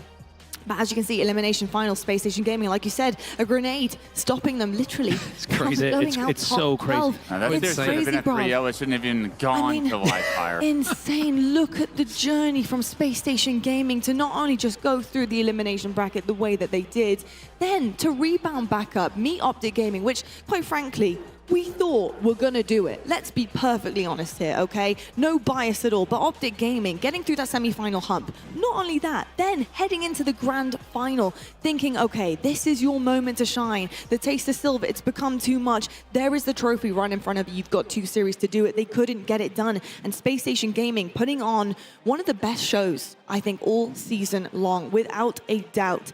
Optic Gaming, again, second place. We've got to talk about it really quickly before we end the show. It's not ideal, but they're on the podium once again. They're consistent with it. Let's be real. They're consistent. Could be more consistent.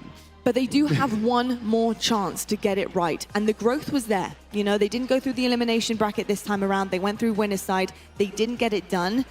How much faith have we got in Optic Gaming and this green wall to do it once again at Worlds and become champions? I still have confidence that they're going to be able to compete and that they can win Worlds. I think when you look at this weekend as a whole, you understand what they had to go through. I mean, Penguin is not feeling well. I know we mentioned the kid's on his deathbed, and he's playing lights out. Yeah. The second that series in the grand finals goes to the second best of 7, I didn't say it on the broadcast, but I really was concerned about how much energy does this kid have. He's leaving it all out there, and he played some phenomenal games throughout that first best of 7.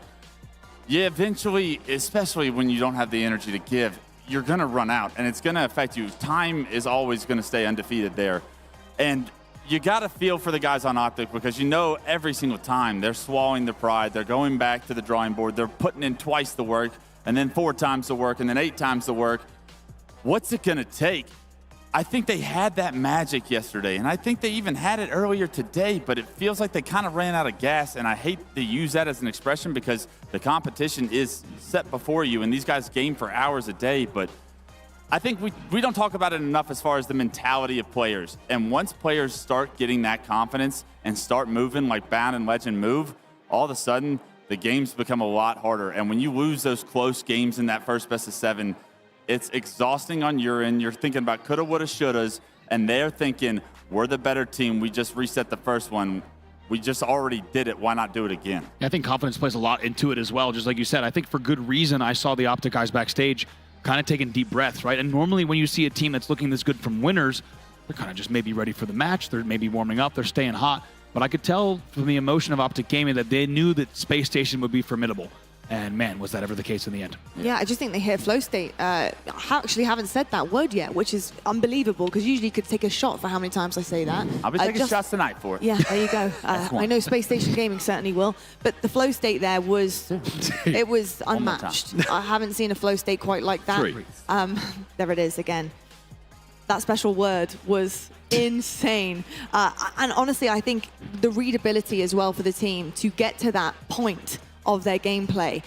At certain points, they were able to read each other without a word said on the comms. And that, again, is something that you just cannot combat. It is so hard when a team is able to do that. So Spacestation Gaming, lights out.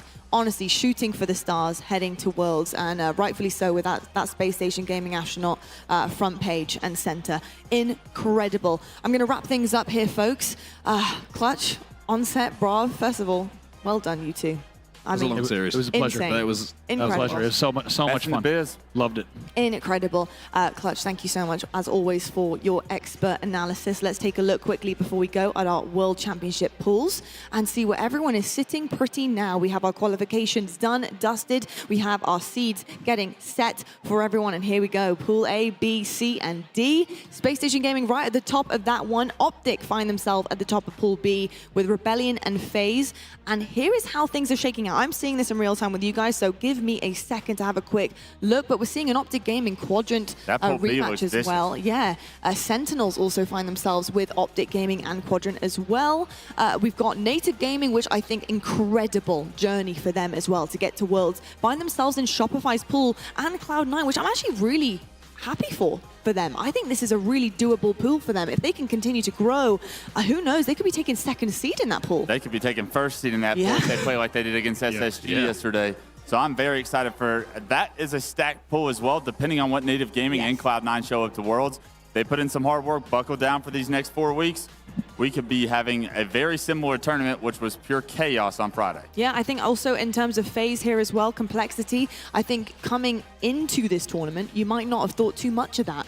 But certainly coming out of it, it's a different story indeed, Brav. And complexity have a lot to work with here. Yeah, they really do. I think if you think about all the performances, Cloud9 and complexity really are the two that jump out in terms of just kind of jumping up seeds and placement that people might not have suspected. On the other side, also thinking about Pure, right? They've got a lot to think about because coming off a top 4 to then exit as early as they did. So two very different sides of the same coin there. Indeed. I think Pure are going to be pretty disappointed with obviously how they performed here, but then to find themselves in a pool with what we just witnessed on the main stage, Spacestation Gaming, because slowing them down is very difficult. So, wow, yeah, that's going to do it from us, folks. I think it's time to go to bed, sleep on what we just saw. Clearly, dreams are going to be coming through and forward for a lot of our teams as well heading into Worlds, because clearly dreams can become a reality. Spacestation Gaming, if you can dream it, you can do it. On that main stage, our first reset and successful one of the season gets done by your hometown team. Folks, I hope you've enjoyed yourself. We certainly have up here. Cannot wait to see you for the final one of the season, the Halo World Championships. Good night, get some rest, and we'll see you in the next one.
The HCS Spacestation Gaming Salt Lake City Major is presented by AMD and Player X.